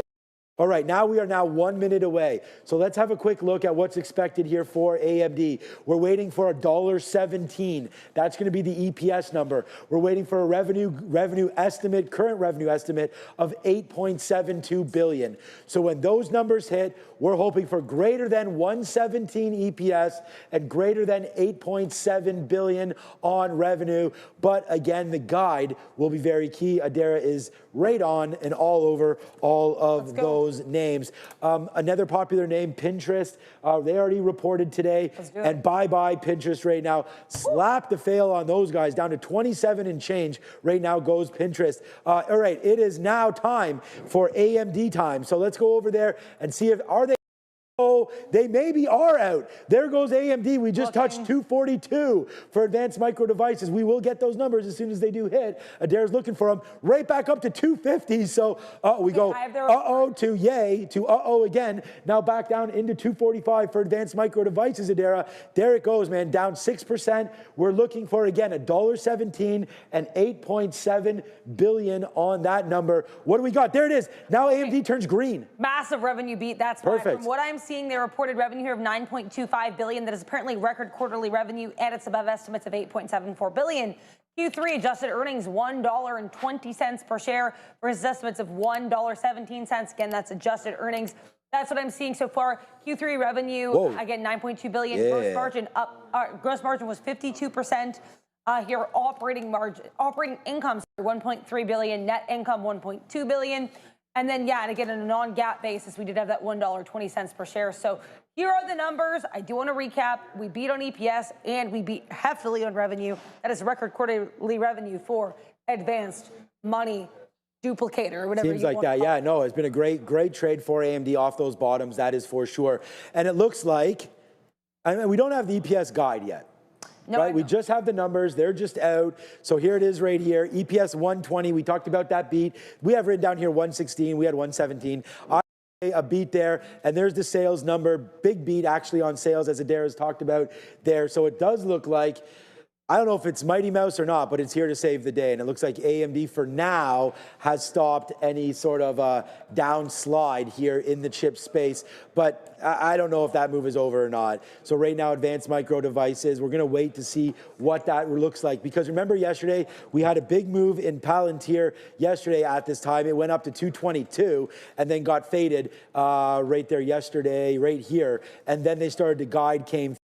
And we saw what happened today. Palantir down 9% on the day. But it's AMD right now with a great posted number. And, I think sales is a great number, plus the EPS. We knew that they were going to have a good quarter. Again, they got to book some of those numbers. And it looks like it's good. So now we have guidance. It's now out. Adara's got it. And the number must be good, Adara, because now here we go. Will AMD actually turn positive heading back through 253 as we speak? It is good. I also want to mention they did miss on margins this quarter. Adjusted operating margins 24% versus 24.8% expected, which is the type of thing that can hurt companies like this in the semiconductor space that have a lot of hype around them. Q4 revenue, $9.3 billion to $9.9 billion is what they're guiding. That is above estimates of $9.21 billion. So lower end of their guide and the higher end of their guide, obviously, both above estimates. This is a solid look here for AMD, I must say. If the only issue was a slight miss on operating margin, not too bad. Okay, good. Yeah, it looks pretty good after all. So I want to thank everybody for watching, man. Give a big thumbs up. Give a subscribe to the show. We want to also thank Beta Pro and Global X. We are waiting for Brian Shannon to come through. As soon as he's there, we are going to get the okay from Fabian. So moments away from that from happening. We're going to ask him all about crypto. We're going to ask him about what was going on with Bitcoin today and IBIT, and obviously Ethereum as well, as that continues their slide. Here's what current look right now on Bitcoin, as IBIT is obviously moving in the after hours as well. $100, hopefully not. 100,000 right now trying to hold. We did dip as low as $99. And Ethereum today does make a low bid as well. Wow, Ethereum, bad day today.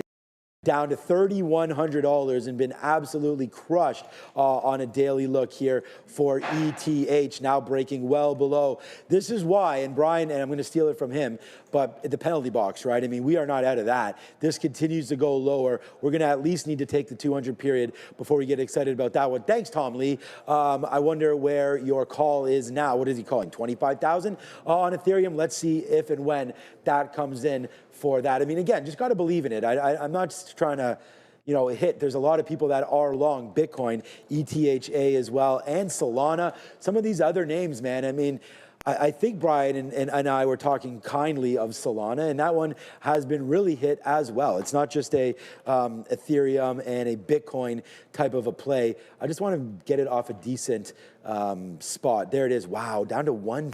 Again is Solana, man. This goes all the way back to April levels again for Solana. Made a nice high of 250. Who sold there? Not I say. Let me go over and talk to the man, the myth, the legend. It is Trader Talking, Brian Shannon. Let's bring him on. Hi, Brian. Thanks for rejoining us here this week. How have you been? I've been good, Sean. We're getting some volatility, and it's not the best swing trade environment, obviously. Right. So I've been sitting on my hands a little bit. The crypto is kind of heating up here and providing a little bit more opportunity. So I've been a little bit more focused on that today, although the short side was great after a VWAP reject. So why, let's just go back to that first statement that you made there, not a great environment here for swing trading. So what are some of the things that you look at? Because for me, like we're getting a spike in the VIX. Generally speaking, a lot of traders would prefer to see the market moving around a little bit, but I guess it's style dependent. For me, earnings season, I think, is the key thing here, why it makes it hard to put on positions. Is that what you're getting at, or what about the swing trade idea? Yeah, I mean, we've got headline risk all day long from earnings, of course. AMD, are you going to gamble and hold overnight, or hedge yourself with options or whatever? But more realistically, Sean, it's been just the fact that the markets have kind of gone sideways and started to roll over a little bit. What I like to look for is to buy after pullbacks once they've settled down, kind of shown us where we can set our stops and go back with the primary trend. But we're so far extended that it might take a little bit more time for this pullback to digest than we've seen previous ones, although we're still in a great long-term uptrend. It's just the low risk, high probability, long side setups haven't been there yet. So I'm just kind of going a little bit slower, smaller share size, that sort of thing. All right, again, we are very thankful to have Brian Shannon at Alpha Trends. Go find him on X and on StockTwits as well as your website, an author of a couple books. And we want to thank you for sending some of those over here, and we love them. They're passed around our office all of the time. But yeah, here's the NASDAQ. I don't think it's time to cry wolf yet, though, right? I mean, we did have some top up there, similarly to what we had here just a couple weeks ago around the 611 mark, where we fell back into the 50-period moving average. Is this a buy rate here, or are we going to give it a couple more weeks, let these earnings seasons settle down, and then wait for Nvidia? Maybe it's Nvidia that holds the key to this market. I'm not willing to dip buy anything yet. We've talked about that on the show. Where are you in this recent move? Do we have more to go? I tend to think so, and I know it's going to be earnings based. Yeah, I think, Sean, I mean, we've had such a phenomenal run higher, right? And we got a little bit extended here. This might end up being what they call an island reversal up here. It's not, don't get too caught up in the name of that. But, the first test is right here for the NASDAQ at about 612, that prior resistance. That's where we've got the 20-day moving average as well. So if that fails to hold, then maybe we come back all the way down to the 50-day moving average, which is only at 600. So, right. I mean, that's 3% lower from here. You can't really panic too much when that happens. The light is just cautious to, near-term red, because we saw the higher highs and higher lows with this rising 5-day moving average, and that's been broken. So now it's just, the market saying, just, go a little bit slower here, let things settle down, and let other people throw their money away trying to buy the dip and figuring out where the bottom is. I'll come in later. Yeah, exactly. And I use a terminology that you use in your book as well, and you've used on the show, the penalty till the penalty's over and the player has rejoined his or her said team. I just want to go over AMD quickly because their numbers weren't horrible, but right now AMD is hitting the lows. Let's go over here quickly, please, Fabian. There it goes. AMD right now back down through 245, looking to go lower. Brian, I got smoked earlier today trying to short this until eventually we were patient and found a top. I think patience pays in a market like this, right? I mean, as we continue to look for opportunities, maybe don't step in for the first few minutes, right? I mean, we saw Palantir today actually hit the skids pretty good early, all the way down to 186 before bouncing 10 complete dollars back there to the upside. So for me, this is a game of patience. What did you think about Palantir and some of the action today? Any thoughts moving forward on Alex Karp and company?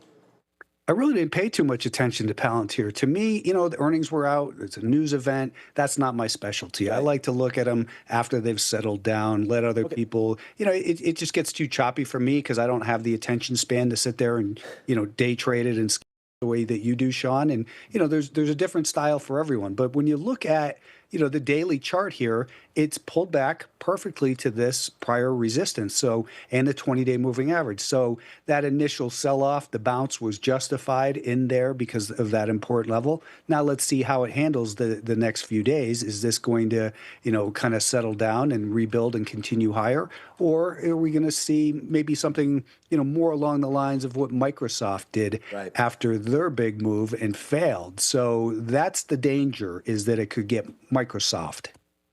Okay. Microsoft did. Yeah, no, I mean, we love Microsoft. Have you seen the chart of Meta lately? I mean, Meta's almost down 27. I mean, unless it's bounced, it was down 20%, Brian. Oh yeah, there it is, down to 620. So yeah, that move continues. And I'm cherry picking because we're using the very top of $800, but from 800 down now $175 all the way in here. And we're looking for areas to buy this name, but is 620 a possible area? The smoke is not settled on Meta yet. Again, a good quarter, but they don't like all that spend. And as interest rates apparently go lower, I thought the cost of capital is supposed to get a little bit more cheap. So maybe Meta eventually finds a bottom in here. But to your point, why bother to trade anything that's near earnings when you get reactions like this? I mean, it was a decent quarter, but Meta still continues to fall down. So besides your point there on Microsoft, I really like that. I wanted to go to something that never reports. Gold. Yeah, I know where we're going. Let me switch my screen over to Trading View here, and we will take a look, of course, at crypto is what you're talking about, Sean. So I was going to go with crypto or even just GLD. Because right now, gold, Brian, is actually at, on my daily chart here, it's straight at the 50-period moving average. I recently bought this dip, and, you know, I've bought it live on the show. So I took a first little stab here at 375. I kind of like that move down in. I'm so loaded up on tech that I thought to get a little bit different space with gold and hold something physical. So we're into gold right now, and I'm debating buying a little bit more right here on gold. I feel like there's a lot of that levered up here and maybe just got flushed down a little bit, waiting for some weekends to lose it on GLD. Maybe we haven't seen that capitulated on gold. Any opinions on that name or on that asset? I'm actually looking at this 350, 352 level, Sean, for a couple of reasons. It's we've got the anchored volume weighted average price from the beginning of the move right here, this low in April. So that's that gold colored, and hopefully it's a golden VWAP. That's also where we see that dashed 50-day simple moving average. And then if we take the low of this August move rather, up to the all-time high, and we do a Fibonacci retracement, that's a 50% move. So I'm looking at 350, 352, thinking that maybe this is the next little leg lower. We're back down below that 5-day moving average. We never made a higher high above it. So 350, 352, I think, is the zone for gold. Okay. We have a lot of traders in the chat right here that are saying, Sean, shut up and let this guy talk about crypto. You've been nailing Ethereum. You've had some great calls. There's a lot of traders that are definitely watching your posts. And right now, I will bow down to everybody in our chat because you are the man in this space right now. Ethereum down 11.5%. The floor is yours, Brian. We could talk about any symbol you want. We could go for the big guys, you know, Solana, whatever you want to talk about. But the floor is yours on crypto. A lot of people in the chat want to hear your opinion on the last couple days' moves. Sure. Let's take a look at the big three, I guess, Bitcoin, Ethereum, and Solana. We'll run through them pretty quickly. This is, the last couple of weeks I've been this zone right in here. The orange is the anchored volume weighted average price from the election. Blue is the year to date. And I said, this is where it seems likely it's going to head down to. We're there now, and we're actually below it. I've purchased a little bit, a starter piece. I've got a 30% long position. What I'm really hoping for is that we undercut this low right here from May. Yeah, that was May. And that's about 98 and change. So I'd love to see it flush below there. Then I think we get the violent bounce. It's still not there yet. I've got bigger bids in down near that 98 level. Ethereum, I've also started to buy. This is the zone that I've been circling for the same reasons. Blue is the year-to-date anchor. Orange is from the election. That green one is off the April low. And the dashed line is the 200-day simple moving average. None of these are, providing support so far. I've scaled in 3380, 3250, and 2 units at 3130 gives my average cost of 3222 there. And I'm hoping that we flush down underneath 3000 overnight, then begin a bounce. Right. I'm looking for it to bounce maybe up to 3500 or so. Solana, this one is one that had been continually finding buyers along this anchor. And I traded 3 of these. I didn't trade that last one. And now it's broken. We're down to the anchor off of the beginning of this really bigger move from late 23, and that's not holding. I think that Solana is the broken one, that even if you get a bounce, it's got the most natural source of supply up in here at about 175-ish. So I'm sticking strictly to Bitcoin and Ethereum right now, and my favorite is probably Ethereum. I have more money allocated toward going towards that one. Yeah, I think, and that's a good point, Brian, because often when there is sort of this blood in the street, it is good to focus on just a couple names and not look everywhere, because obviously the whole space continues to go downside on that one. We saw not a great report from Coinbase, so starting to go lower. All right, Dara, did you want to hop in here? Because we do have another question from the audience. Hey, Brian, thank you for being here with us today. Hey, we had Drop Systems in the chat asking about a name that's reporting tomorrow night after the bell, Robinhood. What are your thoughts on this name, sort of adjacent to the crypto space, and they just were added to the S&P 500? Let me pull that screen up very quickly and share that. So let's take a look at Hood here. And let's look at what's under the hood. I think we're in danger here. This is, it's just kind of starting to stall out. I wouldn't be surprised to see it come down towards 120. Maybe this ends up being a double top. You can't call it one yet, but under, so maybe it cuts under 120. And it's just had such a huge run that to expect it to continue to move higher on earnings is difficult for me to believe. I think it's going to be, probably pretty similar to Palantir, that we're up in nosebleed territory, and even good news is likely to get sold into. So I would be a little bit cautious on this one. Sorry to be the bearer of bad news. I think that's what our audience wants, right? Is a good look from technical standpoint on some of these names. I really like SoFi. I think that's a good name moving forward. All right, Brian, we've all thrown numerous ideas at you, numerous names. Leave here with some ideas or 1 or 2 names that you're looking at. Again, everyone can go find Brian over on X. You can see the little bumper there at Alpha Trends as well on StockTwits. So you've given us some great names, man. You had SoundHound a while ago. That was on fire. Obviously, all this talk about crypto as well. So what are you looking forward to here over the next week or so, or the time frame's up to you? Yeah, Sean, I'm not really very enthused with things. I mean, you look at things like Meta, and it gaps down on earnings, and everyone thinks it's overdone. And it was testing the anchor from the April low, is testing the 200-day moving average. It couldn't hold the year-to-date anchor. It just keeps getting the snot kicked out of it day after day after day here. And now we're seeing a lot of these other names falling on earnings. I think we're in a period where it's likely we start to see a little bit more profit taking. So I'm going to take maybe a little bit of a chicken route, some people might say, but I think it's more, I'm listening to the message of the market and saying, just be careful with new purchases in here. the earnings aren't getting rewarded the way they have in previous quarters. We're very extended, and people are starting to really take this government shutdown seriously in terms of it starting to mess things up in the country. So I'm just a little bit more cautious and waiting for evidence of where the buyers actually are.